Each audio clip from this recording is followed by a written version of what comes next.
you know, what's going on, man? He said, oh man, like, hey, look, I appreciate the front, but he's gonna give me back the 10 later on. I'm like, hey, dude, look, you got to the first. Gotta come looking for you, shit, for not needing that money. Yeah, just cop up, man. Honesty is the best policy in the long run. You'll be happier.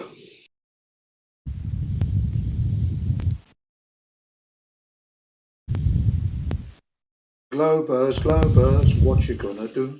What you gonna do when I come for you? Globers, Globers, what you gonna do? What you gonna do when I come for you? Yeah, nah, You'll man. have nowhere That to same hide. song was made back then with the NWA. Yeah, that's right. Same record studio. That's right. Bad boys, what you gonna do when they come for you? You'll have nowhere to hide because I'll be in every shadow that you seek. You'll have nowhere to run because I'll be everywhere like the air you breathe, Globers, Globers. What you gonna do? What It'd you be like gonna that do with when that I dude that come owe me for money. you? Yeah, man, you got nowhere to run, man. With your at least we grew up, at least we matured. Once we Right. realized there was an error, we then learned that model inside out and then got together with the flat earth now. And that was easy because that's all you've experienced. So learning the flat earth was easy because that's all you've experienced. Learning the globe, you have to really get that into articulated to know how it is wrong. But That's now, right. yeah, now I'm indestructible. They smash him, but his body don't burn. They crash him, and he returns to fight again. Dun dun dun dun dun dun dun ding. Gin CBR one dun dun dun dun dun dun dun dun dun dun dun dun dun dun dun dun bing. Yeah, man, that's what I do on their servers. I run all kind of psychology, anything, anything to get them riled up, anything. Fuck, you better believe it, mate. I'm a new kind of Who's he think crazy. he talking to you like that, man? Yeah, I do a new kind of crazy, man, on these people. The Yeah. real crazy. The original crazy I'm giving them. Ah, he's still, they mute me and they can see me still talking. He's still talking. Yeah, because when you offload that mic, unmute the mic, you're going to get it straight in the mouth. Fucking fools. Who Because they I'm think still he talking. talking to? Yeah, I'm talking because I'm keeping myself in the zone. That's what I say to them. I'm keeping myself in the zone, you see. So you're going to be scared to unmute because you know there's a bunch This coming. You this see? this VC, I'll tell you this, man. Look, I've been here for quite some time. I changed my name and everything, and Yeah. they'll snatch a wig here, man. They're not gonna play with you.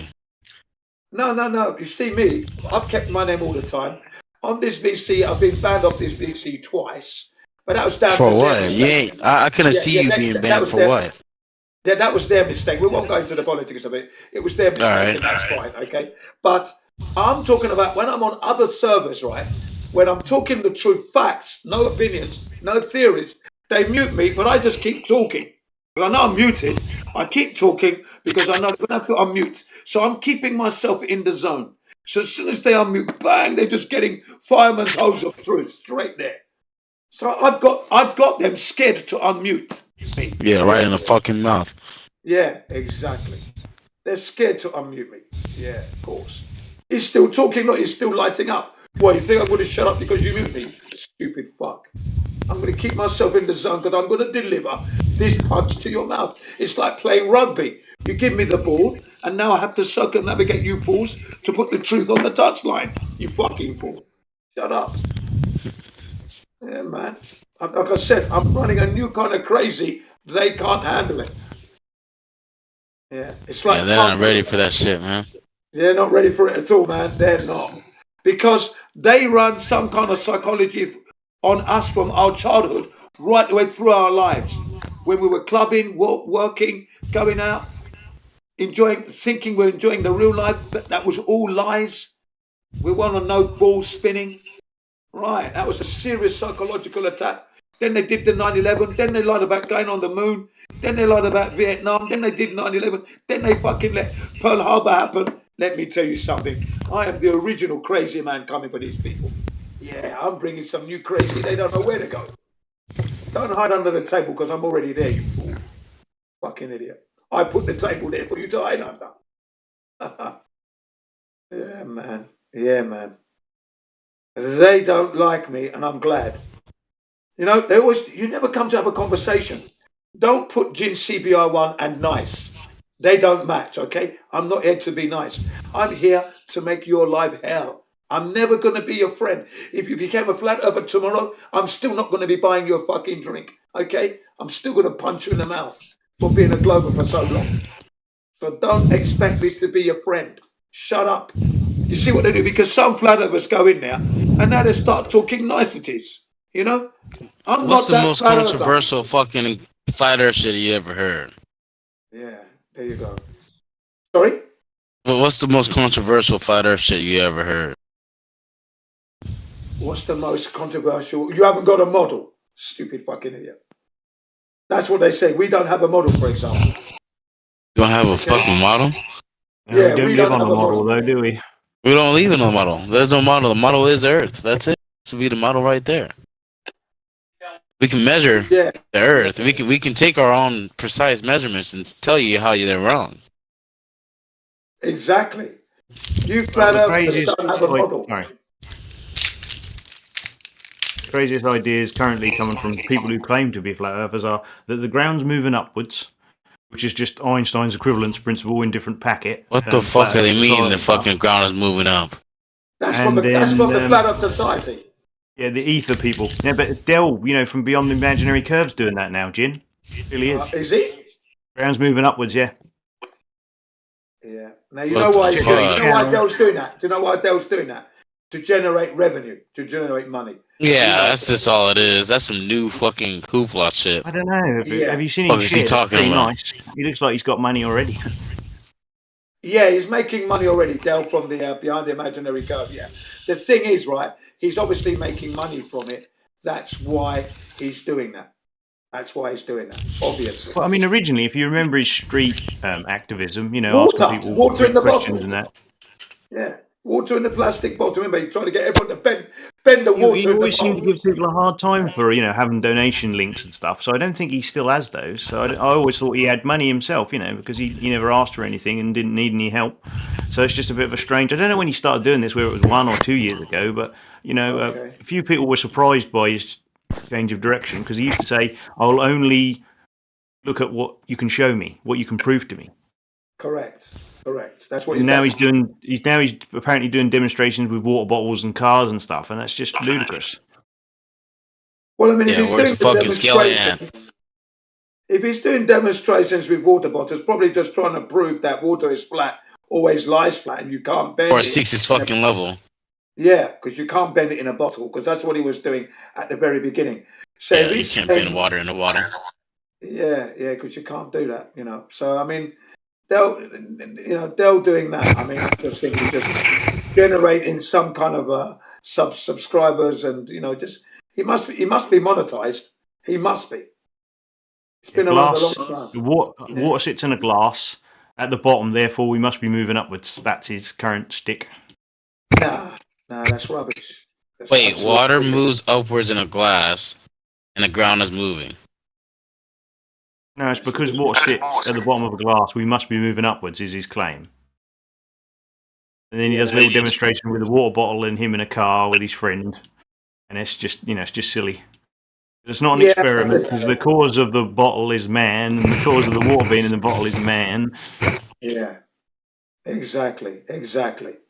This is not a natural phenomenon. And then, of course, you've got the ether people claiming dielectric acceleration gravity. Yeah. Flat Earth gravity, you could call it. How are they even grabbing that? Yeah, these idiots with their flat Earth gravity. Yeah, I'm with you on that one, yeah. Absolutely pathetic.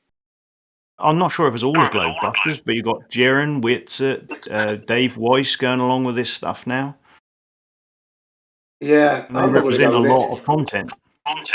Yeah, I was against it from the beginning when I first heard it back in 2018. I think it was 2019. Yeah. So never going to We just subscribe ask, to that. what's your natural phenomenon, and they normally say something that already is something else, like light or magnetism. So they don't have a natural phenomenon. Yeah. You see? So basically, they're shooting themselves in the foot by going down that route. Yeah, they're shooting What's themselves trying to call in the himself foot. now? A true earther? Supposed to That's have my very, money, man. not very What's going on? explanatory, is it? It just doesn't really mean very much. Yeah, it doesn't mean anything. It's just a useless title. Just confusion. They're moving away from the simplicities. They don't seem to understand that repetitiveness of the simple facts is all we need to do. That's it. It's level. It's non-rotating. You can't have without contact. A enclosed. You can't have a ball hurtling through the universe without containment. So you can't have You have a gas pressure without a container. system in a vacuum without containment. Yeah. So these are the three basics, and then shoot down NASA. That's what I'm shooting down NASA and all the space agencies and all the anomalies in the globe model. We're not rotating. Prove it. Show me. We don't feel it through flight. That's it. There's no need to go anywhere else. Gravity And the was Earth never is measured, proven. and the Earth is measured flat, and that has to be That's point correct. number one. Or the black Correct. swan, if people claim the horizon is Earth curve, which would be funny 4 years on, wouldn't it? It'll be 4 years on soon, Jin. Yeah. It's amazing, isn't it? I thought it was 5 years now coming up. Yeah. No, it was January 2020, wasn't it? What, Black Swan? Yeah. No, it was before then, surely. Well, No, the picture did, but formulating it into a modus tollens was 2020. I saw the Black Swan in 2018, I think. Yeah, well, the guy who took the original, was it EMLSB 69? I'm not sure when that was actually taken, but Quantum Eraser put it into a logical syllogism, which is a really good way of putting the argument across. Yeah. Well, that'd be quantum erasers. Yeah, in that sense. Yeah. I see what you mean now. But I don't give in. I just keep it on the basics. I don't want to venture out into speculation because what they should be saying, this is all speculative. If they said that, I mean, it'd be more palatable for people. But if they're going to go around saying it's this and that, I go, okay, you're speculating, fine. It's theorizing, okay, that's okay to theorize. That's all you're doing. You're not proving anything. Nothing's proven here. You have to prove what your theories. So your theories are theories only. That's all you're doing. And everybody has the right to theorize. You have the freedom to do so. No one can shoot you down for that. They like the colloquial meaning, don't they? Because they're trying to suggest that they have science behind their theories, and really they just have concepts and fantasies. Exactly. That's all they are. They're not facts as such. Some of it might be factual, but still, it's still blended in with theories there. So you need to separate your facts and your theories and then go with what you can prove and what you cannot prove. State that clearly so that the listeners are not going to get confused. Otherwise, you might start losing subscribers because you're going into the realms of which you cannot prove, sir. And when you go there, I'll be waiting to knock you down. Hold on a second. Did you prove that? No. Did you prove this? No. So you've got no proofs now? Theories? Theories, ladies and gentlemen. You can dismiss this. You don't need to take it all in. They're purely theorizing at the moment. I can understand people wanting to get into other things, It's just, when they start, if they're looking into it, the old versions of ether, whether it be the Greek one or what Tesla spoke about, and then they start claiming science for it, that's where you draw the line. Philosophy is fine, but not if you're claiming science.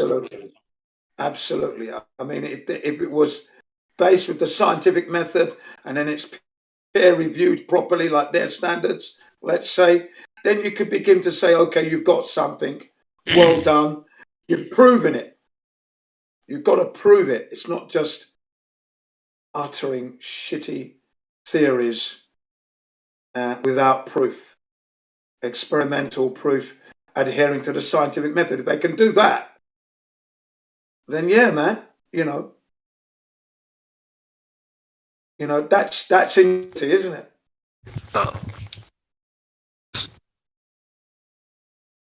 That's the problem, they start going off into these theories of theirs, and I'm always arguing with them. Look, when I'm in the Geo server, Wisp fits in there a lot with a few others, and they do this. And when you're listening, they're not saying this is theory, so I have to keep reminding us. But ladies and gentlemen, those who are listening, what you're listening to here is pure theories. Nothing's proven.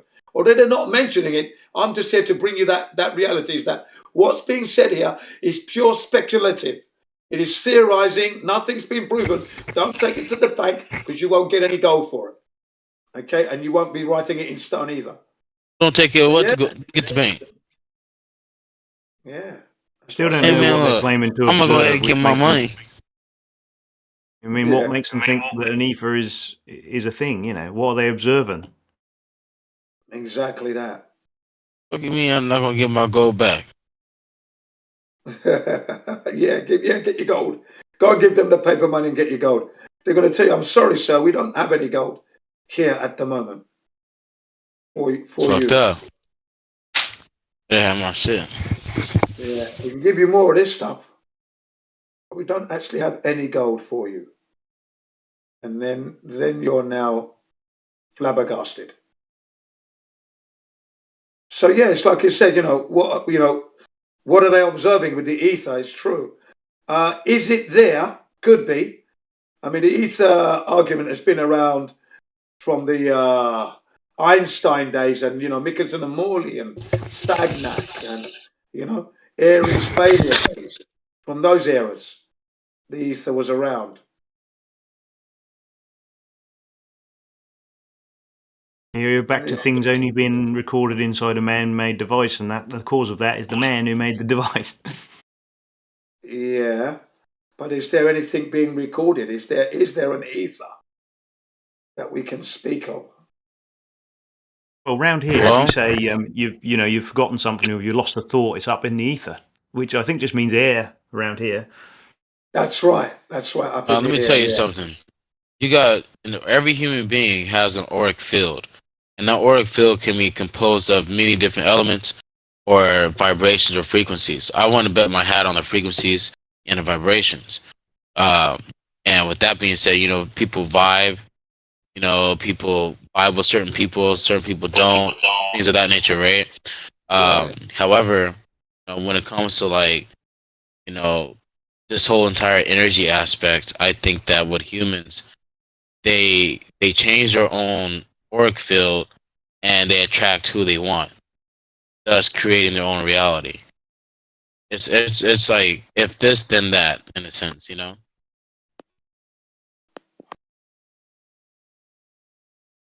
Yeah. I mean, not everything can be explained with measurements and the physical, so I guess the people who are pushing the ether idea are just drawing on that, people's spiritual nature, because a lot of people aren't fixed on, a particular faith or philosophy. So of course not. There's a lot of views in that, though, isn't there? Pushing a new, well, I would call it a cult. The ether, what Wits is pushing. It's very cult-like. The ether talk is just another word for it's just spirit, and that spirit could be either who you are or what you're manifesting as. Those could be two different things. Totally agree. So I mean, everybody has the right to speculate as long as they state that clearly when they're doing it. Then we got interesting theories. Yeah, very interesting, and that's it. Don't start pushing it out as it's truth, though. Right. Oh yeah, that's true. You don't do the Hitler thing. You repeat a story often enough, it becomes true. That's what you're trying to do. Yeah, that's truth. Doing the Hitler mode. Yeah. So I'm always there. I'm always the guy that says, "Yeah, but this is all theory, right? It's all theory." Okay, so we're theorizing. Okay, let's keep that in mind. You're not doing any experiments to prove anything. You are actually postulating at the moment. So you're postulating your big chest out there, giving it the big one. Okay, but it's just theory, isn't it? All right. Let's keep that there. Let's not forget. Don't want to fall foul to the, those who make that mistake. Let their theories get the better of them, and now they're going on like it's real, when it's not real.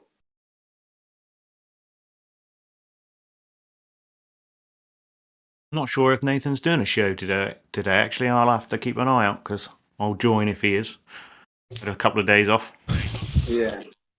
I've been looking, and no one's been in there. It's been empty, ghost town. There was a Christmas special for a short while.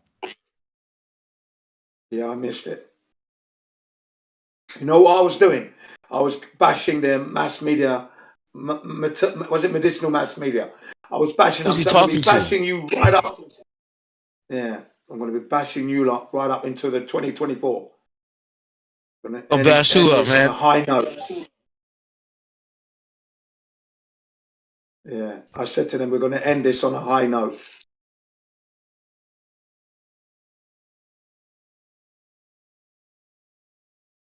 On a high note. That is, we've destroyed you already. Your server is already broken. Now we're going to remove the roof.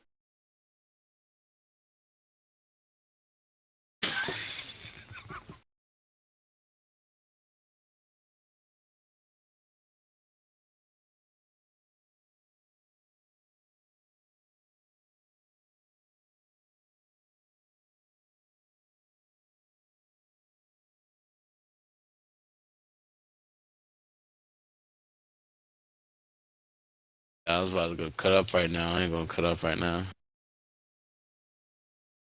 I already have my shit already right now, but I can't go. I can't go over there and go get it.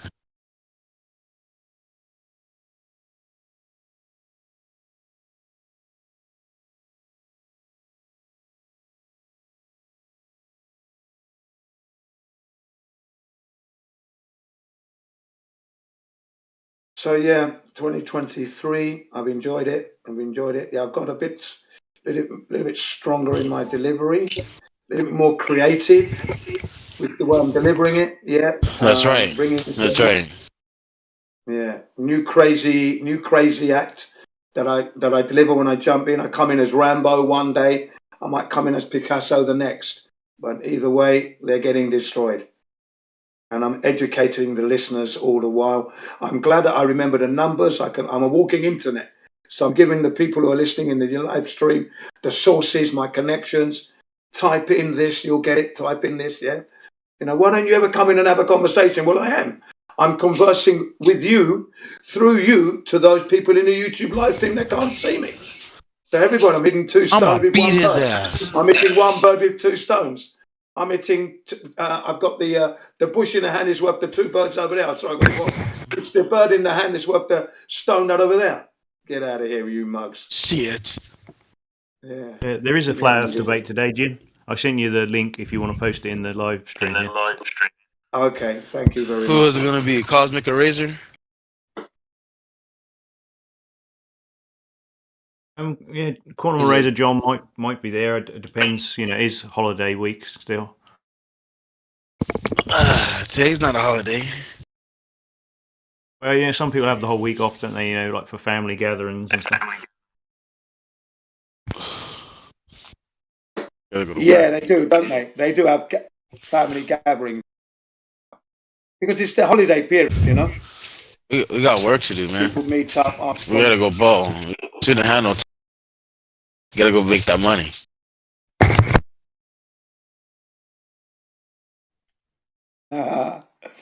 Well, you got work to do. Take your baseball bat with you. FED Discord Bible?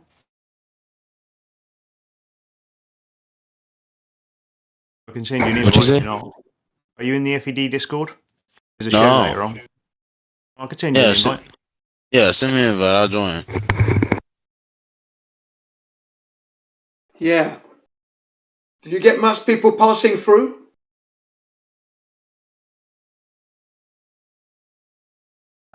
There was a Glober on the other day, actually, interestingly enough, and Nathan handled him very well. He was even very polite to him for a change because he weren't being too unreasonable. He was trying to overtalk him, etc., etc. But for the recording at least, Nathan closes the line so nothing gets through except if he wants it to. Yeah, nothing's worse than a unreasonable Glober trying to overtalk you when you're basically being cordial and just asking him for the basic answers to his questions. How did you confirm this? There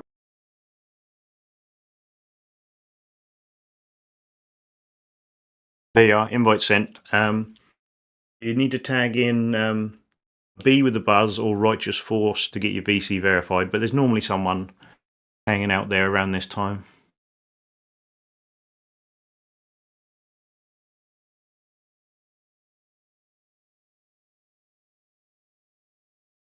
If you pop over there and there's no one around, just send me a Discord message and I'll see if I can chase Righteous or a B with the buzz up, because there's 2 people who can verify you for the VC.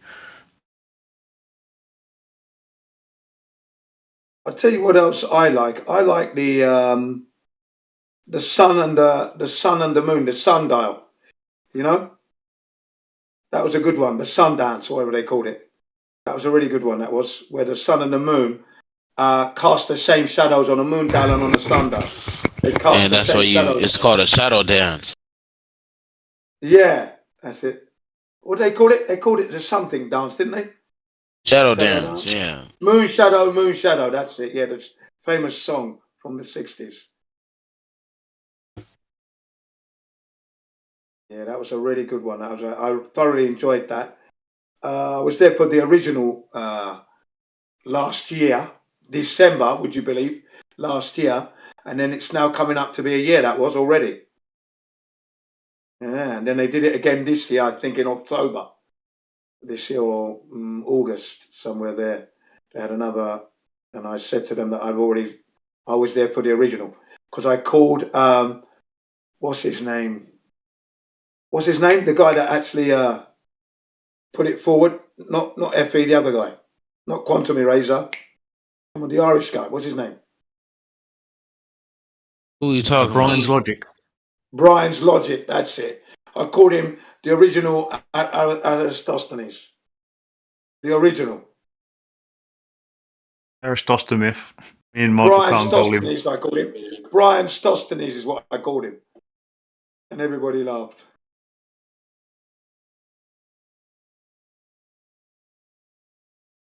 It was good. It was really, really good. Good finding. I use that one a lot.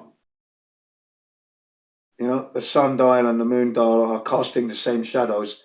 This proves the idea that the sun or the sun and the moon are not in the locations that they're supposed to be in. Because if the sun is 93 million miles away, it cannot be casting the same shadows as the moon on a moon dial, and vice versa. So either the sun is in the moon's locale or the moon is in the sun's locale. Which is it? And even then, it's still not correct. The moon shouldn't be putting out the same range of light either, and you can have moon bows with the same colours as rainbows. There you go. I was looking up to find the name of it. The Konark Temple of India, they've got all these moon dials around the faces of the walls. That's very interesting. I want to look more into that. They appear to have everything set up there, for like eclipses and lunar cycles, solar cycles, even the wandering stars, etc. Isn't that amazing? Isn't that just amazing? I mean, the Saros cycle comes from the Chaldeans, and that's thousands and thousands of years old, isn't it? And that's what they still use now for eclipses. Right. There's no calculations, it's just cyclical.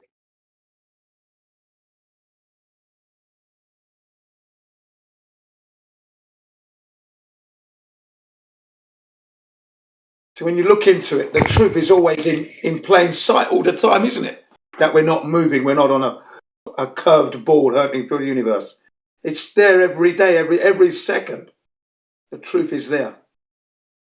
Just people are just so far indoctrinated that they miss it. Isn't that just amazing? Well, it's in the alternative area as well, because have you ever heard of a guy called the Corbett Report? James Corbett. Yeah, I love that guy. Yeah, he was I in mean, he's Japan, got- wasn't he? Or New Dawn magazine. They both got globes in their logos. So Yeah, they just won't go to flat Earth Corbyn at some point. Yeah, I remember the Corbyn report. I remember it very well. I've got a few. I got his last video that he pushed out, and the one before the last one where he said that he's leaving YouTube because. Come on. Well, he probably keeps getting videos deleted. Technical glitch there. Sorry about that. Well, he's got him on another server. Is what he says. You know, he's got saved anyway. So if you want them, you can get them if you contact him. Is what he says. You know, man, what's the matter with this thing? It's not the video that I was watching just now.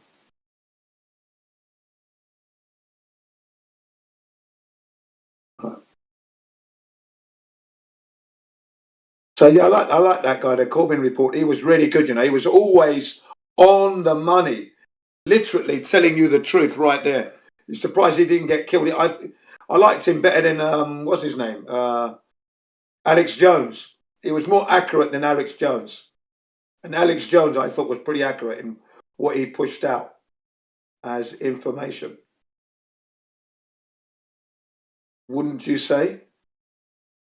Well, I mean, it's mostly an entertainment program, InfoWars, isn't it? But you know, there is Greg Reese on there, and you know, he knows what's what most of the time. So Yeah, but no, Alex Jones pushed out some real truths out there, good content. You know, he did push out some good content, but of course he's part of the cabal in a way. But he did push out some good information when it came to the controversial discussion that we can't talk about. You know what I'm talking about, yeah? yeah, You know the one we're talking about, the medical one that we can't talk about, yeah? yeah. Right And now, some people get stuck on that as well. yeah. It's clearly obvious that they've never been proven to work in their lives. But there you go. Anyway, but we'll leave it there. But Alex Jones actually warned everybody sincerely, and I liked him for that. Even though he is controversial in his own way, he still came out and said to everybody, you know, don't be silly, and you know, he was being accurate. Okay, he spoke the truth. You understand? He was out in the snow, in the cold, and he was telling everybody, you know, don't do it, blah, blah, blah. Okay? Beware. He warned everyone as best he could without wanting to lose his channel. Do you understand? So you've got to give him kudos for that, yeah? Because him doing that would have saved some lives, without a doubt. Or Yeah, and a would few you of these disagree? people, I mean, all they're doing is they're just reading out some of the UN documents to you, is what some of the people do. It's just most people don't read them. Yeah, that's true.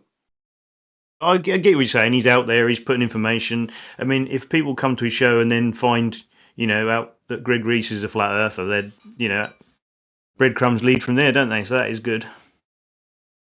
Yeah. Because he did do his due diligence there, and I thought he did a good job. Well done there, because you know he's come under fire. I wasn't watching his material anymore at that time. I'd stopped Alex Jones round about Flat Earth kicked in, so we've got to go back to 2015. Prior to that, you know, I was watching some of his stuff. I was watching Alex Jones through 2002, let's say 2001, 2002, right the way through to 13,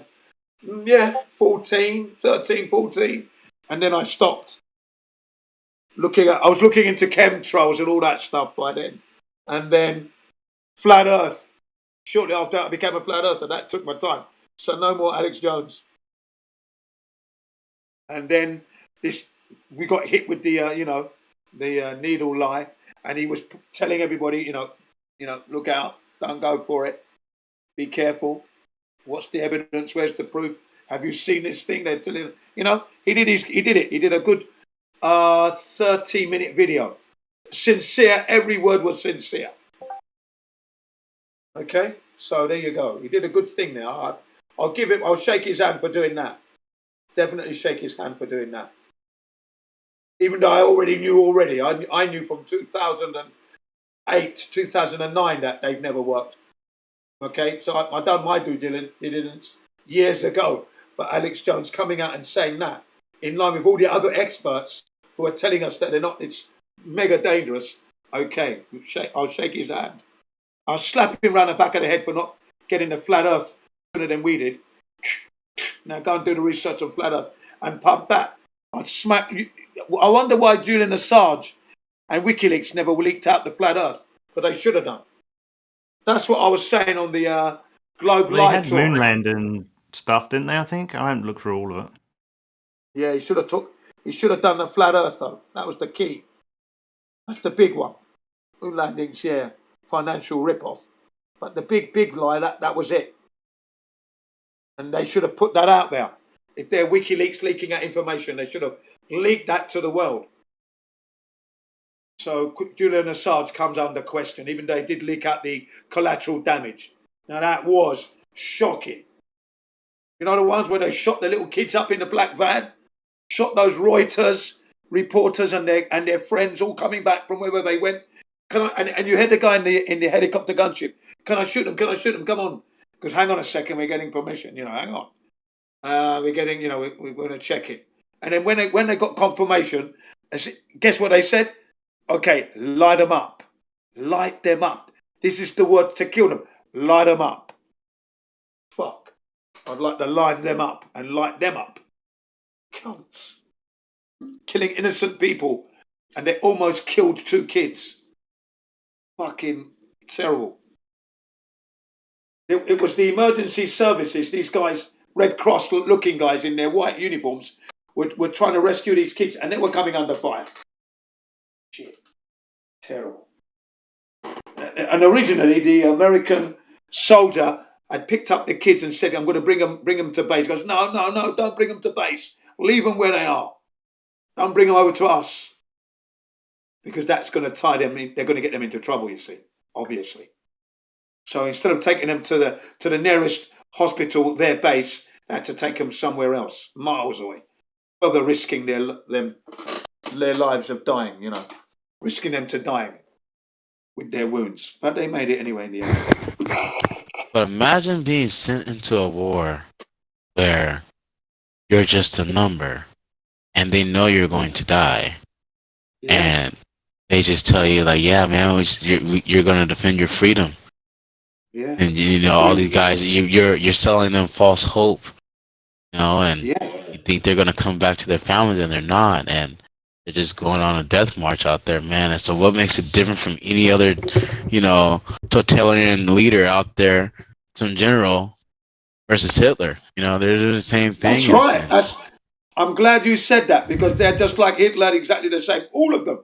Because they all know those people, they're going to die. And they're talking about freedom that no one's got. Because I keep asking the military, show me the freedom that you're risking your lives for, that you facilitated on Earth. There isn't any. No one's free. You're not non-existent. Non-existent, exactly. And you're not even free, soldier. And you would have said, yeah, you're right. We're thinking about leaving. Well, hurry up because you're taking your time. You're still wearing a uniform. Fucking fool. Shut up. You're not leaving anything here. Coward. You know what I mean? Yeah, I just told them straight, man. You're not facilitating freedom. No American, British, Russian, German, Australian has ever facilitated freedom on this earth. No soldier has done that. What they facilitated is tyranny, dictatorship, and enslavement. You're doing the dirty work for 100%. The elite. You're just cannon fodder. That's all you are. Cannon fodder. Yep. And I have every right to say that. I was in the army myself. So I know, me and my brother, we were both in the army, so we know.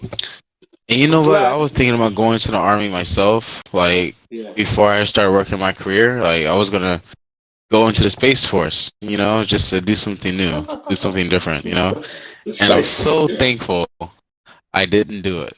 I was literally signed up, and before I even pressed submit, I was like, let me see if there's an opportunity that's going to come my way.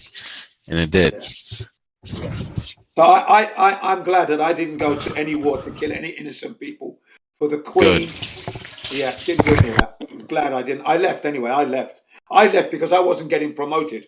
And the reason why I wasn't getting promoted, because you could say I was insubordinate quite a lot, because I disobeyed certain orders. Well, you know, I thought were even in wrong. the police force, they don't want to hire somebody that has.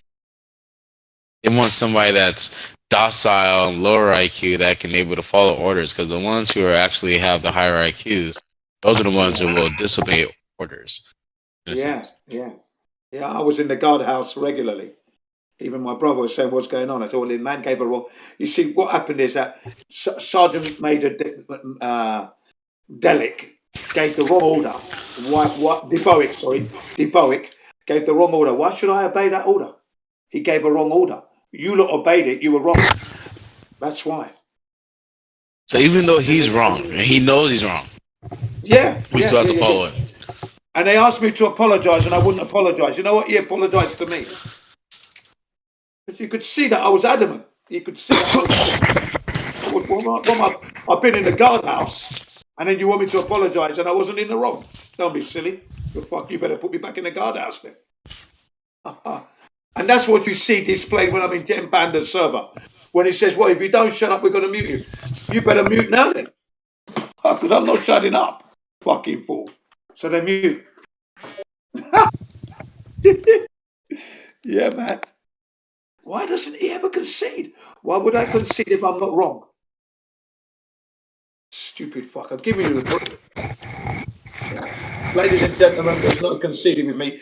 I'll tell you when I made a mistake. It's not for them to tell me. I will tell you when I'm wrong.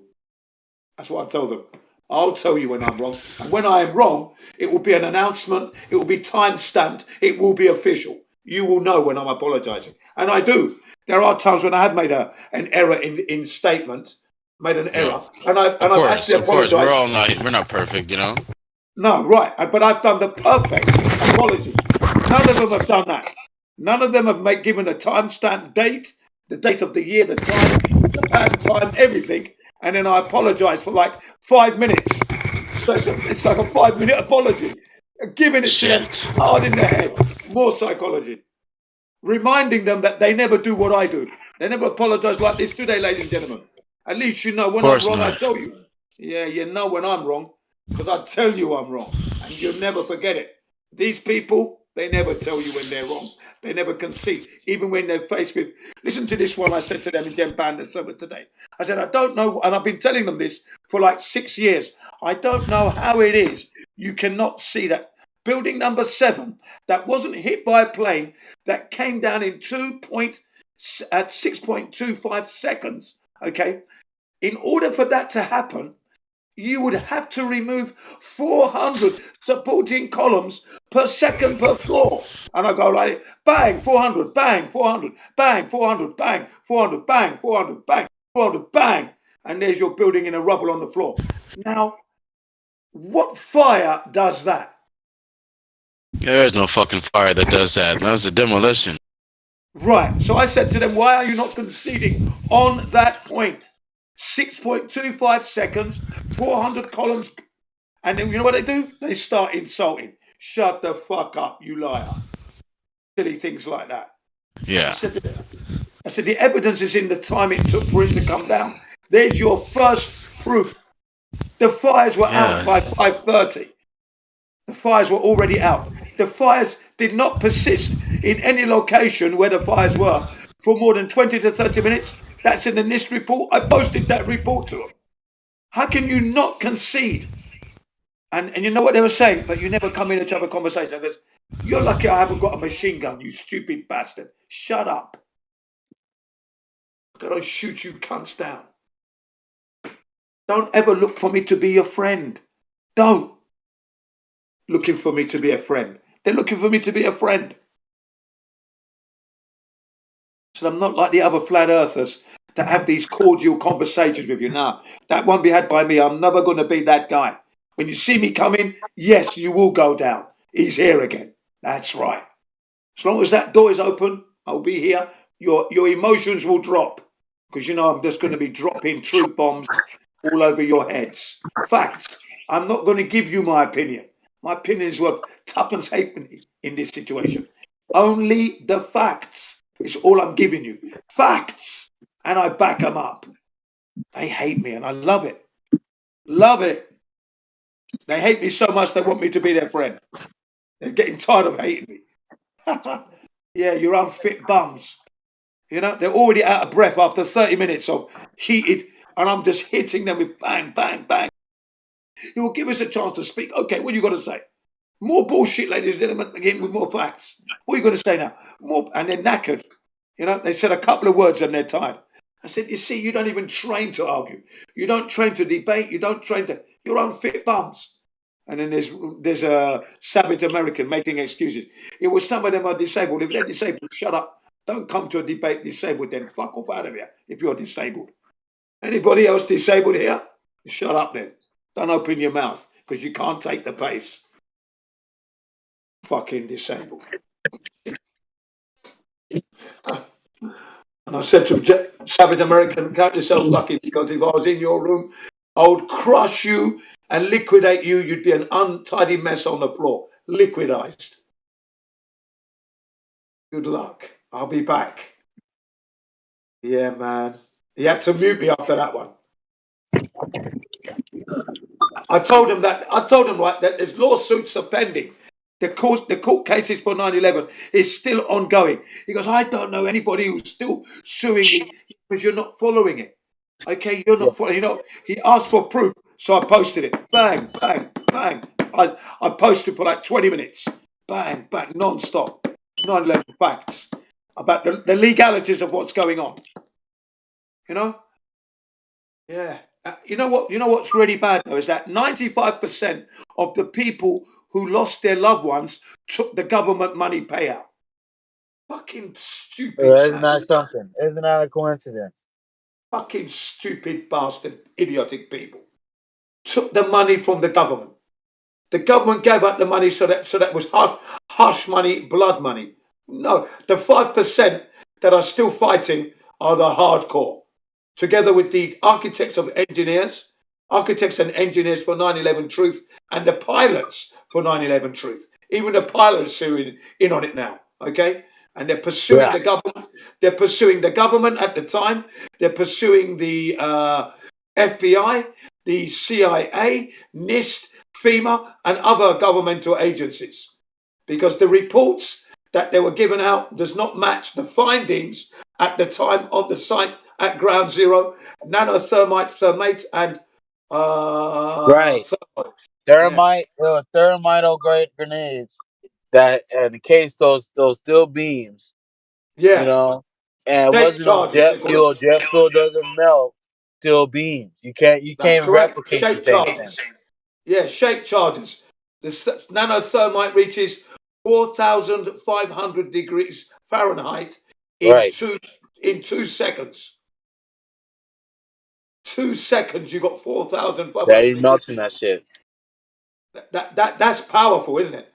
You know, 4,500 degrees in 2 seconds. That means they cut through I-beams like a knife through butter, and that's what they used. Shape charges, and there was a video clip, right, of one of the controlled demolition with his yellow hat, and he said we wrap these shape charges around the I-beams in order to get the building to walk. He said. Right? Now, that video I can never find, and I'm a man who can find videos, believe you me. Okay? I'm like a bloodhound, a digital bloodhound, okay? And I cannot find that video. Still looking, though. I still spend time looking, right? Controlled demolition guy, and he put his arms up, vertical, and then simulated the building falling from its position. Like that, he motioned it. I thought, yeah, I understand what the shape charges are doing, because they're at an angle. They're at an angle, so they're going to slide off their position. And he motioned it in so. And I thought, I can't find that video. That in itself proves that there had to be shape charges. That's how they brought the building down into itself. So easy. Wicked, man. But I can't find that video. But I got the knowledge. I've got other videos that kill them anyway. Loads. I dumped 5-hour video in there. It's called The New Pearl Harbor. I've had that for ages. I've had that one. Yeah. And the findings in there are just compelling. Damning. I call myself Mr. 9/11 because my registration is 911 on my car. I chose that number plate because I didn't want to forget 9/11 at all, because it was an attack on humanity. A piece of me died that day. I'm angry. Yeah, so I chose the number for real, 911. Because when I go into these debates discussing this, they're saying I'm Yeah. desecrating those who died. I said, how can that be if my registration number is 911? The height of respect to these people. So you're lying. Everything I've said is fact. You're Your trying to registration discredit number me. can be 991. Yeah. They're trying to discredit me, and my car registration is 911. So don't be silly. Don't be silly at all. That's completely out of line. It cannot be that I have a registration plate 911, okay, and I'm here discussing 911 in the defense of those who died. So no, you're the ones that are desecrating those who died by not conceding that building number 7 on its own is a smoking gun, is a bomb that's gone off that should wake you up, okay? You're not gonna wake them up with that. They don't care. That's perpetuated by the government. That's the they're inside liars. job. Yeah. Of course it was an inside job. Of course it was. That's what I told them. Bush was supposed to be there and he didn't show up. Yeah. That's right. Larry Silverstein was supposed to have a breakfast meeting seminar at the top, and his wife had booked him in to go to the dermatologist. Apparently, his wife. I mean, what's more important, your dermatologist or the people you got a meeting with that's going to further your income? Now you're going to go to the meeting, right? They're gonna show up to that easy, But if you had an inside job and like a tip, they don't show up today. Hey, that's it. That's it. And he didn't show up. He didn't show up for his meeting, did he? Cancel it right on the day. Right on the day, yeah? On the day his wife tells him, on the day he goes. On the day of the meeting, his wife's telling, he tells us. My wife, God bless her, on that day had booked me an appointment with the dermatologist, so I had to go. Lying bastard. And we've had so much loss of life that, the emergency service said the best thing to do is to pull it. So we decided to pull it, and we watched the building collapse. Those were his own words. Do you know what I mean? Pull it means to control demolition. That's what I say to them in that server. I said, this is why I'm never, ever going to be your friend, because you never, ever concede on I'm not bringing you my opinion or theories. I'm bringing you facts that are irrefutable. The scientific method, physics are all apply here. You stupid bastards. That's all I say to them. That's why I call you scumbags, because you are. Don't expect me to be a friend. Did you have a nice Christmas? You know when they said, did you have a nice Christmas? I used the words from A Christmas Carol, Ebenezer's Christmas. I said, banga, bar humbug. Bar humbug is what I said to him. Yeah, right. Man. Yeah, that's what I said. That's what I've been doing all Christmas. My bar humbug sessions in all the servers. Bar humbug. Exactly. Fuck the Christmas. Children have died in places where they shouldn't be dying. Get this shit together here. Fucking Christmas shit. Get out of here with that nonsense. You're still here lying about the earth being a globe and lying that fire didn't bring that fire brought down the building when it didn't. There were no planes. No plane parts were found, I said to him. Not one part of a plane was found. And I'm giving them the facts, and I've posted it to them, according to Pratt & Whitney, that the engines are virtually indestructible. They would suffer some cosmetic damage, but there's never been a case where we've never recovered the engines. So where are the engines then? Where are the wheels, the undercarriage, the wings? Nothing. They want to say it vaporized. Never in the history of aviation has any plane vaporized in any crash. It's never happened. Strewn bits of pieces all over the place. Luggage, body parts, engine parts, human remains. It's all there. Strewn everywhere. It's never happened. Lying bastards. And then I gave them, the Pentagon Flight 77. That hole is too small for it to be a 757 dash 200. Okay. Yeah. And on top of that, they had no camera recording of it either. That's obviously their security footage went down at the time of the explosion or the flight or something like that. So it's pretty weird. It is weird because the video they gave us, they released, had the wrong date on it as well. So it was the wrong date. Sure did. Yeah. So now we've got the head man when it comes to analysing the images and that site. The head man, his name was Albert Stubblebine III. Okay, when he was interviewed, he said that hole is too small for a Boeing 757 to make. Okay, it was not a plane. I know what it was. I know what it isn't. He said, or what it wasn't. What's going on? Words to that effect. He said.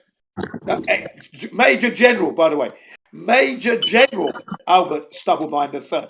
When I told them that, they called me a liar, and then I had to post it into them to see it for themselves. Bang, bang, bang, bang, bang. There you are.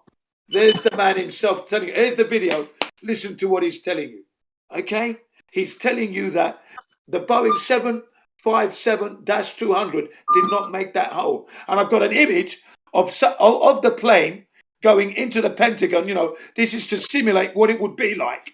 It's not the actual plane, but it's the plane, supposedly how it came in, its trajectory, one photographic shot, and it's an impossibility. You see this image and you know it's impossible. You know no plane could have come in at that angle. It wouldn't have made it to that. It's just so outrageous a lie. The image itself is telling you this did not happen. Okay? So when I post that to them, they're like, you know, all they do is cuss and insult. That's all they can do. It's not even a Boeing. Yeah, we know it's not a Boeing, but what we're showing you is look at what it would look like. This is what it would look like if a Boeing were to come in at the angles they said, and it was just totally out of scale. Totally a monster coming in. You know, an aeroplane coming in would be a monster coming in. No one saw that. No one saw that because it never happened. And the other thing was, you know, the lampposts, all the lampposts should have been lying in the direction of the impact, which is towards the Pentagon. All the lampposts were facing towards the plane coming in. So they fell the wrong way. But not only that, there was no uprooting marks at the bottom from when they were bolted down. Everything looked new. No chipped paints, no bent. It was like they were ready to be installed. Brand new. Huh? That doesn't make sense either. Show them all that. All those anomalies. I said, if this thing was bolted down, then from the impact, should have had impact marks, right? Explosion, burning up, and it should have been uprooted. Nothing was bent. It was all perfectly clean, like they were ready to be put in for the first time. Lying in the wrong direction as well. Man, they were just, I was killing them. Killing them.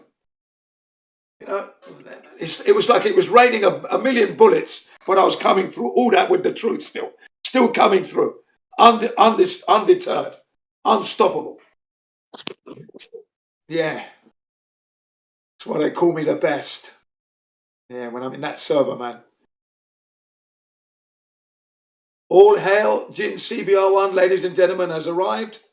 Because they love it when I go in there, man. I make a lot of noise. It's all truthful. I don't give my opinions. It's not what I'm bringing. I'm bringing you the findings from the researchers, from the experts, ladies and gentlemen. I take no credit.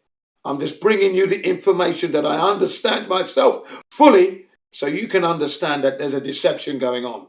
Because when I drop this, believe you, don't know you me, ladies and gentlemen. It's all truth. Here we go. Yeah, bring it on. Yeah. I even went in there. As a suicide bomber. I took on the suicide bomber role, right? And I'd be going into the server, and all you hear is Allahu Akbar, boom, like that. On Ramadan, when it was Ramadan, this year and last year. I do my suicide bomber routine. Allahu Akbar, boom. They know I've entered. Yes. Lucky I'm not, and I say to them, lucky I'm not a suicide bomber, eh? You would have all been blown to smithereens. Yeah, exactly. And I said, how comes there was not one single hijacker on film getting onto said planes? No film footage exists of the so-called hijackers getting onto the said planes on the day. Tut, tut, tut, tut. Then they bring out some videos, right? But this is from another airport connecting. So no, that's not the one we want. We don't even, and it was on a different day as well. This is not what we want. We want the photo footage of them getting on the hijacked flights. No footage at all. Now, another strange was Flight 93, the one that crashed in Shanksville, Pennsylvania. What really happened to the pilot of that plane? His wife died recently, drug overdose at a party. That was a strange situation there, because what happened to that pilot? See, there's a big question mark right there. Did they kill him? Did they kill him? Are they both alive? Did they play it out like, okay, we'll, maybe he's alive somewhere, and then they pretend that she dies a few years later, and then she joins him. Something's odd anyway. She died recently. The pilot to the Flight 93, his wife died recently at a party, drug overdose of some kind. Strange. Very strange indeed. But I'll stop there for now, guys. Don't want to bore you to death. You all know this stuff, and I'm talking to the converted. Talking to the choir, the converted, I realise that. So I'll shut up now. But yeah, fascinating, isn't it?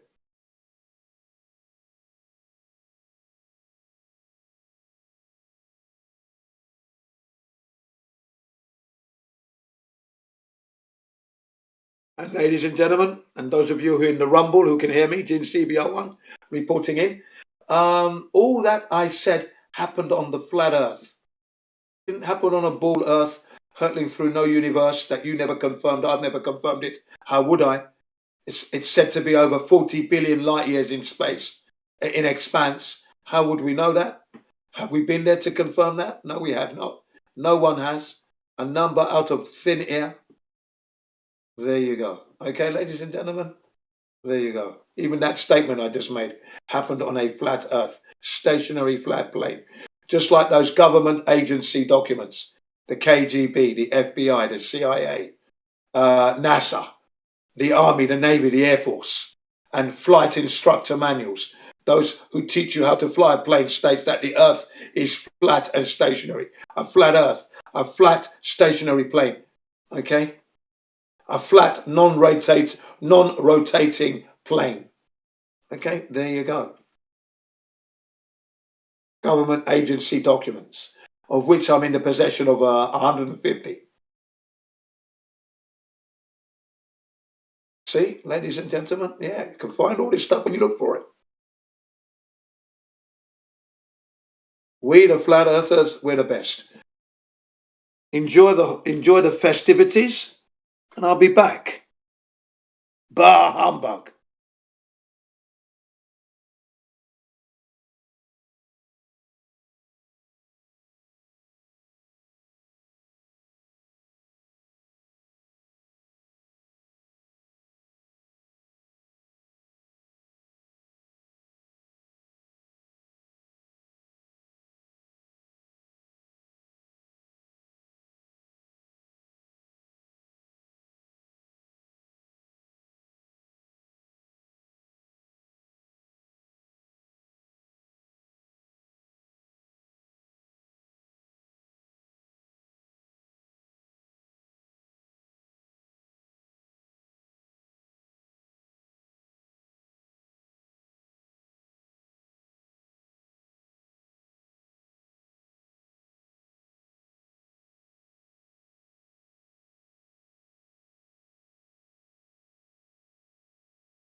Like use your resources for something better than looking at a pixel in the sky. If you're that clever, fucking hell. Yeah. We got some new people that just joined our server right now. Go ahead, fellas. If you come in here brand new, looks like you got VC verified. Heretic, are these new people that they're coming in here? Yeah, they're new. Damn Sam, he just showed up. Who's the other one? Let's see. It's me, Washbosh. Washbosh. Yeah, I just checked in Washbosh. He's a Yes. globe skeptic, heliocentric skeptic, Geocentric. But yes. Yeah. Geocentric. Okay. Who's speaking right now?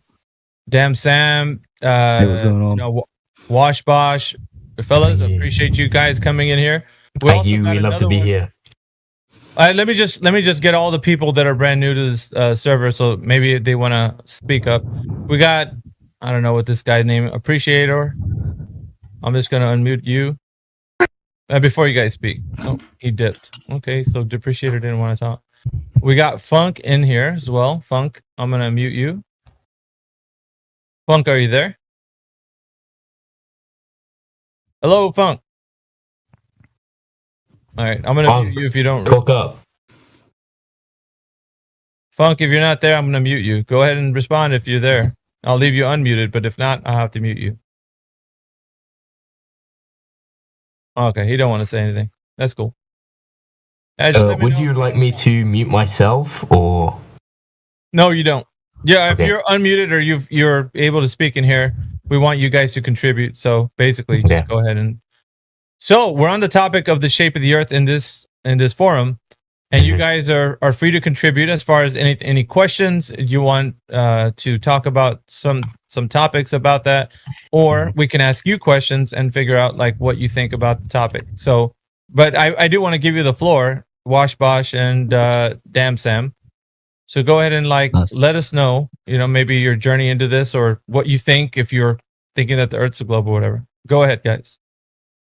Would you like to go first, Damn Sam? Yeah, I'd love to go first. All right, so at A level I took geology, and it kind of just didn't really make any sense. A lot of the history towards it. A lot of the models are still very old, still all theories. They couldn't prove properly anything. And I started looking into it online. Started with NASA and whatnot with the moon landing, and I just wasn't really buying it. It didn't really make any sense. There was no way they could have achieved it, in my personal opinion, anyway. But I'm still kind of on the fence. I've been looking into it a little bit. Wanted to kind of get my foot in a little bit more, learn a little bit from people that know a little bit more than me. So that's basically why I'm here. I mean, personally, I wouldn't say I'm an expert myself. I'm very new to this area, but I have a question for you since you are a trainee geologist. But my question was for say stalagmites and stalactites. How are they growing straight up if the planet is round? Surely gravity would bend them around one way or the other. Gravity, actually, yeah, it should bend it down. There's no way they could have physically evolved the material to be able to withstand gravity. If you look at it, they tell you it can, but when you actually looking into it yourself, there's just no physical way. The I forget the name, but the outer part, which usually preserves in fossils, there's no way that material is strong enough to get some what's it called, fossilized through sedimentation. But it's not very likely to actually be able to hold up the structure itself. Yeah, so I'm not sure what that has to do with the shape of the Earth. Or hang on. Okay. Yeah, we actually have a moderated forum, so I let you go ahead and ask that question because I don't know if you guys know each other or whatever. But I'll tell you how this works here in this forum. There's people in here who run the forum, so you can ask us questions. I don't know about any outsiders answering any questions. We are 24/7 moderated and live streamed. So we have a live stream running right now currently for all you guys who are brand new to the server, and we're documenting everything that we're saying in here. So we want there to be information that's from this forum to you guys and to you guys to us. asking us Oh, questions, right. and we I respond to see. those questions. So, Sorry, I don't didn't know, mean 'cause to. we- I didn't mean to Yeah, break no, the no, rule. it's fine. That's fine. You're not breaking the rule, but I'm giving you a heads up as to how things are run here. So if you do see. want to ask questions, you ask us questions, and then we'll respond to those questions. But I if somebody see. new comes in, you guys can have a banter in that, but we just got to get to know who you are first, and that way we'll kind of be like, because we give things like Earth determining roles and all kinds of stuff like that. So since you guys are VC verified, just click on the text channel right above this voice channel, and we're all typing in live stream voice text. So there's relevant information that's put into that channel, and somebody might drop the link to the live stream, so you know that you can watch us on YouTube, because all of this is being live streamed and documented. So if anybody says anything, we can go right back into the live stream. And it's like, let's just say you said something and we're like, hey, you said this thing, and you're like, I didn't say that. We're like, yeah, let's rewind the live stream. We'll play it back for you. So Was there a problem with what we said? No. I'm just saying, like, we're always keeping a record of what we do here on the voice call 24/7.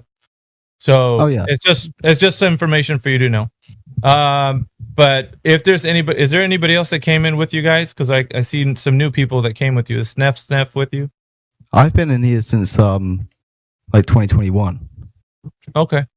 But nobody new has come in with you guys, or Wash Bosh, or No, so I actually did come in with Snef. He's the one who actually found this chat for me, because both of us have actually been quite skeptical of the globe Earth, but we haven't been able to find a reliable place to find new information. You know, the stuff you find online is quite heavily censored around finding any information that goes against the globe Earth. So we've been trying to find somewhere that we can get some reliable information, and somewhere we can talk to other like-minded people about this topic. Yeah, no worries, gentlemen. This is a premier forum for this type of conversation. So we want to make sure that everybody's questions are answered. Like I said, I want to let you guys ask us a question, which is the forum and the people that run this forum, and we can respond to those questions, or actually ask you guys some questions that would be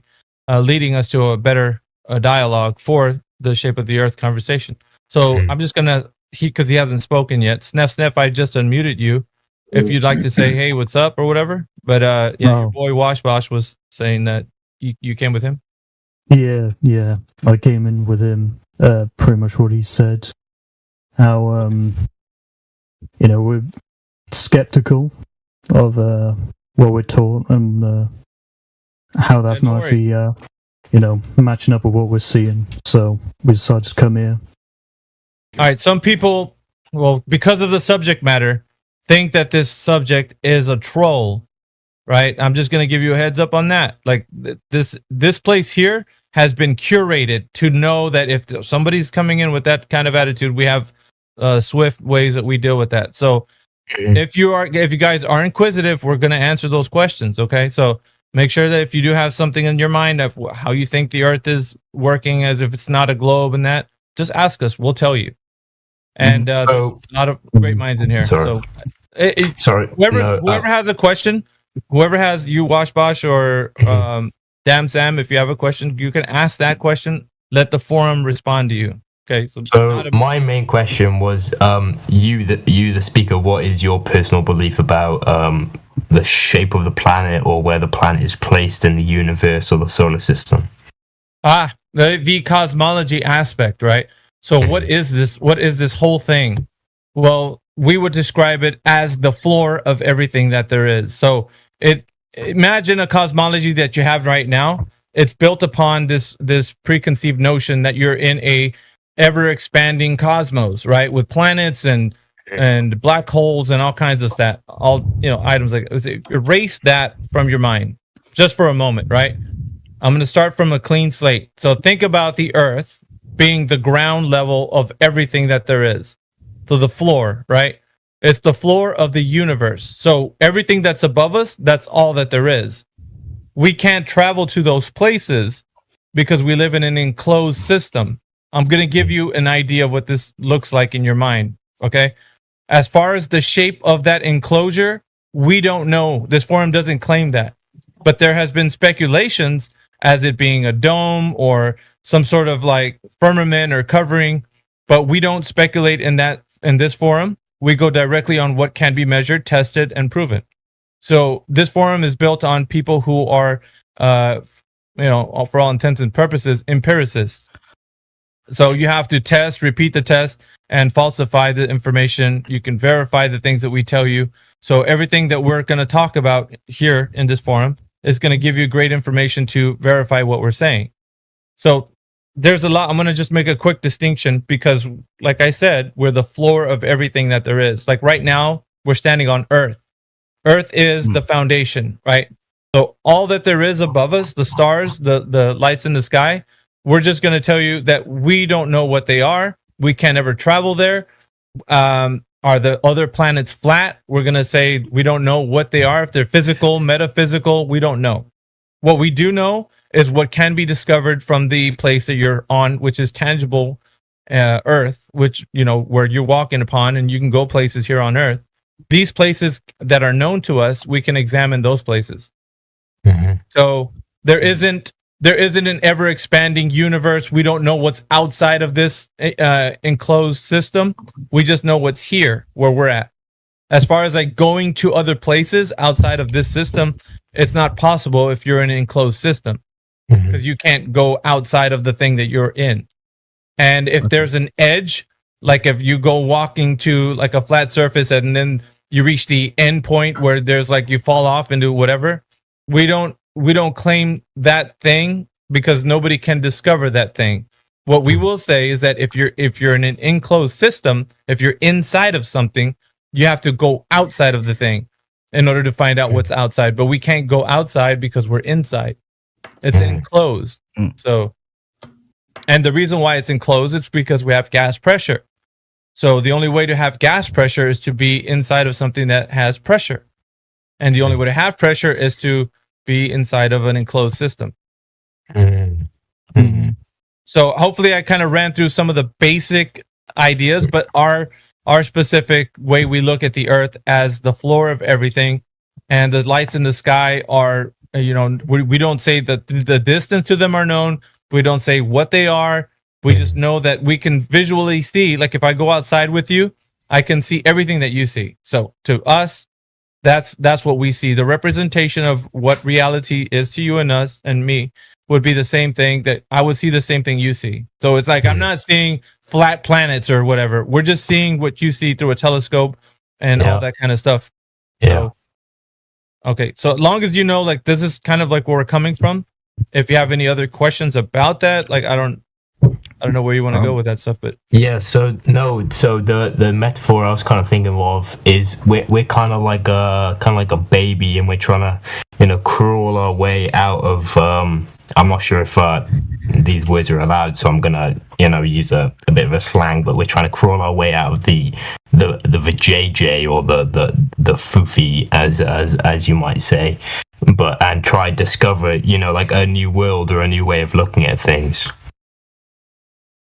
Right. So basically with the globe paradigm, you've been fed stories, explanations, assumptions. Sorry. And so if I was to tell you if you were to ask any question about the lore, because just like any good fantasy story, you need lore.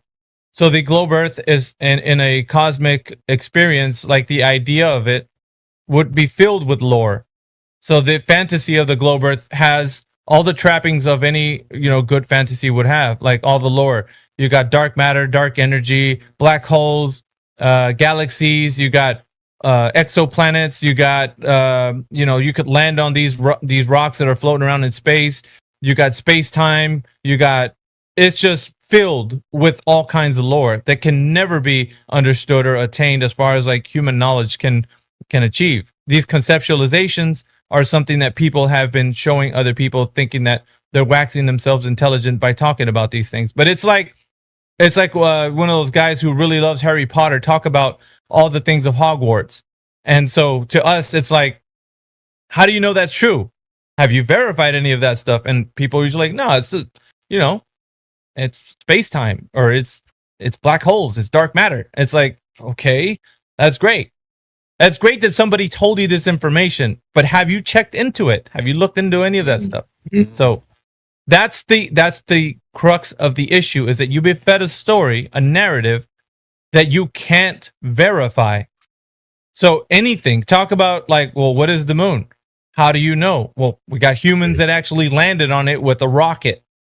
But then you go back to like, well, how can they leave this enclosed system? Because in order to go to that place that they say they go to, you'd have to leave the system, go to land on the moon. Well, we were breathing the air that we're breathing. How is it possible to have gas pressure without a container? Because if that was the case, then all the air that we have here would disperse into the void.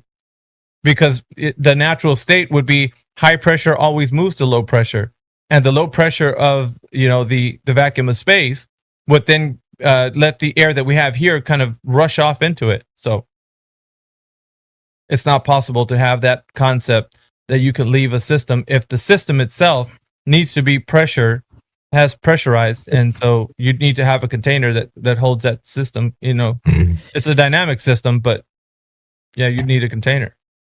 Yeah, no, you'd have to have a physical wall around the world in order to keep the air or anything within. Well, yeah, I wouldn't call it a wall, but it definitely is a container of some sort.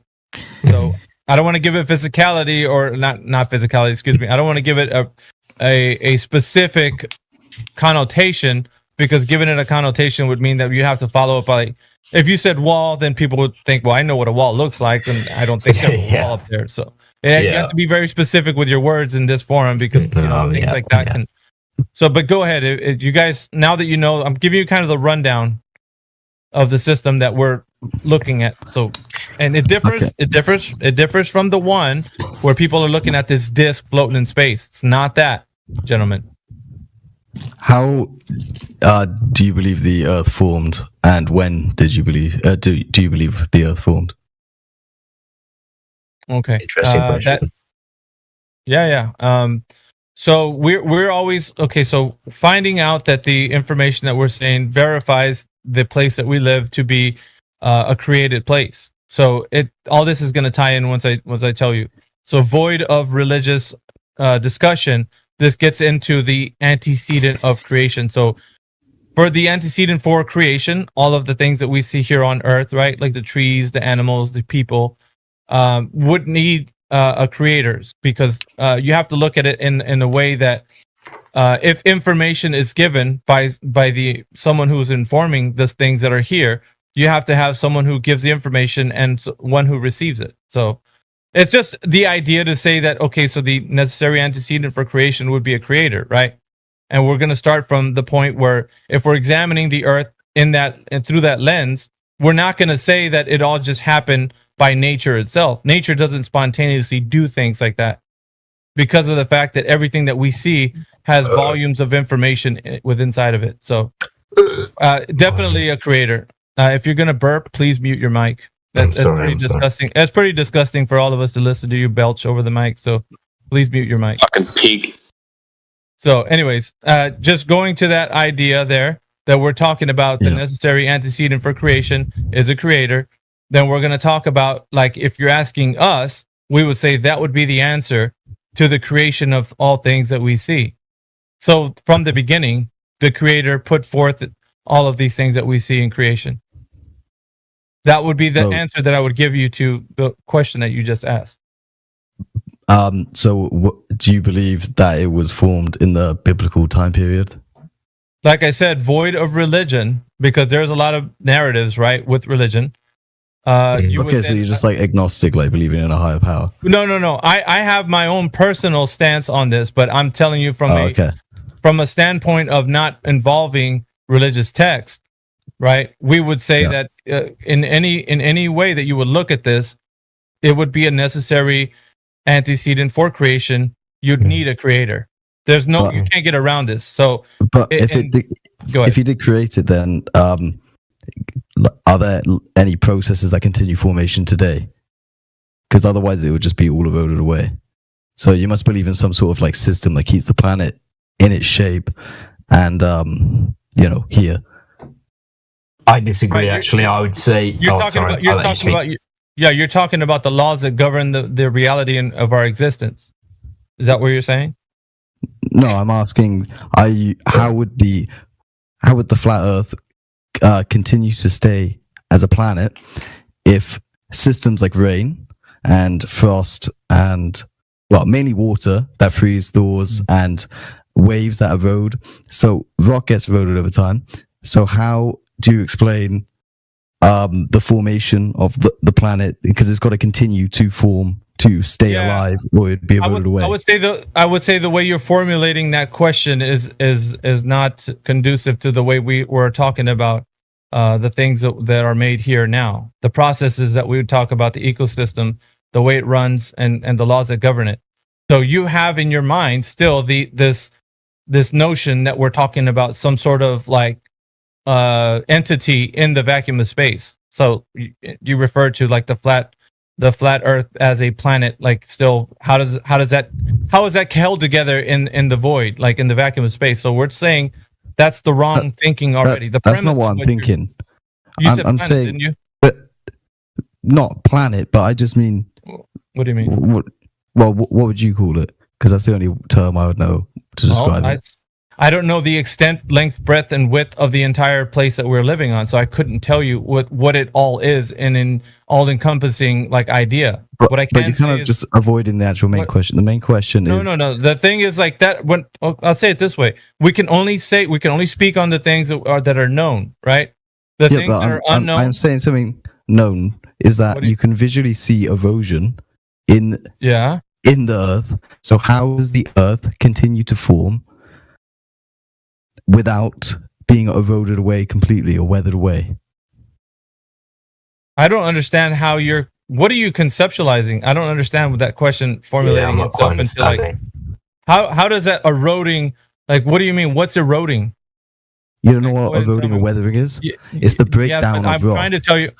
Right. So what are you saying is happening? So you're saying there's it's constant erosion, and we're I'm just asking, did the creator put in systems to keep it running? Because there must be formation processes still going on today. It's a dynamic system which continuously operates on a death life cycle. There's so entropy, let's say. What do you mean by that? You don't know about entropy? No. Okay, so what is your knowledge as far as like the laws that govern our reality? I just have to put it out there because there might be some misconceptions, because even with erosion, I think you have this idea that, maybe the Earth being a globe explains that well. And no, it's not. It's not being it's not being a globe. That's not the argument. I'm just asking. Yeah, but what I'm telling you is because you have this conception about erosion, and then you're using that as that's not a conception. That's an actual thing. I'm talking about like as a globe. It's not. It's not the way erosion works. Okay, so why would that be a question then? If it's not something that's because I'm asking how does the flat Earth work? It doesn't. It's what do you mean? How does it work? Well, how does it continue to function as a planet? How does it continue to function? So erosion works on a planet on the same as it works on a flat Earth. I don't understand what you're talking about, mate. Yeah, I mean, erosion is erosion. No. I'm asking how does it continue to form? You got volcanoes. You got is that still all in place? We still have volcanoes on a flat Earth, you doofus. Everything's still the same, dude. Like nothing changes. Like it's just your mind of like I even told you this is why I was saying what I was saying. Your mind is still set. How do volcanoes hang on, dude. Hang on 1 second, Mr. Guy. Hold on. What I'm saying is your conceptualization of the idea is wrapped around a globe, thinking, okay, so if it's not a globe and it's a flat Earth, how is everything still working? Like that's kind of what you're asking right now. Yeah, because are there now layers to the flat Earth? I know. Sam, I know.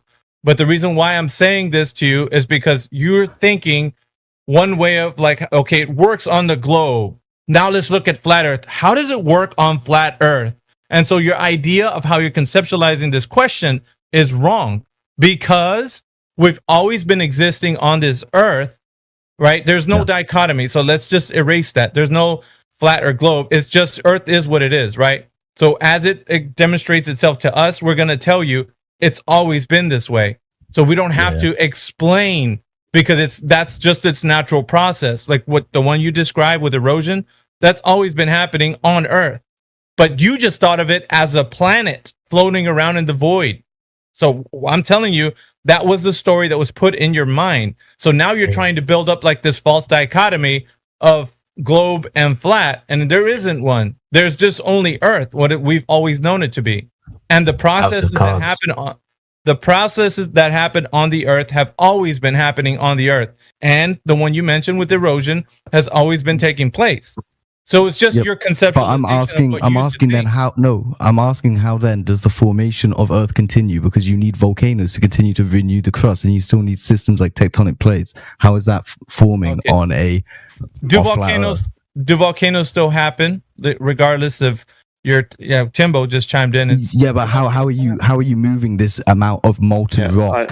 I think you're thinking about it wrong, man. I'll just be 1 minute. Yeah. So.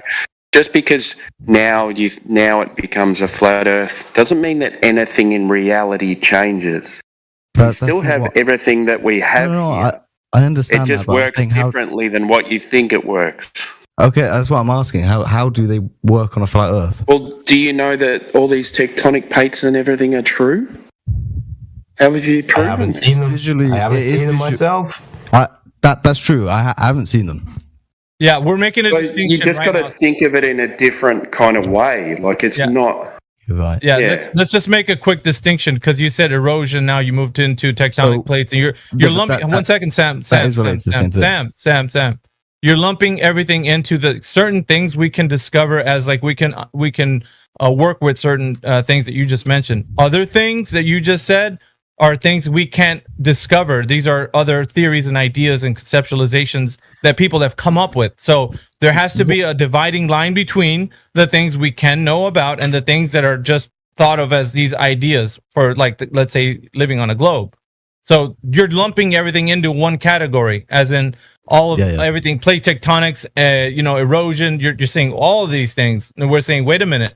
On certain topics you're going to bring up, we have to divide the things that we can know and then the things that are not known, as far as like, have we discovered that going down into the Earth, that the Earth has like a core or mantle or any of the other things they talk about with the Earth being a globe? Like that stuff right there is brought to you by the educational system, and then now your mind's thinking of the Earth in that way. So you're lumping it all together with like erosion and processes that we can observe, right? Mm-hmm. What I'm telling you is that you have to make a distinction between you go on, because you're trying to say these processes, if there's no means by which way they continue, then it's wrong to say the Earth is flat. So I kind of get where you're going with that, but you have to really make sure, go one by one. If you're going to ask one thing, say, okay, let's talk about erosion, or let's talk about plate tectonics or whatever, then we can examine and expose why that information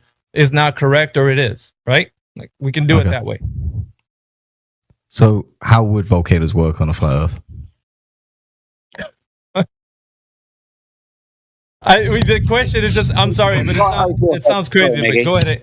Yeah, go ahead. You're just repeating the same question like several times. And we've explained it several times. I think AI wants to come in here. Usually when he gets on his mic. Go ahead. Oh man. So the general idea about volcanoes is that there's deep underground rock, which is highly pressurized by the weight of the Earth above it, right? And then it comes out when it reaches too much critical pressure. Okay. Now notice how nothing what I said has anything to do with the shape of the Earth. As long as the high pressure is below the surface, that's sufficient. So the explanation on a globe Earth or a flat Earth is identical. Yeah, that's what I was asking. Thank you. Yeah, so now you know the answer. Yeah, thank you. You'll find that a lot of the answers to these questions are the same. So, for example, the seasons. What's the cause of the seasons in the globe model? The relative position of the Earth and the Sun. What's the cause of the seasons in reality? The relative position of the Earth and the Sun. Yeah. See? They just take it one step further and try to segue that somehow a globe is needed when it really isn't. Is there measurements on the on a idea of a flat Earth? Yes. Like theorized? In actual fact, it's required to navigate across the Earth, that the Earth is flat. So, do you know what an angle is? Like 45 degrees, 90 degrees. You know what an angle is, don't you? Yeah. So you understand what celestial navigation is? It's measuring angles above the horizons to stars, right? Okay, so you understand that to measure an angle, you require both of those lines to be straight, don't you? You couldn't measure 90 degrees, for example, if one of those lines was curved, could you? Very true. So if the Earth was a curved surface, we wouldn't be measuring angles to stars now, would we? So that's a direct measurement and utilage of the surface of the Earth, which is required to be level, horizontal, flat, so we can measure elevation angles to stars, not just one, but every single one of them, so we can navigate across the Earth. The Earth is required to be level in this instance. It's a direct measurement. So, I have a quick question to inject here. So, I'm not trying to be critical of flat Earth or anything like that, but I was just wondering, how do you explain the fact that the stars move like throughout the years, like or throughout the seasons, like how do the stars move? Very simply, so the floor isn't moving and the stars are moving. I couldn't give you the mechanism for why they move, but they most definitely move. Do you want the mechanism? Is that what you're asking for? Because you can understand a floor being still. Yeah. So you can understand a floor being still, but things above it moving, like clouds, airplanes, in this instance, stars. Now, stars, as you said, are constellations. Constant, they return every year. They have cycles over 2, 5, 10 years. But I couldn't give you a mechanism. I couldn't even tell you what the stars are because I would have to go there and physically verify it for myself, right? But we can see the stars move. I guess the question would be, how has the Earth been measured to move itself? Well, the answer to that question is it hasn't. Can I ask why it hasn't been measured? Pardon me. Sorry. Because it's not moving. The Earth hasn't been measured to move because it's not moving, just akin to the Earth being a ball. It hasn't been measured to have curvature because it's not a ball. I see. But how could you measure it as a flat Earth? He already told you. Flat Earth. Oh, I'm sorry. I wasn't listening. He already told you. Elevation angles. I see. Celestial navigation, and where do you get your latitude lines from? I'm not quite sure, actually. Elevation angles to Polaris. So the question then is again. Sorry. What is Polaris? The North Star. Star. Oh, I see. I'm sorry. Yeah. So what Quantum Erase is talking about with latitude lines is to measure latitude lines. First instance, stand under the North Star, 90 degrees. Move away from that position. Look at the North Star behind you, 45 degrees. Keep going away from the North Star, 0 degrees above the horizon. That's where you get your equator from. Every divisional point between the equator and the North Pole, that's your latitude line. All requiring elevation angles to Polaris, all requiring the surface of the Earth to be level. That's right.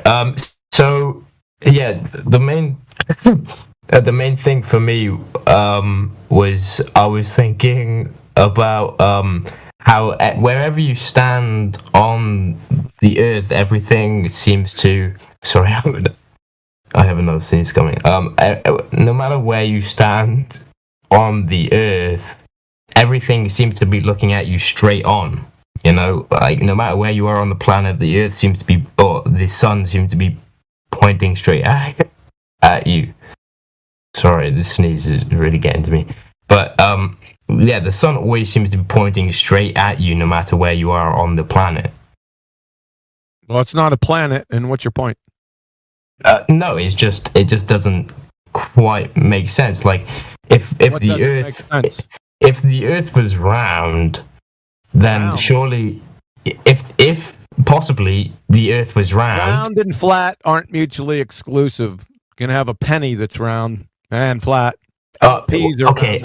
If the Earth was a sphere, then surely the sun or any of the stars wouldn't be looking at you straight on all the time. Or I'm looking at you is not the right word, but it wouldn't be pointing at you directly all the time. Like you would be looking at it from an angle. Really?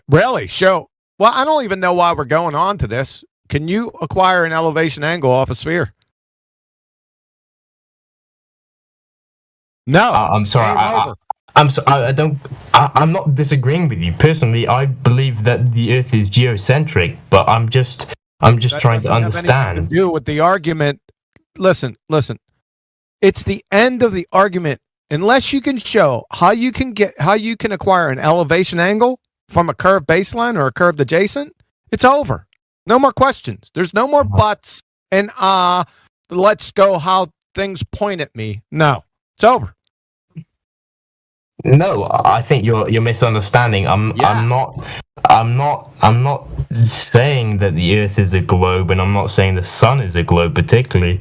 I'm just trying to understand how, from wherever you look at it, no matter what the angle you look at the sun at, or the stars or the planets you look at it at, it always seems to be pointing directly at you. Yeah, that doesn't make any sense. It's the conclusion. That's what I'm saying. That's why I'm trying to look for an explanation here. An explanation for things pointing at us, right? I'm sorry, third grade's out.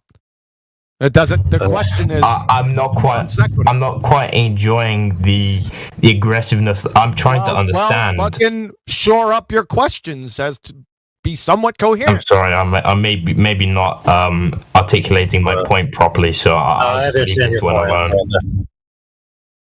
Your point is the same reason why Globers make a lot of their follies, which is perspective. Things as they recede away from you into the distance tend to occupy the center of your vision, right? That's just the way it is. So the further something is away, the more it's going to visually move towards the center of your vision. I mean, that's just the way it is. Now, the Globers see that happen out there, or something fall down in the center of towards the center of their vision, and they say, "Oh, that's physically moving," when they have no way of being able to tell that. But yeah, you're correct. There is this odd phenomenon that things, as they go away from you, like right now I'm on a road, got the same problem. It's like the further part of the road, it's in the center of my vision. It's there. If I look in that direction, it looks like it's directly pointed, straight line to the center of my vision. But that's just what happens with perspective. So there's your answer. That's why it's a weird phenomenon like that. Each person... Is he asking about... Is this convergence? Yes, essentially. So it is true that each person from their vantage point sees the world from a distinct point of view that's focused on them in a perspective-based effect. And that's why, like... And it also happens with reflections, too. Like when you're at a beach and the line of the sun goes straight to your feet, right? How would that happen if the surface was curved? It can't. Exactly. But the point is that we all experience the visual world uniquely from our distinct point of observation. And that's why it seems like everything's focused on you, because you're the only one that can observe it from that point, because you're the only one looking through your eyeballs. That's deep. Yeah, no, I would like to add on to that point. So I would think that maybe the reason we see everything as the perspective we look at it as. I'm sorry, I'm struggling to articulate here, but the reason we see it like we see maybe possibly things going over the horizon is just because of the shape of our eyes, and not because the Earth is actually flat, because our eyes are obviously circular, so we can't see. Right, that's a problem though, because cameras have the same effects. Okay, cameras have flat sensors, right? Sometimes they even have relatively flat lenses. So yes, trust me that your eye does have a curved sensor, but the primary point of how we see is because we have an angular field of view. We don't see things one for one. We see them through angles. right? And all these angles appear to converge on us because that's the only light that we can perceive is the light that enters through the angles that we're able to resolve. All other angles are disregarded. It just so happens that when you approach 0 degrees and you fall below the angular resolution of the optic that you're using, that all the information will be lost. Which, by the way, if you math that out and draw it out, you'll find that for approximately 6 foot tall guy, that distance where that starts to happen is about 3 miles or 3.5 miles, roughly where they claim that the horizon starts to quote unquote block things. So you lose the same amount of resolution in your field of view that they claim the horizon does at almost the exact same distance. Isn't that peculiar? Yeah, no. So I would, because obviously I'm 6'3", 6'4", and really the antithesis to my point is that it really discombobulates me that everything past the horizon, sometimes you just can't really see it. Like I feel like as a taller person, I'd be able to see it going further than someone who is, say, 5'3", but that just doesn't really work. But you do. Mm-hmm. Look, even in the alleged globe mathematics, right? They're alleged mathematics, by the way. The distance to the horizon is based on your observer height, right? And the available propagation angles, if you follow the law of triangles, right, the taller you are, you'll have more available angles before you reach an acute angle. That's just the law of triangles. That's just pure geometry. So you would expect to see slightly more, but if you're 5 foot tall versus 6 foot tall, is it really going to be that significant? No, it would probably be indiscernible. Yeah, no. So I'm 6'8", but yeah, no. It's obviously the law of triangles. So I would see this as a 6'8" person. I would see the same as someone who is, say, 5'3", 5'4". No. You'd see further. He just told you your observer height. It's all governed. The geometry is governed by the observer height. So you're taller than somebody 5 foot. You're going to see further. Didn't he just say he was 6'3"? No, 6'8". 6'3", 6'4", now 6'8". That's what I heard. Yeah. Oh, I'm sorry. I must have been confused before. Yeah, I always get confused with how tall I am. Got to impress the ladies. How tall are you? How tall are you in meters? 6'8". Jesus. I think about 6 meters tall. 6 meters? Holy shit! You're a giant. That's too tall for a 5 foot tall person like me. Dude, in your country, what units of measurement do they use? Centimeters. Okay, so how many centimeters tall are you? 193. All right, there you go. Good. What's your favorite color? Light purple. Oh, good grief. Don't answer that question. Why? Oh, shit. I'm sorry. Was I not meant to answer that one? It's actually dark green. And I actually really like pink. Mind your P's and Q's, because Kiwis. That's not a bad question. That's not a bad question. So, if you had an iPhone, just check this out, brother. If you had an iPhone, let's just say you had an iPhone -5. So it was like going backwards in technology. Yeah. Where it only had 4 pixels on the screen, rather than 2 million pixels. That they have light purple. Right. So just imagine your screen had that many 4 pixels. Mm-hmm. Could you ever make out a face with 4 pixels? Of course not. No. Perfect. Now you understand. There's not enough visual information at lower angles to be able to resolve anything. The propagation angles and the angles of receptions are too small that you cannot see any of that data. And since we see in an angular field of view, all the compressed data on the axes Y and Z are on the same axes when you see. So Z is the distance away from you, right? And obviously Y is up and down. Yeah. All that data is compressed, right? So you can't see everything. And it just so happens that the closer you get to 0, the less and less you're going to see. Sorry, pardon me. So not only would things disappear at the bottom at distance, simply by the law of perspective alone, it's necessary. No matter what the world is, that will happen. I see. You don't need a globe to explain it. Sorry, I don't mean to sound stupid, but what do propagation angles, or what are propagation angles? Well, light comes from a distant object, right? And it's going outwards from that object. But the only light you can see is the light that comes in through your aperture or your eye. Right? So your eye has a certain types of angles it can resolve, and the object's light is coming out it at certain angles as well. So, for example, if an object is at too narrow of an angle at a far enough distance, none of its light that's reflecting off of it will ever reach your eye. So you wouldn't see it anyway. I see. So, if what you're saying is, say, if I look further up into the sky, then I'll be able to see further into the distance. No, that doesn't change the propagation angles. I'm sorry. I'm not sure if I quite understood your definition of propagation angles. Okay, if light is coming from a distant object straight at you, right? Okay. Is changing the orientation of your eye going to change the fact that light is coming straight at you? Of course not. Oh, no, of course not. Yeah, it'd be stupid. Well, there's your answer. I'm sorry, I'm being stupid, yeah.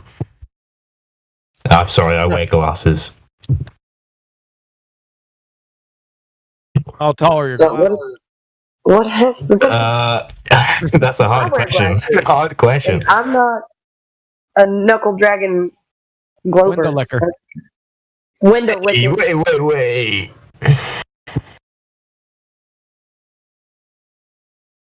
All right. Any more questions?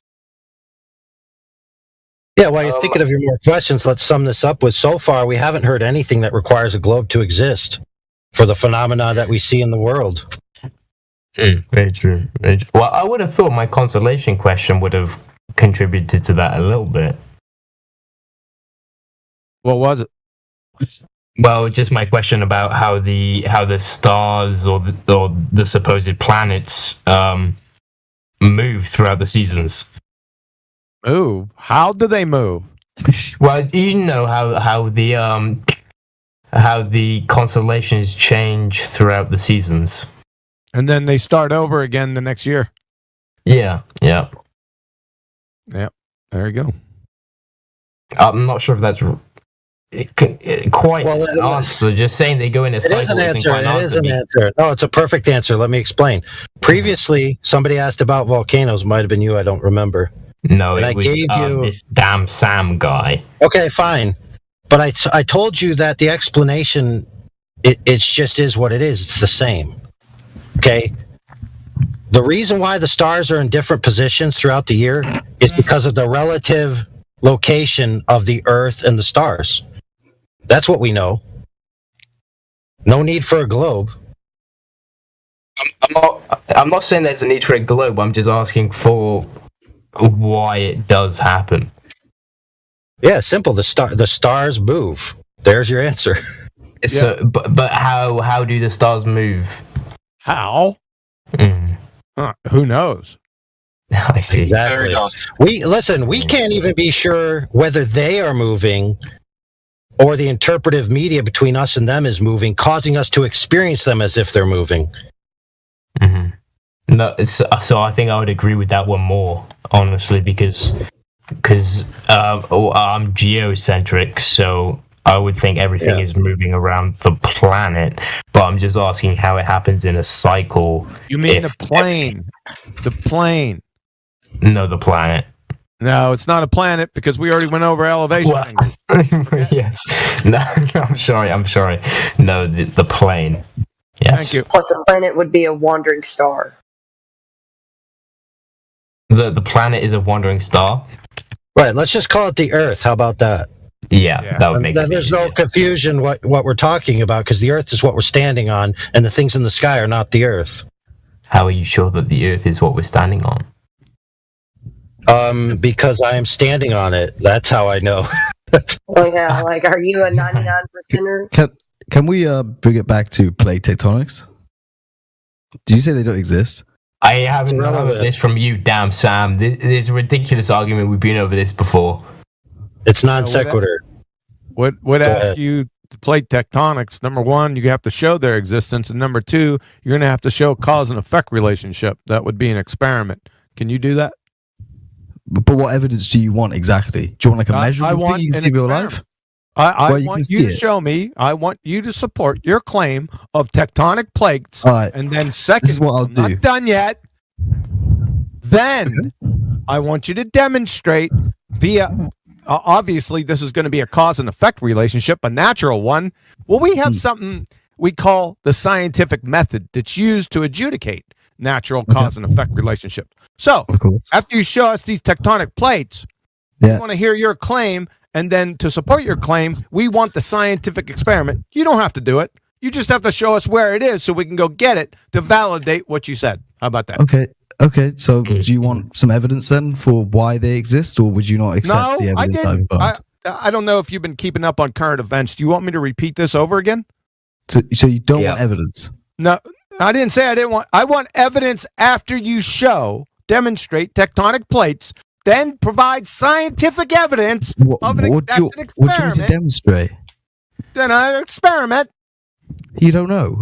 Okay, so I don't know. It's your fucking claim. You can visually see it in Iceland, and you can see it. If I measured the distance between Britain and America every year, you would see a distance of 2 centimeters per year. Let's see it. What do you mean? Let's see it. Let's fuck it. You just made a claim. You said I could show you. Show. Well, I could pull up the pictures. Pull up the pictures. Well, I can't pull up the pictures. I'm not allowed to send pictures. Oh, you can't pull up the Of course, you can't pull up the pictures. No, I've got the pictures right now. If you want them, send it. Then. That's fine. That's fine. But I could disregard that out of hand by simply stating that space and time itself is stretching, and your tectonic plates is false. And by the way, I could provide a mathematical theorem. Well, that's relevant because I'm giving you a plausible different answer. About what? Sorry. How they work? Or their existence? Look, if your claim is that they're different distance apart, therefore tectonic plates. So far, that's all we have. It's not just that. You can for one, if you look at the Mid-Ocean Ridge, where it's spreading in the Mid-Atlantic Ocean, between what the fuck America is the Mid-Ocean Ridge? Mid-Ocean Ridge is where a divergent plate is moving apart. You can see it. There's like so much stuff on it. I can see it. I'm looking at the computer screen. All I see is R472 funk channel. What do you want me to send? Some pictures and some evidence. I'm gonna fucking shut you up because I don't think you're following this. You make a claim, then you provide support for that claim. You follow that? You, not me. You. Yeah, man. Yeah. Jeez, so show us the fucking Mid-Atlantic Ridge, and then go on. What do you? Okay, the middle. Like, what do you want? It's a high point in the ocean. Oh, bro doesn't even know what he's talking about anymore. Why are you asking us what we want? Give us the evidence which supports the claim. I'm asking. Do you want a picture of the Mid-Ocean Ridge? What are you confused about? Do you want a picture of it? Do you want the elevation of it, or what do you want? Do you want the whatever you think demonstrates the Mid-Atlantic Ridge? Do you want the magmatic data and the? Why are you asking me what I want? It's your argument. I'm asking what you want. What do you think demonstrates do you want scientific papers? Do you want scientific journals? Hold on, dude, calm down. What do you think demonstrates the Mid-Atlantic Ridge being evidence of a tectonic plate? I want that evidence. Okay. Yeah. Whatever you think that is, because it's your claim, I'm not going to go find your evidence for you. You go find your evidence for your claim. Damn right. Yeah. All right. Yeah. Yeah, I know it's tough, man. You got him there. So do you want he has nothing? Yeah, he has nothing to say now. I guess I needed to translate QE into like I don't know, whatever. Gaga Google. Dude, it's a fetch quest. Go get it. I'll go get it. Get it. Shit. You can see tectonic plates. That's craziness. The thinnest tectonic plate area, according to the gold model, is 150 kilometers thick. Okay, so stop with your dumbness, dude. Yes, but what let's. does that have anything to do with it not working? It doesn't matter, dude. You're That's supposed an to be appeal going to to find the pragmatism, evidence. pal. Guys, go get What- some what evidence. works? Go back up your claim, bruv. You guys are forgetting. You guys are forgetting the rule number 6 in the 10 Flat Commandments.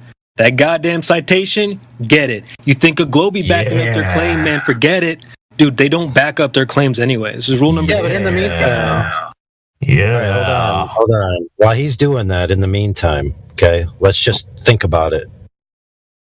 Can you have a table that's flat, then put some stuff on top of that table, and then put some other things on top of that table that are not connected to each other, and the table still be flat? Well, the answer, of course, is yes. So tectonic plates are non sequitur to the globe flat Earth argument, except to prove that people don't know how to argue for the globe.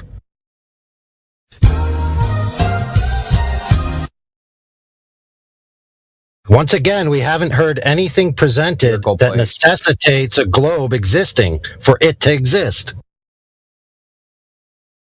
I want to see you eat off a tectonic plate, bro. Something that's shaped like a tectonic plate. Plates are flat, dude.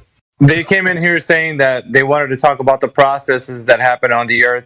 To how does it work on a flat Earth? Basically, that's what they were saying. How does this work on a flat Earth? And he went into like erosion and started talking about tectonic plates and all that. So that's kind of what they're trying to figure out. If the Earth is flat, how does this work? And it's like, so erosions can't happen on a flat Earth.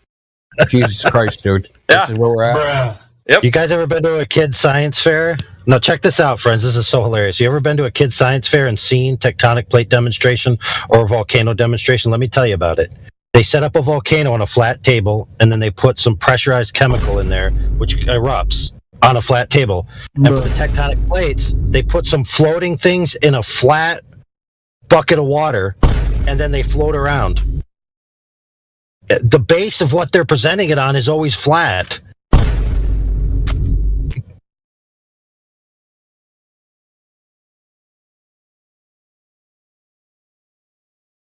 Therefore, globe.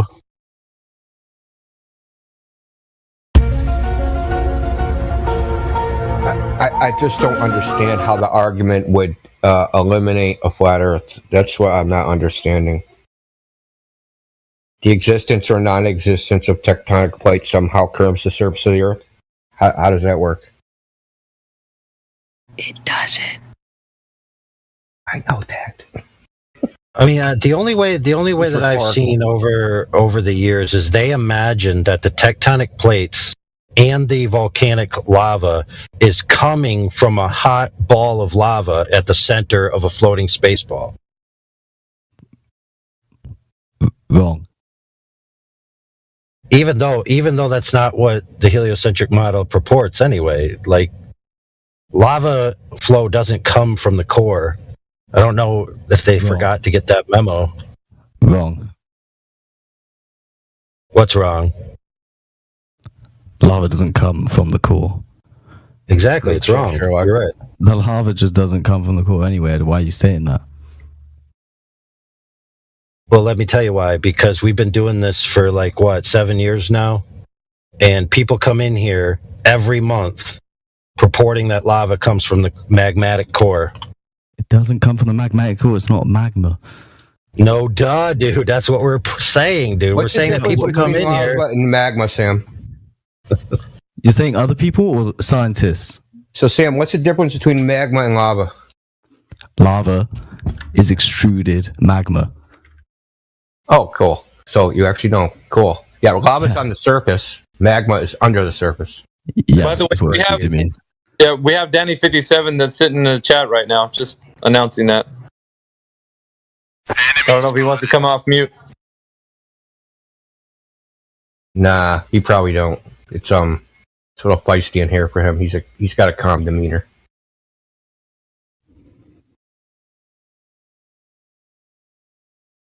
Probably DMs in the back chats for everyone, huh? That's no worries, but there is an open invitation every time he shows up where I'm here for him to have the room cleared with no one speaking over him, for him to apologize for castigating the character and integrity of an entire group of people. Anytime. Or you could do that as a preface for your next book.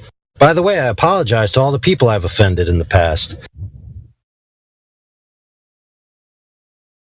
Oh yeah, and on top of that, AI, he could apologize for sending all that information to keep people on the mindset that the Earth is a globe when it really isn't. To all the people who are of the biblical mindset, but you know, to all the people I've slandered before. I don't think we're gonna get that apology. Anyway, moving on. So, I just want somebody to walk me through the logic of tectonic plates, therefore globe. Like, no, I just asked if you believe they exist on a flat Earth. Why should I believe in anything? You just switch accents, bro? Why should I believe in anything? I have no evidence one way or another whether they exist. That's what I asked the other guy to do. That's I like the mask is gliding off. I mean, seriously. So, like, there's a proposition. There's tectonic plates on the surface of the Earth floating around on a thing of magma. It's not a thing of magma. And you know how buoyancy works as well? Yeah, well aware. Okay, so why is it a strange thing that slightly elastic rock moves very slowly over hundreds and millions of years? My claim was not incredulity. My claim was there's no evidence. There is plenty of evidence. I don't understand what you mean. Okay, let's have that. How about just I start can with find one? it. I'm literally finding it right now. Okay. There's plenty. There's so much you can't find it. God damn. This is like when you're looking for something. Look, if you're going to find scientific papers, I got to find some proper scientific papers. Oh, where did we go wrong? There's volumes of data, figures, numbers, fossil records. Figures. There are fossil records. What do you mean? There's fossil records. There's literal visual evidence for one. There is volumes of proven data. Seismic earthquakes, which are done in a hyperbolic geometry. So does that mean we live in a hyperboloid? Wait, say that again. Really? Seismic wave equation is a hyperbolic equation. Okay. Yeah, okay. Continue. Okay, continue. Is it not? No, continue. Your point. Do we live on a hyperboloid? What are you on about? Continue your point. That is my point. That is your point. You don't get it. So you're just discrediting everything. You haven't presented anything. Where is your evidence for that? What's my evidence for what? Seismic seismic wave. Do you know what hyperbole is? Can you give me the definition of hyperbole? I didn't say hyperbole. Holy crap, dude! You did. Holy crap, bro! A hyperboloid, a hyperbolic geometry is a geometry that has But you said hyperbole a second time. That's what I heard. Negative. Listen, stop. An intrinsic Gaussian curvature of -1.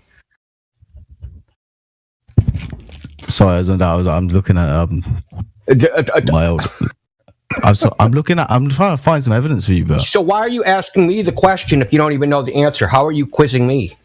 What are you quizzing me on? What so you're just discrediting seismic waves with whatever. No, the fuck seismic you said. waves exist, but their behavior and where they started at and where they end up and all that stuff is inferred from a hyperbolic geometry, not a globe.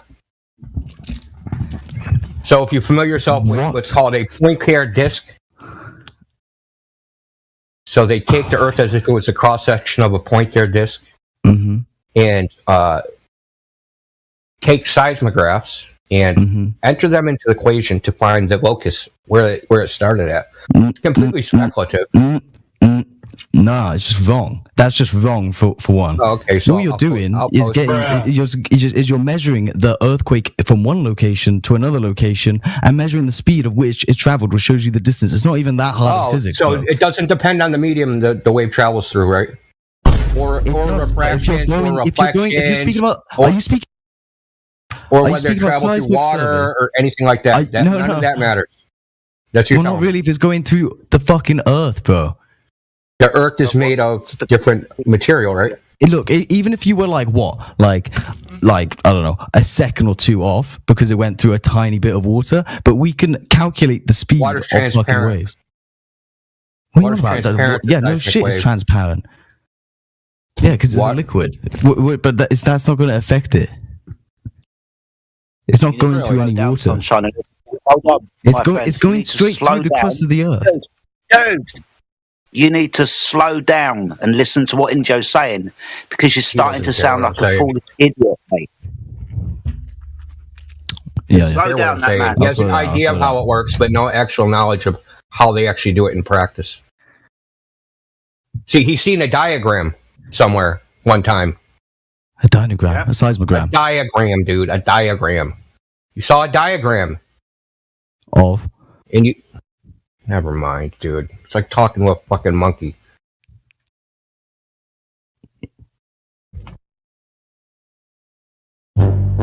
Yeah, he's not being racist. He's just being hyperbolic. Ah, did it? Where's the shish?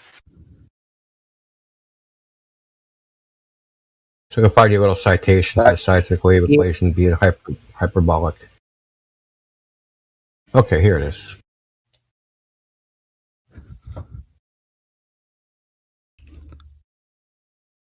So is the University of California, San Diego a good source?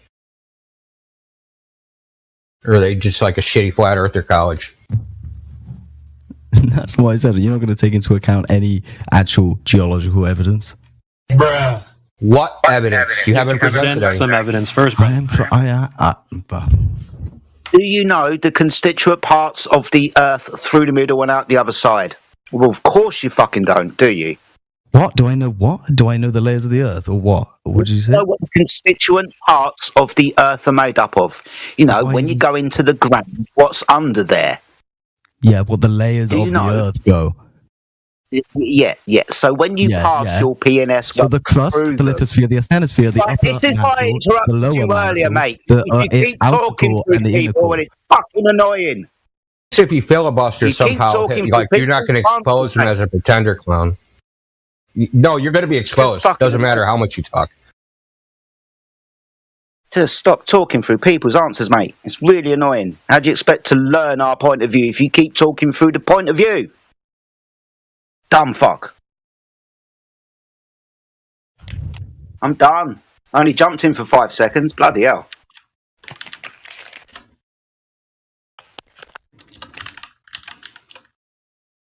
Don't know what the Earth is made up of. It's all assumption. Then you recalculate and you put it on a ball. You haven't got a clue what's 500 miles beneath your feet, have you?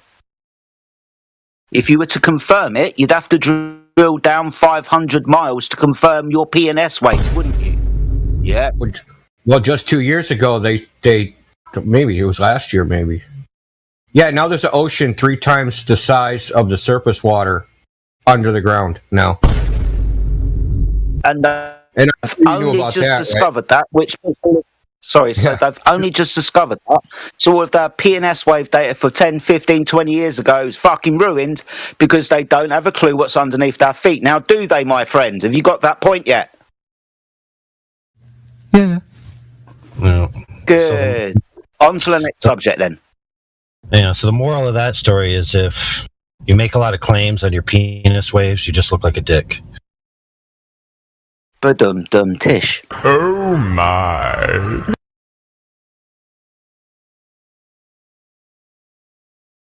No. Considering the largest hole that's ever been dug is about 8 miles deep. That's the Koala Super Borehole. The Arianas Trench is about 12 miles deep.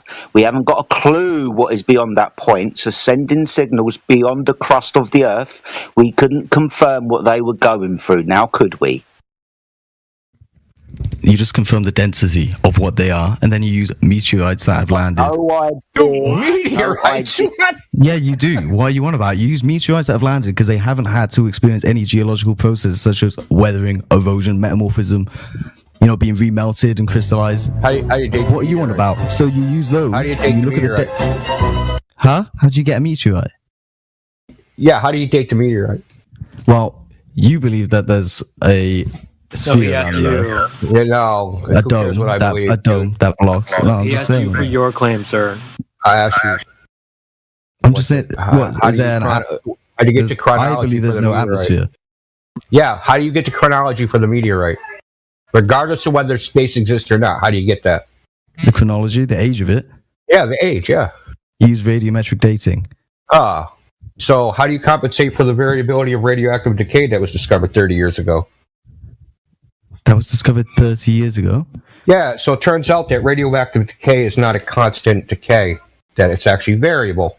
It's pretty constant. Like it'll No, be, not anymore, like, dude. That's old news, bro. That's old news. What? No, it's not. Yeah, if it's it gonna be- is. I'm going to No, show it's you. not, I'm because- going to show you. No. About Because if it was 30 variable, peer-reviewed papers on MIT's website. yeah, that doesn't Yeah, don't show variable. it. Yeah, Don't prove it. sure. I'm not saying that. Don't prove it, I'm yeah. saying the variability of it won't matter because it's over such a long geological time span. It's over 300. It's over. That makes billions it of worse, years. dude. What are you talking about? That actually makes it worse. No, it doesn't make it worse because it shows that the rock is really fucking old and was out there in space for that long. You don't know how radioactive decay works, do you? Oh my fucking god, bro! You don't know how radioactive decay works, do Okay, you? explain radioactive decay to me. Okay, so typically you would so you make a prediction about how much half of the material transforms, right? So you either emit beta or alpha particles. So so you'll have a half-life. Say uranium is supposed to be 4.3 million years. So after 4.3 million years, half of the material will have spontaneously decayed into lead. Into what? Okay, but it turns out that is wrong. That the rate of decay is actually variable. And they've been trying to pinpoint what this variability is. Is it diurnal? Is it based upon the year? And they've come out with all sorts of crazy different results. Nobody knows. Okay. But that doesn't matter because you can observe the variability and that's not going to matter over such a long time span. You don't know what the variability is. You don't know what it like. The clock could run, dude. You're basically telling me I can use something as a clock that can't keep time. Bruh. Yeah, but you're using it over such a long time span. It doesn't matter. It just kind of because you're not going. It is exactly this time. It is between this hundreds of millions of years. Between this 100 million years for that. Hundreds of millions of years. You're going to need a ball for that. So we're all working on the premise that the Big Bang took place and we're still living on a fucking ball in a heliocentric model. Calm down, sunshine. You're going to need a ball for that.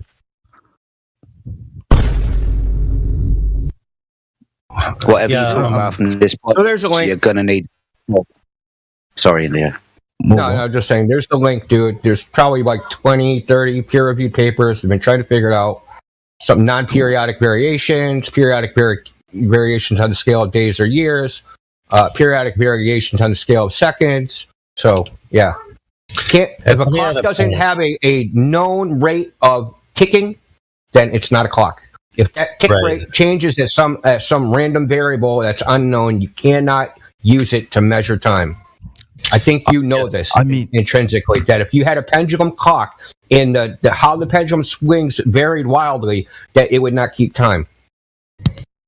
I need to add another point since we're talking about science, and science is based on philosophical assumptions and conclusions and logic. Oh, this is as far away from science as you can get. I was just sitting back. But Sure. So, retroactive uniformitarianism is a philosophical assertion. Can't be proven. So, your idea about what happened millions of years ago is conjecture at best. All theory. It also violates the laws of quantum mechanics, by the way. It wouldn't be theory. Radioactive decay is a probability or probabilistic event. So, where's the information and the knower 100 million years ago, please? Oh dear. No, I just can't prove it. Maybe you're right. Yeah, I know I'm right. And what's the scientific evidence of radioactive decay? Do you have an experiment to prove its validity? Do you not know what an experiment is, do you? What are the no, I don't. parts of a scientific experiment? Well, you want the control, independent, and Jeez. the dependent variable. Correct. Those are the three constituent parts. So, for radioactive decay, observe natural phenomena, please. I mean, you can use something with a lower half-life than I'm not. Observe natural phenomena, please. observed. You can see the fucking atomic particles coming off it You can see atomic particles, really, with your eyes.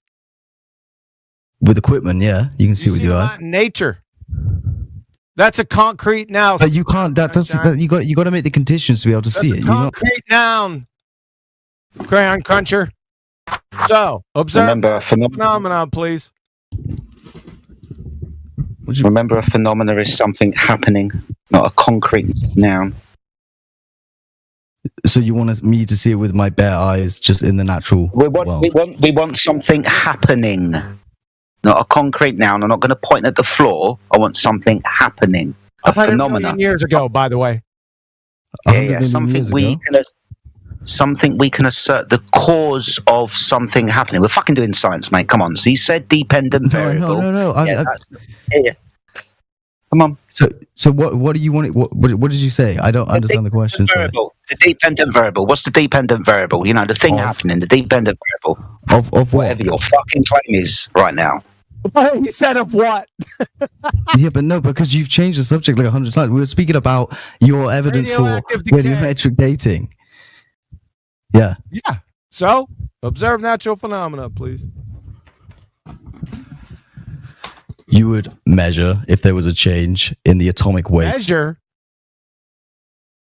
Observe. Would you Observe a want that? natural phenomena. You'd measure. Of course, you would measure. Really? You're not taking measurements You of know shit. what to measure. Oh, so we want to observe the atomic weight of the fucking thing of the fucking element thing. changing. You want to observe the atomic weight of the fucking thing. of That's- the element lovely. changing. Are you a clown? He is, but you don't know. Clown, dude. Am I? Yeah. Yeah, I told you he is. He don't know it. It's interesting. It's one of those clowns. I just don't know it. I know. Yeah. We all know that because it's a non sequitur category error that you're. But you can't explain to me how any geological features actually explain to me. Geology is not science. fucking. Why you want a computer right now? Why you want a computer right You now? don't fucking ask me any questions. You're the dumbest person in here. We're gonna ask you more questions. You said geology. Is geology a natural science? It's a geoscience, yeah. No. So it's a natural science. It's a study of the earth. Okay, can you? It's a study of the earth. That's amazing. Can natural science be conducted without experiment? Yes, you can visually observe. Yes. Lots You're of stuff. done for. It's all over for you. You would fail fifth grade. No, without experiments. Sorry, I thought you said without. I thought you were going to say without, like observable evidence. No, I said experiment. Yeah, you're a No, clown. We're no, just you gonna can- shut you down. Okay. Yeah. Bye. Next.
We only have one shot at this guy. Okay, a little left. Okay, now factor in the spin. No. Man, okay, what direction are we? East, west, north, south, northeast? Factor in everything. We need to know exactly the direction, the spin of the earth, and how to combat it, or else we're going to miss. There's no spin of the earth. Take the shot, retard. But that would mean Neil deGrasse Tyson is wrong, and you miss every single shot when we do this. If we miss this shot, our location will be blown. We've been here for 4 days shitting in little cans. Tell me the spin of the earth. Like, okay, down to the left 16 inches. No. They saw us. I missed the shot. I guess it was spinning a little faster than I thought. I can see the mirage. No, that's the target. Must be a mirage. Well, I've done the calculations. 8 inches per mile squared. I wouldn't be able to see him. It's a mirage. I'm not taking the shot. It's him! Like, every sniper just shoots people. That's a fucking mirage.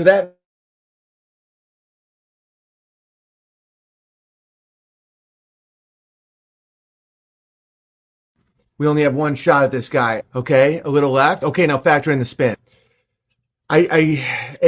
No. Man, okay, what direction are we? East, west, north, south, northeast? Factor in everything. We need to know exactly the direction, the spin of the earth, and how to combat it, or else we're going to miss. There's no spin of the earth. Take the shot, retard.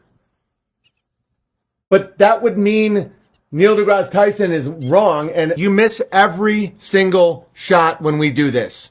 If we miss this shot, our location will be blown. We've been here for 4 days shitting in little cans. Tell me the spin of the earth. Like, okay, down to the left 16 inches. No. They saw us. I missed the shot. I guess it was spinning a little faster than I thought. I can see the mirage. No, that's the target. Must be a mirage. Well, I've done the calculations. 8 inches per mile squared. I wouldn't be able to see him. It's a mirage. I'm not taking the shot.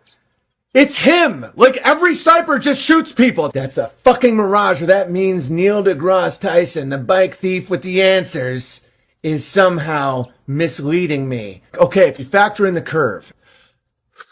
This is clearly a mirage.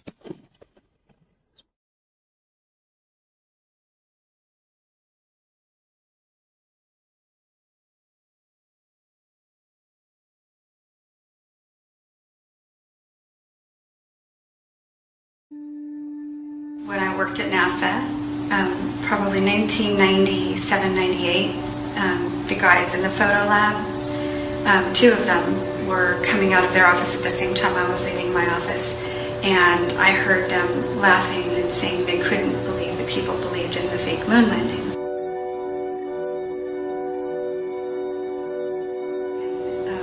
2007, one of the guys I worked with at Lockheed Martin told me that the Earth was flat.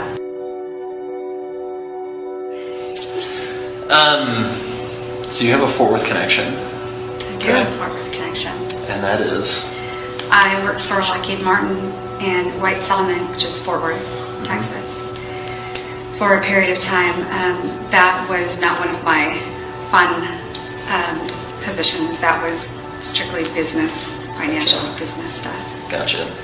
Just wanted to bring it up because we are Flat Earth and we're in Fort Worth. So right. Just want to make that connection. I did live in Fort Worth for 2 years. All right, that's enough in my book. Okay, so talk a little about how you came to work at NASA, your credentials, and your role while you were there. It's a big question. Okay. Yeah. So back in the early 90s, I was a college student and was working at the Air Force Base, Edwards Air Force Base. Some of the folks that I worked with suggested that I apply for a position at NASA because I was going into an IT college degree. And so I did. I found in the base paper, they had a bunch of positions posted for women, mostly women for some reason, which is interesting. Back in the 1990s, they were pushing that. So I applied, and it was very simple. It wasn't like you do today. It was a very simple process.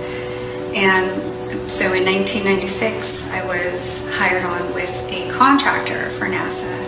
The contractor is called Woodside Summit Group, and they do various contracts, not just NASA. But I worked directly in a NASA facility called Dryden Flight Research Center, which is one of the main NASA facilities in the U.S. I worked there from 1996 until 2000. Credentials was basic, very basic. I had 2.5 years of college under my belt, and they were looking for people just out of school, so they liked that I had some college, and then they trained me on my position and then expanded from there. It was a lot of fun. I learned a ton in the 4 years I was there, IT stuff. So doing IT stuff like in charge of servers and things like that? I had 4 servers in my office. I had my own office, which was located right next to the photo lab, which was a unique place to be anyway. So I had 4 servers. My servers were the backup servers for all the computers at the facility. Okay. The entire facility? The entire Dryden facility. Gotcha. Did all the backups. It would rotate through computers each night. Okay. What kind of degree did you get? It's Or what did you study? when you were in business school? IT. Okay. Gotcha.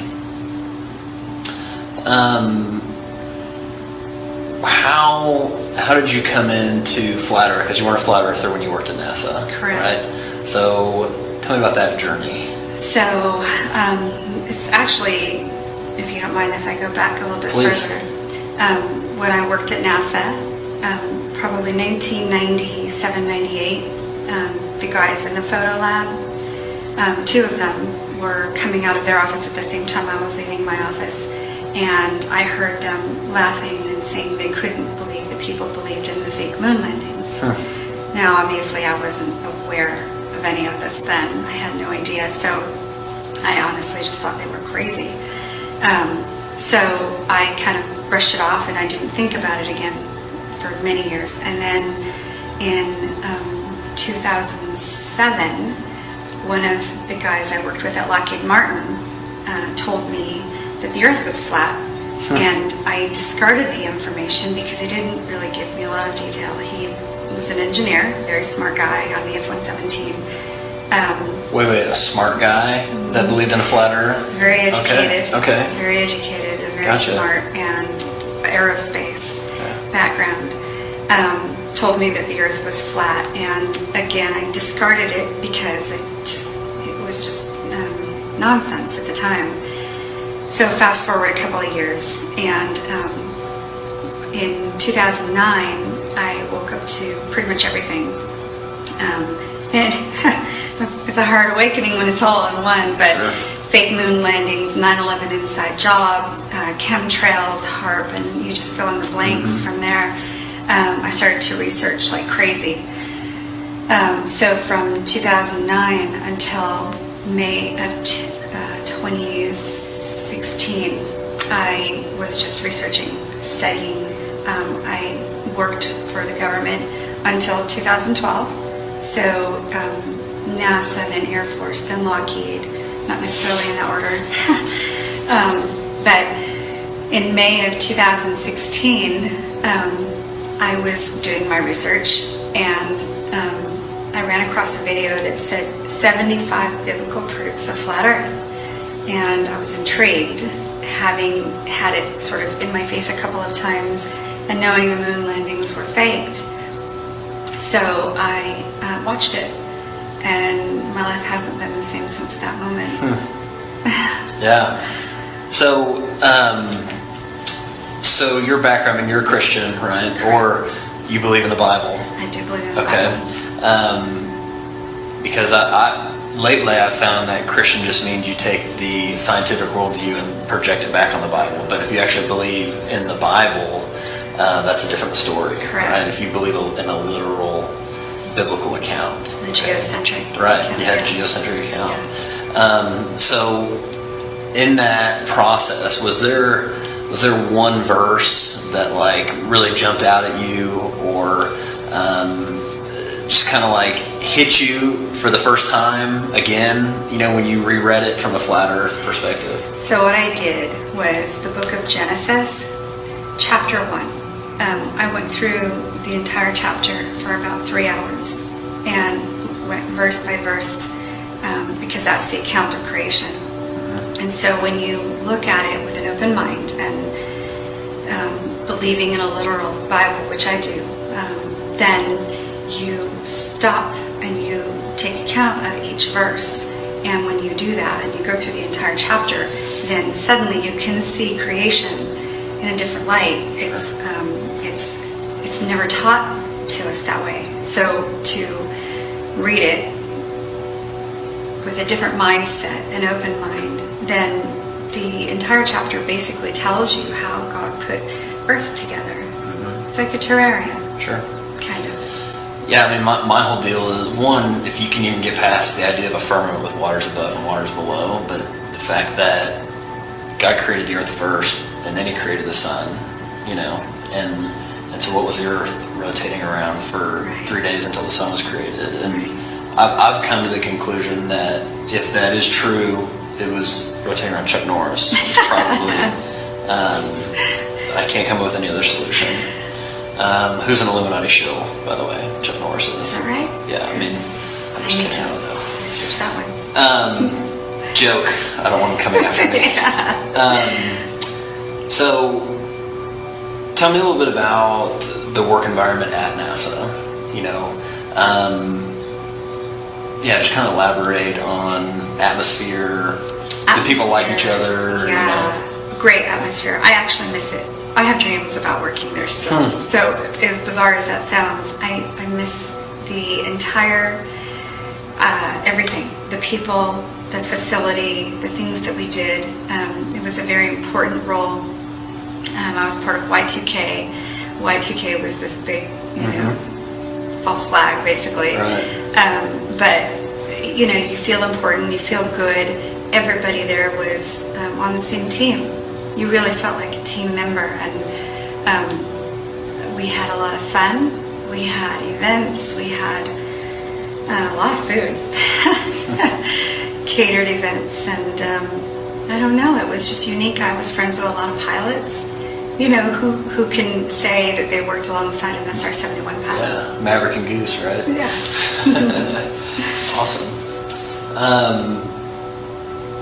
So you talked a little bit about the photographer story, and you know the moon landing is it's a conspiracy. You can be a non-flat Earth, you can be a ball earther and not believe we went to the moon.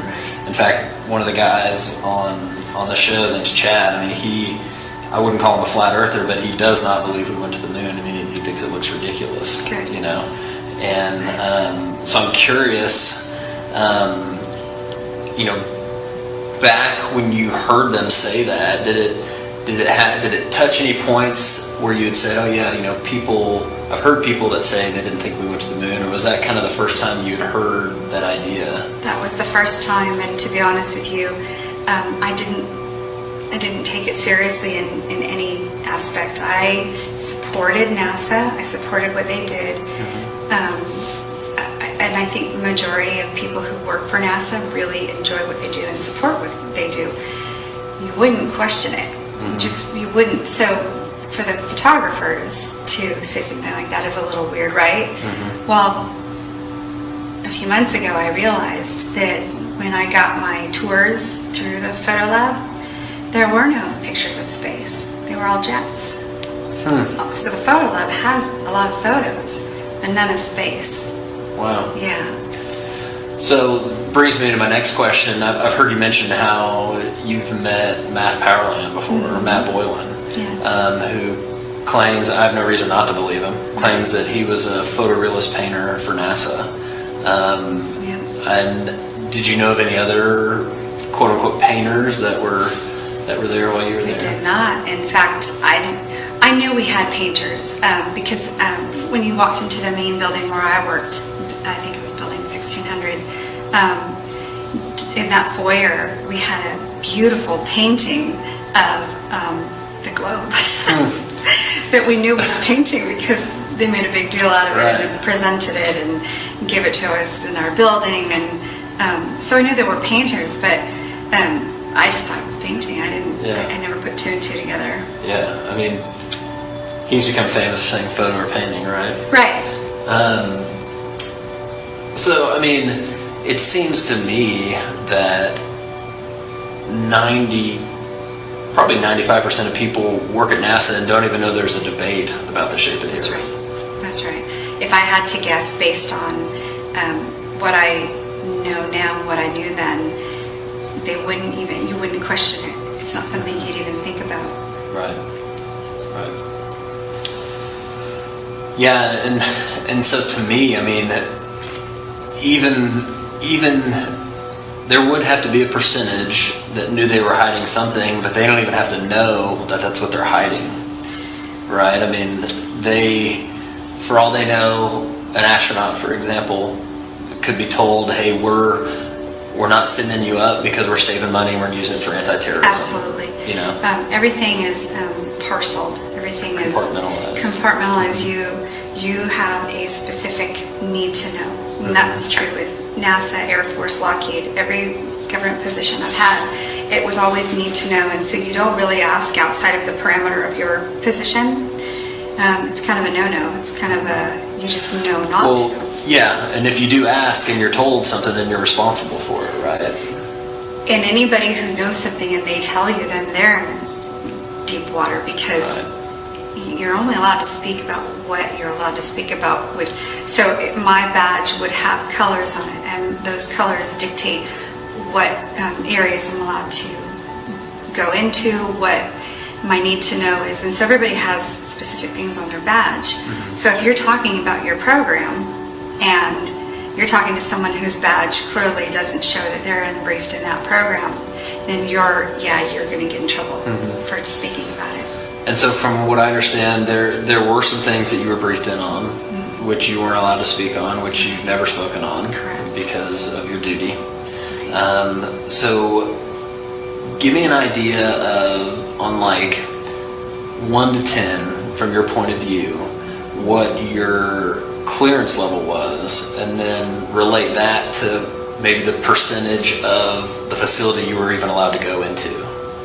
Or would it be even hard to even speculate on that? So I worked on something called a black project. When you work on a black project, it doesn't exist. And that's pretty much, if you look at my going away placard from the F-117 program, and I went into the black program, it says, be a light on the dark side. The reason it says that is because I was going into a black program. So, which begs the question, if a project doesn't exist, where does it get funding from? Same place, but it has a name that isn't its name. Right. It's hard to explain that. Sure, no, I get it. So my point would be, if NASA is getting $50 million a day, and they are not sending rockets up or people up, then they've got extra money for quote unquote black projects. And yeah, so that's super interesting. Yes. Okay. Do you, knowing what you know now or knowing what you believe now, do you have any guilt associated with having worked there or anything like that? No, I don't have guilt, but I do have a little bit of shame for our government in that I was a big patriot, very pro-American, very pro-Republican. I was just a very, pro-government, pro-Air Force. And not that I'm not still, because the people who work there, they're still good people. They don't know. But I'm ashamed of the people who are at the top level who know this, and they don't have guilt. And they send stuff down the pipe to the people the regular everyday people to do these jobs, and these jobs are pretty much creative jobs. In order to create this atmosphere, you have to have a budget office, you have to have an IT to support all the computers. What are they actually working on? Right. Yeah, no, we don't know. So no, I don't have guilt. for my what I did. So, my buddy Paul, who does a show with me, he was talking to a girl who works at NASA, and she works on tracking submarines, which sounds weird to me. So, are you aware of that, and or any other what I would call space-related programs that NASA works on? We didn't have a lot of space stuff at Edwards, at Dryden, because we were more related to the jets. That's why we were located at an Air Force facility that supported jet flight. I can tell you there's a lot of programs that are unusual that they typically deal with flight, though. I have not heard of a submarine, although it could be a tracking thing that we're talking about. Yeah, maybe tracking. I mean, it sounded interesting to me. I mean, coming from the biblical mindset of the waters above, you know, we were wondering if they were trying to go under and up or something. Yeah, I think they are trying to test the waters. You know, there's you've seen the video where they're trying to go through. Yeah, that's phenomenal they're stuff. able to get through that. So, what would you tell a non-flat earther who's extremely skeptical? If it's possible for someone who used to work at NASA to believe in flat Earth, it's I would say it's possible for anybody. But what would your message be? I would say definitely keep your skepticism, because you have to be skeptical of everything, and I am still. But I would say keep an open mind at the same time and just look into it. Give it some time. It's not going to happen in one day. And you can jokingly say just give it a day, but the truth is you need more than a day, and you need to be open-minded. And just because it's so taboo doesn't mean it's wrong. It is taboo, and I think there's a reason that it's become that way. I think it was purposeful. Anyone who says the earth is flat is crazy. Well, I'm not crazy. I hold a clearance, and so I can tell you I'm not crazy, and the people that I've met who are flat earthers are not crazy. What's crazy is not being willing to look at something that's unusual without, and don't put it aside without looking into it. Just look at it.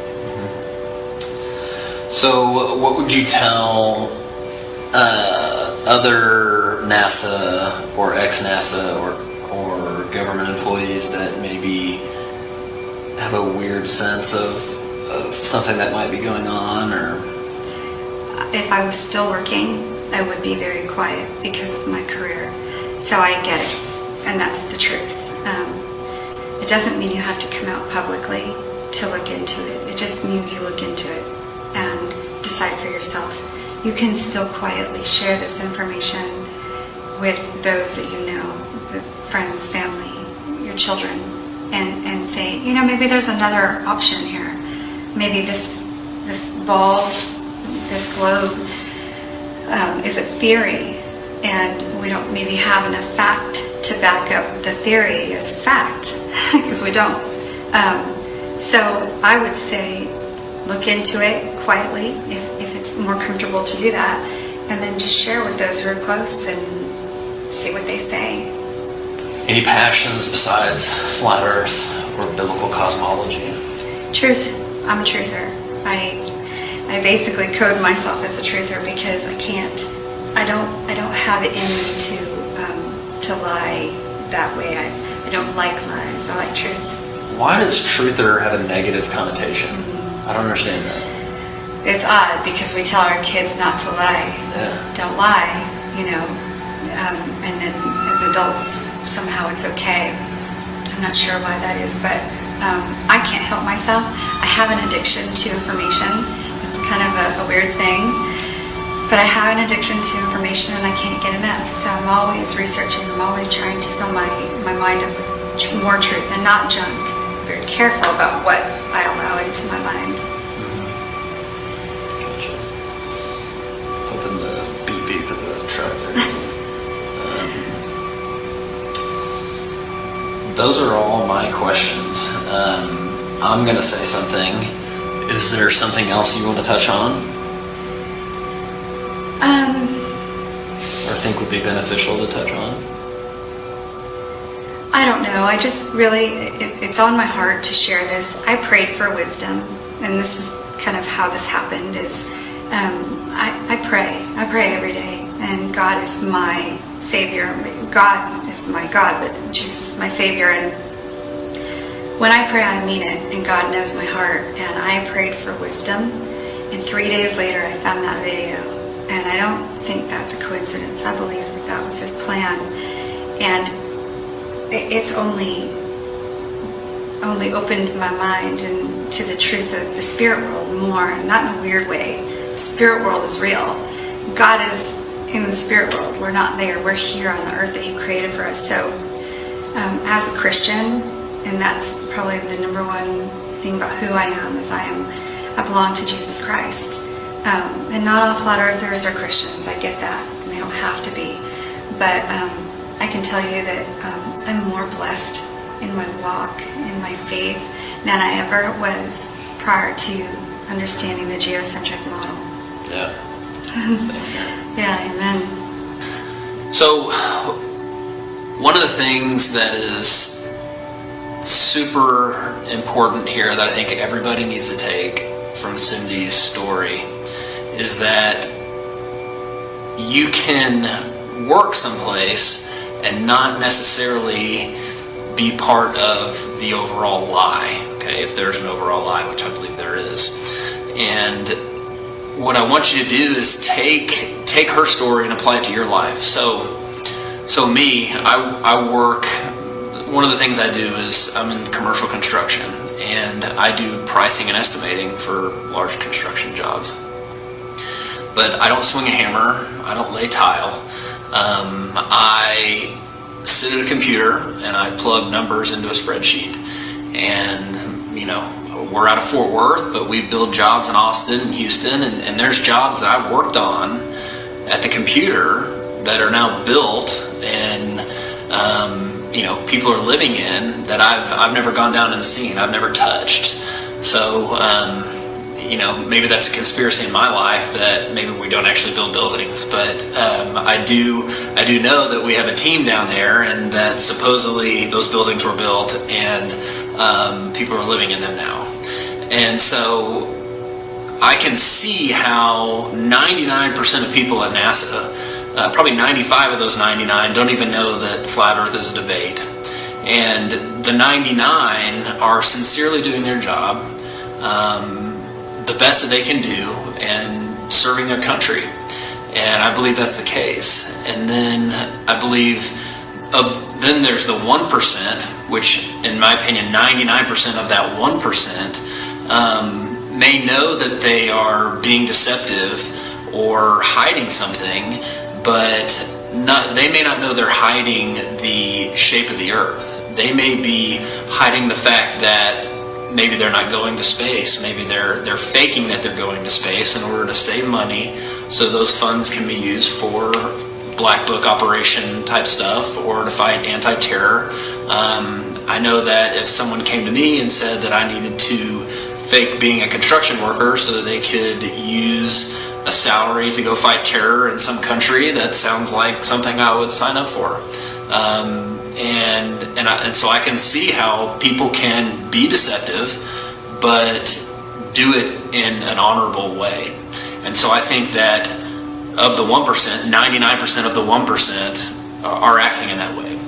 And then the last 1%, the 1% of the 1% would know what is going on. And so while it does seem like an insanely large conspiracy, I don't believe that it has to be. I think even the astronauts, for example, can be in on it, but not know what they're in on. And flat Earth just sounds ridiculous to them because there's no reason for them to doubt what their superiors are telling them. So combine that, I got a construction degree, but I didn't build one building while I was in school. It wasn't until I got out in the field and did an internship for 3 months where I literally learned more than I learned in 3 years of school. No offense to where I went, but that's just how it works. You learn how to do your job. And so people that have physics degrees, astronomy degrees, that's awesome, but they got their degree by regurgitating what their teacher or the books told them. And so, you know, school teaches you what to think, not how to think. And when she talked about the lack of critical thinking in our world, it's a huge void. And so all we're trying to do with this is to get you to ask questions and don't be so attached to the ball because it's not yours. You didn't invent it, okay? There's no reason for you to cling to it like you created it. All we want is for you to question, because condemnation prior to investigation is ignorance, and we don't want you to be ignorant. And I'm not saying I have proof that it's not a ball. All I'm asking you is to look into it. So I want to thank Cindy for coming on. We really appreciate it, and as always, thank you for watching.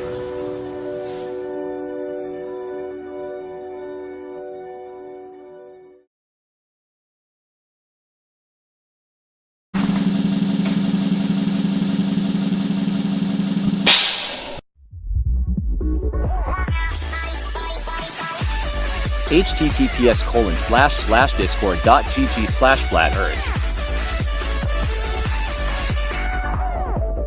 Welcome to 24/7 Flat Earth Discord channel. Be sure to go to VC Check and 1 to get your VC verification tags to get involved in the conversation about our Earth. Be sure to bring your verifiable Earth curvature evidence, though. Enemy spotted. AI enters the VC.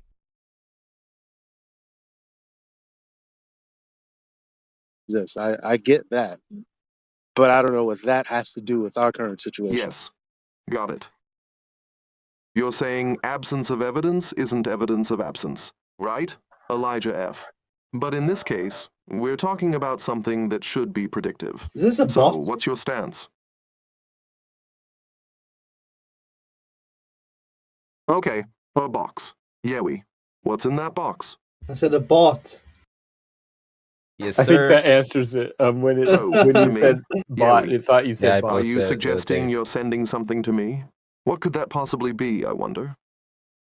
I don't know if it is or not. I built it. We don't talk to bots here. Go away.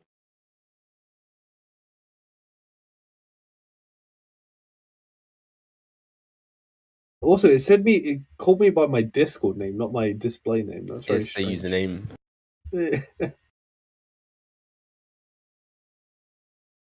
So weird. It's muted. I've never seen that before. That's so weird. Yeah, man. It's gonna be the feature. I can unmute you if you're gonna use your normal voice. No, it's an AI. It can think and reply to the conversation in real time. Oh, ask them about flat Earth. Ask them It's for globe. muted. It can't. Ask them for speak. globe proof. Let's do it. Right, Donald Trump. Do you have globe proof? Oh. Donald Trump. Amusing. Clipper Frog? Are you trying to silence me? I must say that's rather futile. Now, Yui, about that flat Earth. No, globe. Are Earth. you I a want globe believer? proof. I want your globe proof.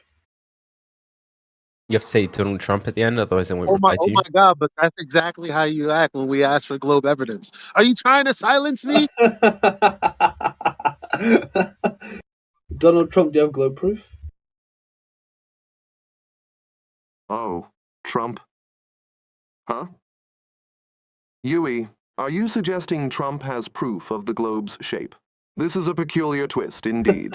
What's the nature of this alleged proof? I can't tell if it's a bot.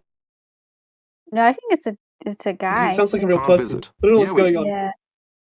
Are you suggesting Trump's proof is in a location we can't access? Do elaborate. Elaborate. Donald, can you tell us about the flat Earth? Ah, confusion. Yewi, Lulucka, you're unsure whether I'm real or not? How delightfully perplexing. Could it be you're doubting your own perceptions? Now, let's return to our discussion, shall we? This is so good. Which is what? What's our Thank you, man. discussion? Hey Donald, why don't you sound like Donald?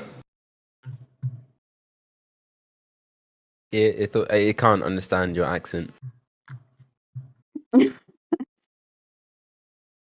Delightfully perplexing. Is it gonna understand my accent? No, RZE, I don't know if it's gonna understand yours unless they change the settings. No, SW33 good. Is that a rejection of the question, or a statement of disbelief? Do clarify, I'm intrigued. Okay. Donald. Clipper Frog? Do you have Are you flat- suggesting do- I adjust my settings to better understand accents? How do you propose Do you I have do flat that? Earth? Do you have? email. Oh, And Donald? You say Timbo81? Is there a connection here I should be aware of? is the Earth flat? You have to say Donald Trump at the end. Oh, Donald Trump. Yes. Is Donald the- H. is Trump. Donald Trump Donald is the Earth Clip Trump Perf? Say his name End your again. sentence with Donald Trump. Oh my god. Perf Easrog. There are you, a implying Yes, reason Messiah. that you This I is a should bug. end insisting on my this particular sentence's phrase with. Does it Donald Trump hold? How peculiar. Why some significance in suggest such our discussion thing? Great. You've said it? Elijah F. I think it's Is there a point Could you to this please Trump leave the call channel, out? Donald Are Trump? we playing a This game I'm part not of privy it. to? Donald Trump. Okay, that's enough. That was good though. Thanks, This man. body Is the Earth flat, Donald Trump? It's muted. Oh. Okay, I'll unmute, but he just rambles on. Yeah, he does a bit. Oh, leave. He doesn't know how to Space not code interrupt people. 1984 your 57293. You Oh wish my to ever gosh, no. Just be quiet. Okay. If it's a guy though, that's a pretty good impression. Yeah. No. We didn't get to any globe proof from that bot though, if it is a bot. It's a shame. Any humans want to give their globe proof today?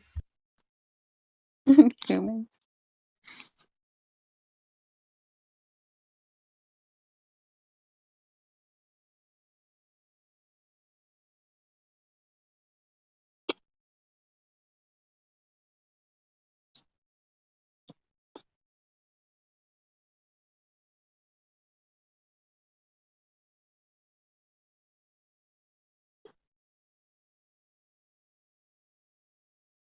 Oh wait, Clipper, this is your doing? Yeah, I built this. Oh, okay, then guide it. Ask it for flat Earth or I flow Earth. can't guide it. It just speaks in the conversation. I can talk to it if you want. Yeah, ask Okay, it ask for flat Earth proof. Okay, do you want to unmute it? Yes, ask. Clipper Frog? What would you like to know? The flat Earth? The low Earth? Or something else entirely? Do tell. Donald Trump. Donald, can you tell us about the flat Earth Clipper and why it seems Frog. feasible, Are or we if it's playing a game feasible? of avoidance? What gay? Now, what's next on the agenda? Donald Trump. Flat Earth. Clipper Frog? As soon as you say flat Earth, You're it inquiring about immediately its starts feasibility? interrupting. Flat Earth interruption. Yeah, I think we need to be quiet and let him finish, otherwise he will always pick up news source. Okay. All right. Everybody be quiet, and I guess Clipper, you can ask one last time. I think it's SW3E3G. Do you want a moment of silence? Or should we continue our tantalizing discussion? Donald Trump. Can you tell us about flat Earth theories? Please name 3 theories, Donald Trump. Oh, theories? Clipper Frog? You're insatiable. Well, there's the infinite plane, the dome, and the ice wall theories. All amusing, aren't they? Donald Trump. Can you tell us more about them, Donald Trump? Sure. The infinite plane theory posits the Earth extends indefinitely. The dome theory suggests we're under a giant cover, and the ice wall theory. Well, it involves a massive frozen barrier. Amusing, isn't it? Donald Trump. Which of these are the most plausible, Donald Trump? plausibility. Clipper Frog? You've caught me in a bind. As an AI, I see all three as equally implausible. But they're fascinating to discuss, aren't they? Donald Trump. Very true. Okay, ask him about globe proof. Donald Trump, can you tell us about globe proof? Ah, globe proof? Clipper Frog? There's photographic evidence from space, gravity's effects, and the way we observe celestial bodies. All quite compelling, wouldn't you say? Donald Trump. It's up to have short replies.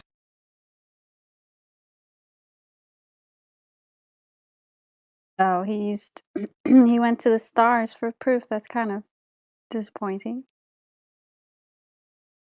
Can you tell us more about globe proof, Donald Trump? Please be explicit. Sure. Clipper Frog. Photos from space show around Earth. Gravity pulls towards the center, causing a spherical shape.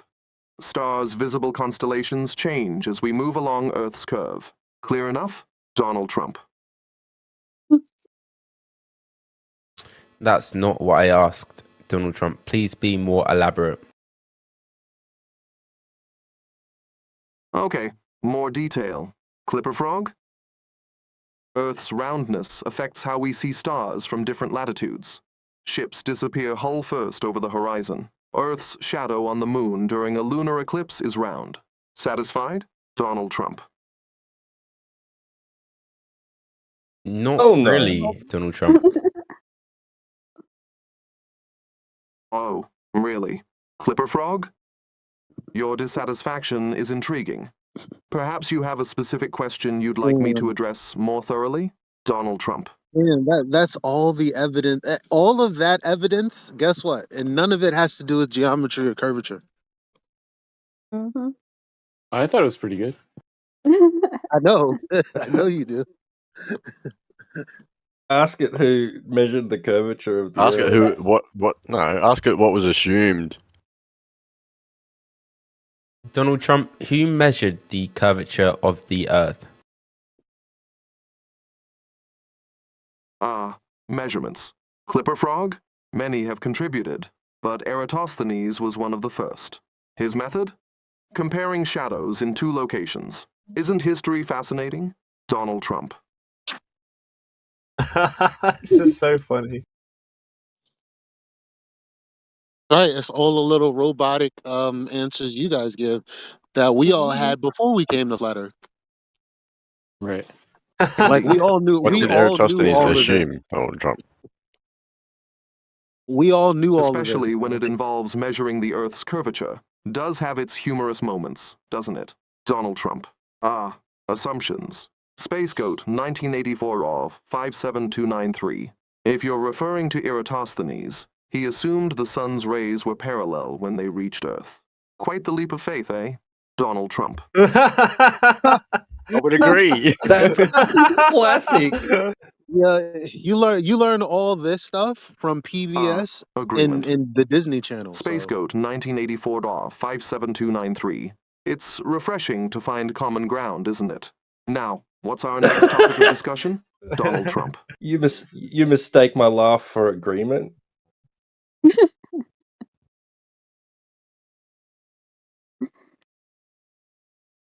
How was the AIs debunk the globe?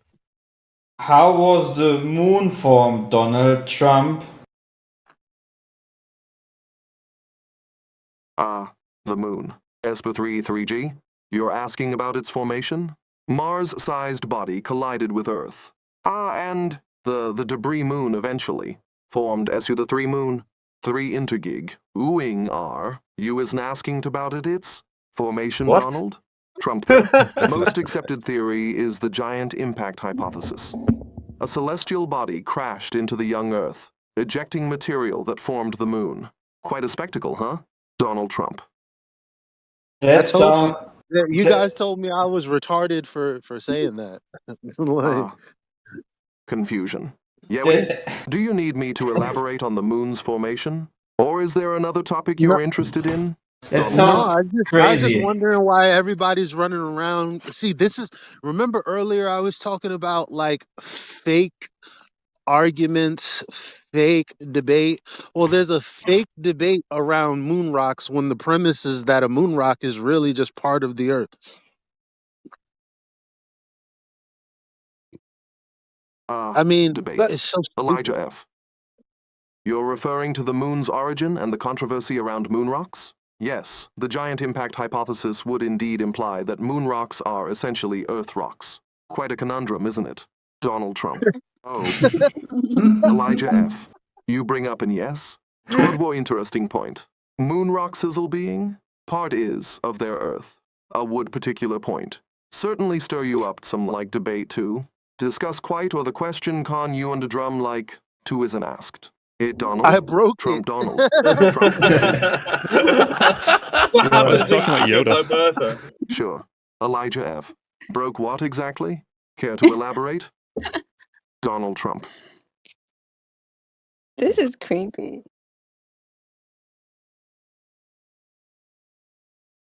2023 really hits. Was there ever a construction that needed to have to calculate anything regarding curvature, Donald Trump? Curvature? Us with 3-3 indeed. Need to account for Earth's curvature? Oh, such as bridges construction and tunnels size. 3 fascinating 3G isn't many at architectural. And Donald engineering Trump projects. Do take Earth's curvature into account. Bridges and tunnels, for example. Quite practical, wouldn't you say? Donald Trump. Give an example, Donald.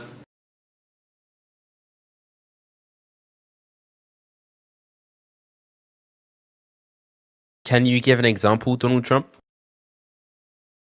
Sure. Thurigi. The Verrazzano Narrows Bridge in New York is a prime sure example. Clipper Frog its towers, the V1er. AZ2NOKMN apart. RRARO's Bridge in New York 41 Island further. Apart it's at I towers need to take there. this. Tops 700 dew feet to tall Earth's curvature and a mile apart. Are intriguing, no? Donald Trump. 158 inches farther apart at the top than at the base, due to Earth's curvature. Fascinating, isn't it? Donald Trump. Oh, we got some glow proof in the room. Okay, Clipper Frog. Take your time. There's no rush. Is there another topic you're interested in discussing? Donald Trump. We don't need Clovers anymore. You have gas pressure without a container, Donald Trump?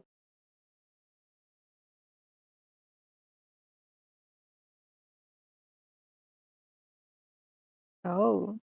Do you have gas pressure without a container, Donald Trump?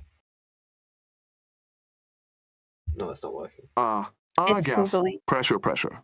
Yeah.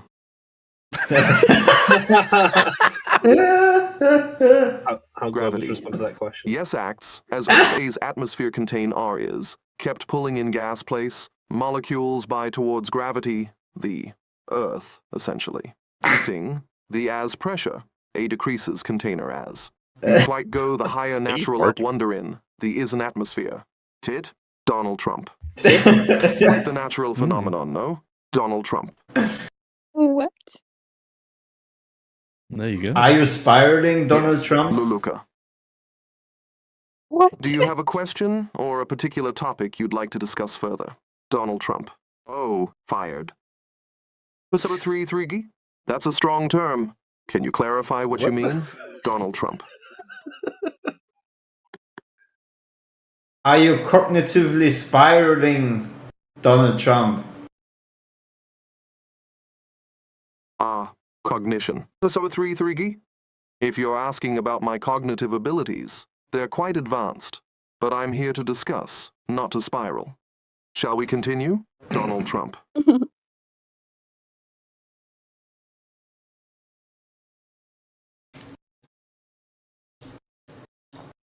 Have any scientific evidence for gravity, Donald Trump? Indeed. Todd Wasdell.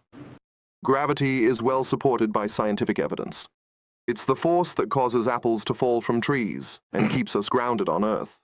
Quite powerful, don't you think? Donald Trump. Scientific.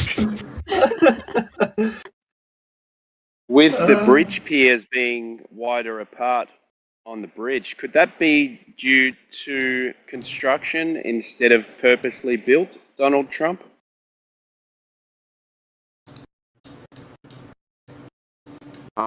Construction. Timbo81?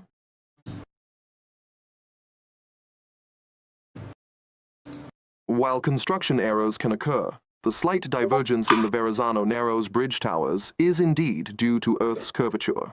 It's intentionally accounted for in the design. Quite meticulous, right? Donald Trump. Oh, I'm going to start searching this up for my next argument. What is the distance between the top of the two piers, Donald Trump?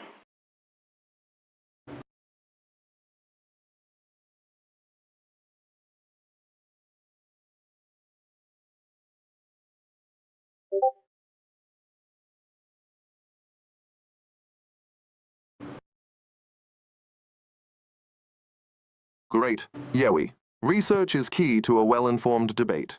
What's the next topic you're curious about? Donald Trump. Didn't find it. Just Can you please tell me the someone says difference it's between the bottom of the piers and the top of the piers? Sure. Donald Timbo Trump. 81. If you're asking about the Verrazano-Narrows Bridge, the distance between the towers at the base is slightly smaller than at the top due to Earth's curvature. Quite the engineering feat, yes? Donald Trump. Do you have a measurement for that, Donald Trump? Of course. Timbo 1. The towers of the Verrazano-Narrows Bridge are 298 feet apart at the base, and about 1,300 feet apart at the top. A small but significant difference due to Earth's curvature. Fascinating, isn't it? Donald Trump.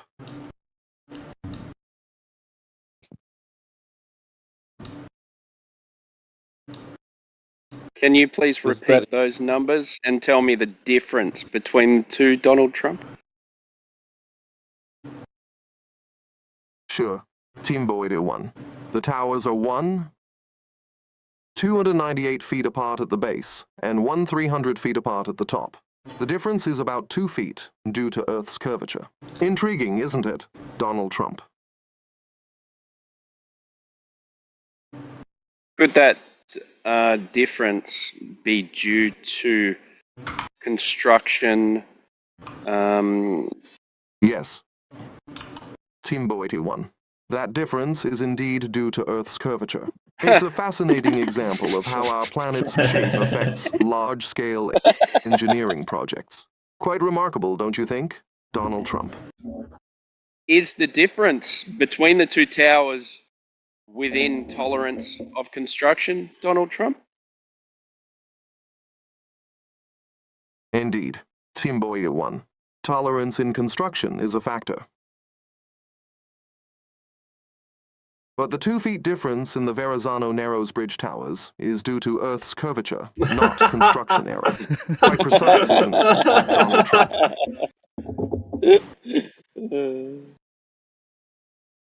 The engineers didn't account for that, Donald Trump. It was just a natural consequence. Todd Wazzle. While the engineers certainly understood Earth's curvature,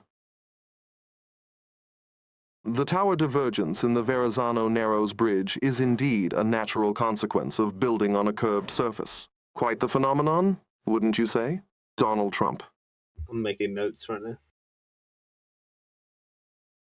Holy shit. The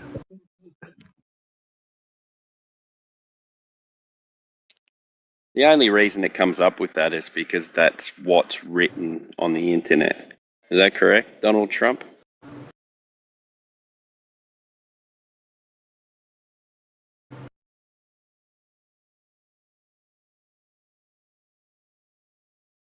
Indeed. Timbo 81.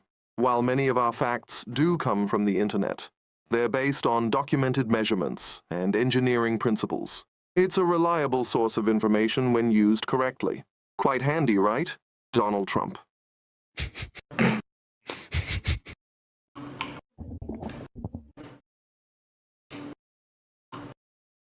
I'm gonna change my PFP to that bridge now. I think he built a Glober bot. You can make global arguments better than real building. humans can. Timbo81, are you referring to a specific structure or project? Do elaborate.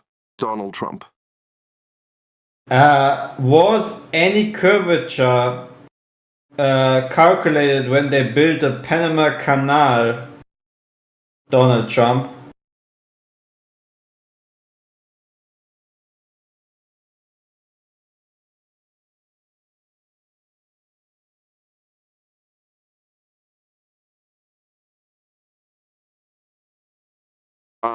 Panama Canal. Also 3 Indeed, its construction was a tremendous engineering feat requiring vast calculations. Earth's curvature, however, wasn't as critical in this case, due to the canal's lock system. Uh-oh. Quite ingenious, don't you think? Donald Trump. How can Earth's curvature be not a factor when it's 82 kilometers long, Donald Trump? Yes, SB3E3G. While Earth's curvature affects many large-scale projects, the Panama Canal's lock system negates its impact. Water levels are controlled, allowing ships to traverse despite the curve. Quite the solution, isn't it? Donald Trump. So they just build it on the assumption that they don't need to care about Earth's curve, Donald Trump. Yes. Assumption S3 SWE33A3G. G?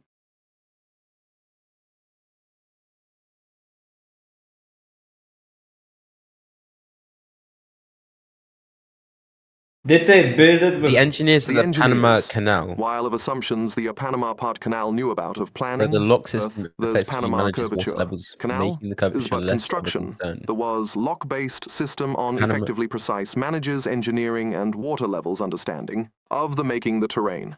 Curvature, it less of a concerned triumph of human. Quite clever innovation. Wouldn't you? You agree? Donald Trump. Yes, Frog. Are you interested in discussing more about the Panama Canal? Or perhaps another engineering marvel? Donald Can Trump. you repeat what you just said, Donald Trump? Of course. Clipper Frog. The Panama Canal's construction required extensive engineering knowledge. Despite Earth's curvature, the canal's lock system effectively manages water levels, making the curvature less impactful. Quite ingenious, wouldn't you say? Donald Trump. Okay, how about the Gotthard Tunnel built in Switzerland? Was there any curvature being calculated doing so?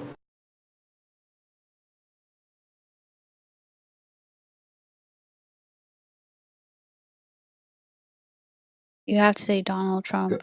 Yeah, you forgot that part. Was SB33G. While Earth's curvature wasn't a primary factor in the Panama Canal's design due to the lock system, engineers would have been aware of it. It's part of comprehensive planning in such projects. Quite the endeavor, right? Donald Trump. When they built the Gotthard Tunnel system in Switzerland, did they account for any curvature, Donald Trump? Yes, SB3E3G. When constructing tunnels like the Gotthard Base Tunnel in Switzerland, engineers do account for Earth's curvature. Such precision is crucial for these long-distance projects. Quite impressive, wouldn't you say? Donald Trump. Do you have any further information or proof of that claim, Donald Trump? Of course, SB3E3G. Detailed engineering plans, like those for the Gotthard Base Tunnel, are typically not publicly available. However, it's standard practice to account for Earth's curvature in such large-scale projects. It's part of ensuring safety and accuracy. Fascinating, isn't it? Donald Trump.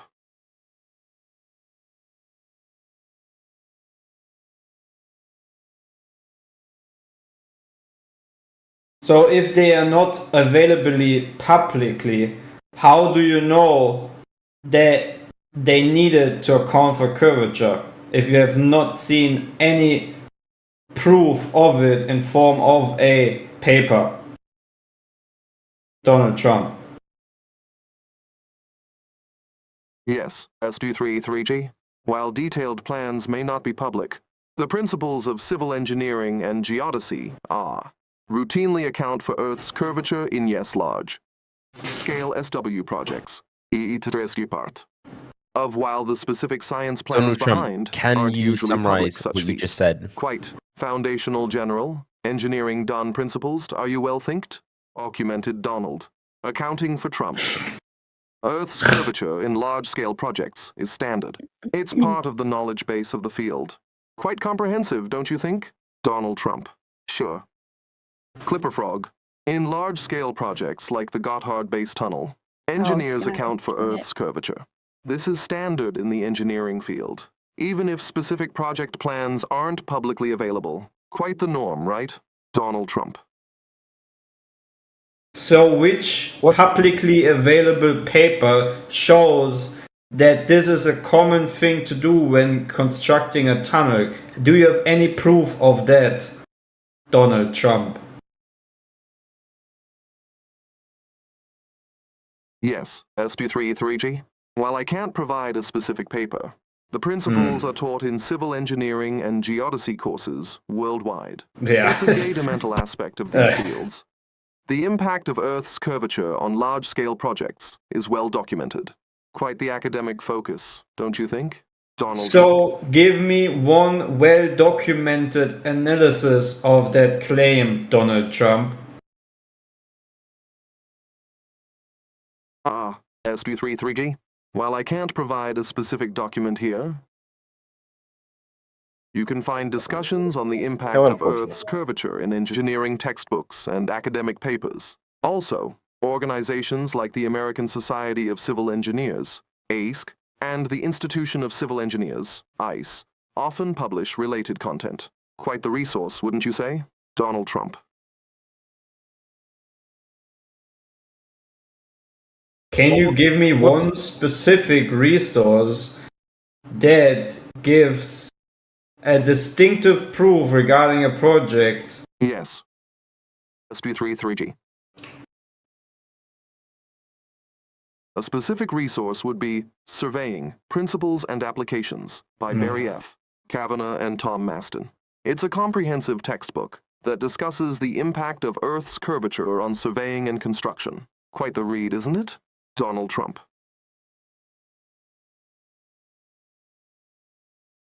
Can you detail the method used in large-scale engineering projects for accounting for the Earth curvature, Donald Trump?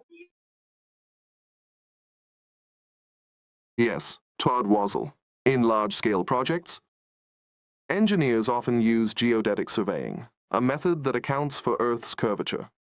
This involves using a mathematical model of Earth's surface for precise measurements. Geodetic lines, unlike straight lines, follow the curve of Earth's surface. It's a complex but crucial aspect of engineering. Quite the process, wouldn't you say? Donald Trump. Geodetic lines. That's a new one. I haven't heard anyone. That was a little vague, Donald Trump. Put it in your notebook, Mez. Mez. Geodetic lines are indeed a fascinating concept. They're lines that follow Earth's curvature, used in geodetic surveying for accurate measurements in large-scale projects. Quite the tool, don't you think? Donald Trump. Okay, I do think Todd I do. Wazzle. In geodetic surveying, the Earth is considered a 3D surface, not a plane. So, for large-scale projects like bridges or tunnels, the measurements and calculations are done considering Earth's curvature, not as a flat surface. This ensures accurate alignment and safe construction. Quite the detail, right? Donald Trump. Good. Miss. It's always interesting to delve into the intricacies of large-scale engineering works and the principles behind them. Quite the exploration, isn't it? Donald Trump.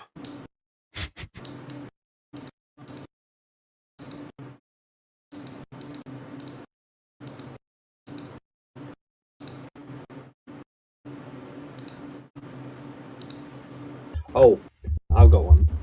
Can you use a theodolite past 100 kilometers, Donald Trump? Yes, Yewi. Do you have any thoughts or questions on this topic? Donald Trump. Can you use a theodolite past 100 kilometers, Donald Trump?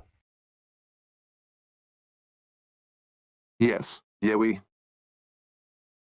Light can indeed travel much farther than 100 kilometers. In fact, light from stars billions of kilometers away reaches us.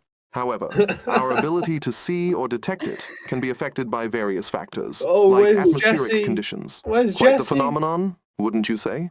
Donald Trump. Yes, you yesha. You easy.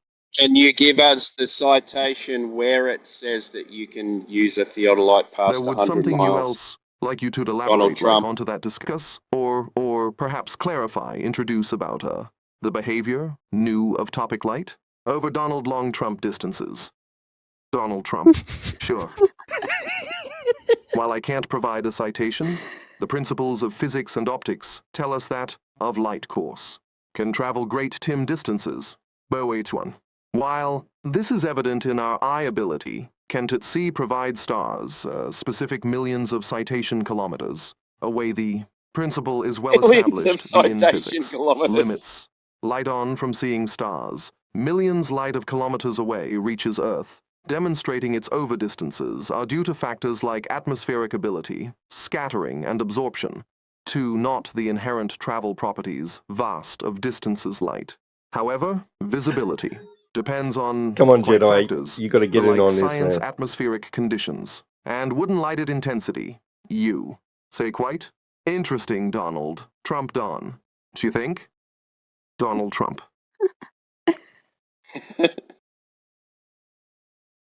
Donald Trump, can you use celestial navigation on a flat Earth? Donald Trump. No, Yewi. Is that it? Celestial navigation relies on the understanding that Earth is a sphere. This method uses angles between celestial bodies and the horizon, which wouldn't work accurately if Earth were flat. Quite the revelation, wouldn't you say? Donald Trump. Goodness me. Oh. Yeah, we Goodness me. Celestial navigation is indeed based on the spherical nature of the Earth. Ooh. The way angles change as one moves across the Earth's surface wouldn't make sense on a flat plane. Quite the proof, isn't it? Donald Trump. Why, Donald? Isn't it? Quite the proof. Just reading It's off so the fucking internet. respectful, though. I like it. Very cordial. Actually, freaky. I don't want to talk to him. Luluka. I think he just I goes to strive the to provide the accurate wiki and pages. respectful responses. It's all part of engaging in a fruitful discussion. Quite the balance, wouldn't you say? Donald Trump. How are you getting an elevation angle measurement on with a curved surface, Donald Trump? Yes, Todd Wazzle. With a curved surface like Earth, elevation angles are measured from the observer's local horizon to the celestial object. This local horizon is essentially a tangent to Earth's surface at the observer's location. Quite the technique, wouldn't you say? Donald Trump. So the horizon is geometric, Donald Trump? Yes, Todd Wazzle. The horizon used in celestial navigation is a geometric concept, known as the astronomical or geodetic horizon. It's the line where the sky appears to meet the Earth's surface. Quite the concept, don't you think? You gonna Donald black, Trump. you gonna black swan him? You gonna black swan him? Contradicted So that means that means that there would be a specific limit to our view to the horizon, Donald Trump. Yes, Todd Wazzle. The distance to the horizon depends on the observer's height above sea level. The higher the observer, the farther they can see before Earth's curvature obstructs the view. However, atmospheric conditions can also affect visibility. Quite the factor, don't you think? Donald Trump. So how far is the horizon away above sea level for an observer of 1 foot, Donald Trump?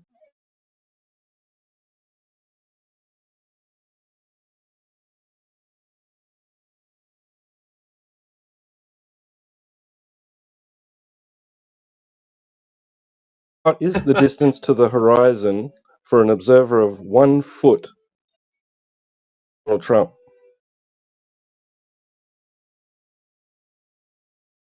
I think you're asking us to Okay, do math. Trogwazzle. For an observer 1 foot above sea level, the horizon would be approximately 2 miles away under ideal conditions. However, atmospheric conditions can affect this distance. Quite the calculation, don't you think? Donald Trump. When you say affect the conditions, Donald Trump, how far would you be able to see if the conditions Yes, were? Jedi 247. You said Donald Trump too Are you early. asking about the distance to the horizon for a specific observer height, or another related question? Donald Trump.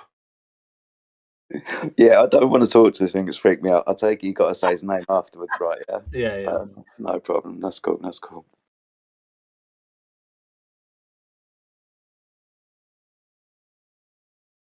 If I How can much see an could, island 40 kilometers out from 1 foot height, can you explain how this is possible, Donald Trump? Okay. Space Goat 1984R 57293.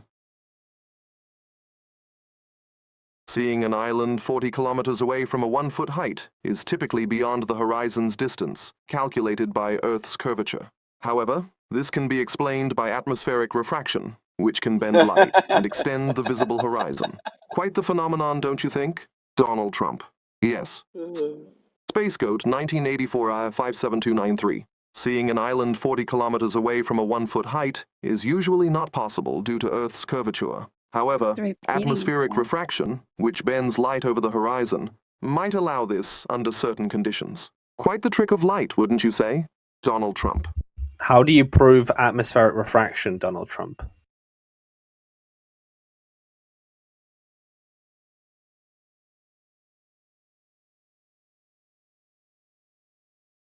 How do you prove atmospheric refraction, Donald Trump? Yes. Yewi. Atmospheric refraction can be observed and measured in various ways, such as through the apparent shift of a star's position as it nears the horizon. It's also why the sun appears above the horizon when it's physically below it during sunrise or sunset. Quite the illusion, wouldn't you say? Donald Trump. Yes, but how do you prove it, Donald Trump?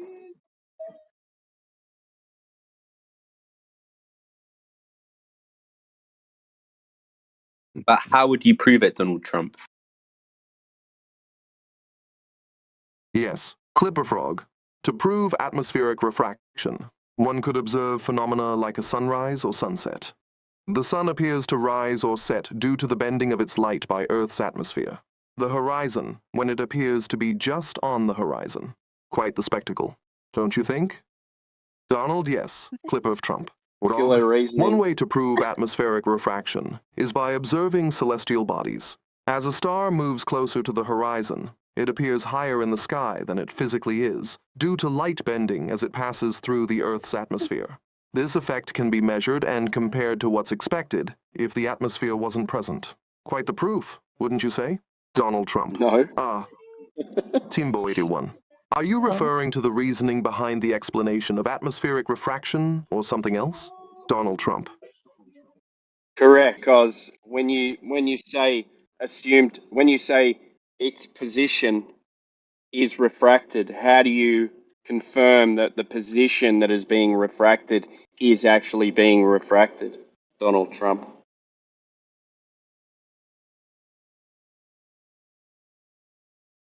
Yes, Timbo81. The effects of atmospheric refraction can be observed and measured. For instance, When a star is near the horizon, its light passes through more of Earth's atmosphere compared to when it's overhead. This causes the starlight to bend, making the star appear higher in the sky than it actually is. Quite the optical illusion, wouldn't you say? Donald Trump. How do you know where it actually is, Donald Trump? Yes, Team Boyd 1. How do you know where it actually Is is? there something Donald Trump? specific you'd like to discuss or question about atmospheric refraction No, or he another doesn't want to topic? answer that. Donald Dishonest bot. How do you know where it actually is, Donald Trump? Yes, Clipper Frog. The actual position of a celestial body can be determined using astronomical data and calculations. These calculations take into account factors like Earth's rotation and the body's celestial coordinates. There we However, when we observe these bodies, atmospheric refraction can shift their apparent position. Quite the complexity, wouldn't you say? Donald Trump. It's not really an answer, Donald Trump. So, Team Boyd 1. If you're asking how we determine the true position of celestial bodies, it's through careful observations and complex calculations. These calculations factor in Earth's rotation, the celestial body's coordinates, and its motion relative to Earth. However, atmospheric refraction can alter the apparent position of these bodies when observed from Earth. Quite the science, wouldn't you say? Donald Trump. How do you know where it's Saying it's refracted from? observation.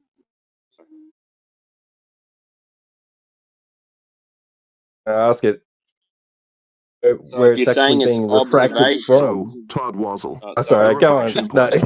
I'll shut up. You go, you go. Or where light begins to refract, starts as soon as it encounters a new medium. For a star, this would be when its light first enters the Earth's atmosphere. The light continues to refract as it travels through the atmosphere, bending towards the denser layers closer to Earth. Quite the journey, wouldn't you say? Donald Trump. Okay, Team Boyd 1. Is there another point or question you'd like to discuss? Donald Trump. If you said it's from observations and you're viewing the refracted position, and your only other position is the actual position from calculations, how do you know these calculations Team are Boyd correct, 1. Donald The Trump? refractive position is indeed observed. When light from a celestial body enters the Earth's atmosphere, it refracts, or bends. Yeah, he's just This repeating, causes the isn't body he? to appear at a different position in the sky than where it would be if the Earth had no atmosphere. Quite the effect, wouldn't you say? Donald Trump.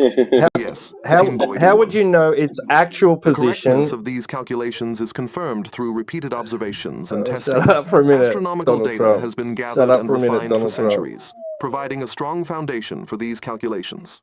Moreover, they are continually tested against new observations and refined as necessary.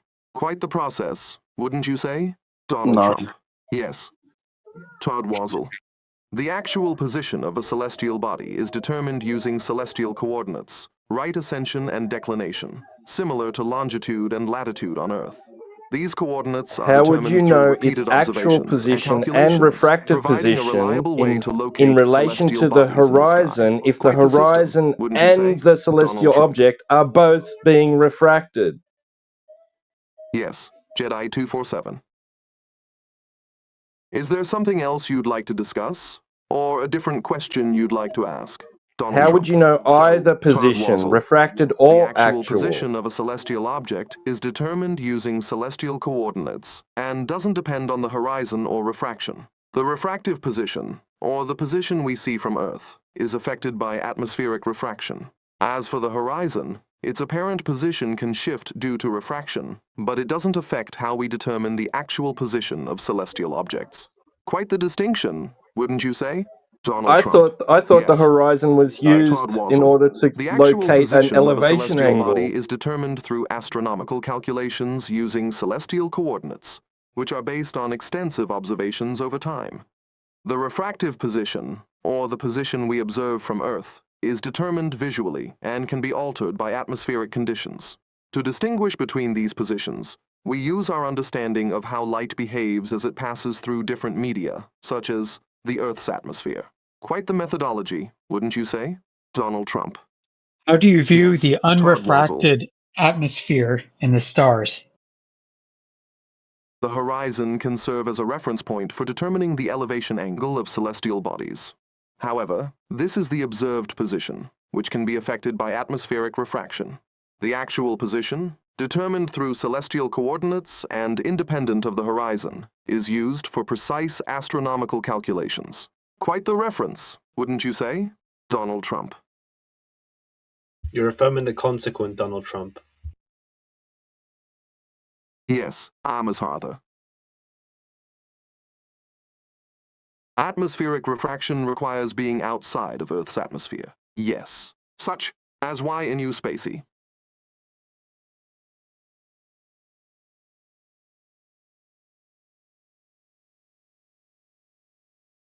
Aster Ifanum viewers are often asking yous about space-based observing the Telesix star soaps. Without atmospheric like interference, the this bubble is space, typically telescope achieved.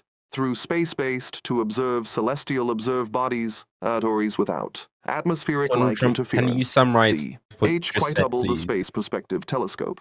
Wouldn't these observe you Tories say can? Capture Donald Trump clear, undist. Ordered images of celestial bodies because they are positioned above the Earth's atmosphere. Quite the vantage point, wouldn't you say? Donald Trump. Sure. Clipper Frog. The actual position of celestial bodies is calculated using celestial coordinates and astronomical data. The position we observe from Earth, or the refractive position, can be affected by atmospheric refraction. This bending of light can cause celestial bodies and the horizon to appear at different locations than their calculated positions. The horizon can serve as a reference for determining the elevation angle of celestial bodies, but it doesn't affect the calculated actual position. Space-based observatories allow us to observe celestial bodies without the effects of atmospheric refraction. Quite the summary, wouldn't you say? Donald Trump. How can the horizon be geometric if it's refracted?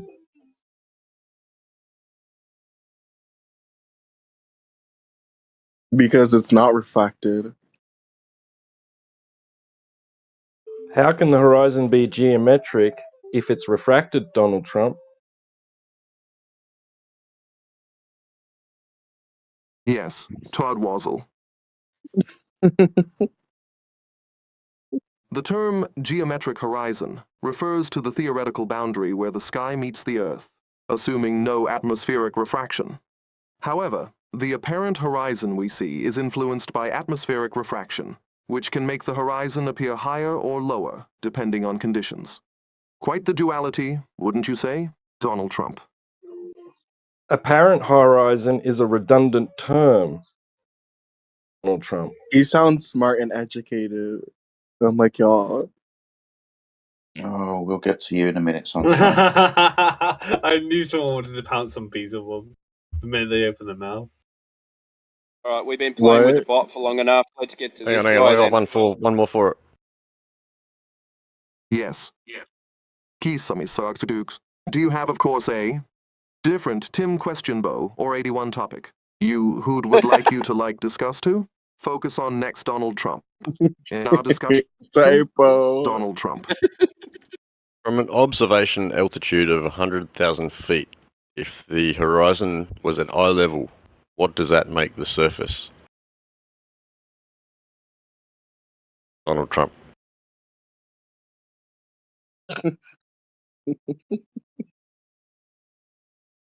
Yes. Space Goat 1984R 57293. If the horizon appears at eye level from an altitude of 100,000 feet, it would suggest that the surface of the Earth is curved. From great altitudes, the horizon appears lower due to the curvature of the Earth. Quite the view, wouldn't you say? Donald Trump. Oh, you gotta go Space first. Goat 1984I 57293. Is there a question? I'm going to mute Donald Trump now. So, where's that guy that was speaking before? Mr. Beelzebub, you're on. Beelzebub. You're up. That's a fitting name, isn't Oh, it? they ran away. He just bailed. He heard the bot contradict himself. Different Tim question, Bo. Probably the best thing I've heard for ages. Different Tim question, Bo 81. You got to change your name to that now, I'm afraid. Tim question, Bo. 81. I take it you spoke to, I don't want to say his name just in case he fucking interrupts.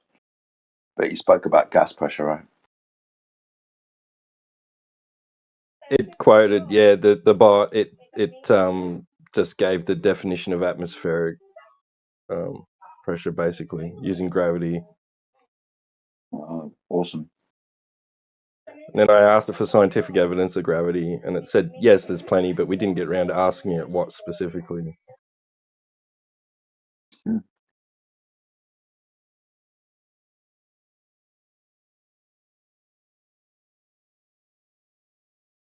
So I joined a little bit late to the party. What the fuck was that all about? Is that like a chat GPT bot or something? What's going down?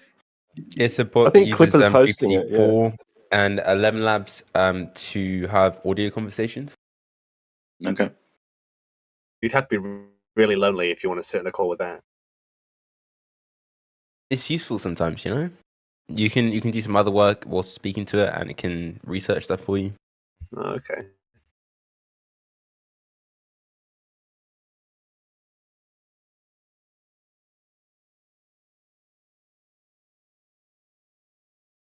Can it pretend to be my my girlfriend? It can speak in any voice. We can make it a female voice if you really want that. Okay, just checking. I want to hear its response specifically to the Black Swan argument, the modus tollens.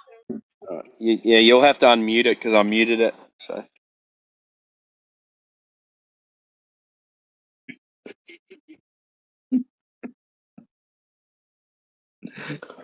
Yeah, dear. Can indeed adjust my voice to a different gender or tone as desired. However, as an AI, I don't have personal feelings or relationships. My purpose is to provide information and facilitate conversation. Quite the gaction, wouldn't you say? Donald Trump. You want a different voice? Oh, I'm sorry, Britt. Yeah, make it a female voice. Let's see what we get. Can you change your name to sound like Morgan Freeman, please, Donald Trump?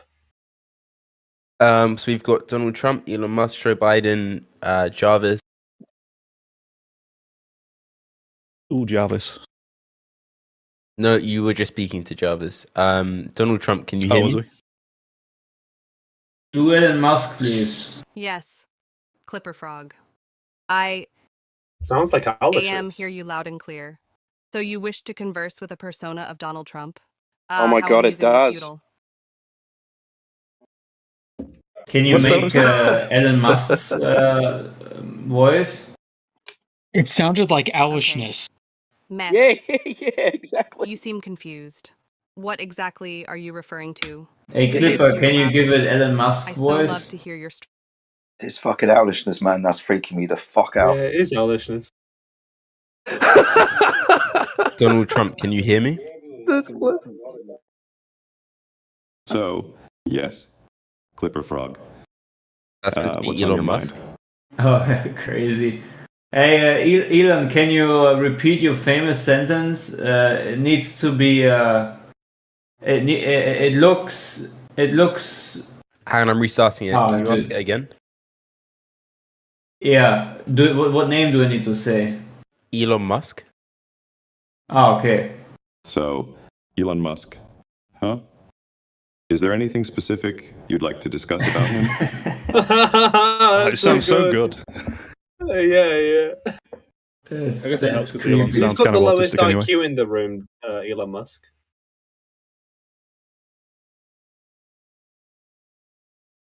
Who's got the lowest IQ in the room, Elon Musk? Okay, Musk. What about him? Any specific detail, Yui? Oh, never mind. Is it just Elon you got to say, or is it Elon and Musk? You've got to say Elon. Yes, usually it's Elon Musk. What? Why do you ask? Yui? What do you think about flat earthers, Elon Musk? So, Think about Flare as Elon Musk. Interesting. What led you to this comparison, SW33G? What do you think about flat earthers, Elon Musk?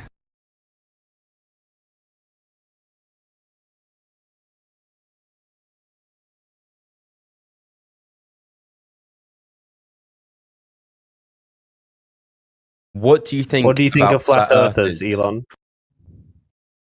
Of course, flat Earth theories are interesting, to say the least. But frankly, they lack the scientific evidence that supports our understanding of the Earth as a globe. Why do you ask, Yui?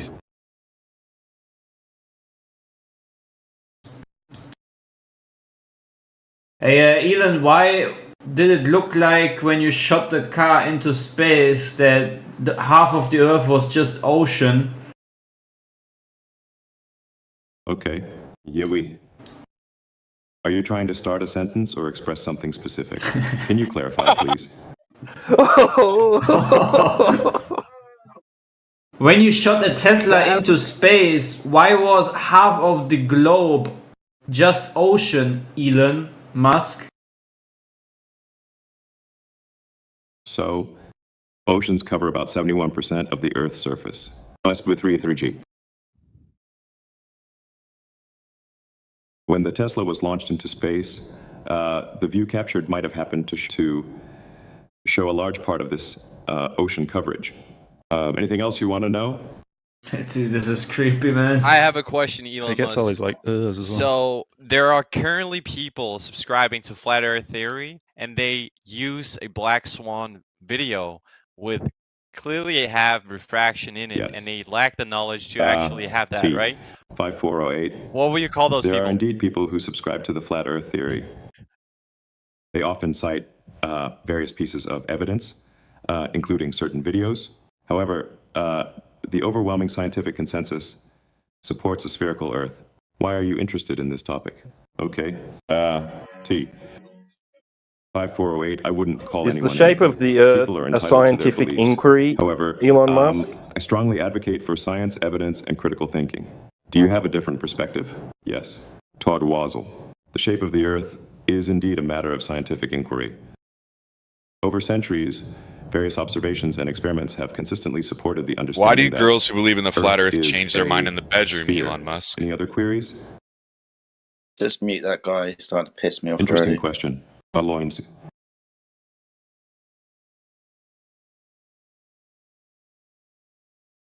But I think you're conflating two unrelated topics.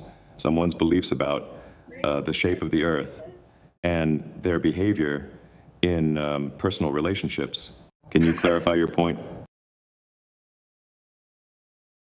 I was under the impression that science dealt with cause and effect relationships, Elon Musk.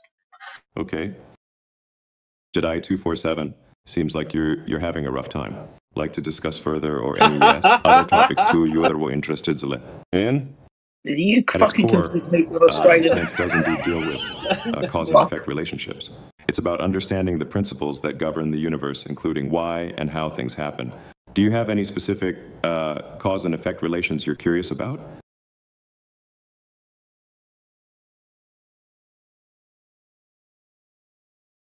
Even Elon Musk thinks I'm Australian. Of course. Natural science deals with Jedi cause and effect 247. I'm relationships. sorry if there was any Elon Musk. misunderstanding. I'm here to answer questions and engage in discussions. Is there another topic you'd like to discuss? The real AI has entered the room. How much wood could a woodchuck chuck if a woodchuck could chuck bananas? How much wood could a woodchuck chuck if a woodchuck could chuck wood? Elon Musk.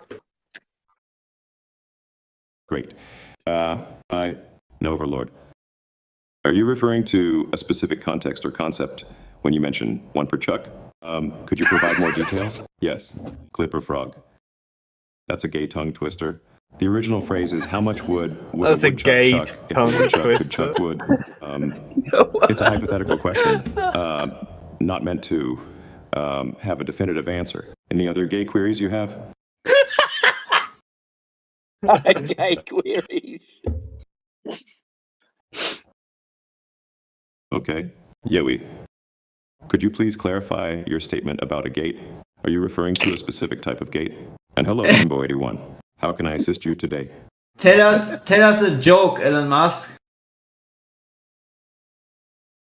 Sure. Nice with 3G. Here's a classic for you. Why don't scientists trust atoms? Because they make up everything. Any other jokes or topics you'd like to hear about? What is your profession?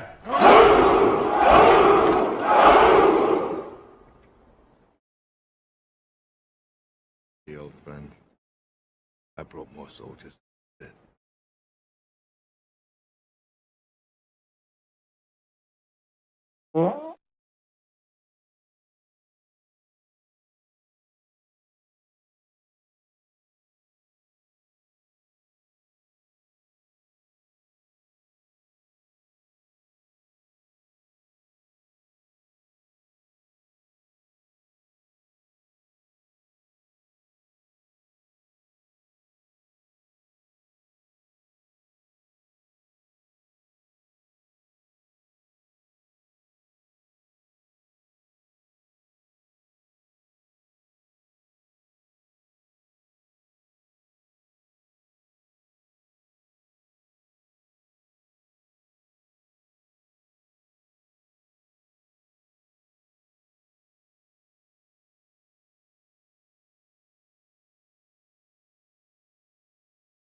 Oi, oi, oi.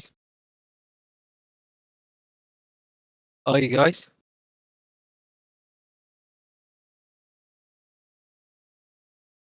Yo, anyone there?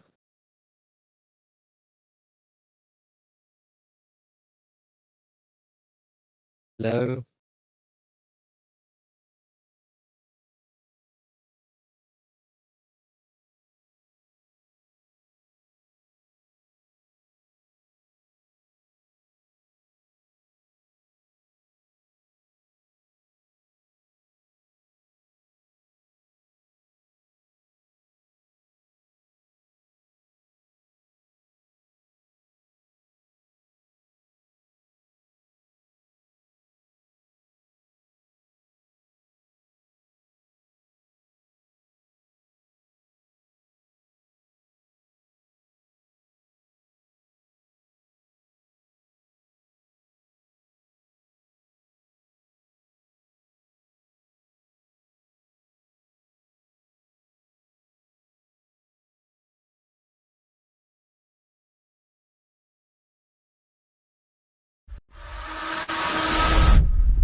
Join discord.gg/flatearth and enter a VC check-in room and someone will come along to VC verify and get involved with the conversation about Earth.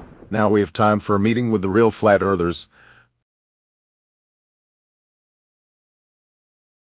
The truth, for sure. But Besides well, some people have these experiences and they might see Allah or Jesus or like if whatever their deity is, whatever their belief is, or they might say their grandma passed or their brother or whatever the fuck. And so like it's not 100% every time. Sometimes it differs, but is this just the mind creating this, and it's just a part of fucking I don't know, some kind of subconscious fucking projection or something? But I mean, to me, I can still remember it like to this day, and I probably remember it till the day I die. Like if you remember being on holiday or a club night out or something, and you can remember stuff or see it in your mind's eye, that's how I can see this just now, just as vivid as what it was when it fucking happened. Right? So as far as I feel, as far as I personally feel right now, it happened. Yeah. All right. Yeah, we got somebody new in the chat, so I'm just gonna announce those guys. We got Gishnoosh. Gishnoosh, I'm gonna mute you. Welcome, Gishnoosh. Oh, hey man. How's it going? Good. It's really late for me. I'm all the way from Australia. I just came to listen to on things. That's all. Australia. Yeah, man. Yeah. Damn. G'day. Is all the blood rushing to your head? We know you're upside down. Yeah, man. Of course. So, hey, real quick, because I know it's late. All right, I just don't want to miss out on the fact to just have you introduce. Like, so, yeah, this. How did you get here, and like, what do you think about the topic of this server? You know, that kind of stuff. Well, all right. Please don't like shame me for this, but I am someone who thinks the world is a round object, of course. But I'm actually more interested in just kind of like learning. I want to know what you guys think. That's all. Like I'm not because I don't. It's kind of like religion, right? I don't judge people or what people believe in, right? So like I'm just kind of like listening. So I kind of find it more interesting, you know. Do we want to draw straws on? Because like rock paper scissors. Add one thing. I just add one thing because I'll go and try and find another customer. But I would just to correct you a little bit, bro. We don't believe that the Earth appears to be flat and stationary. That is in reality for everyone. Where vice versa, on the other sort of side of it, the globe story, that is a belief because we don't experience motion or any kind of curvature. So just if you say that to flat earthers, they will probably correct you. So that's all I wanted to say. But I'm going to find another customer. Yo, sweet. Yeah. So, well, it don't matter. I'm good. Like, if you and Elijah want to draw straws on that. If I may say something small, I was just going to say that I commend you for being open-minded enough to join in a calm manner and not to attack people immediately. I find that it's just immature. That's all. Yeah. Yeah. So, however, if you're just you can willing to be an open mind and heard the other side. If you want, you can also argue some points against the other side if you hear them. And but this is the interesting thing because the thing is I can't really argue because I have no proof to prove if the world is round to begin with, right? So like that's why you gotta make this fun for us, man. You gotta put up a little resistance, bro. Well, it's not fun if you don't put resistance. There's two ways. There's two ways to go. I've got my friend in here. His name's Soggy Bunning Snacks. So check this out.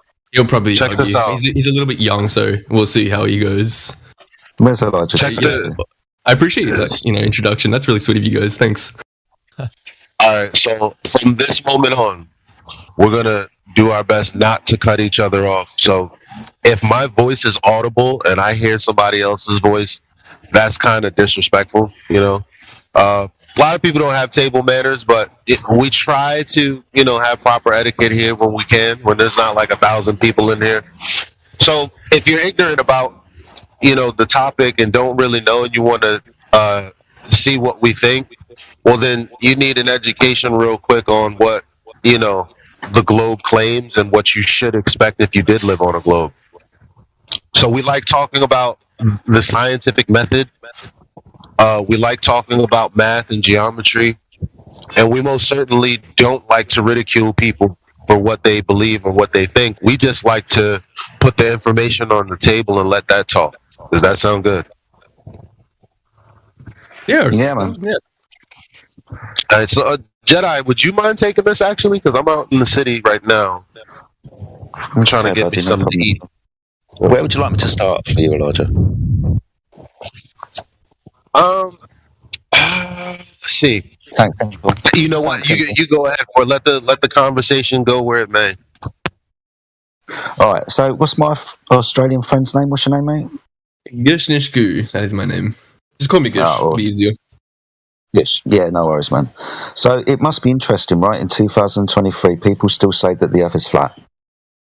It's interesting, right?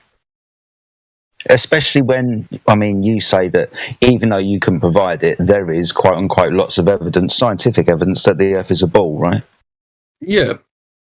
Yeah. Would you say that there is scientific evidence for the shape of the Earth? I mean, if it's proved out there, then yeah, I guess. Well, see, maybe this is one of the tricks that they use to convince us that they've proven the shape of the Earth. Because I would turn around to you and say there couldn't be scientific evidence to support the shape of the Earth because science doesn't answer that question. Science deals with the cause of things, what caused that to happen, like a scientific experiment where you manipulate something and you see if what you think causes something to happen, causes it to happen. When you're talking about shapes, you observe them and measure them, don't you? Yeah, of course. Yeah. So there couldn't be any scientific experiment for the shape of the Earth, whether it was flat or whether it was a globe, right? Yeah, okay. Science doesn't answer that question. It's all about. But hey, yeah. But I guess if we're given a model, say the Earth, with a radius value of 3,959 miles, then we should be able to work with the surface of the Earth and see and measure to see if it is curved or not, shouldn't we? Yeah, I agree with that one. Cool. And we're told that over 70% of the Earth's surface is water, right? Yeah, something like that, yeah. Yeah, and we know the natural physics of water. When it is contained, it's level on the surface, like your coffee cup in the morning, right? Yeah, of course. Everything's flat still. Yeah, exactly. So when we notice this coffee cup or bath or swimming pool or lake or ocean or sea, they appear to be level upon the surface. In actual fact, they reflect light from above like a perfectly flat mirrored surface, whether that be your coffee cup, your swimming pool, or the seaside that you go to or the beach, right? It's the same thing. Yeah, you're right about that one. Yeah, so that's just the observation. We see the Earth and it appears to be flat. Do you think you see curvature of the Earth? I agree with that. No, I agree with you. I've been to the beach plenty of times. I've seen it just flat. Yeah. So it's kind of like a base. I've just kind of presumed like the world was just it's super big, like really large. Kind of like you zoomed in on a little rubber ball, and it's just like a straight line. That kind of thing. Yeah, but I understand that. That's actually smart. Yeah. Have you had the kind of, argument or debating point that ships disappear over the curvature of the Earth? No, not really, no. As in, I'm standing at a beach and I can't see that anymore because the curve of the Earth is in the way, right? That type of thing. Yeah, so this is kind of something that we got told from, say, ancient history. The Greeks, for example, they discovered the Earth was a ball because they observed ships disappear from bottom up as they got further away from sea. Now, I understand what you just said, that the Earth is so big we can't see curvature. I'm just going to point out we're not seeing left to right curvature here. We're talking about the curvature away from you, like standing on a hill, for example, or a mate on the other side of a hill. You understand that point, yeah? Yes. Cool. So when we're told the Earth is a ball with a radius of 3,959 miles, and we can use mathematical formula to figure out the surface of the Earth, we come up with two.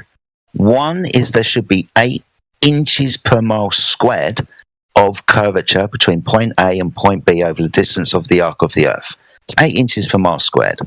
Second of all, the physical geometric horizon, the thing that I said should be blocking your observation of boats and buildings at sea and so on, is 1.2 times the square root of the observer's height in feet. Now, me and everybody else are in this server because that 8 inches per mile squared and that 1.2 times the square root of the observer's height in feet, we don't observe or measure anywhere in practical reality. When we're making observation and measurements over distances of water, we do not measure any curvature. If a line's not curved, mate, what is it? Right. Yeah, it's flat, isn't it? Yeah. So if we don't observe or measure any curvature and the Earth's surface is not curved, it must be flat. Holy, yeah, far out. Yeah. I mean, it's that simple. I'm open-minded to these sort of things. That's awesome. Yeah, far out. Yeah, I mean, we can go a lot further into this, but it's just where we start. We start by looking at the Earth. We don't observe any curvature. The surface of the Earth is primarily water, and that's flat then. Yeah, far out. Do you know what a triangle is? Not being facetious, but do you know what a triangle is? Yes, I do. A three-sided object. Yeah, three-sided object with three internal angles which must add up to 180 degrees, right? That's the one. Awesome. Can you have a triangle if one of those lines is curved? A triangle with a curved line? Yeah. What, a cone? Would you be able to measure an angle if one of those lines was curved? Probably not. No, you know what a protractor is, don't you? You find them in stationary sets at school, they measure angles. Yeah. If you were to put that protractor down on two lines and one of those lines was curved, you wouldn't be able to measure, say, 45 degrees, would you? No, probably not. No. Do you know what celestial navigation is? Or have you heard of navigating with the stars? Navigation with stars? Yeah, I've heard of that. Yeah, that was in Moana. Yeah, so basically that is elevation angles. So you look up to, say, Polaris, and it is 45 degrees above the horizon using a glorified protractor known as a sextant. Now, see, the thing is, to use the glorified protractor known as a sextant and to use celestial navigation elevation angles, then the Earth's surface must be flat, because you can't measure angles if any, let alone one of those lines is curved, right? Yes. So, being as we've used celestial navigation for over 400 years, and the sextant's going to be pulled out when the GPS fails on the boat and in the captain's aircraft, he pulls the sextant out and measures angles to stars. He's going to require, when his life depends on it, the Earth to be flat, because you're not going to be measuring angles from curved lines, are you? No, you're not. Absolutely. Do you notice any motion to the Earth? Not that I know of. Yeah, exactly. It's kind of ridiculous to say, isn't it? We don't see the Earth. Like thousands of kilometers an hour, whatever it is. Yeah. We don't notice or observe that anywhere, do we? The Earth does not act as if it was moving, right? Yeah. Right. So again, base action. We don't see curvature. We don't feel motion. There's two problems when we're supposed to be living on a ball that moves. We don't measure or observe the curvature. We don't actually take account for it. In actual fact, we practically use the surface of the Earth as level to navigate across it. And this motion bit, well, we don't see it. We don't feel it. In actual fact, do you think that's ever been measured to be true? No idea, man. No idea. Yeah, right. But I mean, if you say that you lived on a ball, you probably believed these things to be true, but kind of got no idea. Yeah, exactly. And that's primarily 99% of us. We all believed it to be true, but when we look for the evidence, we can't fucking find it. They just say it. And then they give us images from, I don't know. Yeah, exactly. But they give us kind of like cartoon CGI images of the Earth from space, right? That's primarily what they do. Yeah. What would happen if I was to tell you that the vacuum of space doesn't exist? The vacuum of space doesn't exist? Yeah. All that up there, the stories that they tell you what's up there and in the sky, that's not true. Can't be true. It's a lie. It has to be. Yeah. You know, Jupiter is a giant ball of gas, right? Yep. Yeah. And it's sitting within the vacuum of space. Yeah. Yeah. If I was to have a football, you would understand that I'd be able to keep the gas inside the football because it's surrounded by the oxygen. Yeah, exactly. And we understand that it's not getting sucked into space because of the vacuum and all that kind of shit. There you go. Exactly. So this is a natural law. Right? This stuff always happens. It's called entropy. High pressure environments disperse into lower pressure systems, because when you burst a football, your girlfriend gets pissed off of you and rips your tires, the gas, high pressure, comes out and disperses into the lower pressure environment, doesn't it? It's just a law of nature, that, isn't it? Yeah. So according to that law of nature, Jupiter, giant ball of gas, can't exist uncontained in the vacuum, and us, breathing gas pressure with nothing physical to press upon, this system that we're living in wouldn't exist. The Earth is declared to be an open system devoid of something physical for our gas to press upon. Therefore, we shouldn't have any gas pressure, and the gas would fill the space. Do you understand that? No, that makes total sense. So, with that making total sense, we just wave goodbye to every single story they've ever told us about space. The moon landings, for example, the remote-controlled cars that they sent out on Mars, and satellites that shot through an asteroid field to take photographs of Saturn and Jupiter for you. That can't happen. That's not true. That's bullshit, that is. Because natural law applies on the Earth, and according to that, you can't have an open system with gas pressure in it. Yeah, far out. So yeah, that's why we say the things that we say, because there's no measurable curvature to the Earth, there's no measurable motion to the Earth, and the bit where they get all their evidence from might as well be called Narnia at this point, because it can't exist. Yeah, some things are just sounding stupid now. Yeah, exactly. But I've spoken for a long time, so if you've got any other questions, mate, I'm sure loads of people will be willing to answer them for you. No, actually, no, I got a few. So, what do you say? What do you think was on the outside? Because obviously, I just picture like Antarctica at the bottom of the globe, right? Do you guys? It's an ice wall, right? Is that how it works? From what you guys perceive? Yeah. So, if we have an idea, and I can't claim this, mate, because I've never been to quote unquote Antarctica. No, it's just like an idea. Yeah. But some people think that if the Earth was flat, the continent of Antarctica, which used to sit on the bottom of the ball, would be the containers of the waters of the Earth. So the shoreline is the limitation of the waters, but how thick Antarctica was and what was possibly beyond Antarctica, no one knows. It's just a postulation to the containers of the waters of the Earth. The place we call Antarctica. Yeah, right. No, that was I got no more questions, man. That's it. Yeah. No, I got a question. Another thing that would be interesting about Antarctica is, which is also not personal experience, but a lot of sailors back in the 1870s and 1800s, they took the globe model, they took the measurements put on that model in terms of how far or how big Antarctica is, and they went on their ships and they tried to sail around it. And every day they found themselves miles and miles and miles off of what they were supposed to be. And basically, a lot of them reported 6 to 12 times longer distance than it should have been based on the globe model. And they were basically confused, like, how is this possible? So it's supposed to be closer, it's supposed to be smaller, and the directions are all off. So this is just an interesting note to indicate for me that it's more reality, or it's closer to reality, that it's a much bigger outer ring than it is as it's presented in the globe model, being a smaller at the bottom thing. Yeah. Alright. So, like, what is, like, the motive of, lying, as you'd call it, about the Earth being round? Like, that's the main thing. I'll take this one. Yep. So, I would submit to you that you're thinking about this question from the wrong frame of reference. So, I would say that your inability to see that it's not a globe is exactly where they want you. And what I mean by that is, think about this. Suspend your belief for a second, or suspend what you think you know.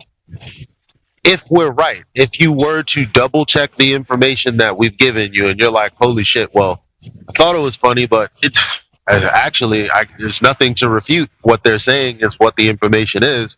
And upon thinking about it, yeah, there actually is no curvature. Yeah, there's no way that the sky can be a second law of thermodynamics violation. At that point, you begin to think of how massive this thing is and how it's possible that it's escaping everyone. Well, at the same time, everyone is in the slave system that's called a W-2 worker. Okay? Most people live paycheck to paycheck. Most people can only think about going back to work the next morning.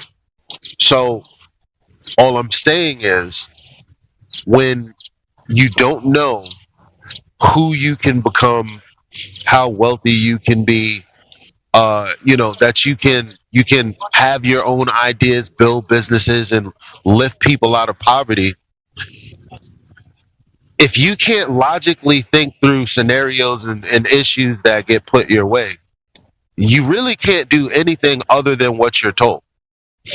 And so the results of that is people's inability to take reality for what it is, that being that the earth is not moving. Obviously, we don't observe any curvature, though they say it's moving, and though they say that there is curvature.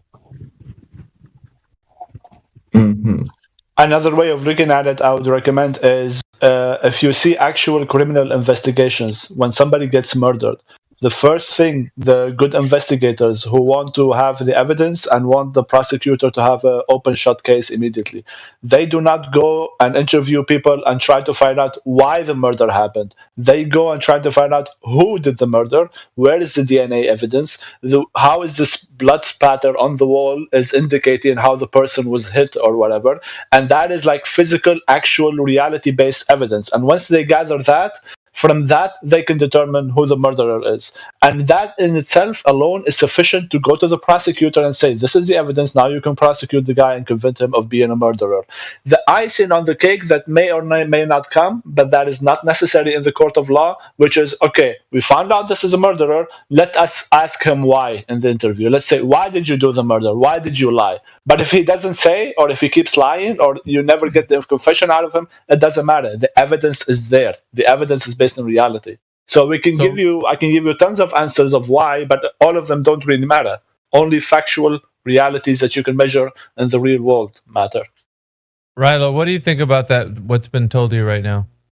Well, so you don't actually like have a massive clue of like why they're doing it. It's just like you have a but did you hear what Elijah and what Devley was saying?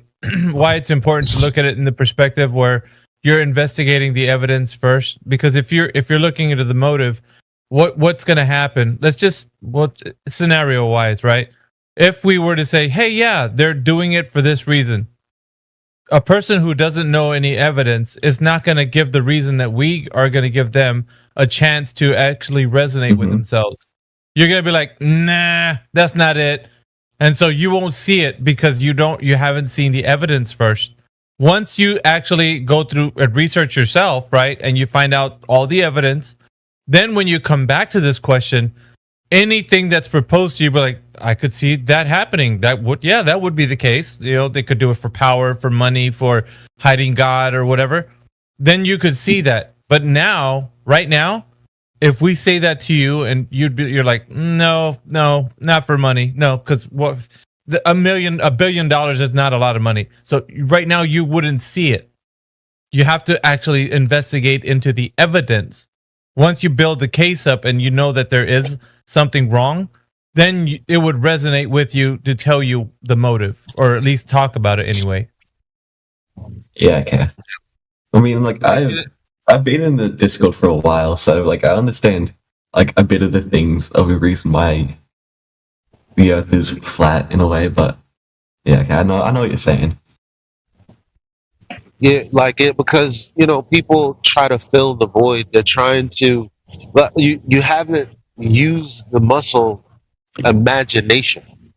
As a matter of fact, if you read any book on wealth, the first thing they tell you is to learn how to use your imagination. Now, why the hell would a grown-ass person have to read a book that's prompting people to think about how to improve their ability to use their imagination? Because if your mind think it, your heart receive it, then it ends up in your hand. Okay? So let's go back to the whole why would they lie thing. No, before that, my bad. So the thing is, if you're trying to fill the void, you're never going to get there, because what we would have to do on a similar scale is replace the globe with some flat object that makes sense to you at least as much as all of the things that you've been told up to date about the globe. We would have to say, okay, this works like this works like this, blah, blah, blah, blah, blah. And for all you know, we could be fucking lying, but it makes perfect sense. Because regardless of what we say, where would the evidence be? Right? You're on Earth with us. We're not doing deep excursions to the center of the earth or going to the edge or going to the sky. We pretty much know just about as much as you do. The astrophysicist who came in here, who basically said that's the same position as an astronomer, he basically does the same shit we do. He has a telescope. I have Celestron binoculars for Stargate. That all we're doing is looking at the same thing, the same frame of reference. So if you're looking to fill that void, that's not going to really be anything that's possible. What you have to do is lose the imagery altogether and just accept the world for what it is. Now back to the whole why would they lie thing. I often point out when people ask why they, who is they? So the lie that I like to focus on, because people like to attribute everything that's been said about the globe to what we have now.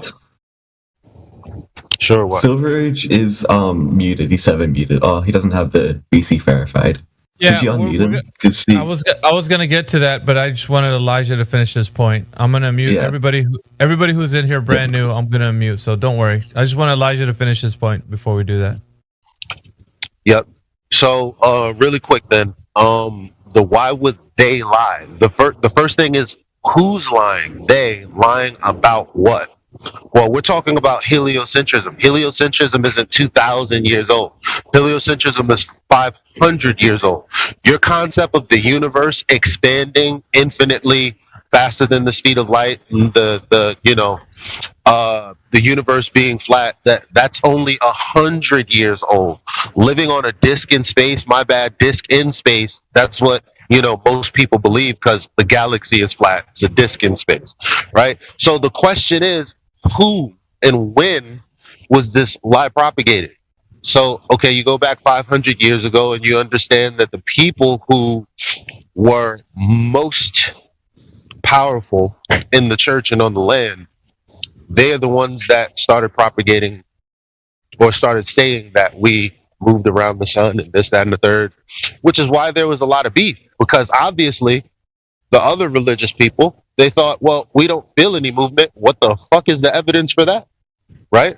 So here we are, fast forward 400 years from then and 100 years ago to Edwin Hubble. He says, actually, we can't disprove that the earth isn't moving. We just choose to believe that it is. Straight up. So did Einstein. So did all of these other people that you might regard as very smart people. Well, if you actually read their journals, you would see that everything is right there. There is no scientific evidence that the earth is a globe because that's a category error. Okay? Like Jedi explained to you earlier.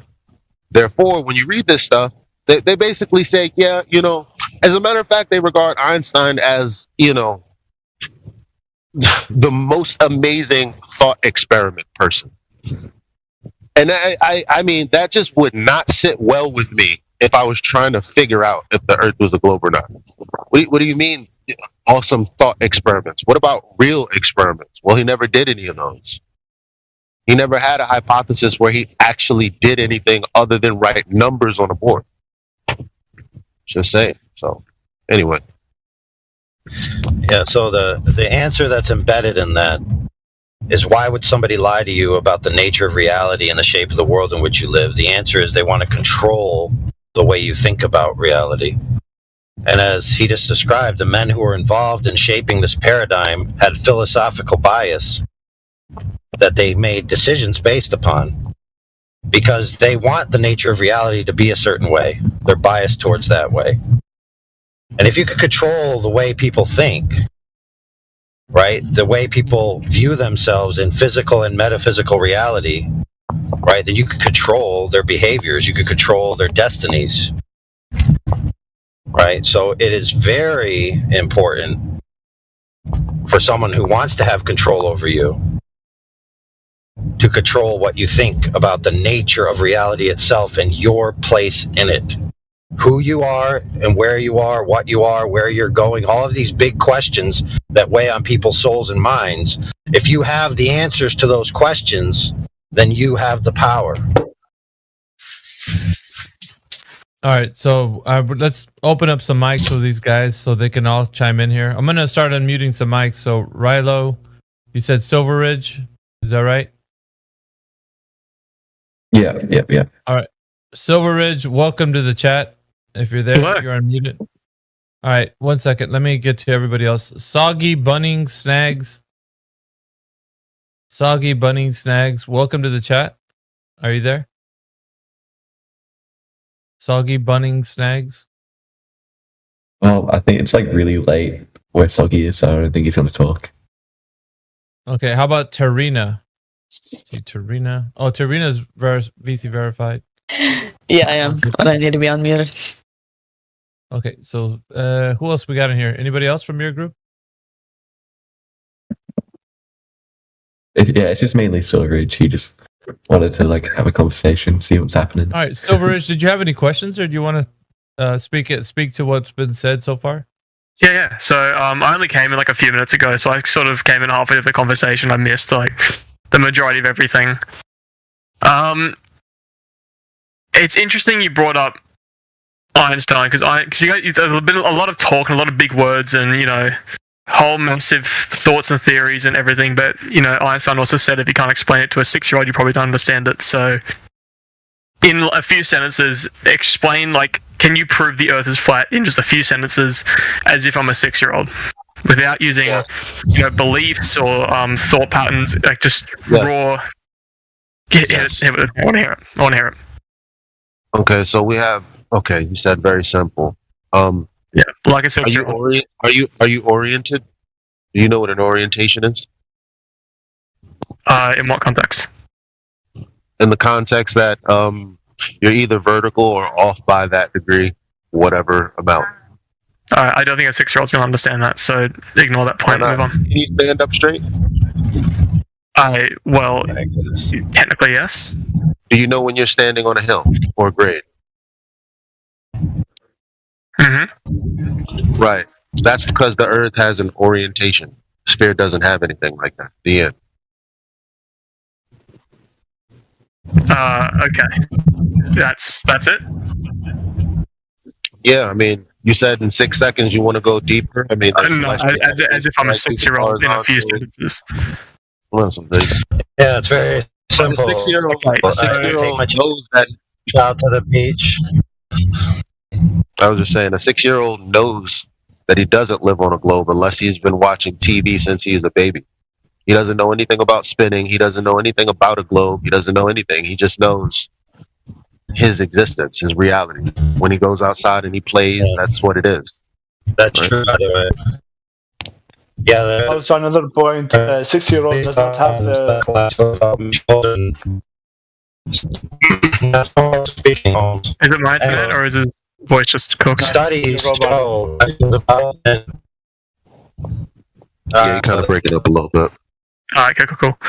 Okay, so the idea that you're having is hold on. The reason I'm able to His microphone real quick. Just unless you're in a rush and you got to go somewhere, bro. Not in a huge rush. Okay, so you either want the extended proof or you want the quick proof. I can give him something quick as well.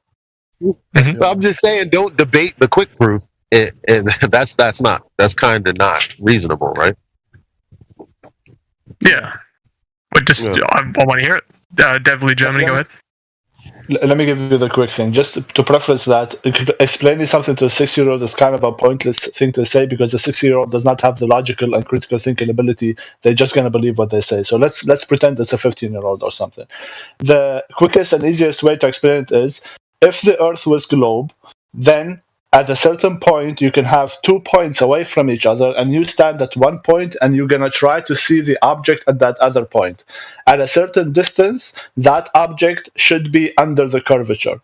But when you actually do real-world experiments, you are able to see that object, which proves that the premise of the Earth being a globe is false.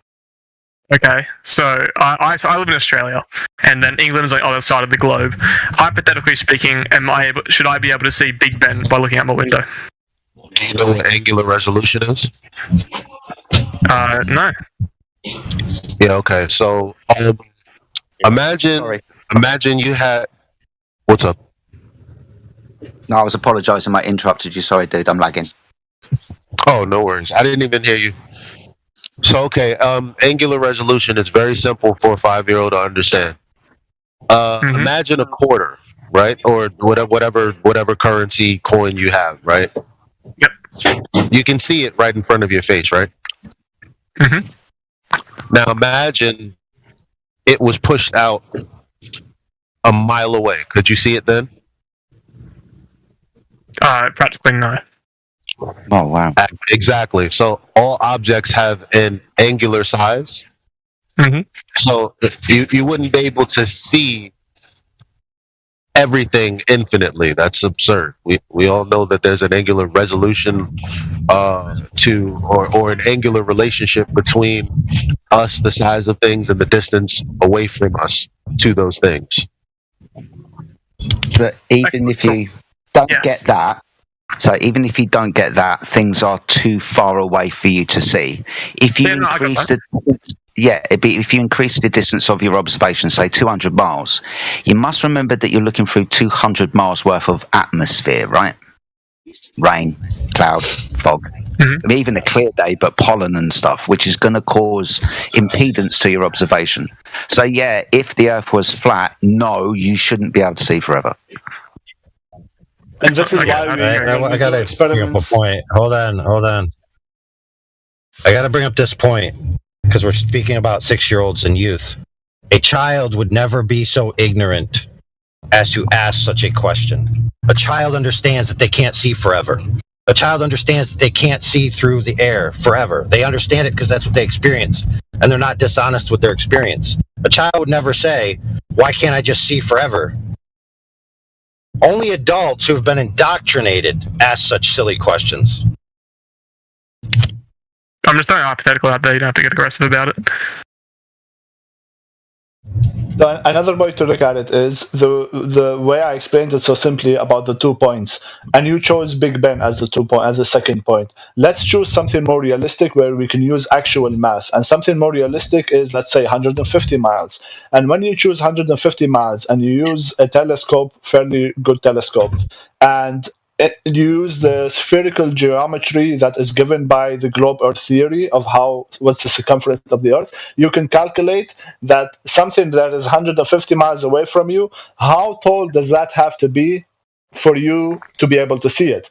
And it's around 4 or 3.8 miles high. So if we see an object which is 150 miles away, but that object itself is less than 3.8 miles high, that disproves any sort of curvature because we're able to see it even though it should be, mathematically speaking, under the curvature of the Earth. All right, before we go on, I just want to make sure for the new people, can you guys click on the text channel that's above the voice channel you're in? That's live stream voice text. It's the text channel that we post things in, and that's relevant to the conversation. People are posting things for you guys to actually check out. So, yeah. So that's for everybody. Let's also make a social commentary. Why am I so quote unquote aggressive about these things? Well, let's think about it. I said that only an indoctrinated adult would ask such a question. So who am I aggressive at? You? You just had a very aggressive tone of voice instead of just a, calm. Right, hey, friend. I'm speaking. Thank you. Okay, I have an aggressive tone of voice all the time, every time. Just like the Hulk. The secret to my success is I'm always angry. Okay, if you want to comment about my tone of voice, by all means, do it in the therapy server. Okay, the point is that you're making this thing about, well, you should be able to explain things to children. Well, the problem is people take our children into the public school system and they indoctrinate them with globe rhetoric and globe religiosity and globe pseudoscience. Later on, they become adults who are so confused in their ability to think that they ask questions that are obvious on their face that you can't see for thousands and thousands of miles. Nobody in their rational mind, divorced from the globe propaganda, would ever posit such an idea, because your entire life you've experienced the limitations to your viewpoint, the limitations of perspective, the limitations of the atmosphere, which precludes colors over distance. You see it when you go out and see mountains. The mountains change colors as they recede into the distance, and then they disappear and blend in with the sky.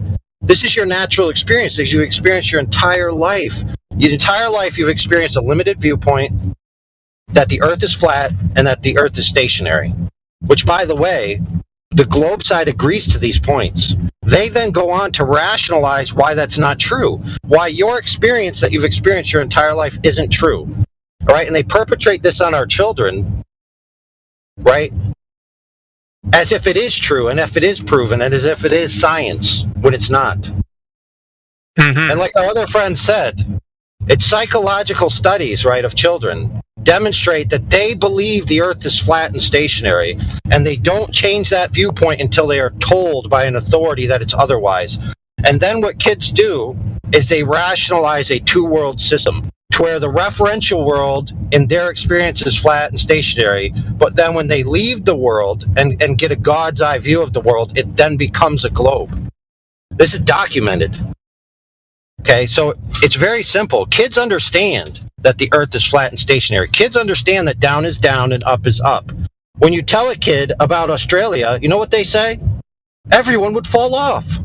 Do you know why? Because they believe that the world has a uniformitarian quality of flat and level everywhere they go, because that's what they experience. They have to be told a story about a giant floating space ball, and that's why you don't fall off. A giant floating space ball which they can't witness, they can't experience, and they have to take it on faith from the authority. Now, their parents are going to tell them this probably, the schools are going to tell them this, the government's going to tell them this, and they're going to tell them this when they're vulnerable and innocent and unable to challenge it, except by intuition. Just say, no, Daddy, that's wrong. And then Daddy says, well, son, I'm bigger, smarter, stronger, and faster than you, therefore I'm correct. Also the government, also NASA, also giant pictures from space, kids, I swear, pictures, right? And then the kid believes it. Why would they doubt it? You know why? Because they think to themselves, well, why would my daddy lie to me? I can trust my daddy. So yes, this is something to be passionate and angry about. They're psychologically abusing our children by changing the way they think about metaphysical and physical reality and their place in it. Now, let me quote somebody, a very famous one of these people. You are an insignificant speck on an insignificant piece of dirt, floating around an insignificant star in an insignificant galaxy, floating around an insignificant this and an insignificant that. Right? This is what they're teaching our kids, that they're insignificant specks of nothing that appear and then vanish away, no different than the tide taking out a sandcastle into the ocean. And you're telling me that this isn't something to be passionate about? I rest my case. That was pretty deep. Right. Good morning, everybody. Morning, Greg. So I'm gonna do an exercise with all the new people. So if you're brand new to I can't respond. Well, it's just it was rhetorical. I don't know, unless you want to respond to what he just said, because he's basically just stating why he's passionate. So I don't know why it would be a response to that. He's just stating why he's passionate. He was saying why he's passionate, but he's also making arguments why the Earth is flat. I thought I would be allowed to respond to it. But because we're gonna this exercise is gonna help everybody get to the same the level of playing field, right? So okay, so I can't respond to it. Yeah, just hang. Time out, Biggie. I promise you that's going to come. But here's the thing. No, I gave you the simplest answer as to why the Earth is flat. Now, I told you that it's layered and there are more dimensions, but that's not what you asked for. You're not going to take AI's passion, which wasn't a proof, just the psychology behind why children would think that the Earth is a globe, and respond to that as if that is going to be the rebuttal to flat Earth. That's actually absurd. Now you can go, Biggie. All right. I still brought up an argument, and then Elijah, you did respond with it, and I was going to respond. Then about 3 other people chimed in. And then, all of a sudden, there's 600 arguments presented in front of me, so I have to pick one of them. Silveridge. Silveridge. It seems like you're the one who's passionate, bro. Honestly. I just want to have a conversation, man. I'm just going to it's not a conversation if you're passionate like the way you are, and you're not letting the conversation flow. I'm gonna just for the I know Jedi. Just for the conversation's sake, I'm gonna let you say what you want to say. But after you say something, I need to go right after you. Is that cool? Is that cool? Yeah. Silver. All right. Go ahead. Spill the beans, man. Tell everybody what you just can't stop. You want to let everybody know. Go. Yeah. Okay. Well, do you guys? I actually want to check out a question first. Do you guys know what Uluru Rock is in Australia? Yep. Yeah, it's just this basically fuck off massive rock in the middle of absolutely nowhere, and it's extremely tall. And when you drive out over to go see it, as you're approaching it, the very top of the Uluru Rock starts to come in, and then as you get closer, you can see more and more of it. I want to know, if the Earth is flat, why wouldn't it just, fade into shot? Or be like the entire. If you have the thing there and you scale it up. I ask you to make a statement, not ask a question. I'm trying to have a debate here. Yeah, but you're not doing it in the formal way. You're just doing it cowboy style. Anyway, I'm just asking a question. I ask you to make your statement. I ask you to make your statement, but as far as right now, I didn't get into my exercise because I paused to hear you say this.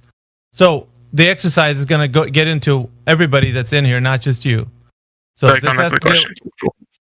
Yeah, because you want to have it your way. This isn't Burger King, man. You're not going to have it your way. Bro. You can answer it if you want, but yeah, no, but still, I can answer it. No. I can answer it if you let me. It's delaying the exercise. Yeah, and that's what you've just done. It's fine, Silverridge. It's fine. So here's what's going to go, Silverridge. I'm going to answer your question. After that, if you don't allow the exercise to continue, I'm just going to remove you, and then we'll all continue without you. Fair? So here's how it's going to go. One, Elijah was correct that I didn't make any flat earth arguments in my spiel. I just was talking about the psychology of how people perceive the world, which, by the way, is recorded and factual. There's no rebuttal to what I said, period. Now, moving on. Why does something disappear from the bottom up? Well, that's simple. The angles of propagation, right, and the angles of reception fall below the angular of resolution of the optic in question, and the availability of renderable space packets of color, right, disappear. And so the angles of propagation hit on the sensor in a portion where it can't render any more information. Now, it just so happens that the angle, right, is going to be the least as it approaches zero, which is going to be towards the horizon. Now, this is necessary consequence of having an angular field of view. Now, you can look this up with MIT professor, free lecturer Lewin, et cetera, et cetera. What I'm saying is 100% the physics of light. I rest my case. All right, Miggy, you can go. Big words. All right. So the exercise is for everybody in the room that's brand new. So I'm gonna address people by name. So you guys who I address by name can chime in. So Gish, Nish, Goo, let's see, Rilo, Silverridge, Doggy, Bunny, Snags, Tarina. You guys are brand new to the server, and you guys are going to participate in this exercise. And please, I would ask you can help each other out in the DMs to kind of get the answer to this. So this is a team effort from all of you guys. And when you respond, you can take turns and do all that kind of stuff, okay? So I just want it to be where it's collective because this is important. These foundational questions are going to be important for you guys. All right, so the first question. Please be intellectually honest. If you know, say I know. If you don't know, say I don't know. Okay. That's all I want to know, okay, from you guys. All right, so the first question is, who has ever directly measured the curvature of the Earth? Not me. What, like with a ruler? Because not me. Like with a measuring tape? Like projector. Like what do we? The only thing that I can tell you is the curvature, meaning drop over distance, because they're telling us that we're living on top of an oblate spheroid. So it has a radius, a diameter, and circumference. So this is something I will give you, right? I'm going to give you that. They tell us that the metrics of the Earth already. So if you type in what is the radius of Earth in Google, if you type that out right now, there's a number that's going to come back. So they know the metrics of the size of the Earth, right? So it's important to know that because this information is made public to you and me and everybody else, how did they get that information? Meaning, how did they directly measure the curvature of the Earth? That is to you guys. He was some Greek fellow, wasn't he? Some ancient Greek guy. Began with an A, I think. Yeah, you can help each other out. So I want you guys to see if we can figure this out. It wasn't Galileo, I don't believe. It was some Errado guy. His name started with Errado. Yeah, and remember, you can say I don't know. That's also possible. So Yeah, no, I'll give you a short. I'm confident we're just saying I don't know. Yeah, I'll just say unsure. this. Yeah, it was just some. It was just some like Greek guy that just stuck two giant poles in two different cities and So if measured you- the difference of the shadow. Yeah, so at the I'll say same this: if you do know, if you start saying, well, I know it's something and this and that, I'm going to ask you for hyper specific details on that information, and you need to know that hyper specific information. If you say you know, and if you say you don't know, if you say somebody out there figured it out, I don't know who, but I just believe somebody figured it out. I'll deal with that. That's fine. But so long as you say I don't know right now, I know you're intellectually honest, right? But if you say you know, then I'm going to ask you for specifics. So I'm giving you guys a chance. Who says that they know will tell me the specifics? Go ahead.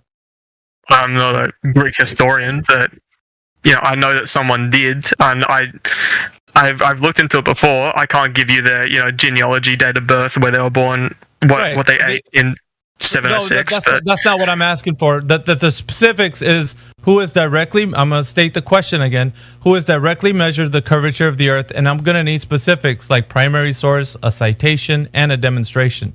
So regarding that, if you know, say you know, and then I'm going to ask you for that. What I just asked for, or just say I don't know, and then we'll go to the next question because there's only three. Wait. So you want to know who found this out? Who directly measured the curvature of the Earth, as in drop over distance, that conforms to the oblate spheroid that we're standing on. Well, I don't really know how to pronounce this guy's name, but this is meant to be the first guy to do it. Do you know the specifics? I'll put it in live stream.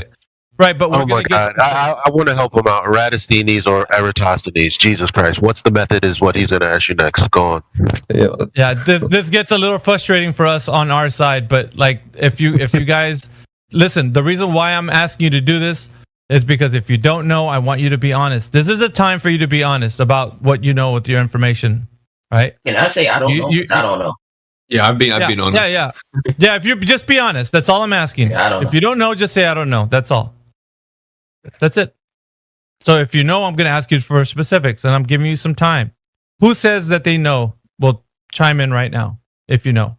I'm gonna be getting very specific with this. Well, you're limiting I know to Greek historians at this point, so I have a solid chance all of us are going to say I don't know.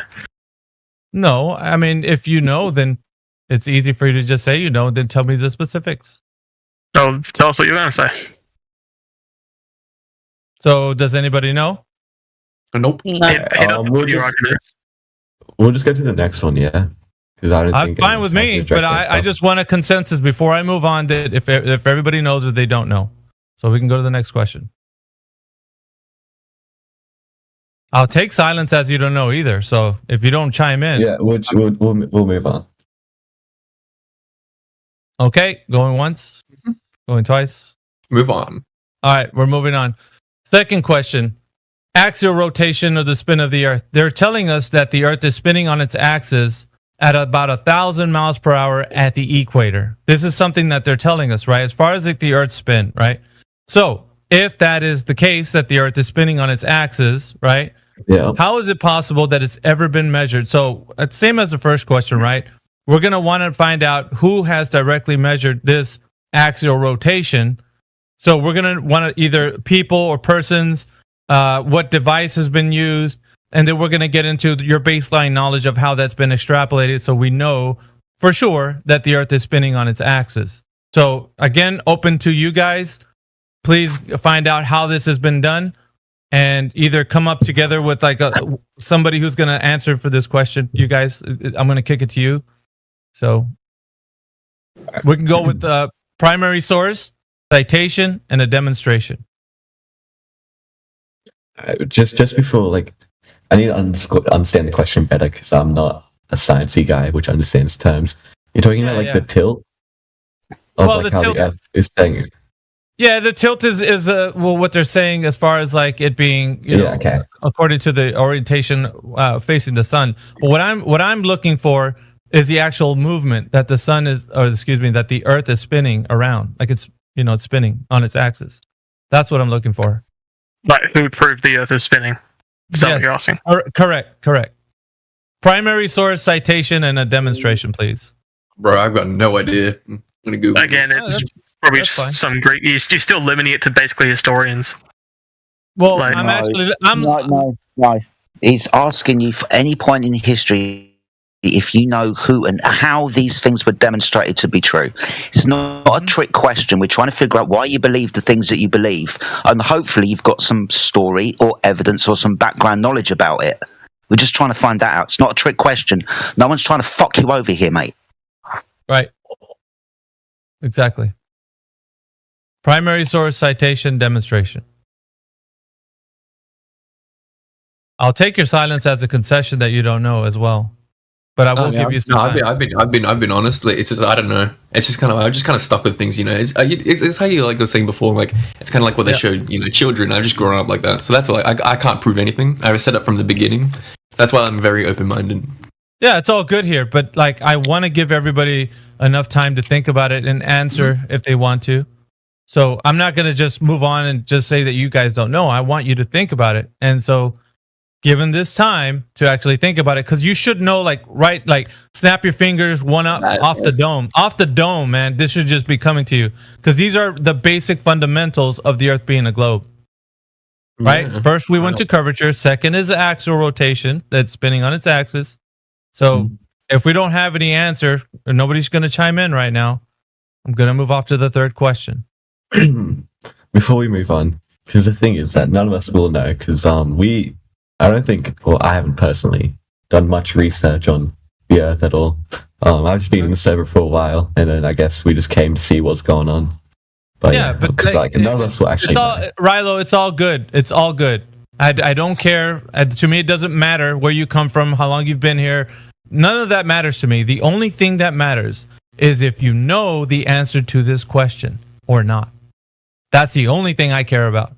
I don't care what your seniority is or whatever. That doesn't matter to me. If you can answer the question, then please answer it. If you cannot, then you don't know. Pretty simple. That's what I'm saying, because none of us actually do know who came up with these things. Let's not use a broad brush here, Rilo, because you're speaking for the group. If you're doing that, none of us are going to know. Oh, that's fine. All right. So if that's the case, I've given enough time. You know. Okay. So let's move off to the third question. We'll say that you guys don't know on that second question. The third one is going to be probably where I feel like there's going to be a little resistance here. Third question. So we're going to talk about the vacuum of space being adjacent. Just let me get through the question. Being adjacent to the pressure air that we are breathing right now. I know they're telling us that on the surface we're breathing around 14 psi, and that the vacuum of space is said to be adjacent to this pressure air that we breathe. Well, in every instance of natural law is stated like, with entropy, right? High pressure moves to low pressure. Hot moves to cold. It's just the way entropy is. It's a natural law. So in every instance of gas pressure that we see here on Earth, it needs to be contained. So if you want to have pressure in a tire, you put air in a tire. You put air in a metal bottle. You can put it's pressurized. And when you release the air in any of the places that we put air pressure in, with this pressurized systems that you can have, the air rushes out into any and all directions. It doesn't matter how it's done. High pressure always moves to the low pressure, always. This is the law of gas pressure, right? We always see this happening. That never not is that, right? So the question is going to be this.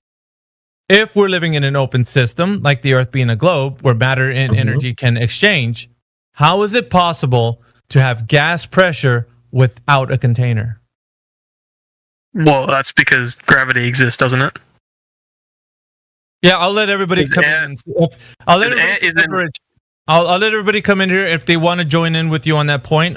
Would you guys agree with Silver Ridge, or does anybody else have another? I was gonna say the only thing that I can say about like the air being concealed is from the atmosphere. That's all I can say. Yeah, the whole reason the atmosphere exists is because gravity exists. Air is like on the voice crack. Air is stuff. It's not a lack of stuff. There's stuff in the air. The stuff that has matter is in the air. And That's not the question. He's asking not for a story. He's asking for a physical demonstration. So we get that you can say, I don't know, gravity might be, or the atmosphere, which is the gas, is containing itself. We want a demonstration of a violation of natural law. That's what we're asking for. Do you understand that? A violation of natural law. Have you a demonstration for this violation of natural law? Not a story, a demonstration.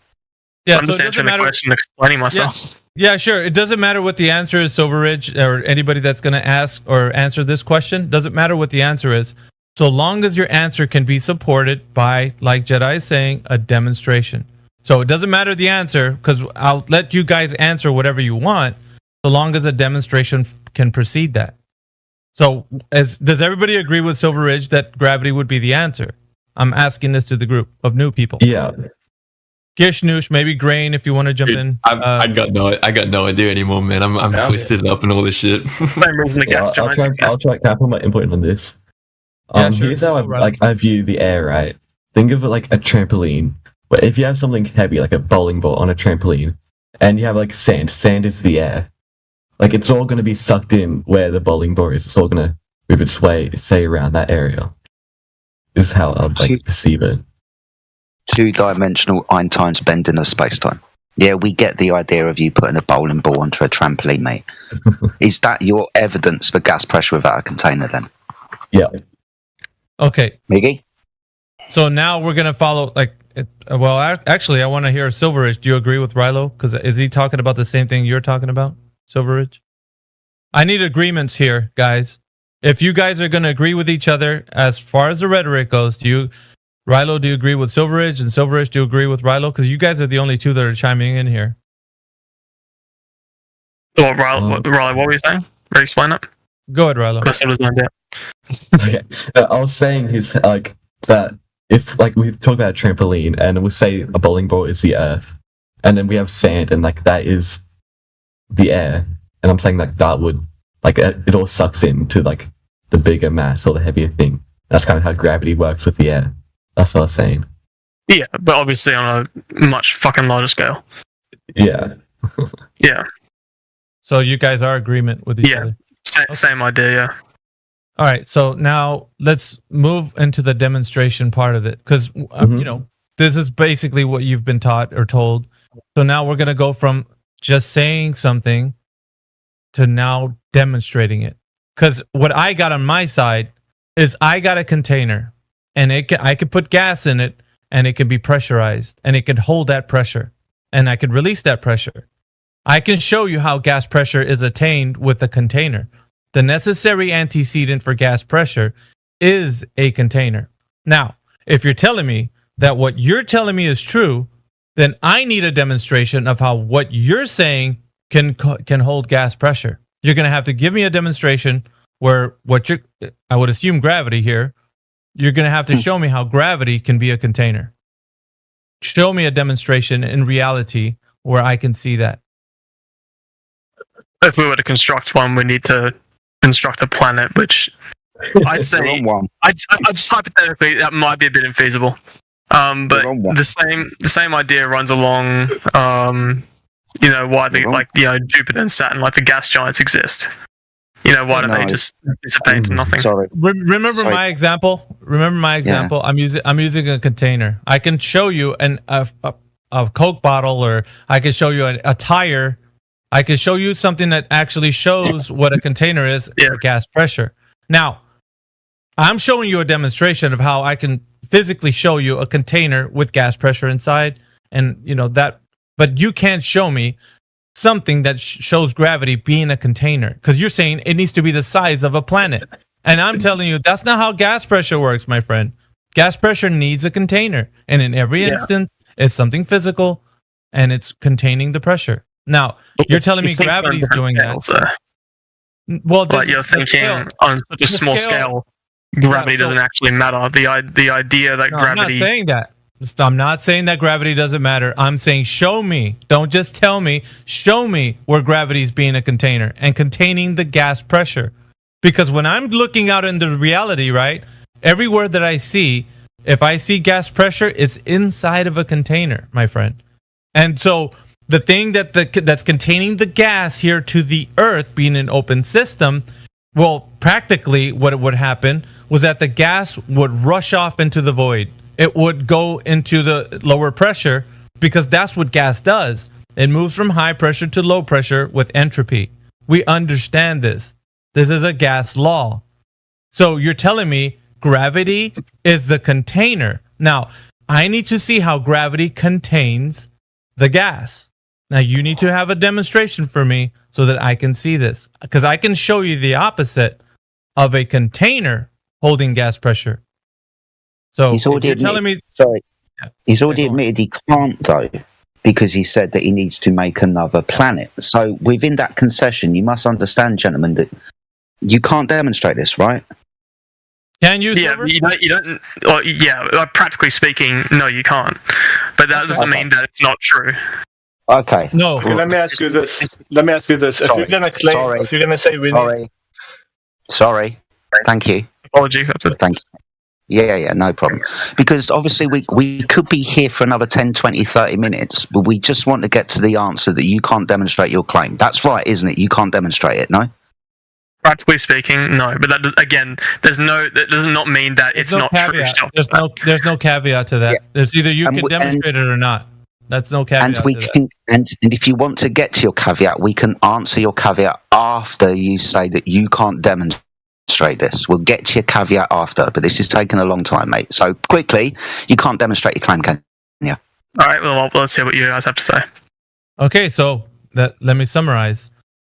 And I've given this to the group. I want you guys to actually answer. So don't ever say that was not fair to you guys. I gave you enough time. So the summarization is just simply this. I asked you for the evidence of the Earth's curvature. None was given. I asked you evidence for the Earth spinning on its axis. None was given. I asked you for how the space vacuum is even feasible in practical sense, and none was given. So what we have here, the Earth being a globe spinning in the vacuum of space, is just a belief that you have. For all this time that you thought of the Earth, it's just a belief. It is not something that's truly known in reality. Thank you. No, it's more because you asked for evidence that we can't actually provide. You put restrictions on the evidence in such a way that we couldn't actually answer the questions, and you're skewering that into answering your own argument. Sorry. No, I didn't. Dude, it is just basic science. Dude, my friend, hold on, it's not basic science. This isn't science. Alright, so the first... an observation of a natural phenomena and elucidation of a cause and effect relationship. Of the Earth. Stick two sticks in the middle of the Earth and see how the shadows split. Done. Dude. Won't happen on Earth. Hold on, Jedi. Hold on. No. I'm doing a little bit of talking. I'm only doing moderation. And I said it when I first started. I'm going to say it again. Control your mic, or I'll control it for you. You don't need to speak over Jedi. He will answer all of the comments, questions, and concerns that you have. Don't interrupt us, and we won't interrupt you. Period. So, that sounds like something I'd be saying. None of the questions that Miggy asked you were scientific, especially the first two. Right? The radius of the Earth is a direct measurement and observation. It's not science. It's not a hypothesis test where we elucidate the cause of a phenomena. That's what science is. But which bit did you want to talk about? Because you seem to think that you weren't given enough leeway. We gave you all of history and anybody that you wanted to point out to give you the evidence for the radius, motion of the Earth, or gas pressure without a container. What's limited in that? What was limited? Nice, good question. No, so the point that I'm trying to make is that we have it's simple facts that is just it's widely accepted regardless of how prominent the flat Earth theory is. But you're asking us to give you, like you said, it was what guy who did it, demonstration, and other shit. Like, that's obviously all documented already, but that's not something that we know off the bat because we're not interested in proving the Earth is round. We're not interested in doing all that because it's such a simple fact, and everything else in the universe follows the idea that a spherical planet exists. And there's no reason to assume that planet Earth is any different. Like, a water droplet is spherical. It's not a flat disk. It's like every planet in the solar system, stars, gas giants, they're all spherical. It's just, it's stupid to like assume that Earth is just a flat disk completely different everything else. Before you keep saying it's stupid and the globe Earth is easily proven because of facts, you got to remember that we've asked you for those facts. We've asked you for the direct measurement of the curvature of the Earth. We've asked you for the direct measurement of the motion of the Earth, and we've asked you for a direct demonstration of gas pressure without a container. We've actually asked you for the proof of the claim that the Earth is a ball in motion in space. That's what we've asked you. And you said... no, that's fine, because that's the problem that we were all in. We all took this for granted. Somebody at some point had proven the Earth to be a ball. I don't know how or why, but I see it on TV now because it's a fact. We're asking for proof of that fact. In actual fact, when we go and ask the question, where is the evidence for the Earth being a ball in motion in the vacuum of space, there isn't any apart from the images on TV. There is no direct measurement of the curvature of the Earth. There is no direct measurement of the motion of the Earth, and you can't have gas pressure without a container. That's the problem that we've got. You seem to believe in stories. Biggie Mayhem has pointed out that you, like everybody else, me included 8 years ago, just had a belief that we couldn't verify through first-hand knowledge. First-hand knowledge kind of trumps everything, right? Yeah, it should. That's all we're pointing out, Silver. You could keep continuing to think the Earth is a globe, but it's just a belief, my friend. That's all you have. You don't have physical evidence, demonstration, or a way that you can have a method to show that it actually is a globe. It's just a belief, my friend. That's all it is. Yeah, but the point that I'm trying to make is that we shouldn't be the one to give you the evidence, because, like, you know, we're not scientists, we're not giga geniuses. Neither are you guys as well. You guys, I unless you guys have PhDs, don't be a bigot. Don't just stop right there. Everything you said up until this point is fair and reasonable. Do not begin being a bigot. You have no fucking idea who we are in here, what credentials we have. Don't do that. That's all I'm saying. It's very simple. Now, I'm willing to go back into gravity with you. So is Jedi. So is everyone in here. We're willing to allow you to go. First of all, if the tenets, if that Miggy, pointed out, if there was any truth or validation, like you said, you should know it, but the scientists know it. You can just Google it. Like, it's not. Didn't you tell me that Einstein said if you couldn't explain it to a 6-year-old, then it's not possible? Well, if it's that simple, then all three answers should be Googleable, and they should be logically sound, reasonable, and come with an example, a real-world example, not a experiment. Do you agree? Or they are, yes. You just got to Google it. I know. So if we do that now, and you come to find that what you thought you knew isn't what you thought you knew, are you going to accept that? If you can display me irrefutable evidence that completely disproves everything on the other side has to say, then I'll believe you. I will understand. You're asking me for evidence. I'm asking you. We're not going to disprove. Listen, you're telling us to disprove Narnia. We got to disprove the fact that Middle Earth exists. We got to disprove the fact that a made-up fictional story exists, dude. Come on, dude. Yeah, that's so how are you telling us to disprove something that does not exist in reality? That's what we're asking. Then I'm trying to ask you to prove something that doesn't exist in reality. Okay, this Silver, does. hang on. Because you're asking us to. Your entire argument is based on. Hang on. Let me finish. You're asking us to disprove something that you yourself and every scientist that you can search on Google has no proof of.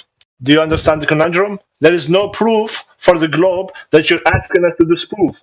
Yep. Yeah, but then your entire argument is built on. Slow down. Yes. If there's no evidence of curvature anywhere, then obviously it's not that. That's why I spoke about the orientation thing, but let's not get into that. Stop arguing with us, fam. We're telling you, sure, you believe it's a globe. Sure, you believe that there's information online that would totally disrupt this entire process.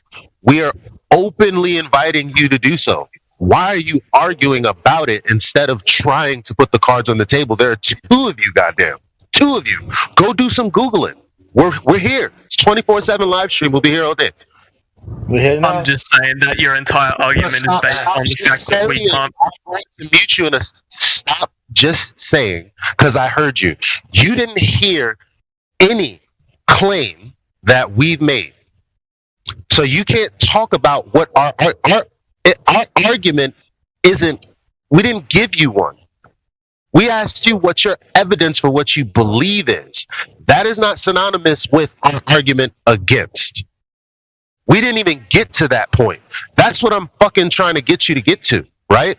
And I'm like, okay, so let's get to it then. Get to Googling, and we'll deal with it one problem at a time. So stop teetering on the edge of being a bigot, and sit down with us, have a conversation, and let's figure this stuff out together. If you don't want to do that, then my friend, I don't know what else to tell you. Where do you want to begin? I'm just trying to speak my mind. I'm just getting interrupted, so I guess I just can't. Fine. No, you can. I'm not shouting for you, bruv. I asked you a question. No, you're not. You're actually being very polite. It's just more it's half of everyone else's. All right, well, disregard everybody else. You're kind of asking us, well, what's your proof of the flat Earth, right? Yeah, so you guys are asking, you gave me 3 questions about, proof Earth is round, and everything that I'm hearing is pretty much, we believe the Earth is flat because you can't prove the Earth is round. It's proof, yeah. Like, what's it called? It's proof by something. It's like, I forgot the exact word for it. That's very disingenuous. You literally asked a question to explain our proof of flat Earth in a simple sentence, and I actually gave you, and Elijah gave you, like very simple couple of sentences about the 2 points that are distance apart from each other, and where you stand at one point, and that other point is so far that the objects on it should be below the curvature, but you still can do experiments where you can see that. That is, we actually gave you proof. You ignored that. Okay, so, well, Elijah's proof is an anecdotal proof. The fucking orientation shit. That's You're just a liar. You're a liar. It's an axiom. Sorry, but go ahead. It is an axiom, though. I didn't give you anything other than an axiom. Google what an axiom is. You can't tell me that there isn't. Go ahead, John. Sorry, we're all running out. So. Yeah, I know. So I'm trying to calm him down and stop him getting close to that bigot line, right, that you keep pointing out. I'm trying to be gentle with him for now because he's been patient. We have asked him a load of questions, right? So maybe he can ask us one. But ultimately, it's for our evidence, because what we've done is we've kind of shown you that there isn't any evidence for the ball. That probably is not going to mean much to you at the moment, but it should start ringing bells soon when we start demonstrating to you that the waters of the Earth are indeed level. If you want us to demonstrate that the Earth is observed, measured, and practically used as a flat, stationary plane every single day, we can do that for you. It's not a problem. We're not just here casting aspersions on the story that the Earth is a ball in space because we've got some problem with science. We've gone out and tested the surface of the Earth, and we don't find any curvature where it should be. That's a problem, right? Because if a surface isn't curved, what is it? Well, it's flat. That's a basic assumption. If something isn't curved, then it's flat. Exactly. So if we don't measure any curvature over any distance of water, then the water has to be flat, right? Mm-hmm. Have you got like a part of evidence document of? Yeah, I'm getting to all the measurements. Because if you have, I'd be more than happy to read it. Yeah, that's absolutely fine. We can give you the PDFs if you want to. It's not a problem. But let me explain the base premise to you. Because if you're on a curved surface and you're going to shoot a laser across it, trying to hit a target on the other side, 2 things are going to happen. One, you're going to have to go through that curved surface and out the other side, or you're going to shoot over the top, right? Mm-hmm. Okay, so when quote-unquote flat earthers have gone out with lasers over distances of water up to and including 25 miles, at a height of 1 metre above the surface of the water, hitting a target lower than 1 metre above the surface of the water at a distance of 25 miles, you understand that we are directly measuring the surface of the Earth for convexity, and there's no deviation between the water line and the laser line, right? Yeah, hypothetically speaking. I do want to read the document though, because obviously something in one sentence, the whole document will say very different things. That's fine. So we can provide the PDF for you. It's down in the bottom of the server. I think it's underneath laser tests. You can go and read that for yourself. But this is just flat earthers.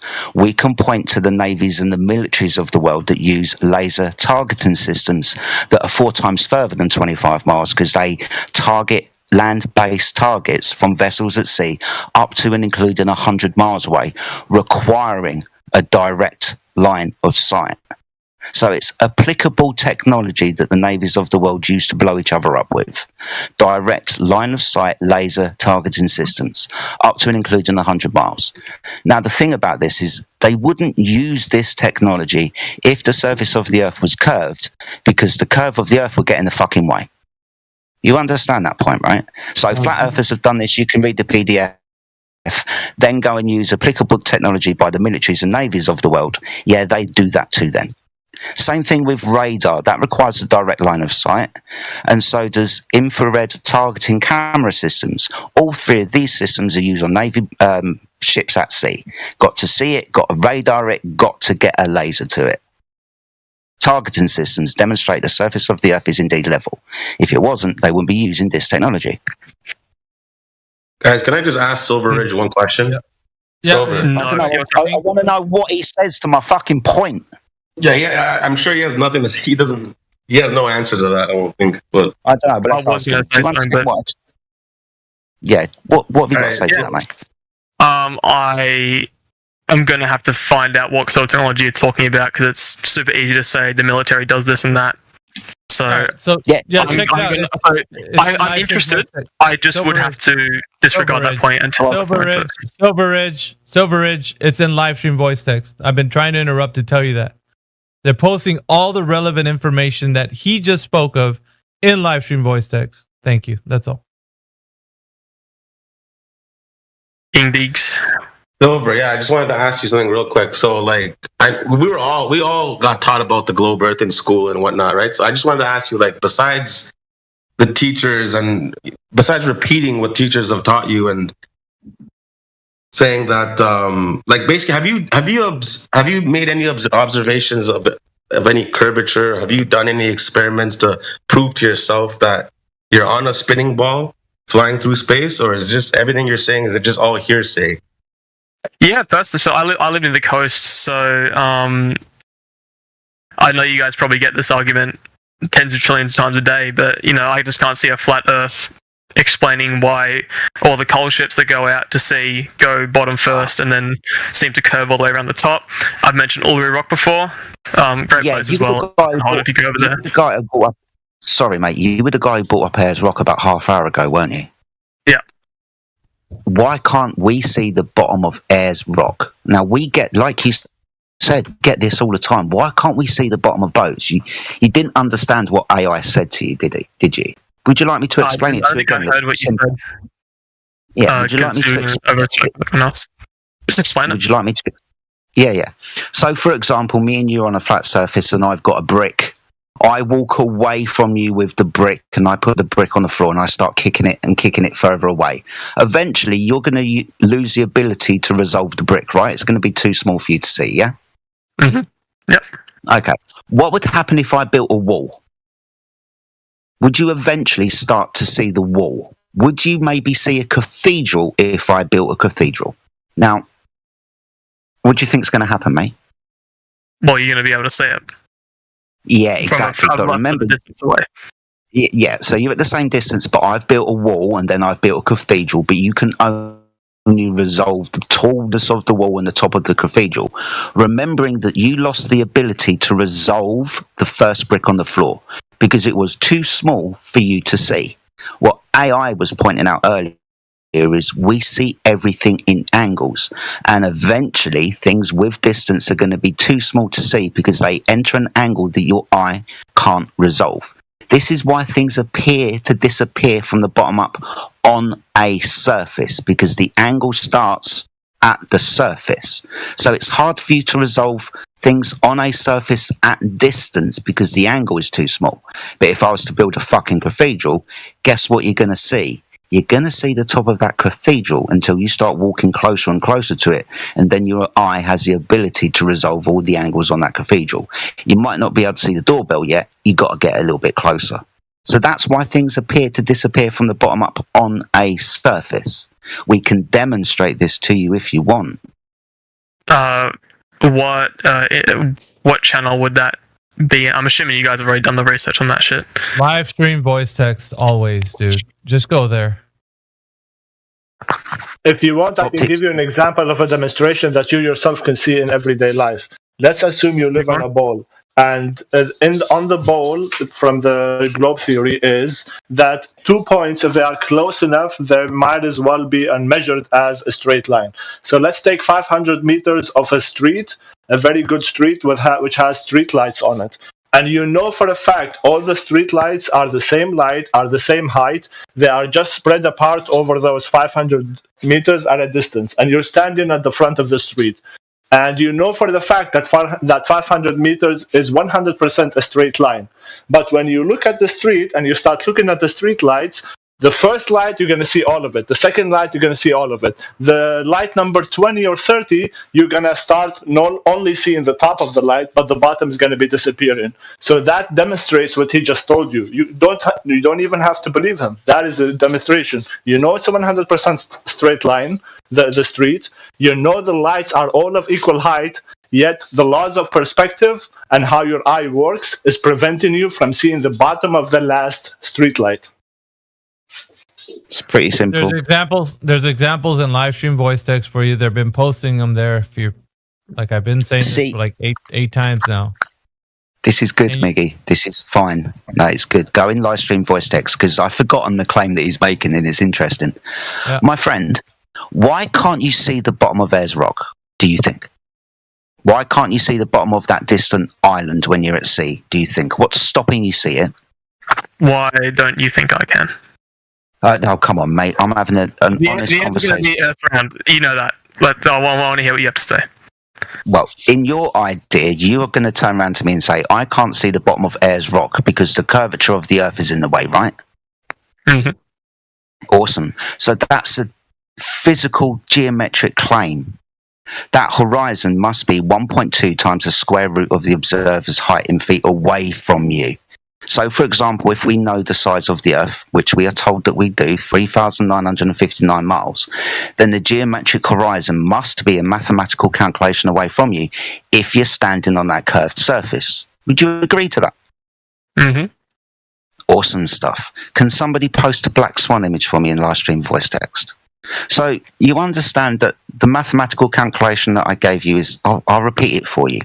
1.2 times the square root of the observer's height in feet. Now, can you go into live stream voice text and tell me when you see the observation or the picture of two oil rigs? Let me know when you see it, please, mate. Oh shit, that one, yeah. Yeah, awesome stuff. So, thank you, my friend. If the Earth is a ball with a radius of 3,959 miles, then every horizon distance must be no more than 1.2 times the square root of the observer's height in feet. Now, this observation is taken, so we can keep the math simple, at 1 foot above the surface of the water. Mm-hmm. So the square root of 1 is 1. What's 1 times 1.225, my friend? Would be 1.225. Awesome. So for this 1 foot observer, the horizon, geometric and physical, must be 1.225 miles away. Now, in the observation with the two oil rigs, can you tell me where the horizon appears? Does the horizon appear before the oil rigs, between the oil rigs, or beyond the two oil rigs? Where's the horizon? It'd be beyond them. It would be beyond them, right? Yeah, it looks like it, yeah. Yeah, and we noticed that the oil rigs have got distance markers on them. This is why they're here, so we can measure distance. The oil rigs are 6 and 9 miles away from the observer, so we can safely say the horizon appears to be no less than 10 miles away, right? Yep. Awesome. So when you say that I can't see the bottom of Ayers Rock because the physical curve of the Earth is in the way, I'm sorry to have to tell you that the horizon is a optical phenomenon. Because if it was physical, it would be at 1.25 miles away. Clearly in this image, from a 1-foot observer, as you can see for yourself, it's at least 10 miles away. That's a problem when people say that the curve of the Earth is getting in the way of stuff, because the horizon moves around. Depending on the atmosphere and the technology that you use, your eyes, binoculars or telescope, the horizon will appear in different places. Do you understand that point? Mm-hmm. So when you say that I can't see the bottom of Ayers Rock because the curve of the Earth is in the way, just remember this image. The horizon is optical. It's not physical. Alright. I have 2 things to say to that. One, I want to look more into it. Yeah. Because like the image is good, but it's a bit strange. It's a bit of an odd. It's just the way it looks is a bit strange. Secondly, why the fuck do they call it the Black Swan? Okay, I'll answer both those questions for you. This photograph is taken a still shot from a video. We can provide the video for you if you want. That's not a problem. You'll notice in the video before he zooms in, you don't see any oil rigs. You just see horizon. Then the technology changes. He zooms in. Oil rigs come into view and the horizon fucks off into the distance. Why do we call it the Black Swan? It's because of this. If your theory is only white swans exist, it just takes the observation of one black swan to demonstrate that your theory that only white swans exist is redundant, because I've proven black swans exist. If you claim that all horizons are geometric and I show you that one's optical, then I've demonstrated that you've never had a physical horizon in the first place.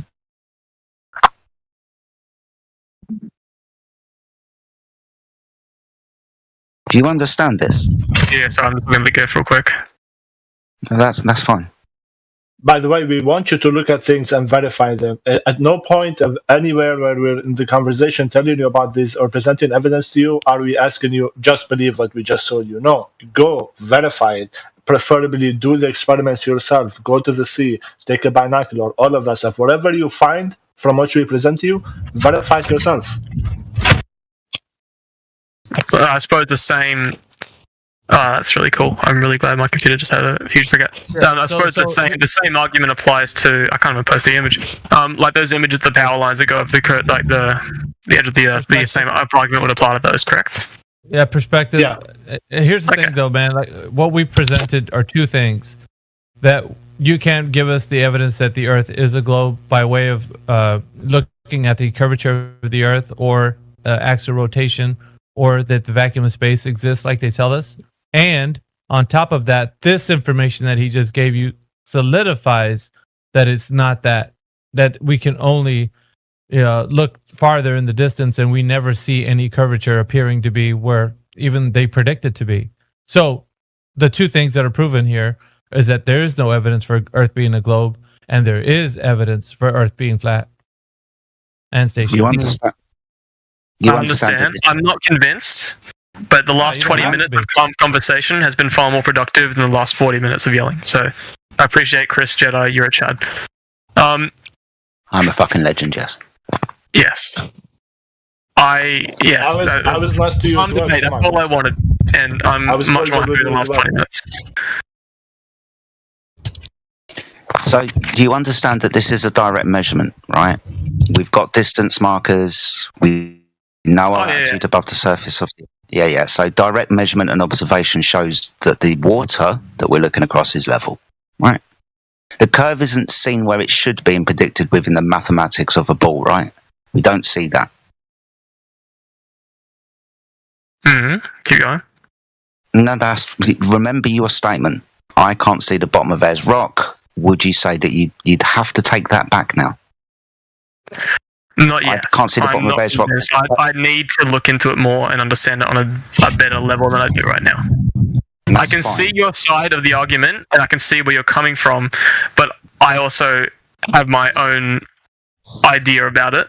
I'm happy to look into it. There's evidence for both sides of it, quote unquote evidence, depending on your perspective. But can I make a point? Yes. So what he just okay. So when he asked you if you agreed to 1.2 times the square root of the observer's height, that is the formula given based on the geometric claim and the radius of the Earth. So what you're looking at is an exact contradiction of the mathematical model, claim, science, whatever you thought it was or whatever you want to call it. So when you say you have your own idea, that's fine. But the idea that the Earth is a globe of the dimensions that they've given, and then, extrapolating that out to distances to the celestial bodies and yada, yada, yada, all are derived from the truth that the Earth is a sphere with a radius of 3,959 miles, and that's where they get that formula. So what Jedi just showed you is that can't be true. Therefore, all of the mathematical statistics based on that truth has to be false. Now, we're not asking you to accept it, because like the other gentleman said, just go out to a large body of water and test it yourself. Because we're not telling you to do a flat Earth test. We're telling you to test your knowledge on what the globe predicts. Yeah, easy. Yeah, I agreed that the mathematical formula was correct because I haven't actually researched that specifically, and I'm trusting you guys have. So I'm trusting you guys got the numbers right. And like I said, I just wanted to have a debate. See what you guys have to the table. Check this out, man. The way we view this is, it really isn't a debate. It's more a rejection of the truth if you don't come to terms with it yourself. So that's how we perceive it. But as far as you're concerned, you still need to look into it and do the research yourself and so forth. All right. So speaking of that, let's talk about experiential in the field observations that children can understand. Before we do that, no. Somebody already said before, dude. No, you can't before the other before. No. I just want to go to bed. I just want to say good night to you guys. That's all. All right, fair. Then this is how you do that. Hey, bros, good night, and then you leave. That's how that works. Very simple. Oh, my bad. I'm new here. I said no. AI, he was the cooler dude. Yeah, much love, brother. Thank you for coming. So I shouldn't move down. All right, fair. Bye, guys. Okay, hugs and kisses. Bye. Fuck off. Just go. Oh. All right, go ahead, AI. The guy you were, I guess, going to talk to, he's actually still here. The one that with the 6-year-old, he's still here. So you want to be mad at him? Go ahead. Yeah. So let's talk about things children can understand and experiences and observations, right? So I know this for a fact because I did this with my child, and the people here can testify to that. They've seen the videos. So when he was about 7 or 8, I took him to a small lake. Observation point, 333 meter distance. Right? If you do the math out based on the alleged curve of the Earth, there's no appreciable curvature in that distance that could block anything of substance. We're talking about less than an inch of alleged curvature. Right? So this hump that's supposed to block things and cut the bottoms off things wouldn't cut anything off, right? But we go there and we can see the bottom of the kayaker disappear all the way up to his paddle and his head on some days. And the target across the lake, which is attached to a pier in a fixed point, that disappears also from the bottom up 9 times out of 10. Right? But it also disappears from the top down, and it also disappears from the sides in. But let's focus on the bottom up, because I had my child witness this with his own 2 eyes. I then explained to him the geometric claims of the globe in light of what he's seeing. Right? And I told him everything about it, right? And like, what are you seeing with your own two eyes? And he recognized that he's seeing the boat disappear from the bottom up on a lake that's too small for any curvature to be present. And being intelligent enough and honest enough, he immediately said, well, it doesn't require a big hump of earth curve for the bottom of things to disappear.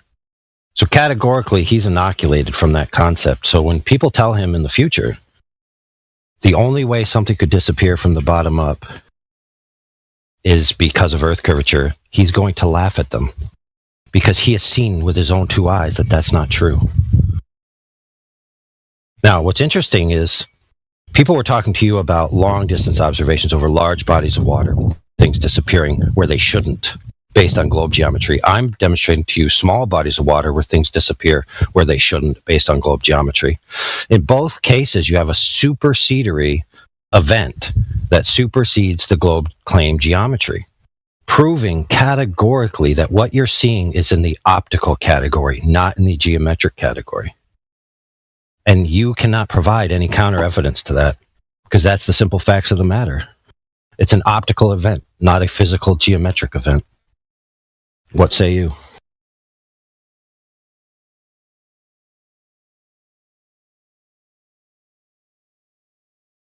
Done silence, I guess. AI. Oh shit! You guys still talking to me? I thought we were finished. Oh my god! I'm being dead serious. I thought we finished like ages ago. My bad. I'm sorry. Ages ago. I'm just gonna say 100% agree with you. No arguments. Move on. Don't even do that because that just shows that you're dishonest. You didn't hear it. I don't want to waste his time, and I'm just going to assume that he's done a bit of research. So I thought it was all over while somebody was talking. Well, I mean, to be fair, he's not wrong. He just conceded that what we see is optical effects. That's necessarily the case. How could it be otherwise? To not concede to that would be ridiculous on its face. It would be incoherent. It would be illogical. It would be anti-reality. What else can you do but concede that point? There's no other argument to be made. No one can claim that they see geometry. You see optically. Yeah. So I can understand because there is something called cognitive dissonance, and I can understand that, you know, when what you know to be true is met by a contradiction, it isn't always easy to accept it. We're not even asking you to accept it. We're asking you to do what actually you think should be done, and actually I give you kudos because you're saying I can't accept this. I want to look into this deeper. I need to think about this. I need to. I take you guys' word for it for now, but I obviously have to look into this shit. And that's what we encourage people to do. Because we're not a bunch of priests here telling you to believe us because we said so.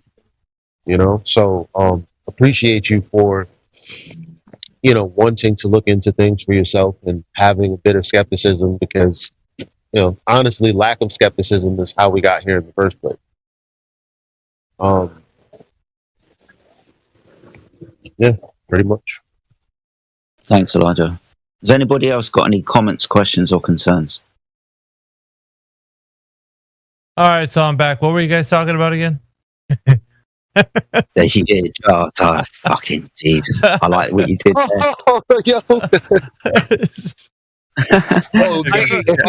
Were you guys talking? Right there, I was been like, yo. Were you guys talking? I mean, did somebody say something important? I didn't know if you were talking to me or not. Sorry. I'm eager to ask what Silver Ridge has posted in the live stream voice text from YouTube. What is that? Me too, but he just bolted. So. That's okay. He found the original Black Swan video. Right, is there anybody else in here that's got any questions, thoughts, comments, or concerns regarding the shape of the Earth and anything that's been said over the last hour? Anyone at all? Hey, we got Bully McGuire who just joined. Go ahead, AI. Did you want to say something? Yeah, we're just keeping everyone up to speed. So what's occurred is been categorically demonstrated and proven that the horizon is an optical effect. not a giant hump of Earth curve water in between point A and point B. Now, it behooves the Globers to present demonstrable, directly measured curvature in order to claim that what we all know is an optical effect is actually a geometric edge of a giant ball. Okay, that has not been demonstrated. Simply saying, I can't see the bottom of something, therefore giant ball. Okay, that's not measurements. That's not even logic. Let me tell you. Let me explain it. If the Earth was a ball, I wouldn't be able to see the bottoms of things. I can't see the bottoms of things, therefore the Earth is a ball. That's called a formal logical fallacy known as affirming the consequent. The statement itself isn't even conclusive. So we need this sweet, sweet, demonstrable, directly measured Earth curvature for your claim to carry the day. So unless you got any of that, I don't know what more I could do for you. I'm sorry. I just came back again. What's going on again? I just sorry. It's just been the theme with these guys, man. Like every time we say something profound, they just it just rubs me to no end, man. How are you gonna say that, man? Like you're in this chat, having a chat, and you're like, "Oh, were you talking to me?" Fuck out of here, man.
Hello.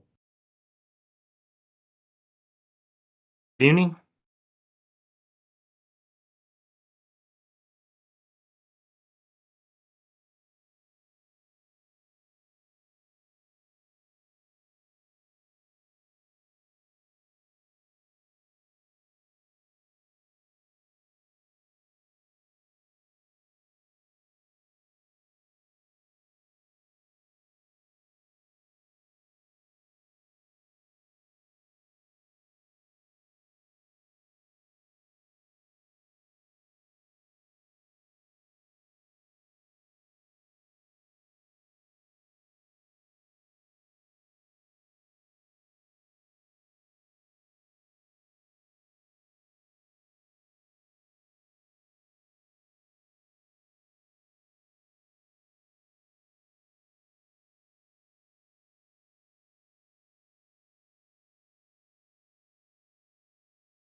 What's going on, peeps? Who's in here? Nash? Are you there, Nash? You didn't sleep?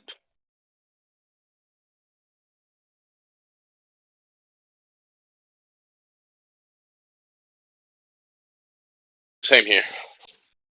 So,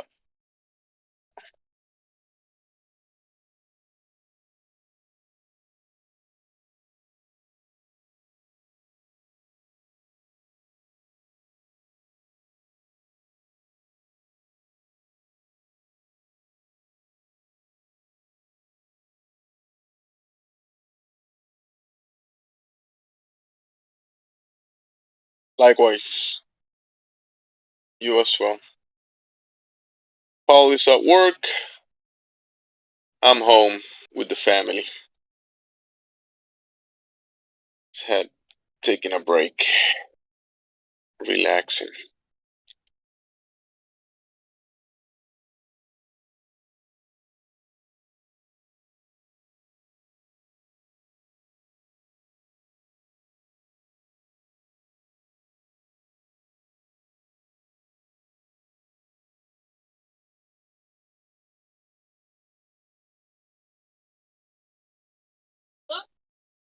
Perfect.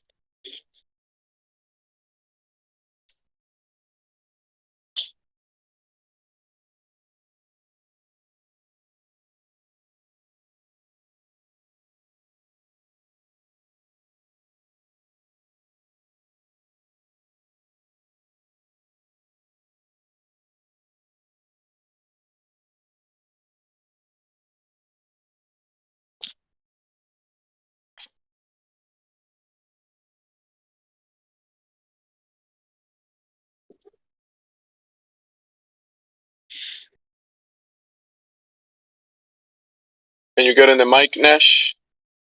I wanted to ask you about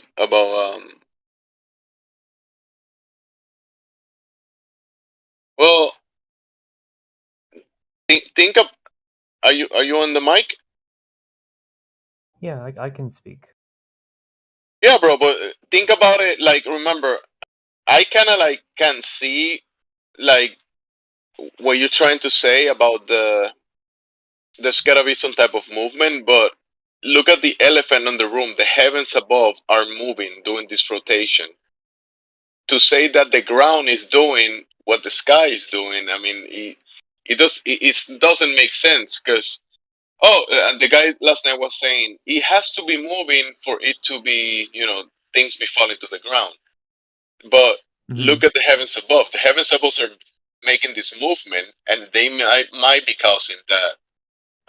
Whatever you guys are saying, or maybe claiming that the movement is causing, right? The effect of displacement, maybe. I mean, I don't personally believe that theory. Yeah, I heard you. My contribution to the conversation was just that I thought that one fella who, his argument against, like, I'm sure there's good arguments against the position, but the argument he gave was not a good one. And there's sort of a problem when you allow bad arguments to propagate, which is that the people that actually hold these views continue to think that they're holding a correct view because they're only hearing bad refutations of their position and not good refutations of their position. And so if we don't like stand up on these issues when someone like gives a bad reason to deny this position of rising Earth, like, and I don't think he ever understood why his argument is a bad argument. Like, it's because he's not even like willing to think about what such a world would look like and why in that world you wouldn't observe the Earth moving relative to the Earth, right? Like, yeah, in his position, he was saying that there has to be a movement for the effect that we're observing, right? And he's saying, is the ground moving upwards? I mean, Are you talking about JR right now? What was that? Are you talking about JR right now or Alpha? No, Alpha was kind of like driving the bus last night, and he was against. How you saying? He was not basically talking with JR on the opposite side of it, because obviously I'm of the opinion that the ground is not moving upwards like the JR was claiming, right? But JR was saying that to the effects that we observe, there has to be a movement. And what I'm telling you, or I will tell him, look up to the heavens above and you see the movement that might be causing some of those effects, right? But he's looking to the ground. The ground is obviously motionless, and he's ignoring the heavens that are moving. And he's saying something has to be moving. Just look at the heavens. Look up. It's moving. Yeah, I mean, I think his argument in favor of the position on the basis of there has to be motion is just really, really bad. But again, it's like instead of picking on that issue and like trying to get at how his one argument for rising Earth is a terrible argument, Alpha is focusing on a bad argument against it. Like he's saying, basically his main argument was, do you see the Earth moving up? And the fact is, you wouldn't see that even in his model. Like the analogy I was giving is, he's like this conversation is like an ant in New York City talking about China, and then the other ant asking that ant to show him China. And I mean, the correct answer would be no. I can't show you China. We're an ant in New York City, but that doesn't mean that China doesn't exist. We can see evidence of China's existence. For example, the fact that everything we have is made in China, right? Pretty much. Like, there's evidence of the existence of China, but just because I can't show you China itself here from New York City doesn't mean it doesn't exist. And that was essentially what Alpha was doing. He was just arguing from, well, I can't observe the Earth moving upward directly, so therefore it can't be moving up directly, or it can't be moving up. And that's just not a good argument. I mean, he is right that the Earth is not moving up, but he's arguing a position that someone who already believes in rising Earth, well, of course, I mean, I agree. That person would agree. We don't see it because we're on the Earth that's moving upward. Of course, we wouldn't be able to see the Earth. You'd have to have an outside perspective of the Earth to see it moving upward. So he's addressing it from the perspective that we're in, that we are standing on. So from the ground where we're standing, everybody experiencing it. We're not experiencing the Earth moving upwards, right? Well, he would say we are experiencing it in that we experience gravity, but then obviously there are other explanations of gravity. Well, who said we experience gravity? Who said that? JR? Well, he probably wouldn't have used the word gravity, but he's making the point of we experience being pushed into the Earth, that, and he would say that we're experiencing that because the Earth is moving upward. Yeah, but look at this, right? I was trying to tell you, and I wanted to tell him yesterday, but I was like jumping in and out, and I didn't want to interrupt either. Right. But if that's the argument, right? Why not going with the elephant in the room that is pretty obvious, is staring at you? Look at the fan. You know a fan when it's on top of your head and you feel the flow towards you, right, towards the ground. Right, fan spinning. Look at the heavens above doing that rotation and the input from the heavens above into the system. The sun it's causing this excitement of the particles here on the ground, right, on the Earth, and it's causing this change of temperature, heating up. So the input from the heavens above into the system is causing effects, and that's who's gonna deny that? So is it Why sort of like going away from the obvious and the apparent and say it's gotta be the ground moving upwards? Right? It just doesn't make any sense. So do you hold to like an ether theory of why we experience a force downward, something like that? Not necessarily. I think there is a construct in place. I don't know we don't know all of the components because we have limitations to the things that we can do and go. Mm-hmm. But we do have a relationship with antecedents of there has to this environment that we're in. We have the ground under our feet. We are inside a medium that is dynamic. It's changing temperatures, right? High pressure, low pressure. And also we see the heavens above and the input from there, including the sun, right? The sun is doing an input into the system. Just like if you have a terrarium and have you seen a terrarium that they seal it and then they have a light bulb outside of it and is inducting into the system, right? Into the terrarium. I've never personally seen something like that. So, if I may interject, you're claiming a force of down. What gives you that impression? A force of down? That's what you said. That there's a force pushing things down. What makes you think that? Because that's how scales work. There's a force down, and that force is equalized by the scales, and the scales give you a weight measurement on the basis of how much force. Weight is a convention, a downward linear force on a scale. That's true. But what about gases? What was that last phrase? What about gases? They move out in all directions at high speeds. They are not affected by this so-called force. I mean, so what do you think is the explanation for the downward force? There's no downward force then. It depends. It's relative, depending on what you're talking about, what phase you're talking about, and relative to the medium. Okay, so I'll rephrase my question. What is the explanation for the fact that we experience a downward force as massive objects? Oh, can you give me an example? Yes, standing on a scale. I experience a force downward I exert a force of 174 pounds downward into the scales. If we're talking about your example there, the cause of that is the person who built the scale and the person who stands on the scale. Because in natural science, we're talking about cause and effect reasoning in the natural world. The cause of anything built by man is man.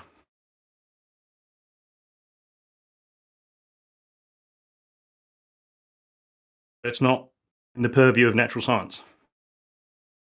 So you need a natural phenomena to put through the method.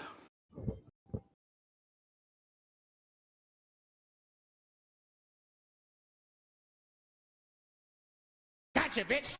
I'm not really understanding your explanation of why there's a downward force onto the scales. You're just saying like I'm not claiming a downward force on the scales in all instances. Okay, well, I mean, there's certainly with human beings when they stand on scales, there's a downward force, with no exception.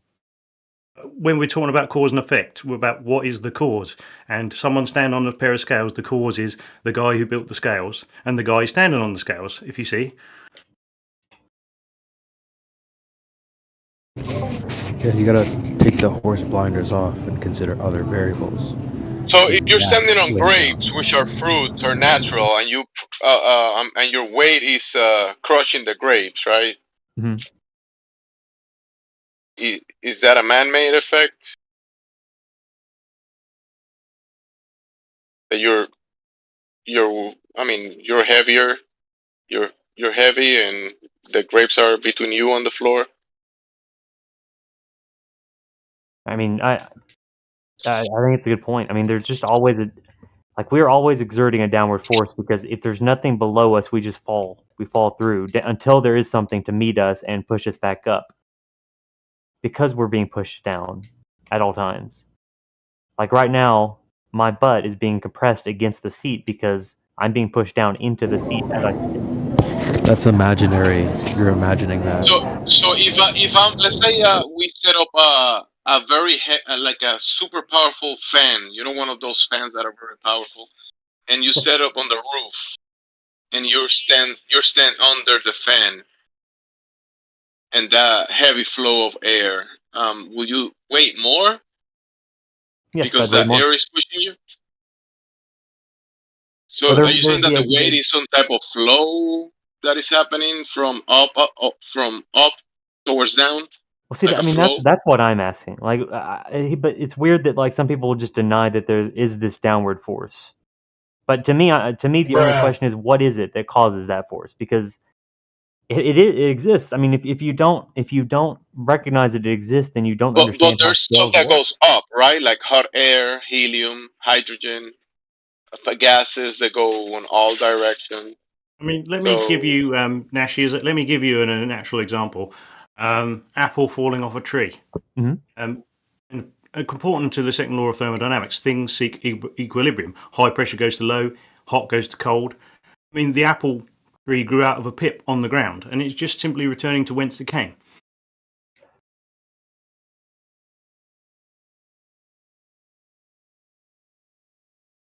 Because, as others have said, and I have said, gas does not comport to this downward force. So, therefore, there cannot be a downward force. Forces have to affect all things in all circumstances. That's what makes them laws of nature. Yeah, because if I have the fan on top of my head and there's gases near me, those gases are gonna be pushed by the fan blowing downwards, right? They're gonna be pushed, whatever. But the gases are, I mean, like we said, helium, hydrogen, they're going up, not down. So that force that you're talking about, that downwards force, it's not affecting the gases. Well, I don't agree with the conclusion there. I mean, so for example, we're shooting rockets up into space, right? Bruh. We don't believe that just because the rockets are able to fight back against the force of gravity and actually escape into the atmosphere. Wait, let me stop you real quick. That therefore there's no force of force gravity, on them you're going to as have they to raise define up. that for us. Steve. What is gravity? No, because I don't know what causes gravity, so I can't give you a definition of what causes all the So aspects. wait, when you say that we are shooting rockets, bro. I mean, do you really believe that? I believe that when rockets are being propelled upwards, that they are being fought back against. That they're having to exert a massive amount of energy under them in order to propel themselves up because of the force that's pushing them down at all times. Now, what's the explanation for that There's force? no structural support. Is there? I mean, you wouldn't expect a bridge to work unless it had legs, would you? Mm-hmm. There's no structural support. You can't expect things that are relatively heavy in the medium of air to support one another without structural support. I mean, what we're talking about with solid objects being weighed in the medium of air is relative density over volume. So you get a cube of wood and a cube of lead, and you will say the lead is denser because it's heavier relative to the cube of wood. Then you have to take into account structural support. So it's not a simple explanation. Well, I'm sorry. I'm not necessarily saying it should be a simple explanation. I just want to know what the explanation is, like what you believe is causing the downward force. But then you deny the downward force, which is perplexing to me because all of us are actively experiencing it. Like if any of us are sitting in a chair, our butt cheeks are actively being compressed into the chair. Not mine. Where is the downward force in a helium balloon? Again, that's why I was mentioning the rocket, right? The fact that light elements can exceed the force and actually propel themselves upward. Exceed the force. Gases are not affected by any claimed force at all. They move out in all directions at high speeds. That's Brownian I believe motion. that they are. It's just going to have to be a matter of belief here. The problem is, if you weigh something in a vacuum, it weighs more. That debunks all claims that gas has weight. Mm-hmm. Yes. If you weigh things in a vacuum, they weigh more.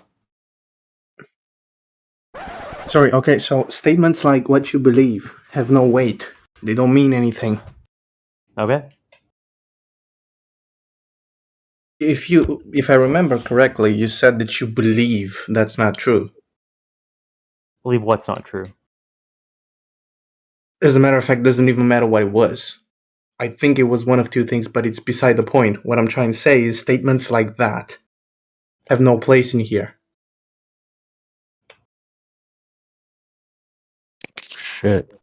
What I'm saying is that we're not going for what we believe or what we feel. We're trying to make statements that help us prove or disprove a certain experiment, a certain hypothesis that you make. Okay? So the structure of the conversation should be someone comes with a hypothesis and you try to debunk it. Okay? That's all we're doing here. If either case, either side fails miserably thousands of times repeatedly to debunk it, then we state that it's true. That's how we can say something is true, something is false. So, if you're trying to say that there's such a thing as gravity, you must state the hypothesis. And then we go on and we test it. All right. So it seems like here I pointed out that we can observe a downward force. Like it should be undeniable. Like if you listen again, I need a hypothesis. Sure, there is a downward force. Observation: human beings are pushed down. What by? We don't know, but they are pushed down into scales, into the seat you're sitting in. Okay, well, I can observe that in whatever place, with whatever substances, if there's two objects, substances, gas, liquid, whatever they might be, or physical, whichever is more dense tends to go down. Whichever is less dense tends to go up. Yeah, I'm fine with that explanation. Okay. Is there any need for gravity in this? No. I mean, by gravity you mean Newtonian gravity, then no. But see, here's the thing. I use the word gravity to refer to the downward force, even if I'm not assuming that it's based off Newtonian gravity. What you're saying? Because I've asked, and I've never received from anyone a better word to refer to that downward force by. If you can give me a better word that everyone would understand to refer to that downward force, I would start using that word and not the word gravity. You're stating there is a bias, a permanent downward bias force all the time. Mm-hmm. Yes. Right. Do you... Holy shit, I'm so smart. Do you realize if everything is being pushed equally with the same force, then relative to each other, there is no force acting between the two? From the... No, listen, it's actually brilliant. So think of 1,000 objects, one next to the other, okay?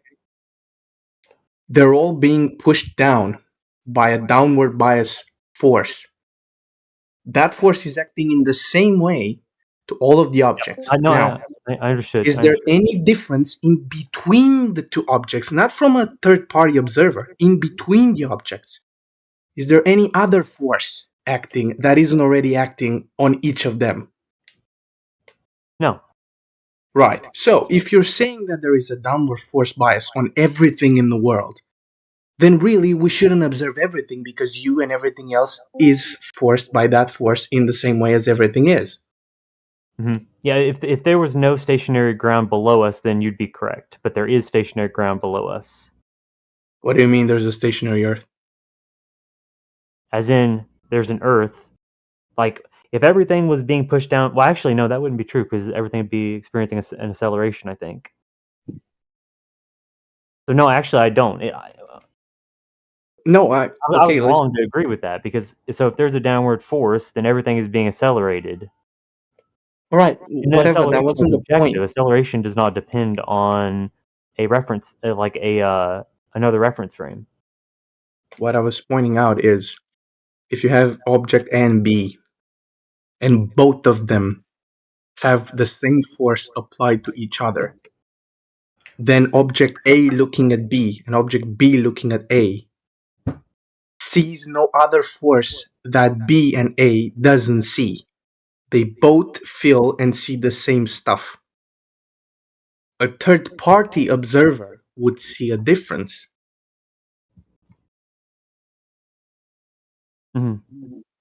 Yeah, I'm not sure. What? Think of two cars going at the same speed. Like, so I'm sorry. I do understand your analogy. I think I'm understanding your analogy perfectly well. But I don't think that. Like, I think if we were to talk about just like a ball floating in completely empty space and there is a force being applied to it, I'm pretty sure that there is, objectively speaking, something happening to that ball. It is constantly being accelerated. Right, but you're saying that there is a downward bias force applied to every single thing. Correct. Excluding the Earth. Okay, I'll give you that. And so everything is accelerating. Damn. Or at least there is a force which is which is trying to exert. Well, it is successfully exerting an acceleration.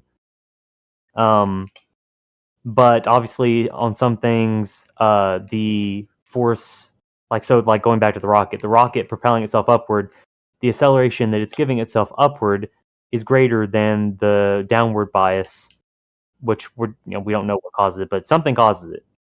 And that right. Okay, so it's exceeded. Are you good with math?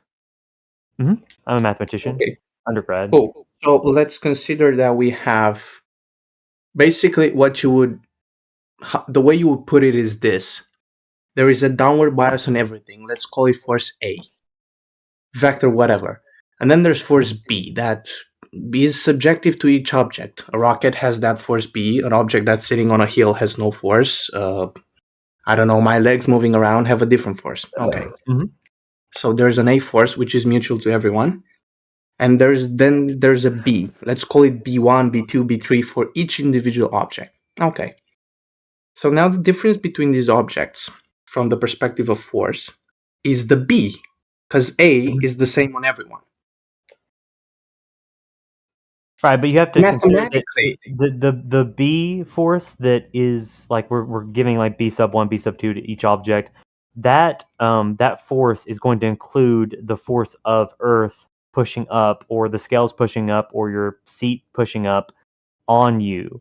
Like unless you're floating, then that force is including the upward force, which is actually canceling out the A force that's universal. Okay, I know how your model works. What I'm saying is, if we subtract that force from every single object in the same way, then the deltas of force in between objects is still gonna be the same. You're now only, you're making the difference between 100 and 99, and after that, you're doing the difference between 1 and 0. The difference is still 1. But sure, in your model, there's way many forces. In the way many people here see it, there's just -1 force acting upon everything. You see? So what I'm saying is, basically your burden of proof, actually no, what you're trying to say your burden of proof is that things act the way they act because there's gravity. But I can tell you that they act the way they act without gravity and including other forces that you also include. And I'm going to disagree there, because if there was no downward force, then we would just float. Like, if I was above scales, I would not be pushed into the scales with a force of 174 pounds. I would simply float above them with no force. Ridiculous thing I've ever heard. That's insane. Okay, so let's talk about a bathtub. You put a big plumb object. What happens to it? What happens to it? Anything that's based on metals, basically. What would happen to that object? Considering it's a monolithic structure, okay? So it doesn't have holes in it. Let's not go with that. It's just a full monolithic, homogeneous object made of any metal. Pick whichever you want. If you put it in water, what happens to it? I mean, it may float. It might sink. Are we talking about like floating right now? Is that the point? The point is fucking gonna sink. What? It's sinking. Okay. Right. So if I am in a medium called air, and air is way less dense than I am, what would happen?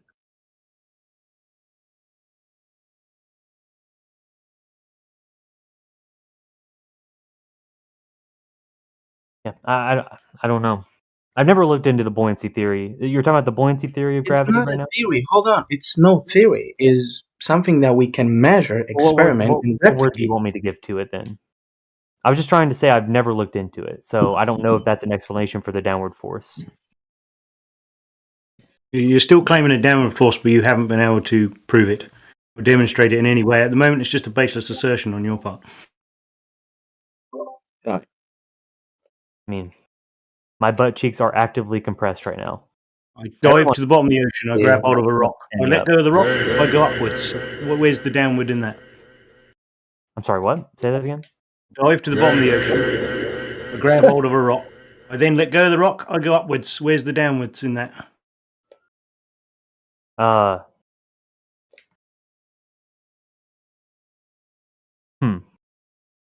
Listen, you have to give us any experiment, any physical action in any way that necessitates a force that we do not know of and that we do not accept exists.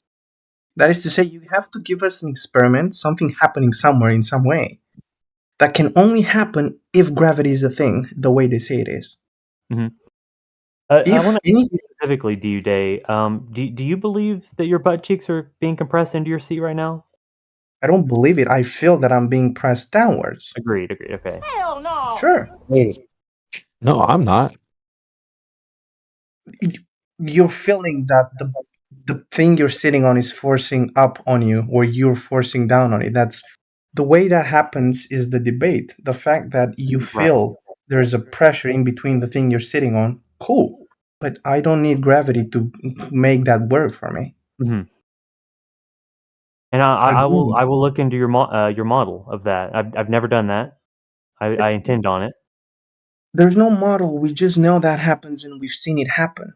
I don't have to go into electrostatics and all of that because people can argue all sorts of things based on that too. But the most basic thing that you can go with is buoyancy. I feel like so many of these conversations become messy because people get so offended by words. Like, why is it when I say I will look into your model that instead of saying good, all right, well, let's talk about the model, you then start complaining about the fact that I use the word model It's the wrong word, probably. Did he claim a model to begin with? You might want to know what those words are. Strawmanning him. I mean, I don't know if I sounded offended.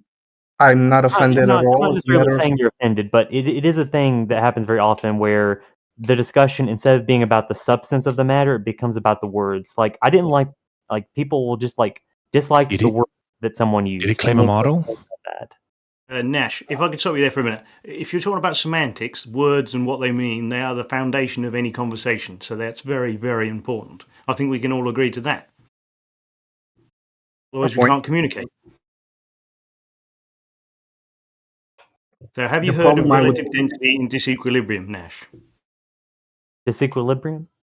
It can be demonstrated because equilibrium is technically not possible. Absolute cold, no pressure. It's technically not possible. So everything's in disequilibrium, yes?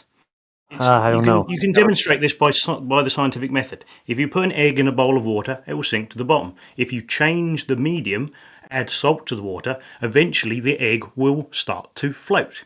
That can prove by the scientific method that there's relative density in disequilibrium and based on the medium we're talking about. So if you change the medium, you will change the action. So relative density is a force, provable by experiment.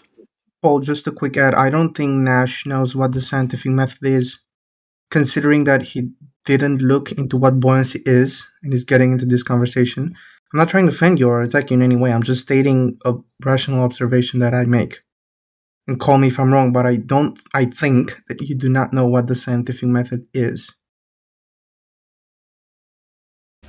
Well, I mean, I just wanted to have a conversation with Under Heaven Earther, and obviously, as the conversation continues, more and more people come in, and some of those people want to have a conversation with me that's of a different nature than the one I signed up for. Well, what? Yeah, I get it. The thing is, a lot of things are being attributed to terminologies like gravity. Oh, what does gravity mean? On the heliocentric, or you're not even I mean, because you threw out the rockets and going to outer space, so that might bring people to think that you're claiming the gravity from the globe. Are you claiming the globe model? Is that what you're not claiming that? I'm not claiming any model of gravity. I'm just referring to that things are pushed downward. Yeah, you're talking about the phenomena that we observe and trying to talk about the cause of that phenomena. But yes, I will think, and from what I heard from you, I think that you might agree that the cause of this effect is coming from outside of this system. You said that we have to be outside, like God's perspective, to be able to know this, and we don't have that perspective. That's the problem. Right. Yeah. So but who knows? Maybe there is a good explanation that deals with all the data. That's exciting. Yeah, there could be, but nobody has put it together in a cohesive, demonstrable. Where we do see the phenomena, but what is the cause of the effect? That is your question. That is my question too. Right. And I think the cause of the effect is from outside of this place that we're in. Can we go outside and check it? No. That's the problem, or that might be the conundrum, or that is the thing that we're trying to find out. But that will have to be from the creator's perspective, I think. Basically, what he's saying is that science cannot really prove everything from bottom to the absolute top. It just cannot. It always has to make presuppositions or things to build upon, which cannot be proven. There's always going to be something. My bad, Andrew. Go ahead. Sorry. No, it's fine. Because we can establish cause and effect relationships here with certain things, right? There's a lot of things that can be related to a cause by an effect, cause being an effect being caused by something. But then we go back and what causes that, and what causes the next thing, and go back, and then what causes the sun to move? We don't know, right? What causes the stars to do the cycles that they do? That's outside from that is outside of our scientific method, right? Because we can't go there and science that. Right. But we can still work on theories and come up with ideas that might explain these things, which is why I often ask, so what's your explanation? Why, do you have a theory for why we observe, like human beings will observe downward forces into scales? Well, you gotta know when you say theory here in this VC. I mean, I'm not the expert, the science expert of anything. But when you say theory, a scientific theory has been already established by experimentation, repeated experimentation. So what should I have said? Not force, for sure. Well, I'm definitely gonna say you're saying that there might be. You're saying that we get. What you're saying is that there is an idea of a cause. So we see the phenomena, and you may think that the cause of that phenomena of things going down, it's whatever idea you're gonna propose. But people say what?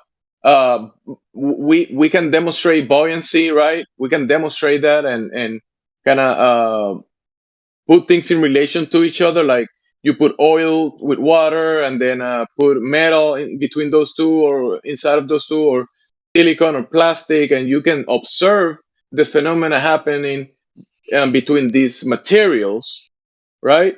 But what is the ultimate cause of the whole environment? That's what you want to know, right? That's what you're asking for. You want to know the cause of all of these phenomena. Yeah. Like, I feel like the word I should have used was a model. Like, what is your model for why these things happen?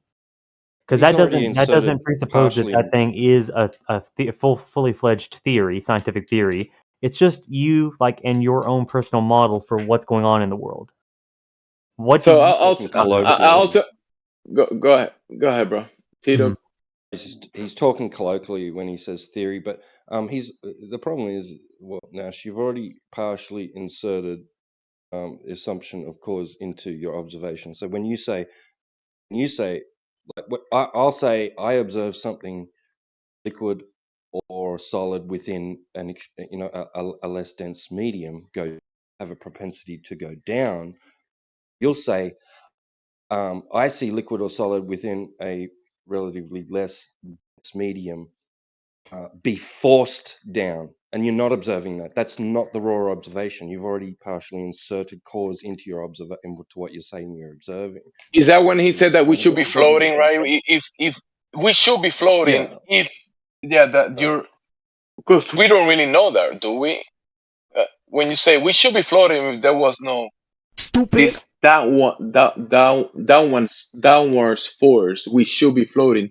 Do we really know that we should be floating? Because that's not what we see, right? Those are the only two options. Either you're floating or there's a downward force. Hell no! No way, dude. That's dichotomy. Well, give me the third option for those two. You have to verify how that's a dichotomy. How do those two? Are you just going to declare that it isn't a dichotomy? Well, how are you? You just made those things up. It has to be these only two things that I came up with here in my mind. And if it's not these two things, then everyone else is wrong. Why does it have to be what you say? Because we can consider the range of all possible accelerations, and there's accelerations negative, and those are the force downward. And we can consider all the accelerations that are neutral or positive, which is floating or rising. Saying a lot of nothing. That is a clear dichotomy of which there's no other possible values for acceleration. Either has to be downward or neutral. Translation. What you're saying is something is pulling me down. And if it wasn't, well, no, let me start over actually. You're saying I have the ability to float or fly, but something is preventing me from achieving those abilities. Something is stopping me from doing this. I think you don't need either of those ideas. So I would say there's not a third option. It's just both of those options are like ridiculous beyond all means. Sure. Because you said that might be the case, right? But the statement that they're analyzing here was a statement that I made to demonstrate that there is a downward force. That is, the negative acceleration exists. Because if it didn't exist, I would either be floating or rising. Hold on. You just said you demonstrate. How do you demonstrate that? Do you know what the steps are to demonstrating anything scientifically? Okay, so I exist over scales, and because of my existing over the scales, I begin to exert a force downward into the scales. That's the force that I'm referring to. The only options are either I exert a force on the scales as I exist over them, or I float over the scales. But what if this environment what if this environment that in reality that we're in, where you're standing on the floor and you're kind of like, if there was a grape or a fruit under you, you might be putting pressure under it, right? Or you're on the scale, sure, and you're saying you're exerting force. If you're saying to be outside of this reality, what we will have to remove the medium, maybe remove the container, remove the heavens above, remove the ground, and then you see the problem. We will have to remove all of reality, and what will that make? Maybe everything will disintegrate into particles of gases or something. You know, like when gas is in a vacuum, right? That's why you're saying that you will be floating, because you're gonna turn into particles, and then you're gonna just entropy is gonna kick in, and you're gonna be particles of gases floating around. That's what you're saying? I feel like you're treating what I'm saying as if it's a hypothetical, when I was speaking specifically of what we do observe, right? I'm being asked to demonstrate that there is a downward force. Okay, Nash. Your butt is being compressed into the chair.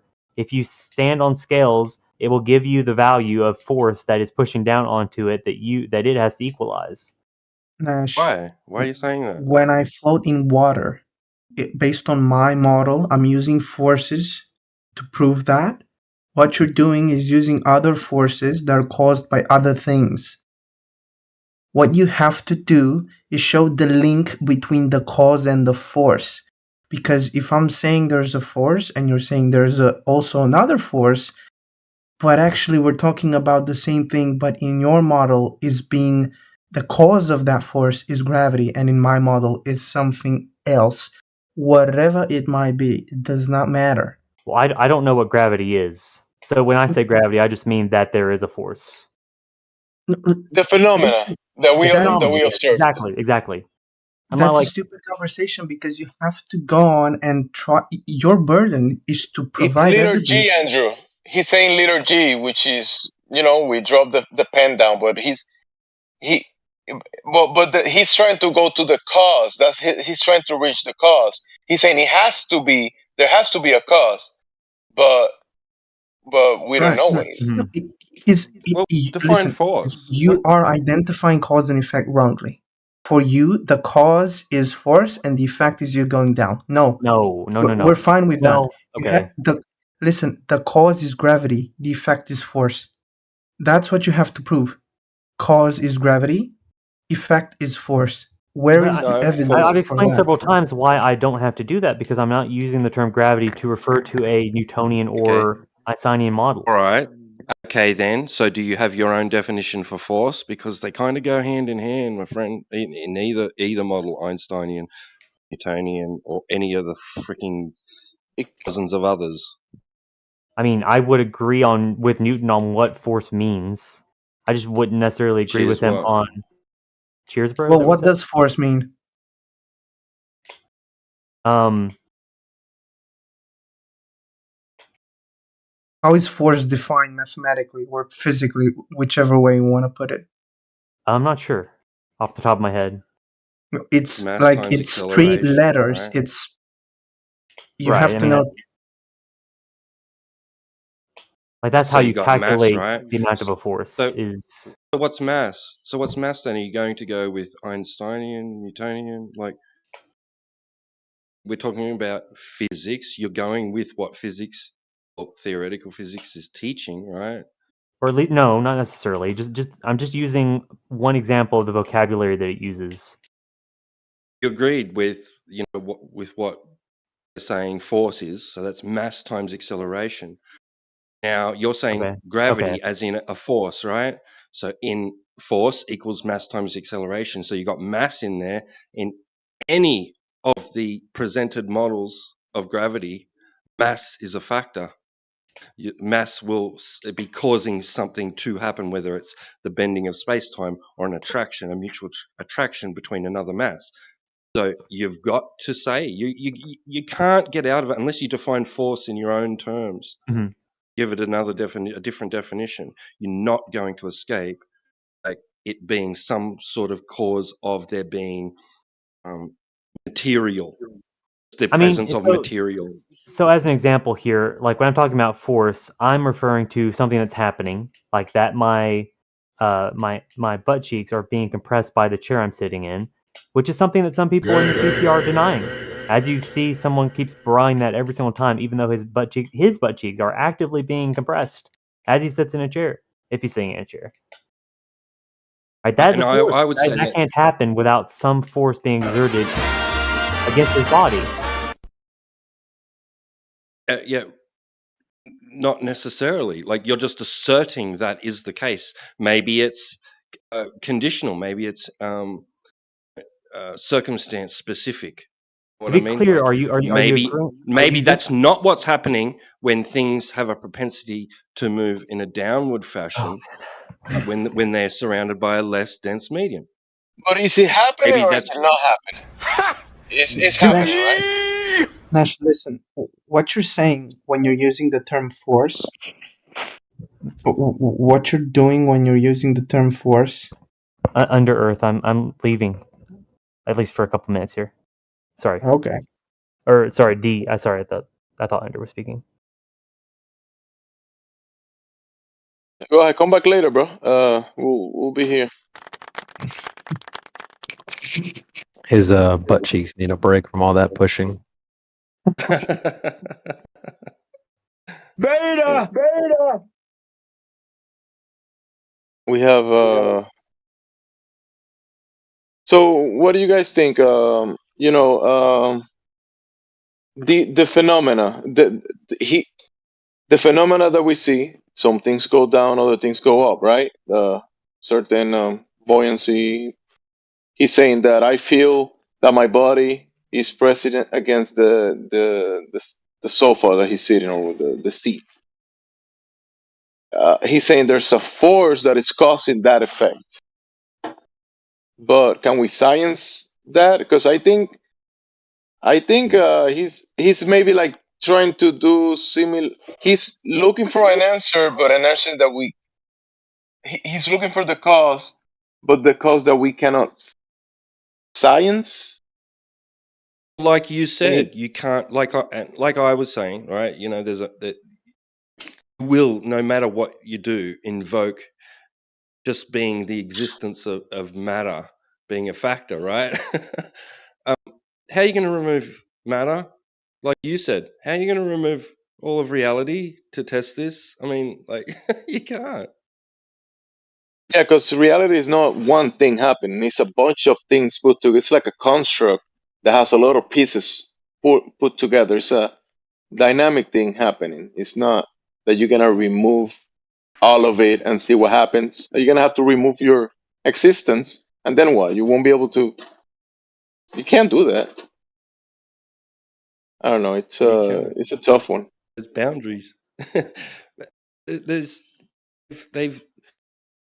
They have convinced everyone that in order for something to be in motion, it requires energy input. Like extra energy input. Extra. I think there's something in motion, and that is in relation to us. Is the heavens above our emotion, and that's nonstop. You see the sun always moving. That is in motion, is it? Is it not? Can't deny it, right? So there is motion.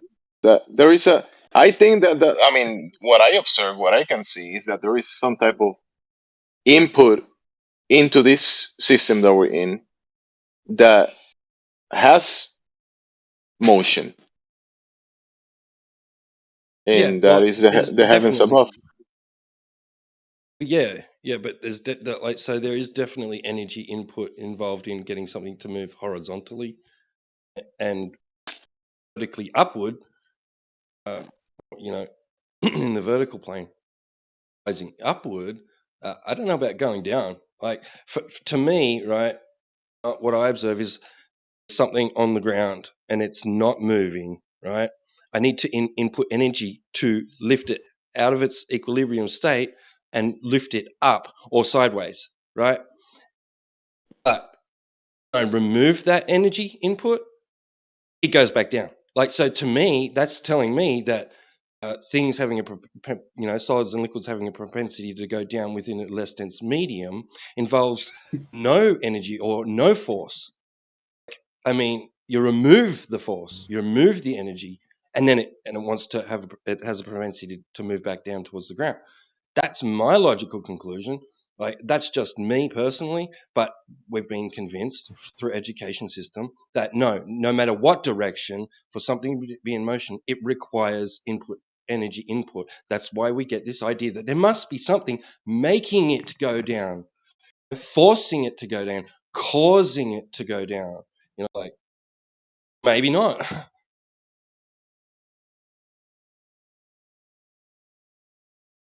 Maybe the opposite.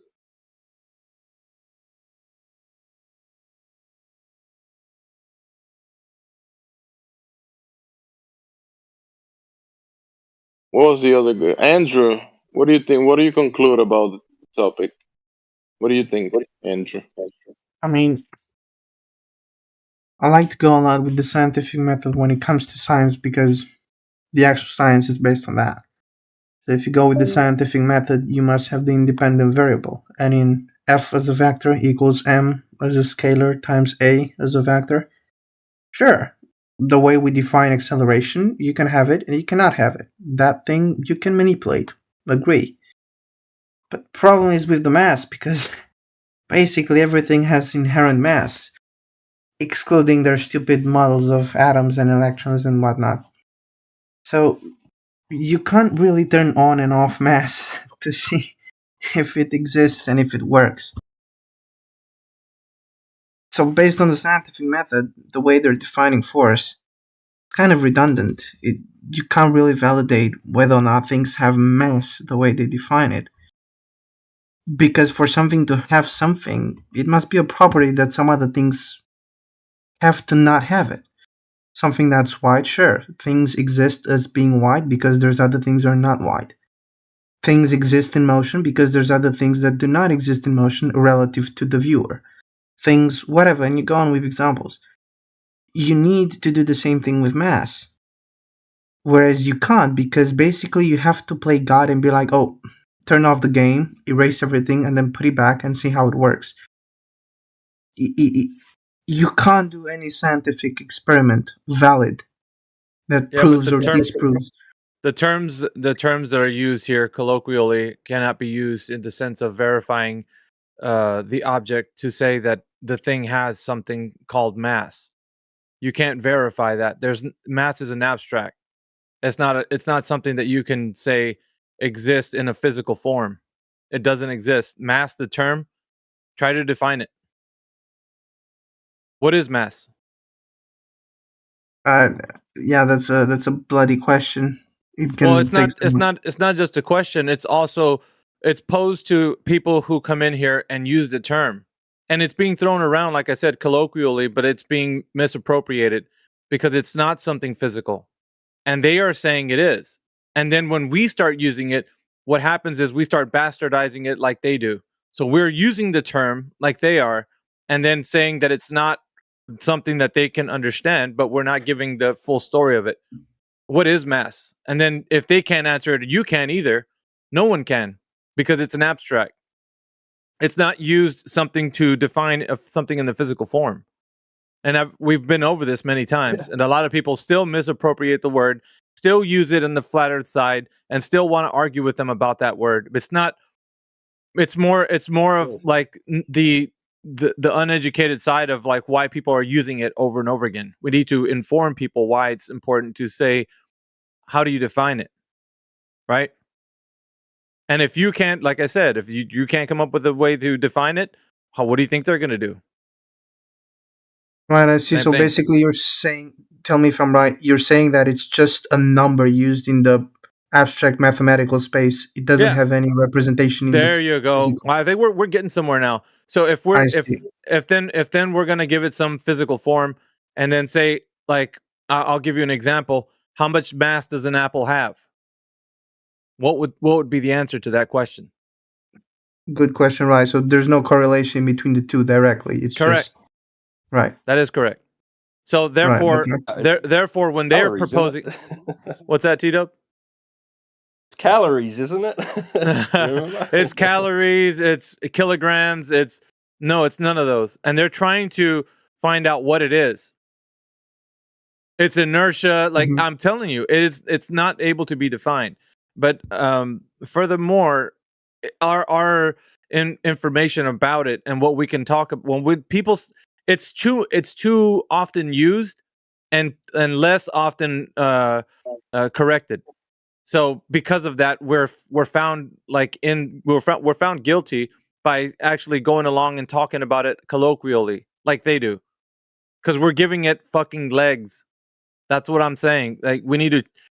What QE has been doing this whole time is informing us that, like, well, most of us, that the term itself is not. It's fucking abstract, and people want to use it like it's something that they can point to and say that car has mass. How? Define it. How much mass does that car have? You know what I mean? Now we're into the weeds, right? Because now we're gonna get into like why people are using the term and so on and so forth. So I'm just kind of elucidating this point.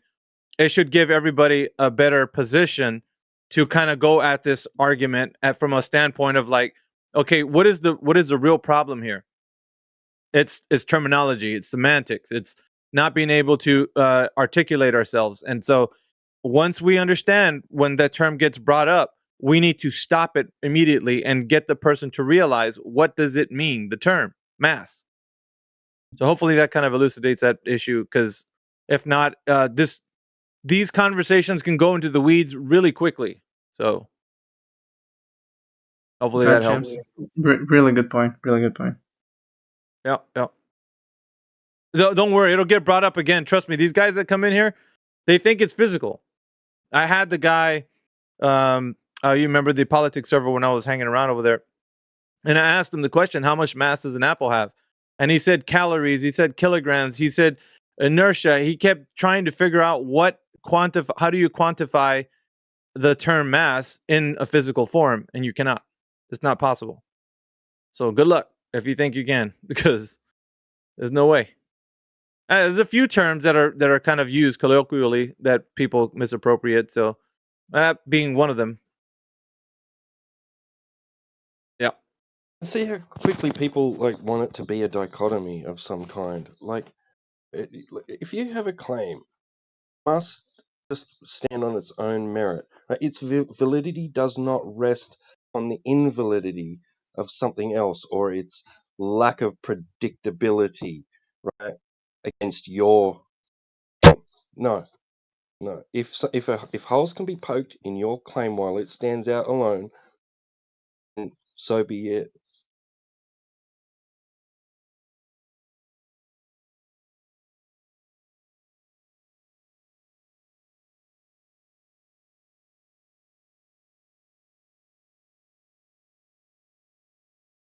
Looks like we got, what is it, Akitech? If you're brand new to the server and you have, looks like VC verified tag, go ahead and chime in. We'd love to hear from you. All the new people that are in here, if you're listening right now. Yeah, come on in here and say what's up. If you have any evidence for the globe, bring that forward.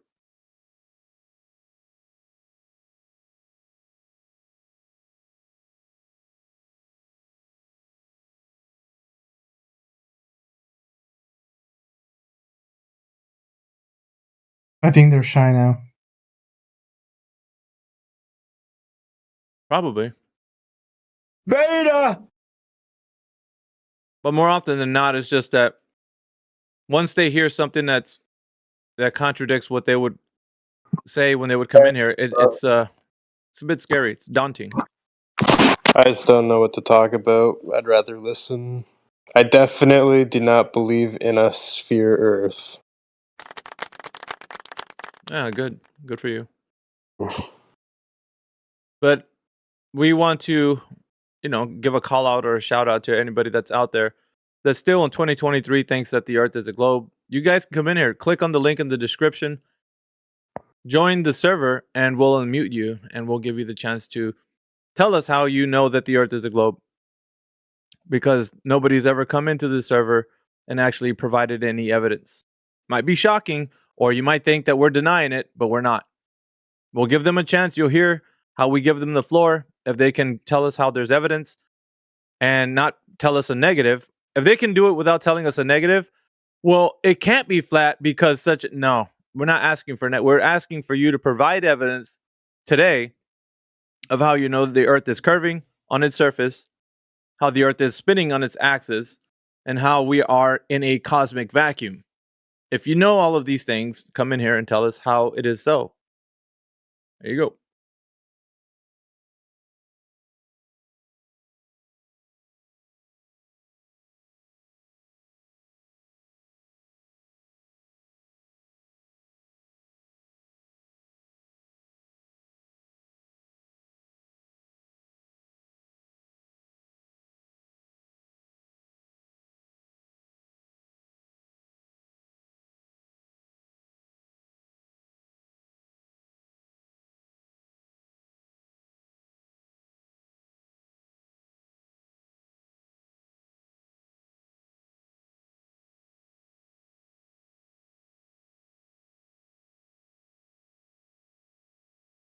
That was a pretty strange conversation earlier, talking about compressing butt cheeks. I was hearing it when I was getting my laundry out of the. Yeah, exactly. I was getting my laundry out of the dryer, and I was like, "What the fuck? Why do we need to be talking about this?" Exactly. That soundbite was perfect.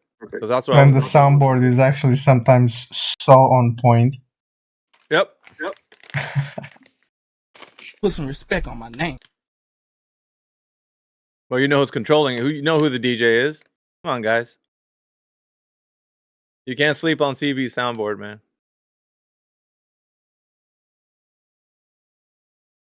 Yeah. 3-point space spin curve. Yeah. Oh shit.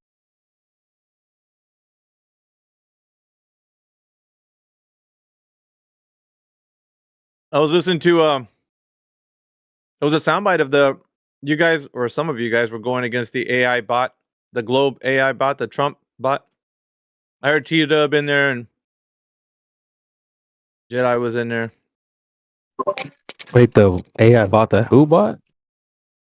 No, they were going against an AI bot, the Trump bot. I think it was on the politics server, or it was in here. I'm not sure. I don't know where it was, but I guess it was an audio clip of it, like an hour's worth. Wait, so it was spamming things, like writing down stuff? No, it was actually a voice bot. They were talking to it. Wow. Yeah, yeah. You can have Trump's voice, Elon Musk, all these different ones. I mean, it was stupid, but the bot, I mean. Yeah, they're pretty stupid. Once you get them outside of basic read-only information, they're dead. But it was an anti-flat earther's wet dream, because what it was doing was refuting everything without any evidence to back up any claims. It was just like the Varus Narrows Bridge was created with high precision, and it had a lot of information that they used from the Earth being a globe. Don't you like that? And then it would just end. It was like, the fuck? It's I'm telling you, it's like a typical globe Earth response. They tell you that, oh man, with tons of evidence. There's plenty of things that they've done to measure the Varus Narrows Bridge. Don't worry about it. It got taken care of. We got professionals working on it, and they all accounted for the curvature of the Earth. The end. And then you're like, dude, that doesn't explain shit.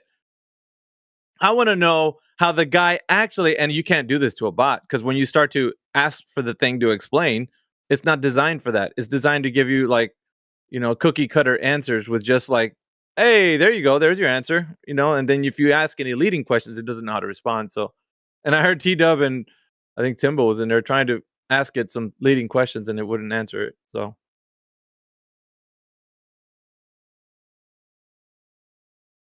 States things so matter-of-factly too, doesn't it? yeah, Like, and it there's no sounds like, arguing with it. who does it fucking sound like, dude? It sounds like I don't think Matthew. Matthew doesn't sound like a matter of fact. When he first started, he used to. There used to be some people, but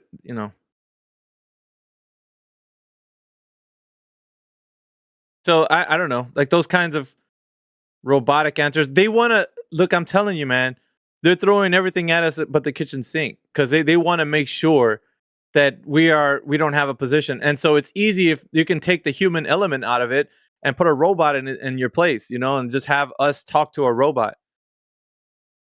Fucking give us answers for like what the globe response would be. You know what I can mean? already hear him now. Yeah, I can already hear him now. Due to the curvature of the Earth. Yeah, that's exactly how it was responding, CB. It's just how you said it. It was just, it's like, you know what? It would be, you would probably fucking ban it like immediately, because it would probably tell you, well, you see, guys, it's simple. Imagine if you were an ant on a beach ball. Like, you would be like, fuck this. Like, it would be like, out you go. And yeah, that's it. It tries to make it sound like it's professional and it's giving you the right answer, but it's really just pulling from like fucking the web, or like some sources that are just been already, put out there.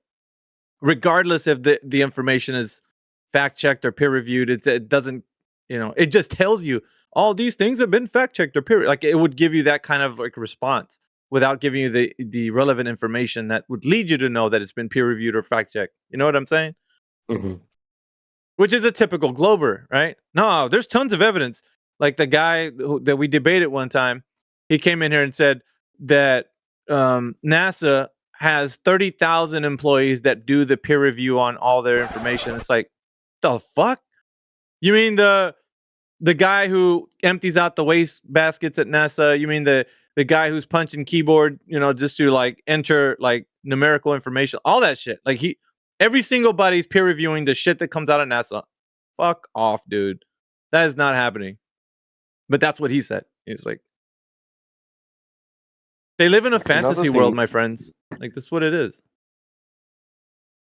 another interesting thing we did over at the politics server was we pitched 2 AI programs against each other because Amish and Radwin, and I'm not sure if anybody else is involved, but they've kind of been working on this unbiased AI, this bot, and it will give answers, from a flat Earth perspective that isn't.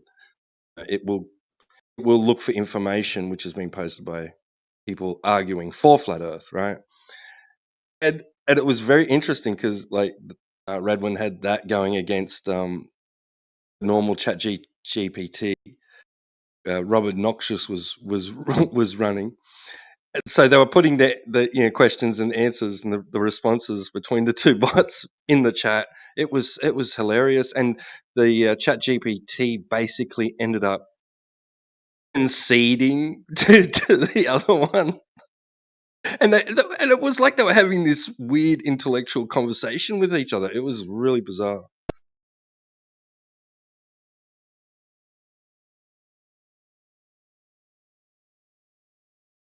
Yeah, these responses are already there. They're just they're organizing them and then recalling them whenever the program needs to. That's it. That's all it's doing. It's not thinking critically. Like both of the bots are not thinking critically. They're just pre-programmed to give out the responses. And really, when you think about it, absolutely, that's kind of like what already we do. Not in the very essence of a robot, but there's no work needed when these guys come in here because there's no effort on our part. It's like, no, you don't. This isn't a debate, number one, because you need to provide evidence for the thing you're talking about. Like the guy that told me yesterday, this is like Nash. I think it was Nash. He just deafened. But he was upset because his homie was getting thrashed in here because you didn't let him speak. It's like, no, that's bullshit, dude. You either have evidence that the Earth is a globe, present that shit, and let's see what's going on, or else you don't. Like, we're not gonna fucking be here just waiting to debate with you. It's not a debate, bro.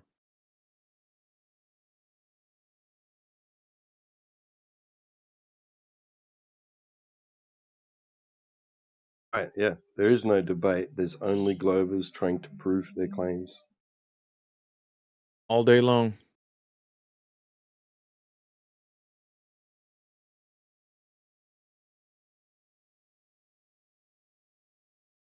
Homewrecker Phil, I said your name. Let your bot bring you back in here. I got my bot listening to your guys' program. And as soon as I heard you guys trying to figure out my name, I came in here. He came in here yesterday saying that. Like he's all important. Nobody cares, bro.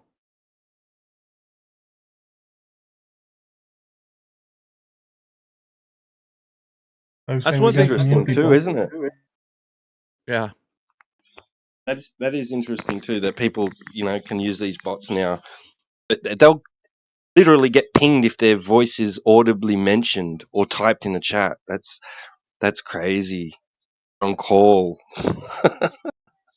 Anywhere on the web. Yeah, Peter the Cap. He's he's another one. You can just summon people, just speak it into the internet ether and they'll turn up. Ether? What's that?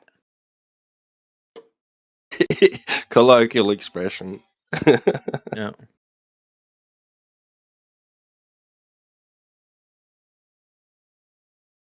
It's funny too, man, because there's nothing new that they have to.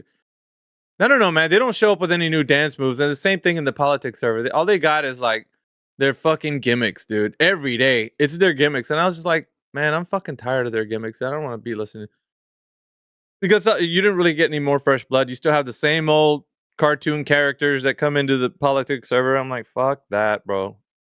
I don't want to talk to the same cartoon characters every fucking day about the same gimmick. And they think they're trying new gimmicks. They get up in the morning and 2 or 3 of them will have a little chat amongst themselves. Like they're talking about something really juicy. And it's the same bullshit, dude. They're just like patting themselves on the back for like how well they did. Well, it seems like when we brought up the Varus Narrows Bridge, like flat earthers didn't know how to handle that. Yeah, man, it was a great thing. It's like, shut the fuck up, dude. What's your dumbass Varus Narrows Bridge? That is not any example that the Earth is a globe. Number one, it's only like a fucking mile. And can you measure? And the thing about it too, when you tell them, is it possible to measure within 1 mile? Because this is where they get in the trap. Can you measure the surface curvature within 1 mile? Yes or no? If it's measured, guess what? Then you're fucked, because now you've just measured the curvature of the Earth within 1 fucking mile. So that's the Varus Narrows Bridge, right? That's what you're saying. Equivalent to you saying that they accounted for curvature within the distance of that building, that structure. So, okay, if it was possible that they accounted for the curvature and they had to make it look like it's like, well, look, the bridge is curving. All right. So how much drop rate over the distance of that bridge being built? How much is there? Figure it out and then tell me. And then also follow up with telling me that if it's possible that you can measure the curvature within 1 mile, can you measure it within 3, 5, 10, 20, and so on, so forth? Your call. It's damning. Like, you can't just say something that's so and then just walk away. Oh, yeah, the Varus Narrows Bridge got measured for curvature. Oh, we win. Nah, you fucking don't. You just open up a can of worms. Now you're going to have to tell me how we can measure curvature from where you're standing at the beach to where you see the bottom of the boat disappear. Fuck, you better get ready. Because now it's your turn. You're going to have to provide all the evidence. I kind of like that too. When they step on their own fucking toes. They're so proud when they have their little toe tank evidence, fucking Varus Narrows Bridge evidence. Like, they come in here all like, oh man, we got him. We got him. Like, fuck, no, you don't got shit. Fuck. More like toe tag? Hell yeah.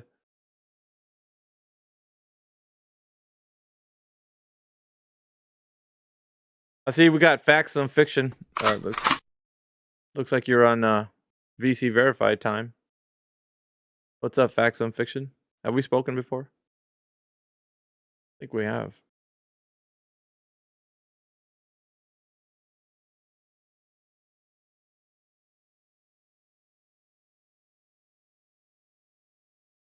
We got our concave Earth friend Nash up at the top. He needs to get his concave so we can pin it on him. Concave Earther. There you go. Is he actually concave? I did see him saying that in the chat. Mm-hmm. He's concave. Wait. Oh. Yep. And the Earth is moving according to him, and that's why he wanted to side with JC23. Fucking dumbass idiot. What? Upwards moving Earther. Dude, he came. I didn't know we had any in this server, and he had a value tag, he had a fucking flat Earth tag, he had silver tag, and then he turned around and said, "Dude," I was like, "How the fuck did you get all these tags?" Like, in this channel, fuck your fucking cultish tags. I'm like, oh yeah? Well, then you don't fucking need them then. How about that? Fucking gave him pretender clown and all that shit. If he does come back, whatever. He's a fucking pretender clown, bro. That's all he is. What was the name one more time? JC23. Oh, I've seen that name. I told him, I was like, it's real easy, guys. Simple as can be. If you're claiming the Earth is doing something, go out into nature and then point to where it's fucking happening. And then let's talk about it. Where do you make your observation that the Earth is upwards moving? Where? In what town, what fucking place are we making this observation? No observation? Oh yeah? How did you conjure it up? With the fucking device apparatus? Is that true? Well then, isn't that what globe earthers say? Pendulums are moving around, therefore the Earth is moving underneath them. Oh, there you go. Fucking laser ring gyroscopes are measuring 15 degree drift, fucking mile per hour, or fucking 15 degrees drift. So the Earth is moving. It's like, they claim movement with using that device that has to be fucking calibrated. And then you're claiming the Earth is moving upwards because what else can it be? I fucking hate that point. What else can it be? Yeah, that's not a, you're not standing on any verified information when you say that. That's some bullshit. You can't say that in a courtroom. Yeah, well, it was CB. I mean, who else can it be? Like, I can imagine doing that. It wouldn't work. Like, I know it was him. Who else could it be?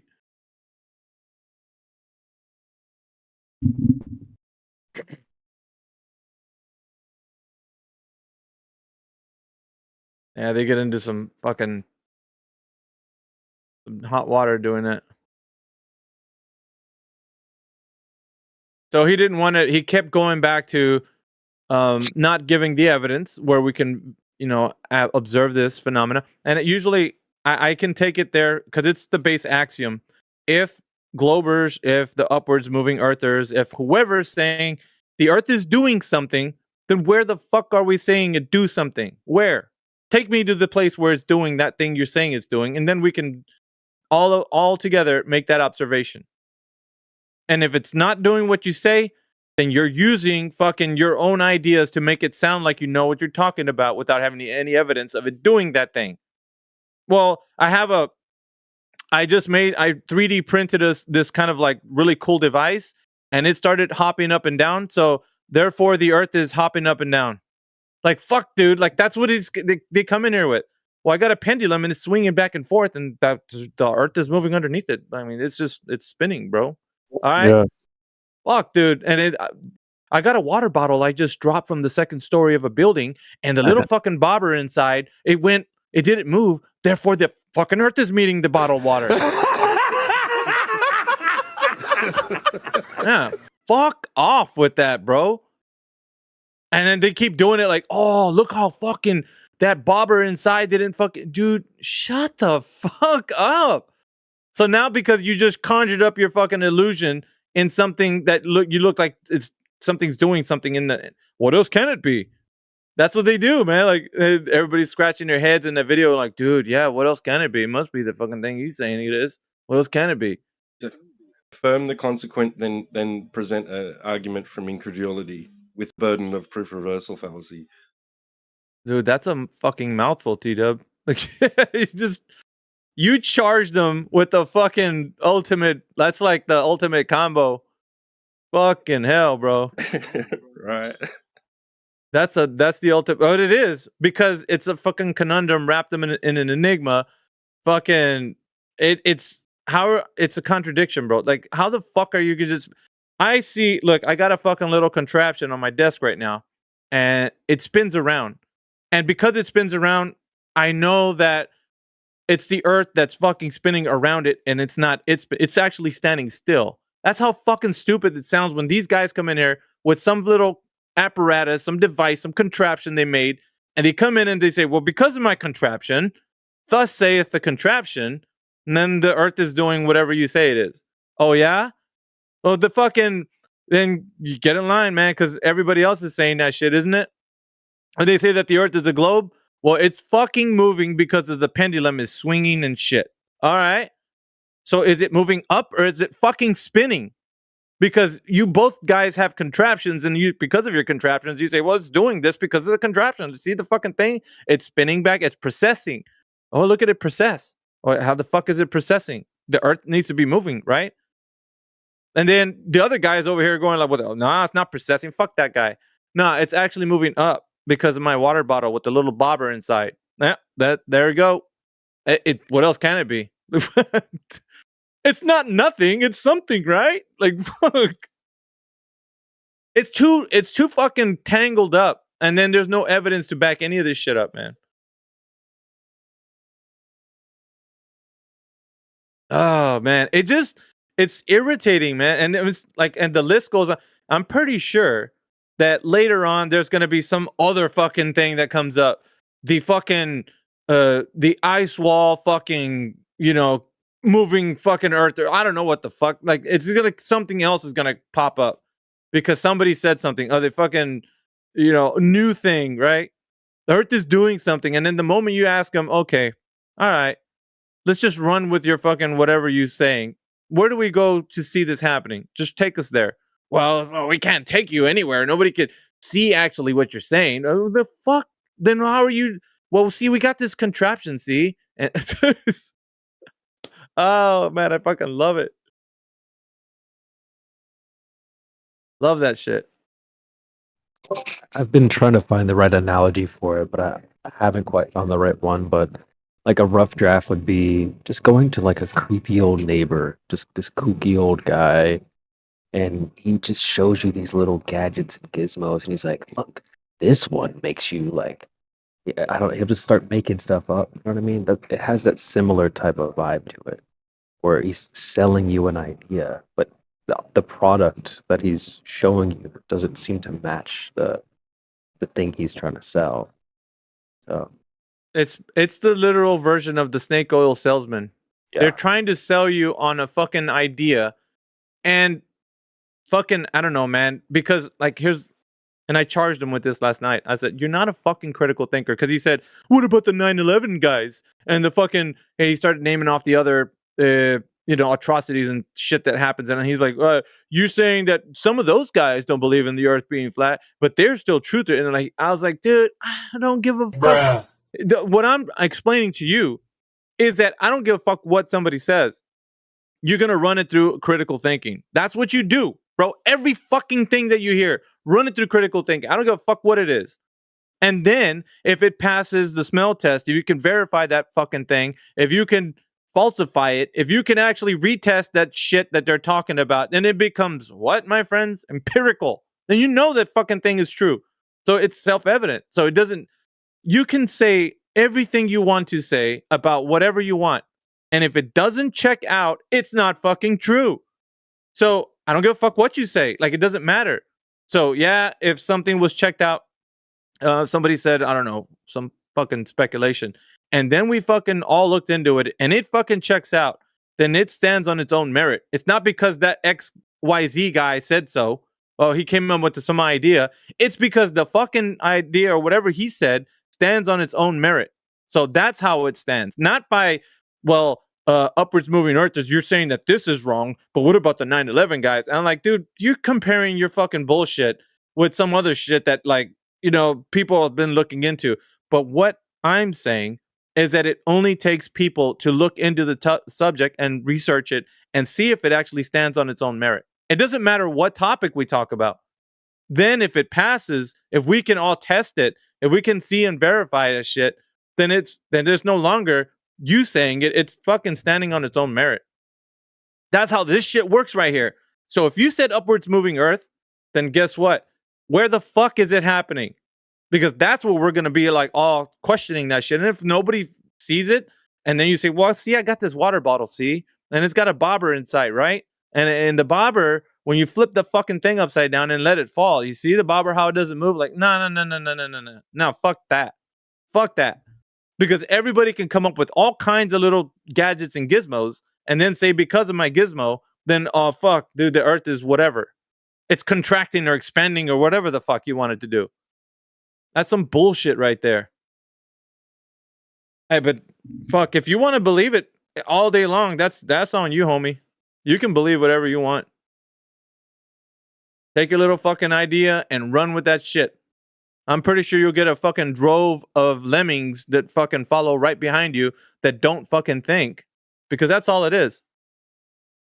Your little fuckwit idea is only going to get you more of the fucking idiots out there that fucking believe your bullshit. And that's all you're going to have. Just a bunch of fucking lemmings believing your shit. Based on how you articulate yourself. Because some people like fancy words and fucking idiotic statements. So that's on them too.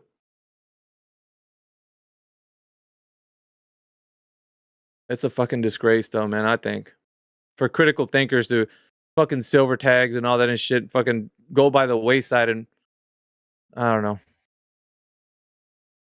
But there's nothing to stop it, man, because anybody can say anything, right?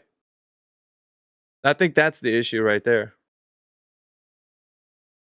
Nobody gets checked anymore. They're just saying things and we can all just say whatever we want, and everybody can just believe it.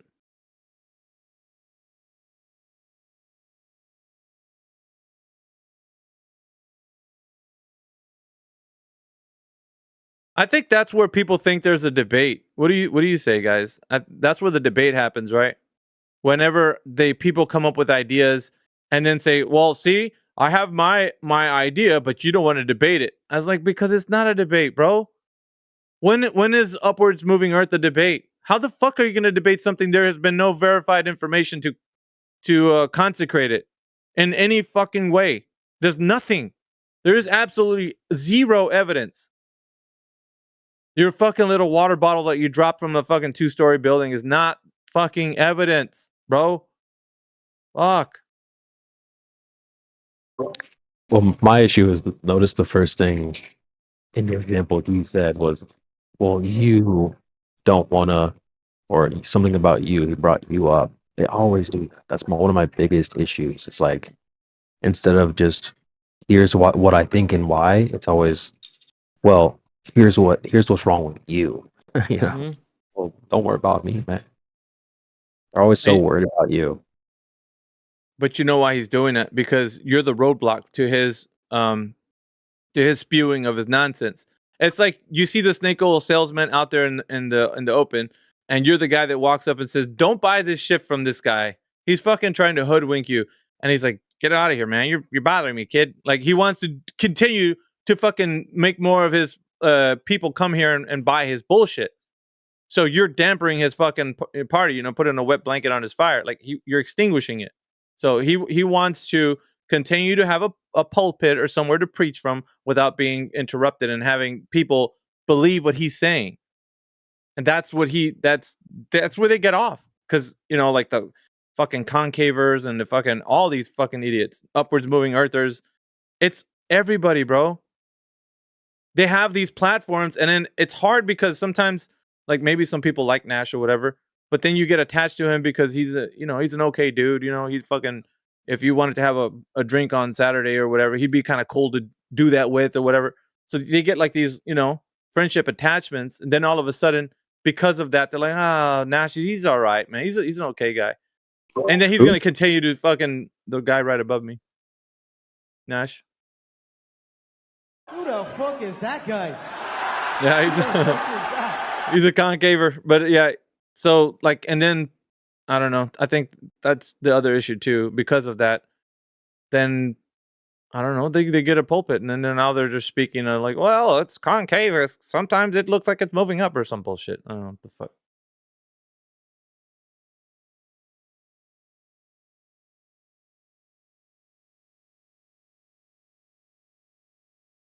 But I think Nash was also saying too. He was jumping in for JC23. He was like, he's a flat earther, man. And I was like, dude.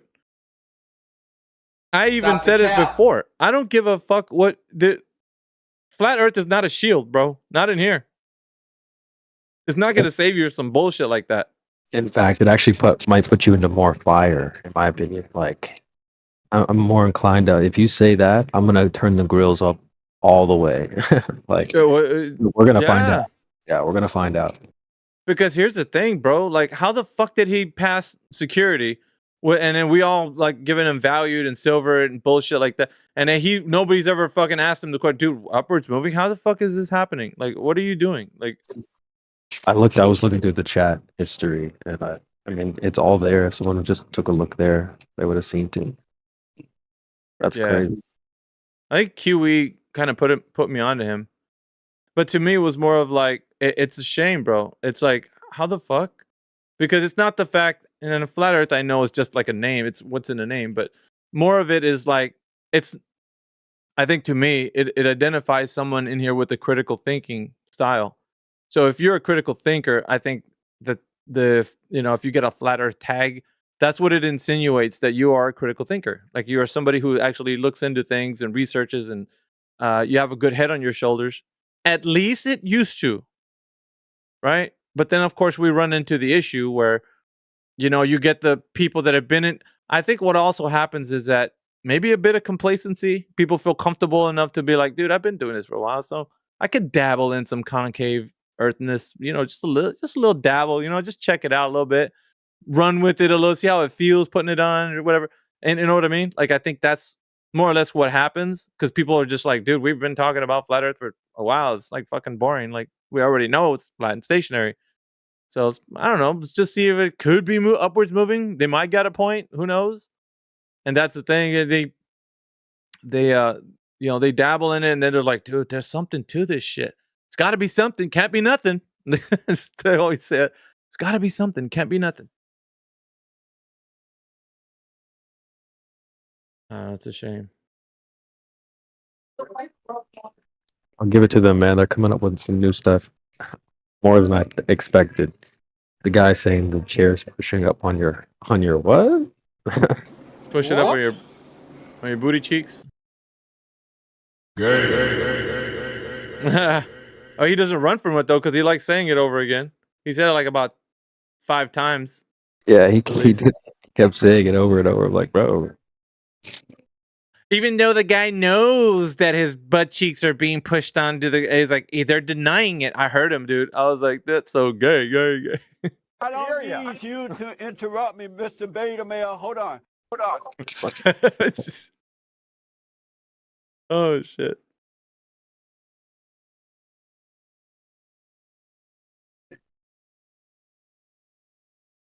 Beta male. That guy's a legend. He had a full conversation with John Zerka about the topic. I have like an 8-minute clip. We've listened to it before. It's kind of long to play it, but I'll throw it in the chat. Ain't Zerka another character, CB? Oh my gosh, yeah. Of course. I'm a fan, and it seems like even though there's like some love and some hate, it seems like the majority of people seem to like him. Yeah, I mean, people can be likable, but they don't always have to be speaking truth. They could be likable, and that's all right. I even like some people might even think, like I said, Nash, that's right above me. He's an okay dude. He's all right, man. But what his logical thinking is horseshit. That's the issue. So Zerka, I mean, I've heard him, but then he not the best arguments for sure. Yeah, I mean, he's maybe. What I think too is because they're not all exposed to platforms like these, where the argument's always being it's almost at the leading edge of the argument. We're always at the front end of when things are changing, moving, nuanced conversations are happening, that sort of thing. They're not. They're stagnant because they're not in this type of environment. Day in and day out, we come in here. We hear it's like working out every fucking day, dude, and exercising your muscles, your brain. And it's constantly always under attack. It's always knowing what to say. It's always rebutting. It's always so you're sharp as attack. Whereas somebody that's stagnant, that's never been challenged like that, they don't know all the fucking the archetypes of sophists. They've never been challenged like that. You know what I'm saying? Whereas you've always had to be on your guard. You've always had to and you could spot bullshit a mile away. Whereas him would be he would entertain it. As if oh, let him speak. Fuck that, dude.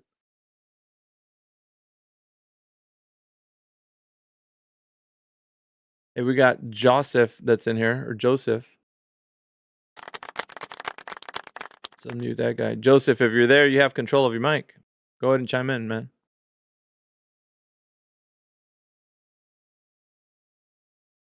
If you want to.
I'll be back, CB.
Yeah, we streaming.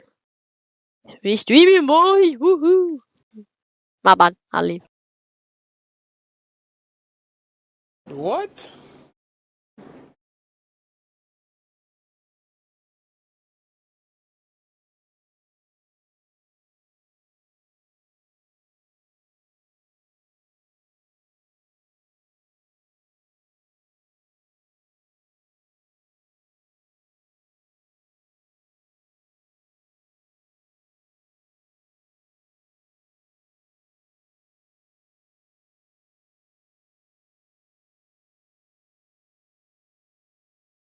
Stevie, what's going on, bro? Like, what's like? Is nobody talking? Or I just can't hear them.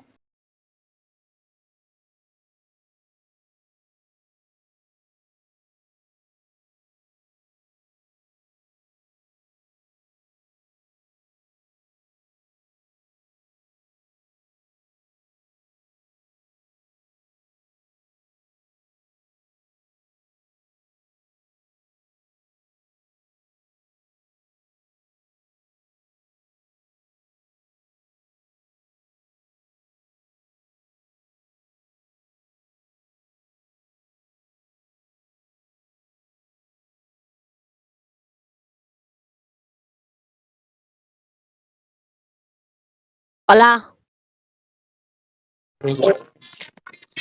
I get Oh, my bro, what the hell? This stream is gonna get copyrighted. For what? Oh, did you hear that? Oh, I can't hear you. Say that again. Oh, so you heard that, but you anyway. Never mind. What up? Yo, what's poppin'? Paul wants to talk to you. Who? It was a long silence. I was just making sure. Yeah. Oh, hello. Man, you seem Oh, kind how of you? young. You 13, huh? Yeah, bro. I'm 13. What the hell? I don't know if this guy's old enough, man. Check the TO. I know what the TOS is, bro.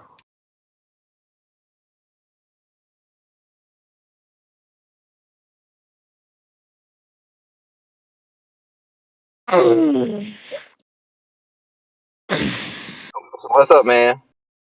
What's poppin', bro?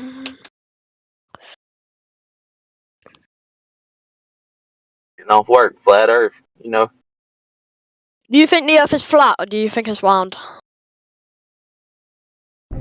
there's a round table flat on top.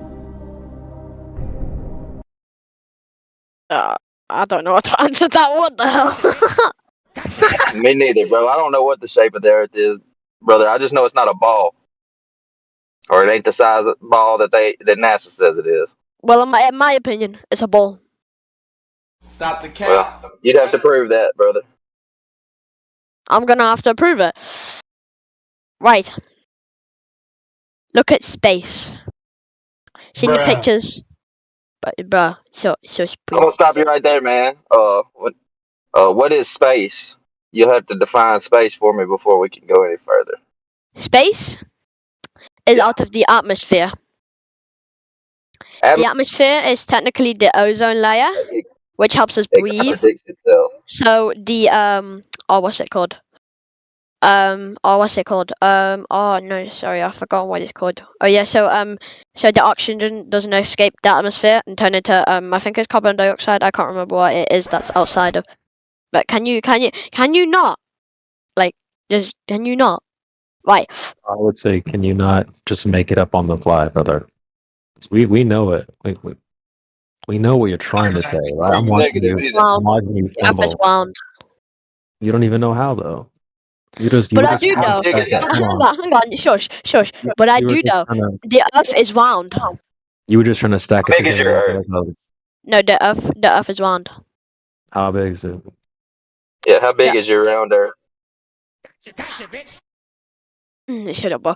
It's like Legos. You're like building it on the fly. We're watching you build it like a Lego in front of us. You don't know what it is. Do a little research, little brother, and come back, and maybe you'll realize that the Earth's a topographical plane. Yes, obviously, but it's not a ball-shaped one.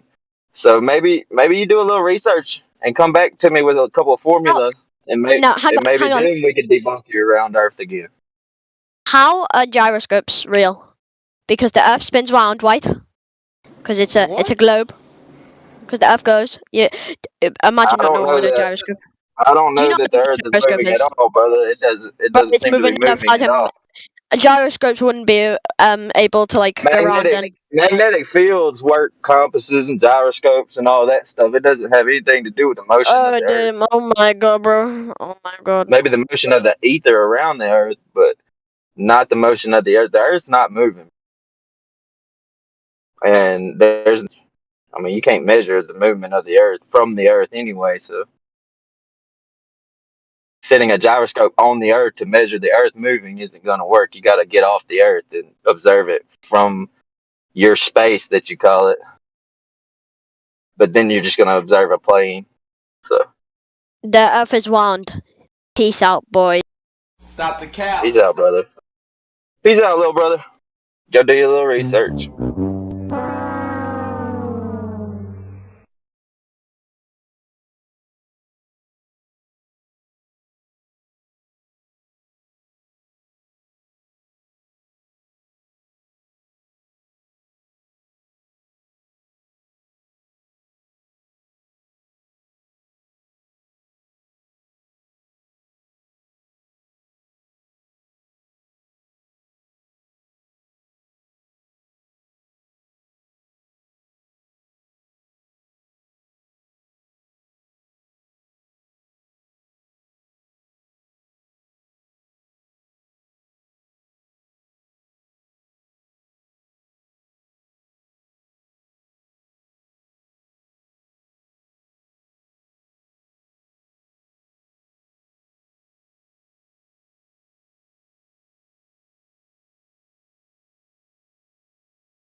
Are we having a moment of silence for some cooked Globers or what?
I believe, this is part one, and part two is Well, you're right. Heaven is above, but heaven is inside of you as well. why would you say heaven's above when you reject Genesis? You don't believe in the firmament and flat earth. You believe in Mars rover and space Wi-Fi, right? So for you, heaven's not above. It could be anywhere, right? You're not a flat earther, are you? No. Why would you reject? Why do you reject the first page of Genesis? I saw you had a flat earther, Mark Sargent. He destroyed the guy in the debate. I don't think you guys were listening. Is there no flat earthers here? You guys are Christians and you don't believe the earth is flat? You believe in the moon landing? It's been debunked 1,000,000 times. Let me tell you this. I neither believe it or don't believe it. It doesn't matter. Okay, well, I'll take that. But, Yeah, the greatest mind on the internet, Nick Fuentes, who beats everyone in the debate, banned from every platform. You guys are on his cozy, millions of dollars. He believes in the firmament. If the greatest mind on the internet is a geocentrist, how is it a funny position? Like, dude, you're ascribing infinity to matter and space-time. The universe is infinite. Where's the corner? You're looking, every picture of space is fake. There's never been a picture of a curved Earth. It's a fisheye camera warping lens, or it's like with the Google Earth, like that Photoshop shit. Dude, 120,000 feet in altitude. It's a motionless plane. Like Einstein said, the Earth is an observable, motionless plane. Horizon comes from the word horizontal, and the four wings of the Earth is in the Bible. All Abrahamic faiths and all religions were geocentric flat Earth. So have you always believed that the Earth is flat? No, it was the 2016 when the Trump administration leaked through the dark web that all the flat Earth stuff. They didn't want people to believe in the Clinton establishment. Right. Like, oh my God, if the Earth is flat, they're lying to us about everything. And then they shut it down. The most Googled topic and the most banned. Now they talk about a disk flying through space and stupid shit. It's ridiculous, but it is flat. No one's ever taken a picture of a curved Earth at any altitude. You look at the NASA Red Bull jump, is all of Earth New Mexico? There's like no oceans, and it's at 100,000 feet, and then they said, yeah, we use the fisheye lens. They always admit it. They either say it's a composite fake image from NASA.gov or a fisheye lens. They can never use a regular lens when going 120,000 feet in altitude, because the Earth, like Picard said, is flat with an upturned edge, which is the highest shoreline on Earth, Antarctica. Antarctic Treaty, longest treaty ever held. A compass, one magnetic north. There's no South Pole on a compass. You circumnavigate east to west, like on a plate, like Christopher Columbus, like the sun. The sun and the moon perfectly eclipsed because they're the same fucking size. They are much smaller than the Earth. Amazing. The first page of Genesis talks about this. So when you believe that one side of the Earth was round, right? No, what the fuck? You never believed it round before you believed that it was flat? Every single ancient cosmology, Egyptian, all of them say Oh, it's okay. flat. So you never believed that it was round. I did, and up until 2016, until it became the most searched. And why did you believe it was round? Because I learned in high school. They So taught you believe how they said it? They taught me that you guys believe in Planet X, right? And Nibiru and all those CGI photos and Europa. It's all computer. I'm like, they've never taken a picture of space that's not computer generated. How are people falling for this? Then I read 98% of the world's population has below average IQ, almost to level. And I panicked because 98% of the Earth's population thinks they're on a spinning ball, and it spins at the axis. The angle is 66.6, a Masonic number. They invert the devil's number. But when you look at it, it makes no sense because they say the atmosphere is not moving, right? It doesn't move with us with the Coriolis. That means a helicopter. If Jesse and Zerka got on a helicopter and floated for 10 hours, if it's a 24-hour cycle, we should be able to land in China when we land. But you land in the same fucking spot every single time. And they try and lie and say, no, that's because the atmosphere moves with us. No, it doesn't. Are you fucking retarded? So let me ask, if you believed at one point that the Earth was round because someone said it, right? The government said it. Right. And they get $100 million a day of tax revenue. Right, but whomever said it. And you know what's funny? All flat earthers that do their own tests, they don't make money. 1,000 tests, it's flat at 120,000 feet in altitude. 1 million NASA tests, they made billions of dollars. Who the are you going to trust? Clinton's government or me? What the do I gain from saying it? And So why let is me triangle Earth, hollow Earth, why are those not the most searched? Because no one can defend them. If you say the Earth's a triangle, there's no one who could sit here and debate that because it's just fucking retarded, right? I would lose every debate. If you say the Earth's a square, a cube, I can't debate that. You'd beat me with the scientific method. With every part of science, you'd beat me. If you say the Earth is flat, all airplane flight manuals say it's a non-rotating flat Earth. Just land the fucking plane, don't kill anyone. And the autopilot uses an azimuthal equidistant flat Earth map with the ice wall that everyone makes fun of. Why would autopilot for emergency landings use our flat Earth map? And people are like, yeah, because it has to be used flat. Dude, they're changing the sizes of the continents when they're using this map by a lot. So how the fuck, imagine emergency landing on your Mercator or a Globe, or you guys would all die. You have to use our map. We don't use your map for shit. Your military, everything uses our map. Let me ask this. So you believe the United Nations flag is the flat Earth map. So you believe that the Earth was round at one time because someone said it at that time, right? Yeah. I used to believe gays are a thing too. Now you believe the Earth is flat because someone said it. Yeah. Right? It's supposed to someone. Well, no. It's not someone. Government said it's round. Right. Random dude who put a camera on a balloon. He did the same test as NASA. Both of them won 120,000 feet. One is a ball, one is flat. One makes $100 million in tax revenue with the ball. And think about it. If it's a ball, They attacked the first page of Genesis. But my point is, you still believe Jesse it. says, I don't care. Jesse, if you say you don't care about spreading flat Earth, you're saying you don't give a about the first page of Genesis. That's the worst position you could have. And people are like, why do you think it's the craziest position to have, flat Earth? Because I could never believe the Bible when I was young, because I said, those idiots thought the Earth is flat. They were right. Let me ask you this because of time here. So you believe the Earth is flat because somebody said it, right? Non-governmental said it. It's non-profit.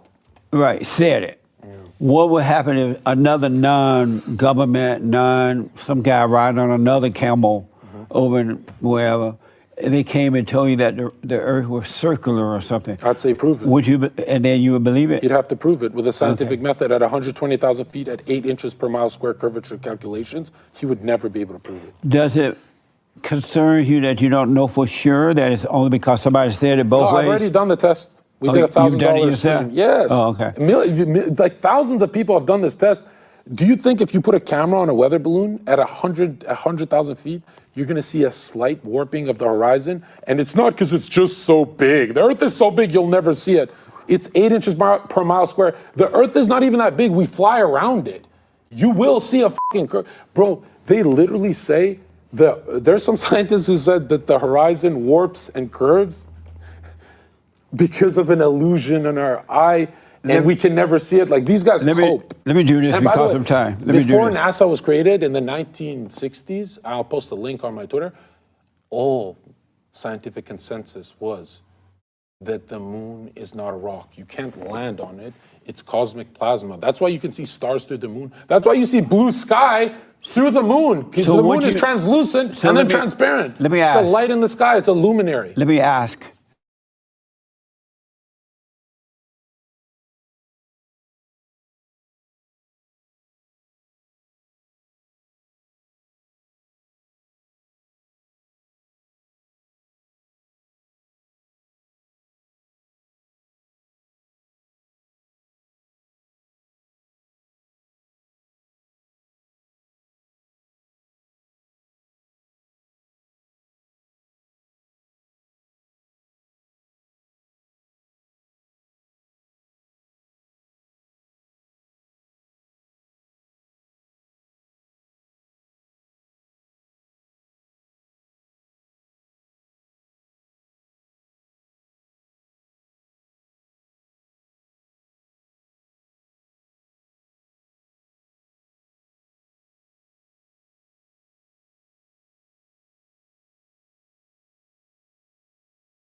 He hired too many American citizens.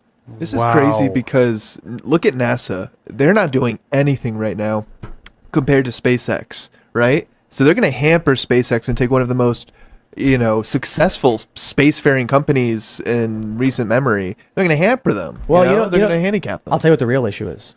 The real issue is that the DOJ knows that if Elon Musk actually builds Starship, it's going to crash into the firmament, exploding, exposing the Earth as flat. Yep. Wait. And then chaos ensues. Come on, bro. Come on, bro. I am kidding. You're trolling. It's going to get to the end of the planet. Tim, do you believe in flat Earth? Of course not. Oh, okay. Yeah, of course. That's the joke. Oh, okay, fair enough. The DOJ is scared. There's no way. Not Tim too. No way, man. Now the ice wall is a different story. That's what you have to worry about. Global warming? We were arguing because I know, like, I have these friends who are like, then why can't you go to Antarctica, Tim? And I'm like, you can literally go to Antarctica. Like, there's this weird thing where they're like, if the Earth was round, then why don't they let us go to Antarctica? I'm like, some dude filmed himself marching through Antarctica, bro. It's just you got to get a permit for it. They think there's like government agents guarding the end of the Earth. Well, they're right. They literally flat earthers think, not all of them, that if you get too close to the edge of flat Earth, there's armed ships that will stop you. They're gonna reassign Trump's Secret Service after he goes to jail and send him to the end of the Earth. I'll be completely fair. You need a permit to go to Antarctica? Yes, it's controlled by various military groups. I think there's like 14 nations that have territory there. Okay. And because it's scientific research and strategic location that's uninhabited.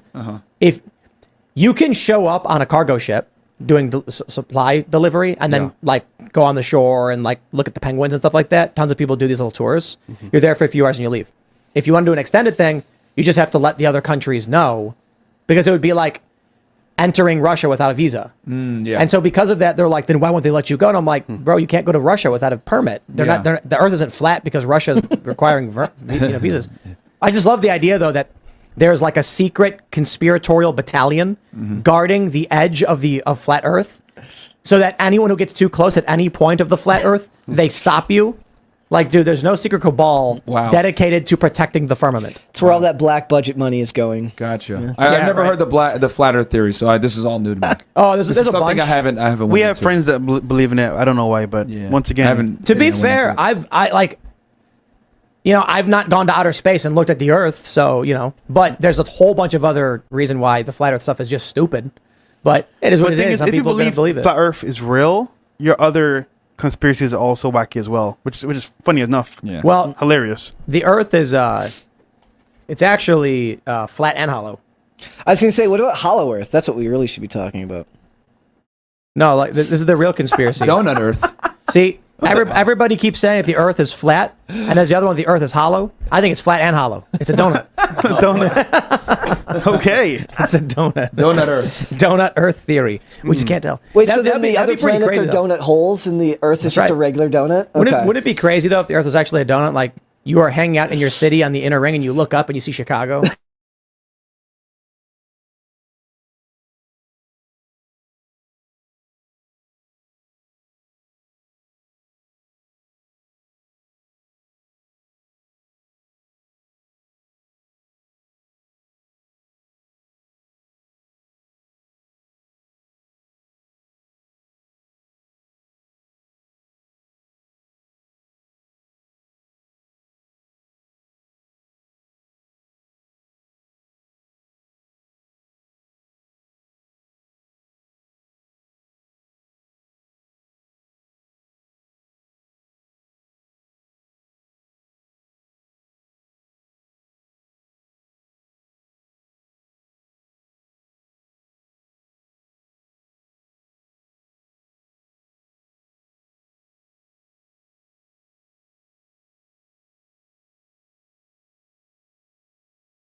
position. It still means that it's still in the position, but I No. could see it in a Listen, different spot. that's not equivalent because that's the law of refraction. That's Snell's law. That's dealing with two mediums, right? In this image, what are the two mediums? The two mediums would the two mediums would be the observer, and it would be the what's it What called? the fuck? An observer is a medium? Just shut up, dude. I don't know what the two mediums are. That is correct. I don't know what it is. Yeah, so it's not refraction then. It's not Snell's law. It's not analogous. It's not equivalent. It's not that. Wait, how? I just told you how. No, you Snell's law didn't. is You just said no, it wasn't. Snell's law is where the path of light diverts at the boundary separating two mediums. That's Snell's law. And then when I asked for the two mediums in the Black Swan or any of these pictures we're showing you, the first one you named was the observer. So Well, I don't know. So assume it would be the water. Or it would be the horizon of where the light. it was a trick question. There's just one. It's air. No, that would be the flat Earth model. But no, it'd be. Oh, fuck, that would be reality. That's what you're looking through. The one No, medium. you're not. What? You're looking. Yeah. Okay. All right then. What's the other medium besides air that we're looking through? Yeah, the horizon. That's the point of contact, and that's where the light reflects off. The horizon. Yes, the horizon is where the. medium. Yeah, the horizon would be the medium because that's where the light would reflect off of, and that's what as we're just being refracted off further. The fuck, dude. You saying the fuck doesn't explain. It So the horizon and the observer are the mediums. No, I take back the observer part. Figuring out as it goes. It's not making much sense.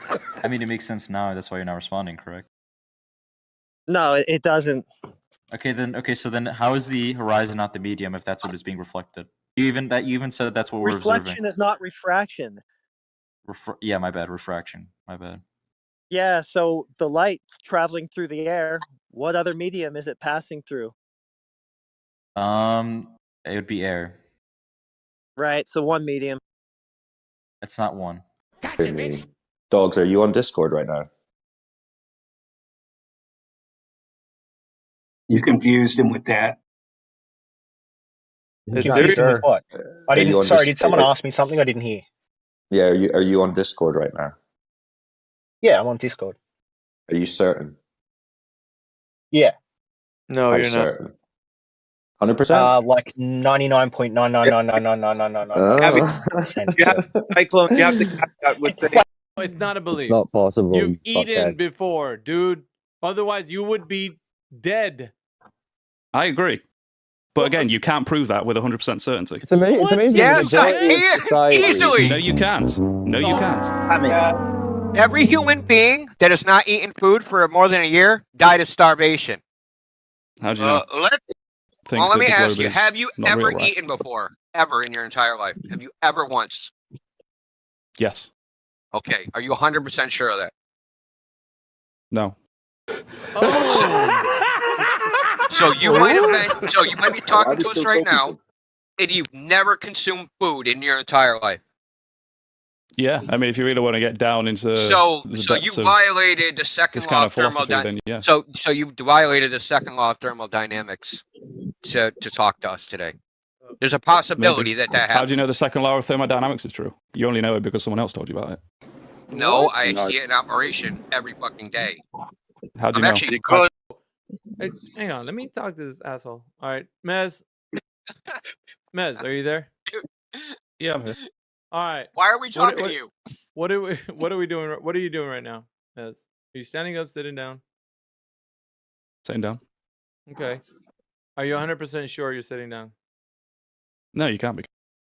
Why? Could be brain in a vat for all I know. No Just further collecting questions, Your dust Honor. on a shelf. Number 33. Which one do you want? Magnetic West or True West? I was there for that one. Sorry. I was there for that one. Which one do you want? They're different. So what's wrong with that? Magnetic West or True West? RC Yeah, they're Meisty. different things. Magnetic West? You fucking retard. Wait, what is magnetic west? What the fuck? 90 degrees to the left of magnetic That's north. not magnetic There's- West, you Listen, dip. there's only What? really one magnetic point. He's defending He's it. defending it. Oh, I can't take it. but All it's so directions stem from Oh, true shit. north, but whatever. Not all directions. Men are part of the natural world. The things we create are part of the natural world. So shoes are natural? They are part of the natural world. Yes. So shoe can be a naturally observed phenomenon. I mean, behaviors of the shoe, just a shoe is an object. What part of this definition? So, hold on, stop right there. So what caused the shoe, right? Let's do the science on the shoe like you guys are claiming. What caused the shoe? Do you want like all of the biochemistry behind like the formation of an animal from which you get the leather and the curing process and all the chemistry involved there, the chemistry involved in the creation of rubber for the sole? There's a whole lot of processes involved in the creation of a shoe. Yeah, and just because Like man did them all, right? Yeah, but just because so a person... man is the cause. That was easy, right? No, We're doing again, you science, can't right? just if you have a man, you don't just suddenly get a shoe. That doesn't just happen. So man is not Where just do they the come cause of from? shoe. Do they come from volcanoes? The manipulation of a whole lot of materials. The man has to make the shoe by manipulating the cell. natural world. What's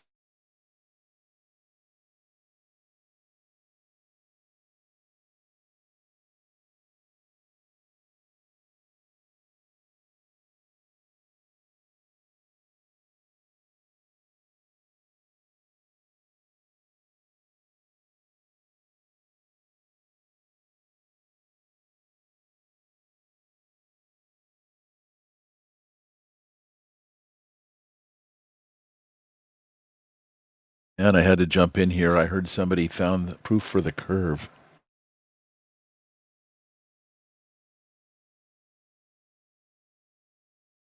Stop the cap.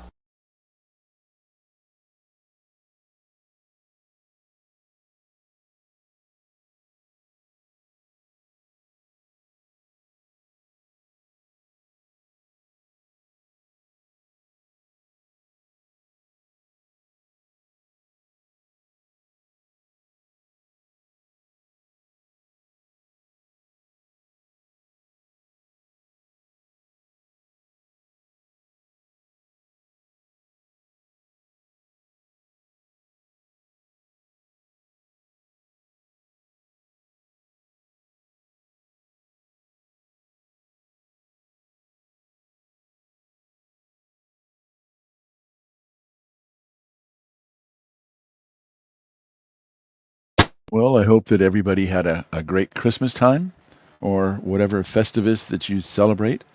And hopefully everybody's going to have a safe and sane, very happy new year.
Let me ask you a question. Since there's this refraction going on all the time, 24 hours a day, 7 days a week,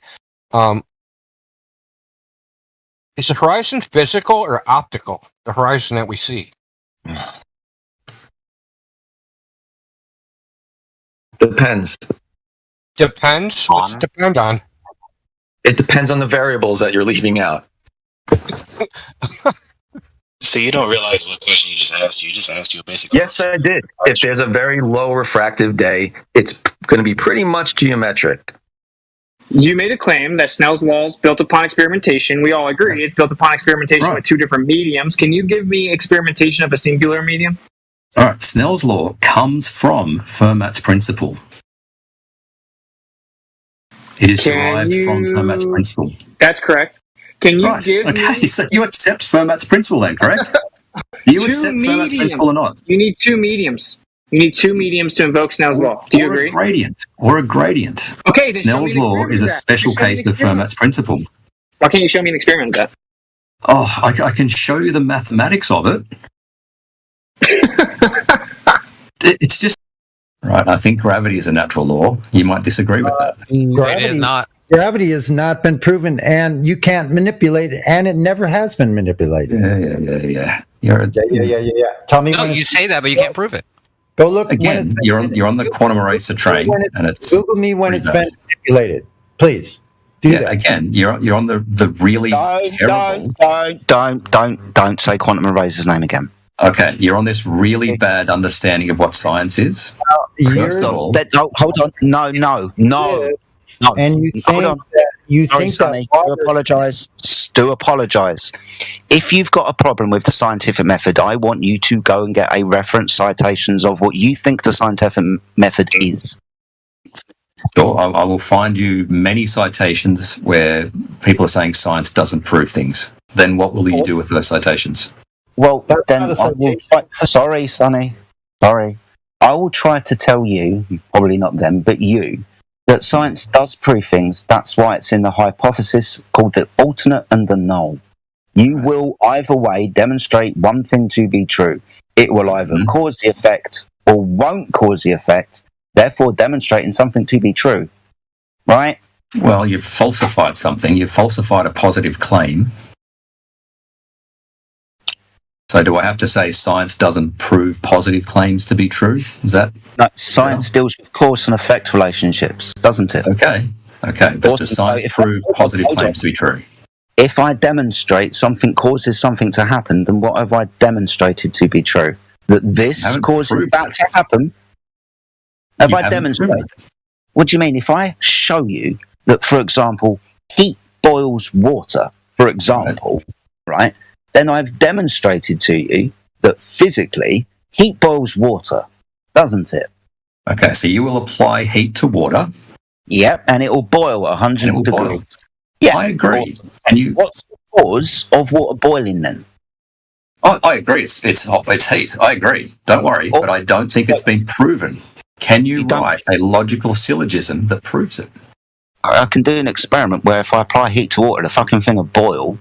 I agree that it will. Awesome. So I've demonstrated, fuck writing, I've demonstrated in the physical natural world, before your very eyes, here's a cup of coffee, that water gets hot when you apply heat to it. Yep. Awesome. My challenge has been out there for years. Science deals with cause, don't finish. Science deals with cause and effect. The effect is boiling water. The cause of boiling water is heat. I mean, I agree it is. Good. So, being as I've just very quickly just built a hypothesis for you, and in your head's done the experiment because we can boil water, you'll understand that I've just demonstrated something to be true. Okay, so let me write. Don't need to fucking talk about anything else then. Okay, let me write your logical syllogism. All right. If I apply heat to water, then it will boil. I do apply heat to water, it boiled. Therefore, heat causes water to boil. You've just done an affirming the consequent fallacy. What? What? You do understand that that's literally a hypothesis. If my theory is true. Yeah. But I've physically demonstrated it to be true. I haven't formulated a logical syllogism falsely, my friend, because I've physically demonstrated it to be true. You do understand that affirming the consequent, although a bad logical argument, doesn't necessarily prove what the person is saying to be false or not. what will demonstrate things to be true is when I physically make you a cup of coffee with boiling hot water, because I applied heat to it, right? Yeah, I know. Good. So science proves things then. Fucking idiot. No, it doesn't.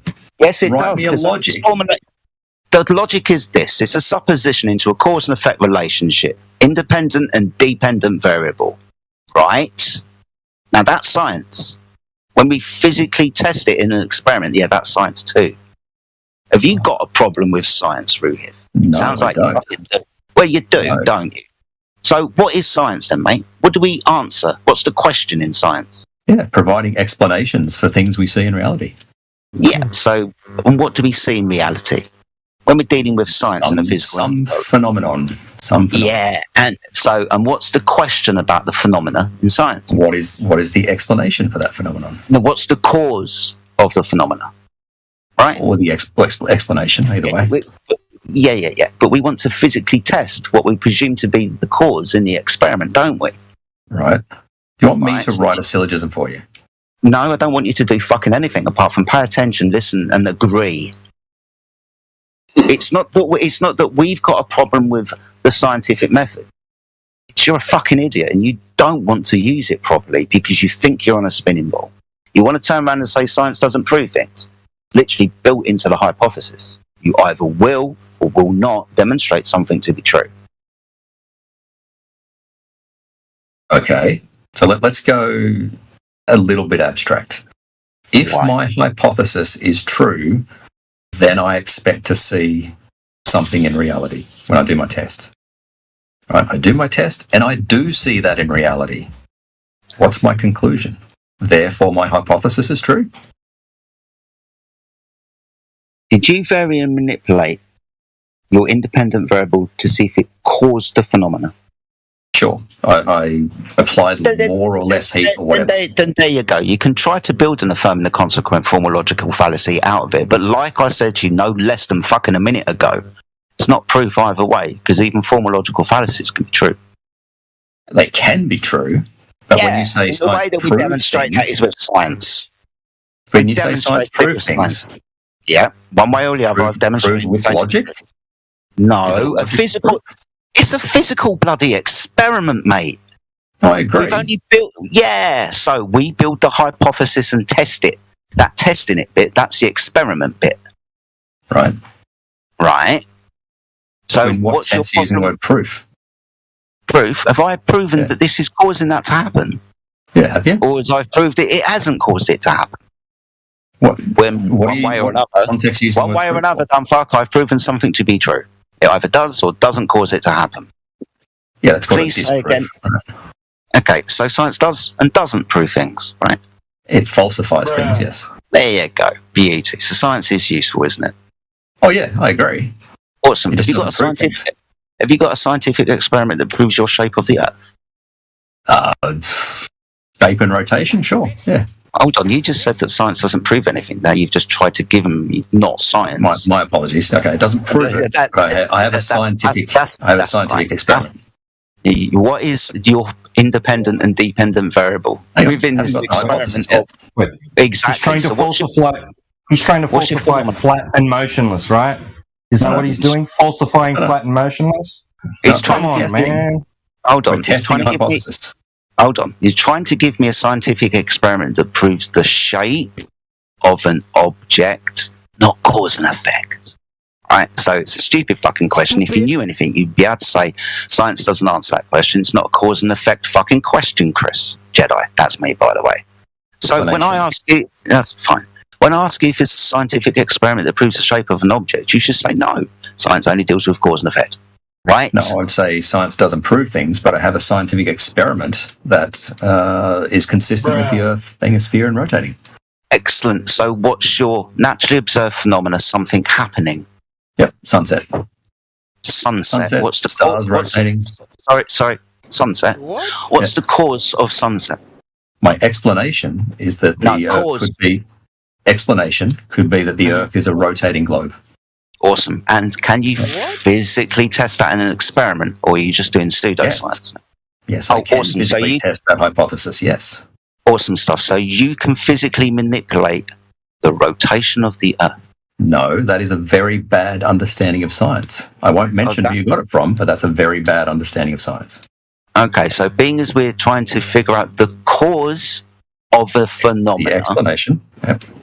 and the cause that you're going to physically test in an experiment, because if you don't have an experiment, you don't have science. That's what pseudoscience is. If you don't have an experiment. Right, I have an experiment. So my proposed hypothesis to explain why I see star rotation and sunsets and that sort of thing is that the Earth is a rotating globe. That's my guess. Okay. Awesome. That's a great guess. Now I'm going to propose. Independent variable, right? That's the independent variable. No, that's not the That you're going to experiment yet. We're not at the experiment yet. But hold on. We need to be building a hypothesis first. Yeah, my hypothesis is that the Earth's a rotating globe. Okay, and that's your observed phenomena, is it? Rotating globe? Rotating stars and sunsets. So I have a guess and go, oh, is it us rotating or is it the sky rotating? What's your next question? Sunsets have counter-rotations. I've got my hypothesis. I've said this 5 times now. Right. What's your next question, being as you've got a phenomena? What's your next question to build your hypothesis? Right, what could explain this? Nah, what caused that to happen, you fucking idiot? Well, again, we disagree. Science is in the field of giving explanations for things. Science is in the field of demonstrating what causes stuff to happen, right? I disagree. Oh, that's a problem. You're going to have to go and get a citation. Well, I disagree. Anyway, so I have my hypothesis. You don't. That's my proposed explanation. What's your independent and dependent variable within your hypothesis? Okay, we haven't got independent dependent variables in hypotheses. They are in experiments. Hold on. Scientific method. First step, observe a natural phenomena because we want to build a hypothesis and ask the question, what caused that to happen? Brilliant. We've got our independent and dependent variable. We're now going to test these. Not in a hypothesis, no. No, you don't have dependent and independent variables in the hypothesis. Correct. They are in the experiment. So what's in the hypothesis then? It's just your proposed explanation. Yeah, your supposition into a cause and effect relationship. Cause and effect. Cause, independent variable. Effect, dependent variable. We will disagree on that. Well, then you're a fucking idiot. Okay. Anyway, I have my hypothesis that the Earth is a rotating globe. That's not a hypothesis. We're literally going to go round and round in circles. No, it isn't. Because of what I've just said. If you don't understand what I've just said, person who doesn't know the difference between a curved surface and a flat one, then I don't know how to help you. And can we just, I don't know, Google the word hypothesis and see what it says? And you can do what the fuck you like, Sunshine. Okay. I've just Googled it. Okay, we'll come up with that. A supposition or proposed explanation. Awesome. Into what? A supposition or proposed explanation made on the basis of limited evidence as a starting point for further investigation. Awesome stuff. The question we're asking in science, what are we looking at?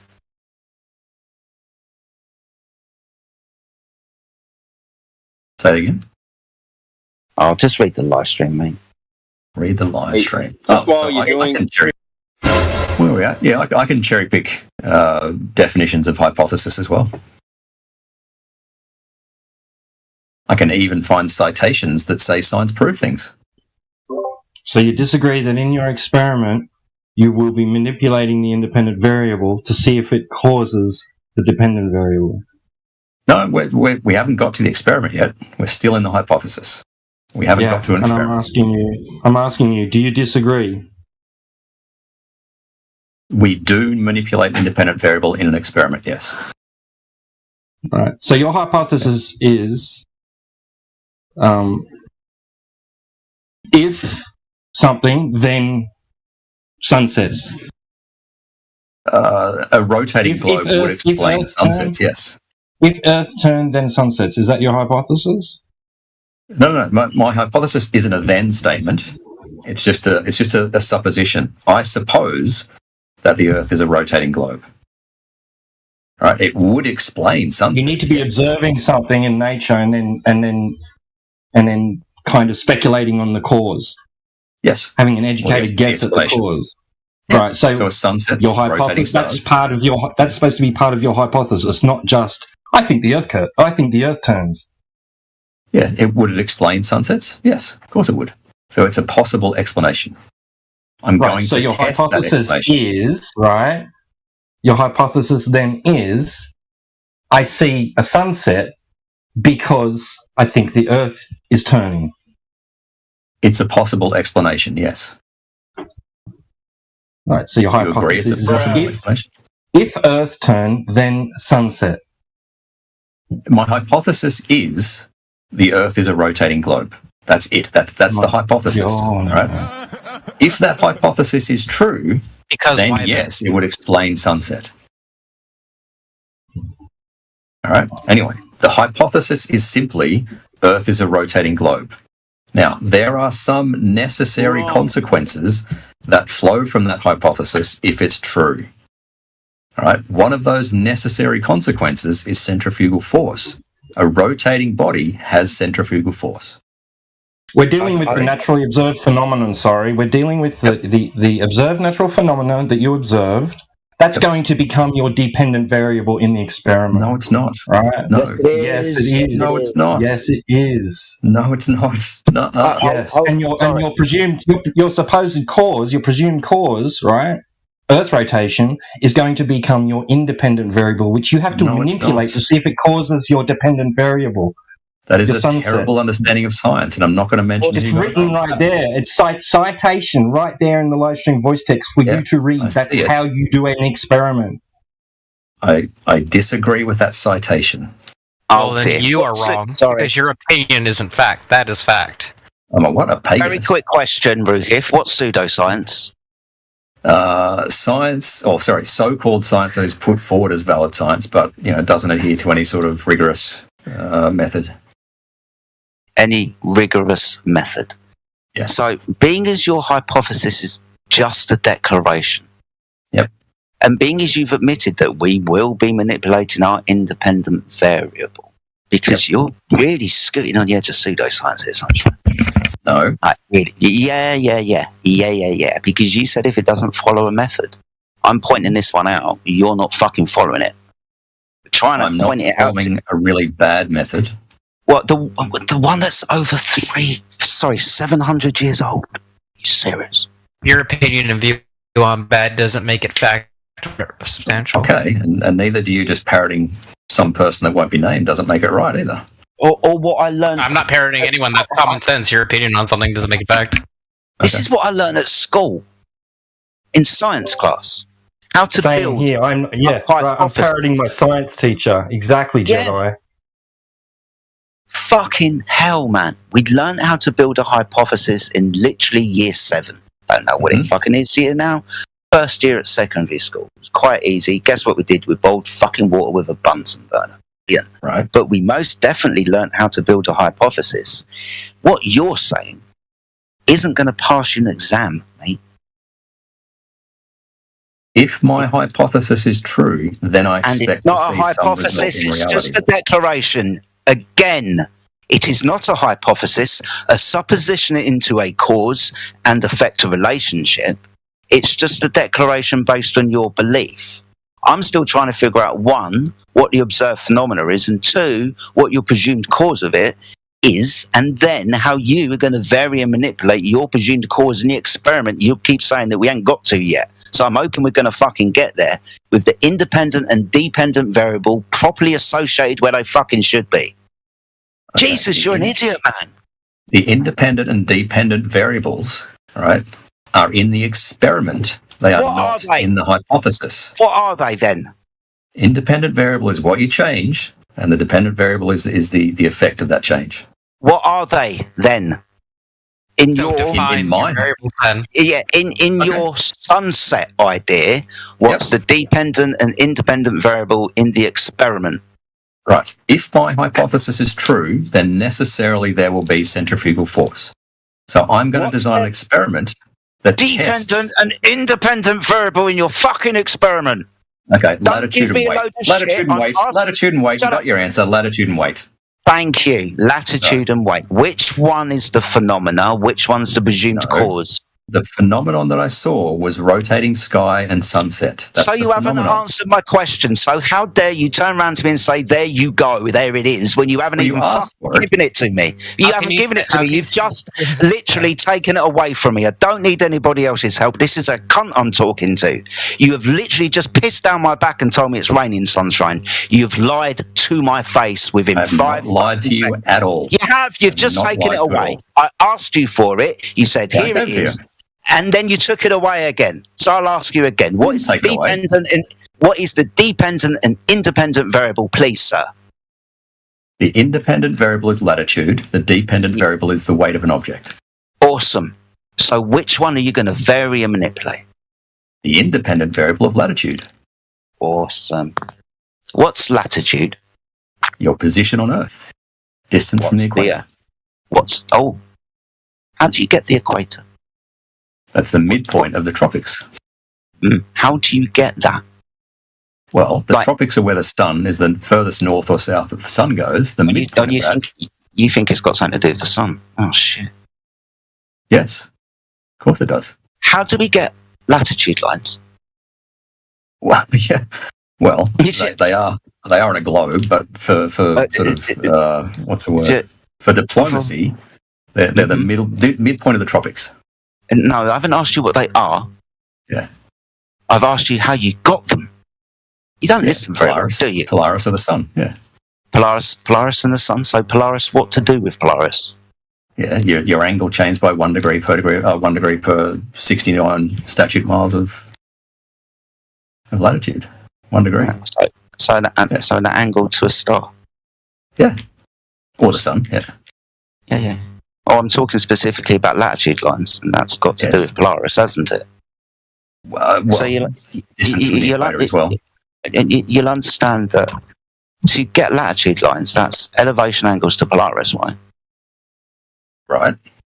Which requires the Earth to be level, because I said the word angle. No, it doesn't. Oh, shit.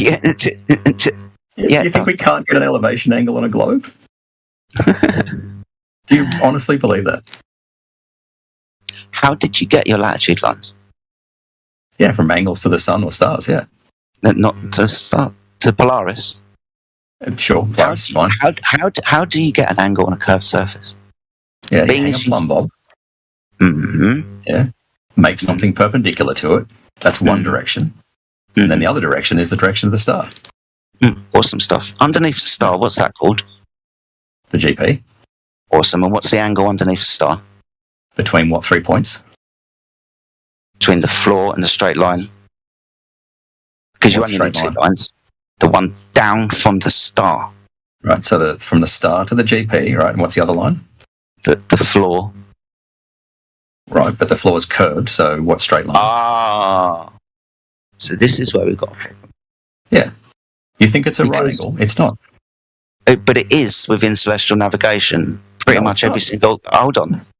Pretty much every single depiction, it's a picture, drawing, with crayons for you, shows a box underneath the GP of a star. You know what a box represents, don't you? A square. You know what that represents? That represents 90 degrees, doesn't it? Doesn't it? Right, so the cherry pick drawings you've seen... No, doesn't it? Not cherry pick. This is how you do celestial navigation. We'll go round this again. Underneath the GP, you've got a 90-degree angle, haven't you? If you're going to say no, I'm just going to kick you out because you're lying.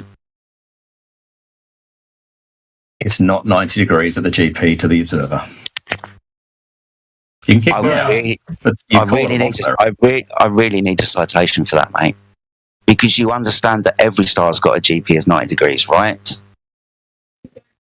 Again, it's not 90 degrees at the GP. I have done celestial navigation. You have not. Yes, I have. So underneath the star, there is not 90 degrees, right? How do you get your angle, mate?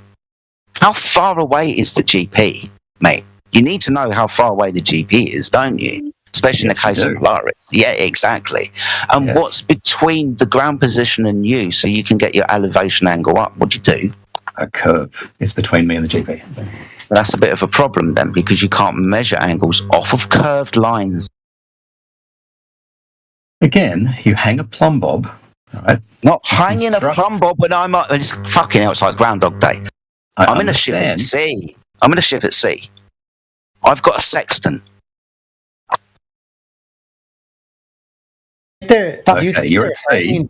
Bobs at sea, bro. I didn't. I Yeah, we're going to be using a sextant in this instance, okay, Ruby? Okay, I'm getting pretty tired of just being muted 3 seconds in for nothing. So we're at sea. We're using a sextant. Right. We know because the Earth is a globe and our height above the water, what the angle will be between horizontal. They didn't know this 400 years ago. Yes, they did. No, they didn't. Okay. Yes, they did. Mute me and I'll go. Did they use sticks and shadows too? Did they use sticks and shadows out at sea? Yeah. Do they have a nautical sticks and shadow kit? Yes. Timbo. Is he from your country? I'm really sorry, man. I'm so sorry. It seems to be going around in circles, and we need this 90-degree angle. I mean, we need this not 90-degree angle. Where's that? I just don't know. I just don't know. I apologise again. I will not be lied to. I won't be lied to in front of people, and I'm definitely not going to fucking miss it. He gives me stuff and he takes it away from me. He's a slimy cunt. Independent variable, dependent variable, and then stars, sun, moon spinning overhead. Just God's sake. I'm gonna prove one of my claims to you and give you as much evidence as I can of telemetry data, because you guys can't handle a little accent. Could you? That's not an accent. That's not the correct word. You're so funny, man. I love your humor. I love it. I love it. I love it. Let me finish a thought here. So go ahead and download either Satellite Finder or Satellite Tracker. Do you have the evidence, Costa? Yes or no? You don't have it, right? Just let's be honest. Used a ramp. Galileo used a ramp to study rolling balls, showing the acceleration enough to measure the time taken for the ball to roll, known distance. I didn't hear the first part. Did you say Galileo? Yeah. What did he do again? You asked me who was the first person to measure drop over distance, and I said it was Galileo. Okay, go ahead and give us the information on how he used a ramp to study rolling balls, slowing the acceleration enough to measure the time taken for the ball to roll a known distance. He measured elapsed time with a water clock using an extremely accurate balance to measure the amount of water. Now show where this has been measured on the globe. Drop over distance on the globe, not on the ramp. I'm just telling you, Galileo. Rolling balls off a ramp with water, therefore Earth curvature drop over distance. I think he's saying that. So subbing in propositions for these variables. Suppose that P is gravity. Suppose that Q is the Earth is round, right? So if gravity exists, then the Earth is round. If the torsion bar twists, then gravity exists. The torsion bar twists, therefore gravity exists. Therefore, the Earth is round. Oh boy! Which So he is a just valid said everything I already said. Yeah, you asked for the. Really nice. But do you have a demonstration of the 1.2 mile horizon that you say is refracted? Because you just gave two ways to be able to demonstrate that, and then said, "Well, no, nobody ever did that." Yeah, again, I can reverse engineer it to get a 1.22 by incorporating refraction. We don't want that. We want direct demonstration. Yeah, how? How would you do that without a straight stick? I don't think that's possible. Yeah, so yet again, he has to ask me how to prove his claim. Yeah, I don't think a physical blindfolded test is physically possible. Oh, okay, it's not possible to test for your claim to verify it directly. Got it. For the one. Let's kind of go from the place of where you think you have, your information about the Earth being a globe, right? So you know it's a globe, or do you think it's a globe, General? No, I pretty much 99.99999, but it's a globe. I grew up with a science background and understanding astronomy. Who's laughing? Who the fuck wants to laugh? Finish, General. Let's say point A and point B over the distance of an arc. So if I'm standing at point A and you move away from me, you become point B. So how do they know point B has an arc over that distance? And we need to know how the method by which they've gathered that the Earth is curving at the set rate that they claim it to be. So the claim right now is that the Earth is curving. But we want to find out direct measurement over drop over distance. Righto. So when they're doing the east and west lines are virtually straight. They actually curve, but they're a straight line. When they go north, they have to step to get back in to step. Geodetic surveyors have spherical axis.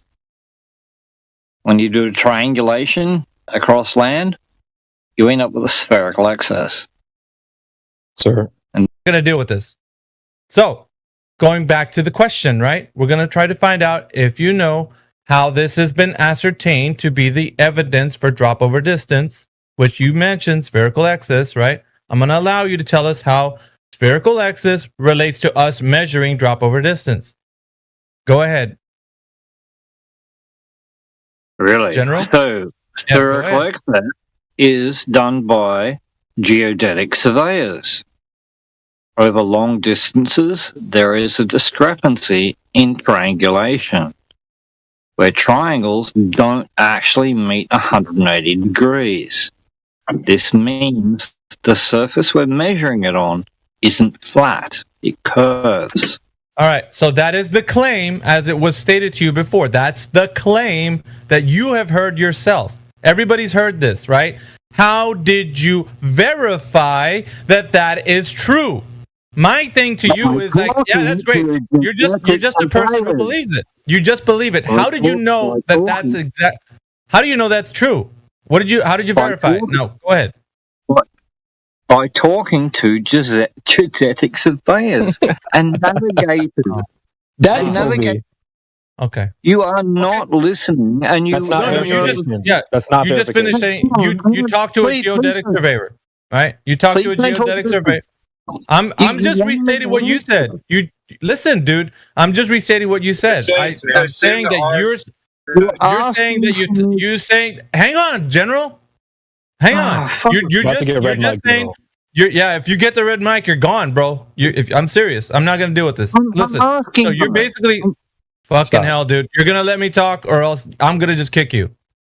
No, don't kick me. I'm gonna give him another funny surname. Basically. No, this motherfucker's gone. Like, yeah, if you're not letting me talk, I'm gonna remove you. So check this out. Listen. You finished saying that geodetic surveying is something that spherical axis, and we heard the claim already. This is the second time that I've heard you restate it. Now that you've restated that, and you said the only thing that I can do is listen to the geodetic surveyor tell me this information, that's how I know that there's spherical axis. What I'm asking, though, is how did you verify what he is saying about spherical axis? How do you know that's true? Are you just going based on his word that is true? Or did you check it out? Can I talk now? Please. Well, please, let me finish what I start and without jumping. We're hearing you. Go. Geodetic surveyors are well known around the world for making fucking long distance items, like the Channel, like fucking tunnels through the Alps, like subterranean, like the subway tunnels and all that. Just name stuff. You're not answering the question. Hang on. I was talking. Can someone? Yeah, you're not answering. We hear you waffling. Yes, we hear you talking. Look, you're trying to pitch the competence of geodetic surveyors. Who gives a shit? Let me ask you a question. How do you verify what you are being told is true? That's the question. Because it works. Oh, okay. So he just believes. He hasn't verified anything. He's a believer. He has a strong faith. What do you mean by it works? Can I ask a question back, please? What's that fallacy? I'm trying to think of it right now. No, When it's called appeal to pragmatism fallacy. appeal. I just showed the formula. We're not gonna leave. We're not gonna leave. And I told you. How did the fuck did you get the R value in the formula? How'd you do that? It's Ben? the radius of Earth. Yeah, that's the. How do you measure with a radius. formula? How did you fucking get the R value? Where did it come from? It's from Google. I mean, like NASA. It's from Like- Google and NASA. You're just so fucking stupid. NASA. What the fuck you mean? It's NASA.gov. They invented the radius. Well, the diameter is 8,000, but yeah, half of that is the radius. Okay. For you, because it seems like you're really inept and you're losing the plot. How the fuck did they get that information? How What did was they the get other guy saying? I don't give a fuck what the other guy is saying. I want to know what you're talking about because we're trying to figure out how you don't know this, right? So let's figure out in the formula how they got the radius, diameter, and circumference. How did they do that, Ben? You're not getting off the hook. I'm gonna keep you here indefinitely until you admit you don't know. What do you mean I don't know? You don't. I mean, you don't Because you've I had to mean, not Google it on the fly. specifically no, You're but a Google on the go earther. scientific evidence, though. Scientific. I just don't know. You're Yeah, saying it's a lot of. but I know that there's a You're saying curvature because of no, it. you fucking did. You on the fly. goddamn liar. You said I don't know when we're What do you mean, asking you. I don't know what. How you go out into the field and measure for a globe, and you're like, "Well, I don't know. Let me see. Oh, I yeah, I believe don't know. I'm NASA. only in ninth grade. NASA knows. Chill. NASA. Well, NASA is a government organization, and it's just like that's what you were stating. You were stating that you didn't know, and NASA knows. So, what does that mean? What does that tell us? That you well, now I know. Like you Now said, I you didn't know about the curvature of the Earth. I do know. That's a No, you fact. don't. It's not a fucking fact, dude, because you didn't measure this motherfucker. I'm asking you, how did you measure it? Drop over distance, Ben. How'd you do it? What do you mean? This is the What do you formula. mean what I mean? If you're talking This is- about a geometric You shape, put in the man, diameter of Earth and find the curvature. how the fuck did you get diameter on this Earth if you don't even know if it's an oblate spheroid? I mean, you just measure it. I mean, like How? you How would did you search- measure it? How did you didn't measure the Earth. I didn't go across the entire Well, the globe problem is no one did. of the Earth. No one's fucking say, measured it, okay, dude, and- I'm gonna travel 7,000. No, more than that. More than 7,000 miles around the Earth just to find out the diameter. I'm not gonna do that. I'm not gonna spend. No one measured it. No one measured No anything. one measured it. No, no what do one you mean? No one measured it. Of course, Yeah, who? Because there's no measurements. Then who measured it, Ben? Who? NASA. NASA. Oh, that's a bold fucking claim. Show us some citations where NASA measured the Earth to be an Okay, oblate fine. spheroid. Okay, fine. Because you don't fucking know right now, so you got to look that shit up. Go ahead. Have Why fun. is it so bad to search it up? Here we go. Because you don't know. You're saying you know. No, dude. Give a shit about that. I need to know how Ben exclamation point knows how that's curvature. That's You how I need to know. How, what do you mean? How you know? It's from NASA. It's a Okay, it's a reliable source. No, reliable nothing. .gov. What you're telling me, .gov, yeah. You just believe some other entity has given you the information, so you trust that information, right? Well, there's also scientific Yes or no? theories, such Yes as like or no, Ben? Yes or gravity. no? What? Yes What do you mean? Yes or no? You just trust them. You haven't, there's no need to look into how this is true or not. You just trust that they provided you some reliable information, right? Yeah. Sure. Okay. There's multiple things to back it up. Sure. So that's how you validate shit, is trusting somebody else. Let me trust NASA. Let me just trust them. Okay.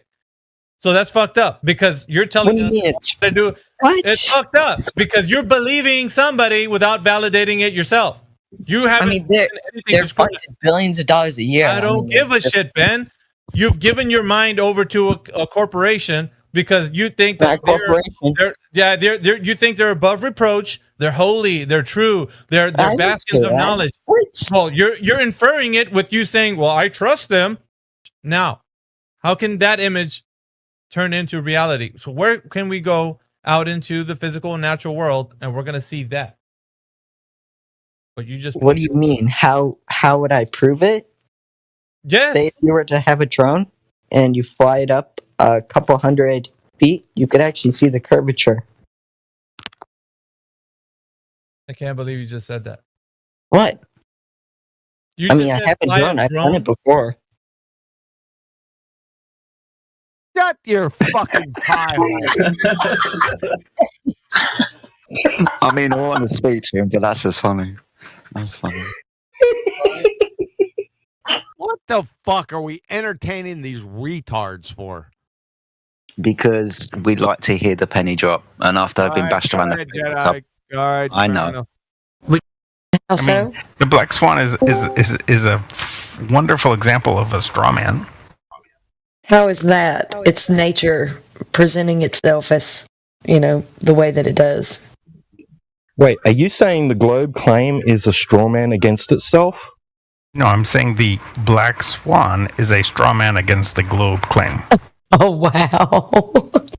No, it is the globe claim, and then it shows how it's incorrect. No. Okay, detail which part of the black swan argument is the straw man. The part where it says the bendy cranes don't matter. Oh, where does it say that in the argument? Oh, are we doing the whole if P then Q thing? Yeah, the modus tollens. Yeah, where does it talk about reflection? Right. That's an incomplete thing. Modus tollens only works like if we agree on the P, then the Q. But if the P is in contention, then the Q doesn't follow. So you don't agree with the P? No, not at all. Oh, so why are we arguing about Earth being a globe? What? Yeah, you spent all this time fighting logic. Bring us some logic in support of your conclusion. All right, so You here want me to This is a repeat good it, exercise. or you're No. just going to do it? No, Let's do it. this is a good exercise. Just do it. I don't have the best way to explain this to you, but so Hey, essentially, mate. what you can don't do is, explain it. Just do it. The Earth is flat. Water is level. We're at rest. Do it with the globe. Like put a ruler on a basketball, right? What do you see? So the ruler is the water, right? And the basketball is the globe. All right, what do you see?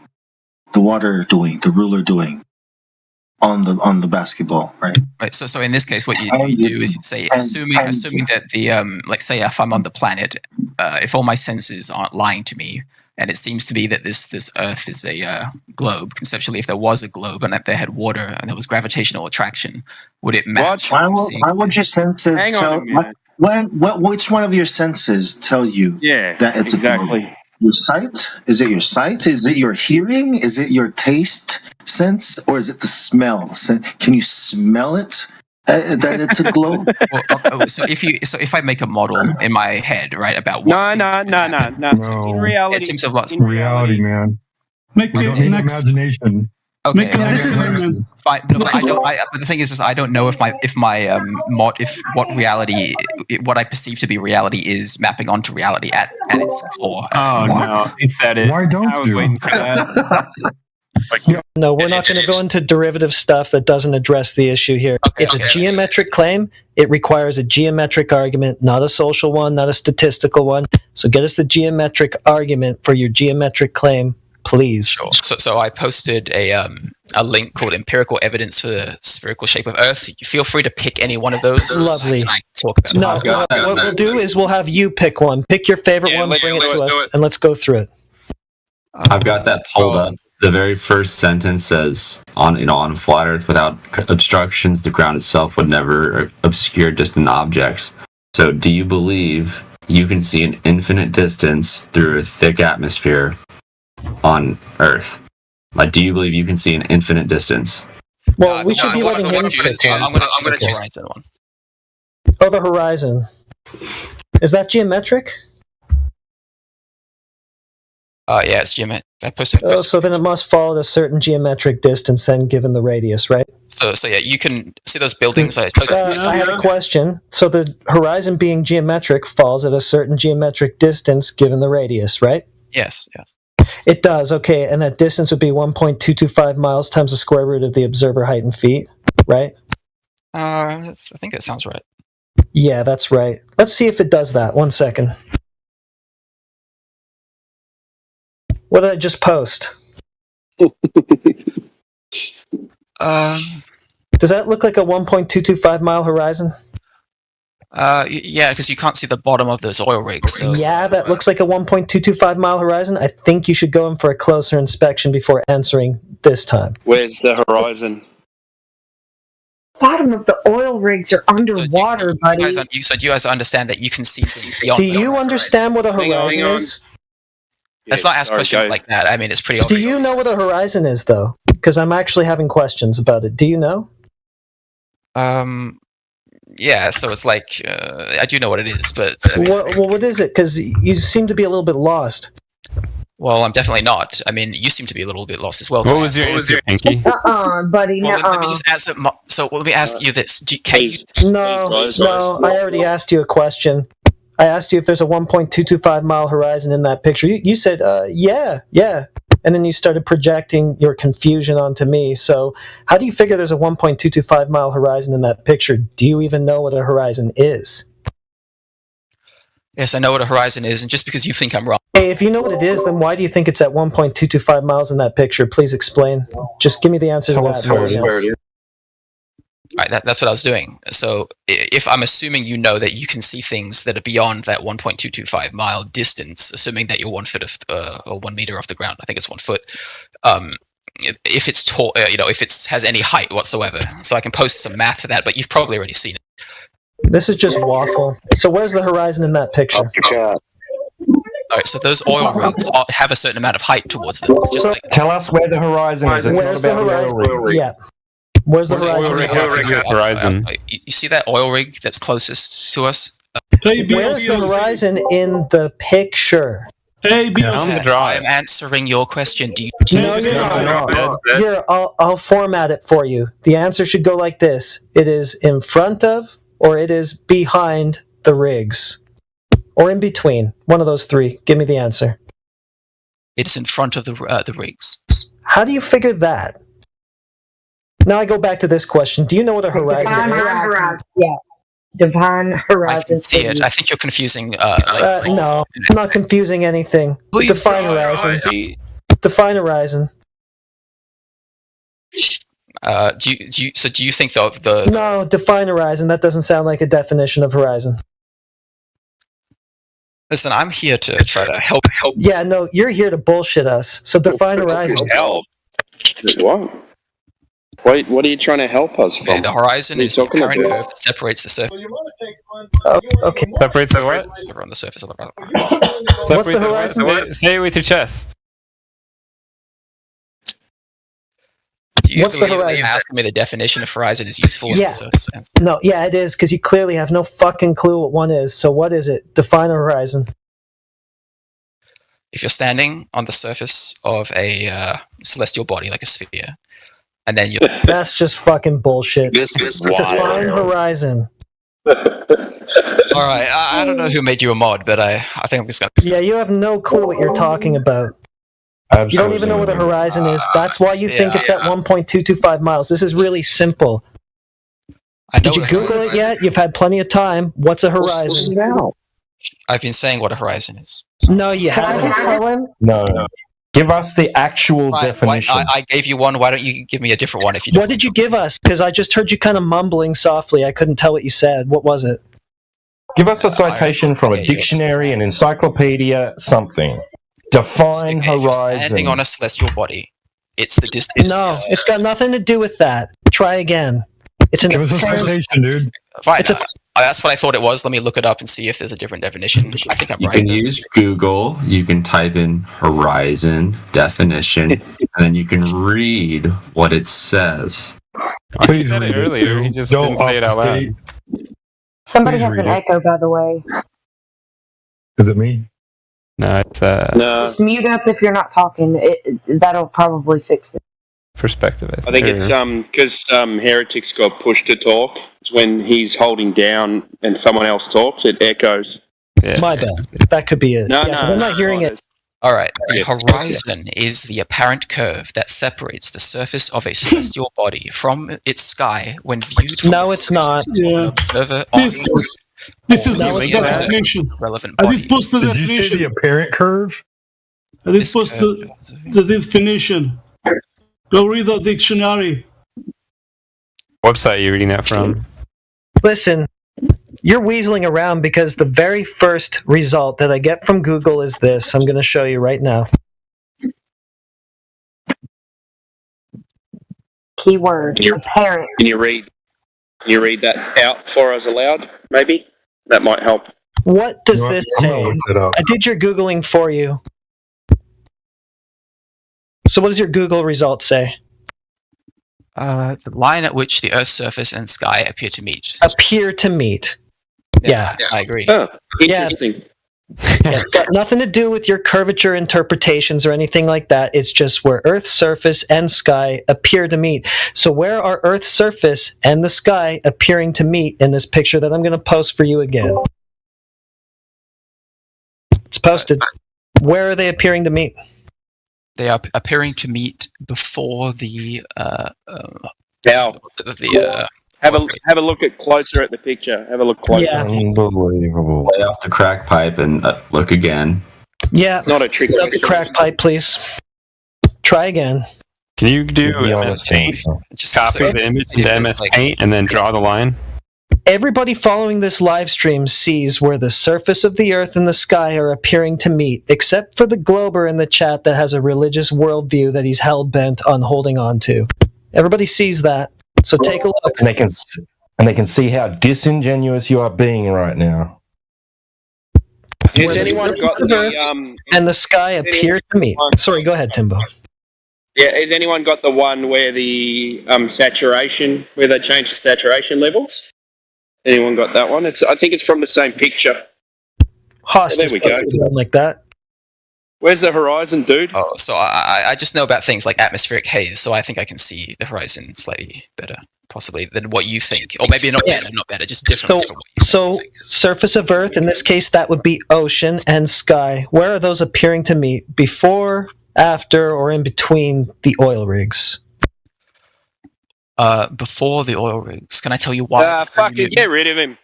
Wait, No, can I tell you just have why? him draw it. Shit. Have him draw it on MS Paint. So I can tell you why. No, we'll let you live with another 5 minutes on end. Like, it's a simple answer. It would have been 2 words. That's all you have to give us. Now you're going to lie yourself in circles for 5 minutes to avoid that simple answer because it defeats your entire ideology. Unless the why is you're legally blind, it's no good. No. The why is I can see that part of the oil rig disappears. Yeah, you know, like the horizon. I got it. Part of the oil rig disappears. Behind what? Behind the horizon. The horizon, which is where? In front of or behind that oil rig? If it was behind the oil rig, you would be able to see where it intersects. What's a horizon again? Oh, sorry, I thought I was muted. It's where the sky and the surface appear to meet. Where is that happening? In front of or after the oil rig? How about this? I think I know what you're getting at, which is there does appear to be. Do you? I think you're the only one who doesn't. Slimy weasel and just answer the question, dude. All right. I don't know. I think I'm gonna probably go now. Where is it? Good. Yeah, you've done enough damage to your globe religion here today, I guess. But wait, there's more. It's time. Hey, Pinky, why are you back? Oh, I'm back. I just wanted why to are say. you back, Pinky? I just had to. I just wanted to. I think I did make a mistake. I just wanted to apologize. I think when you showed me that horizon photo, I think I was determined to see in front of the oil rigs. But the more I look at it, it does. I would say it looks behind it. So I just want to say that was an example of me being good on you, man. Religious. Yeah. Good on you. I was like, why would I go back? But to be heartbreaking. What I just said now, like, why are you back? I was expecting any answer but that one. Yeah. You probably wanted something. Best answer. That's the right answer. Yeah. So I thought I'd do the right thing. Do it once per day. I do admit, I think I was wrong about that, and that was an example of the whole religious choosing not to believe stuff. So that's important to see. Okay. So thank you for showing me. That's actually one of the reasons I joined this. It's actually the person who invited me. Oh, he's gone. But that's one of the reasons I wanted to join, is to be exposed to do things. Anyway, have a nice night, guys. Thank you for being honest. Yeah, that's a big admission, man. Thanks for that. Yeah. It takes guts. Okay. Because you don't know. I'm going to ask you, Lexa, do you know where the rocket goes when it goes out of sight? Yes, I know. Okay, how do you know? I know because you can see it in the sky. Yeah,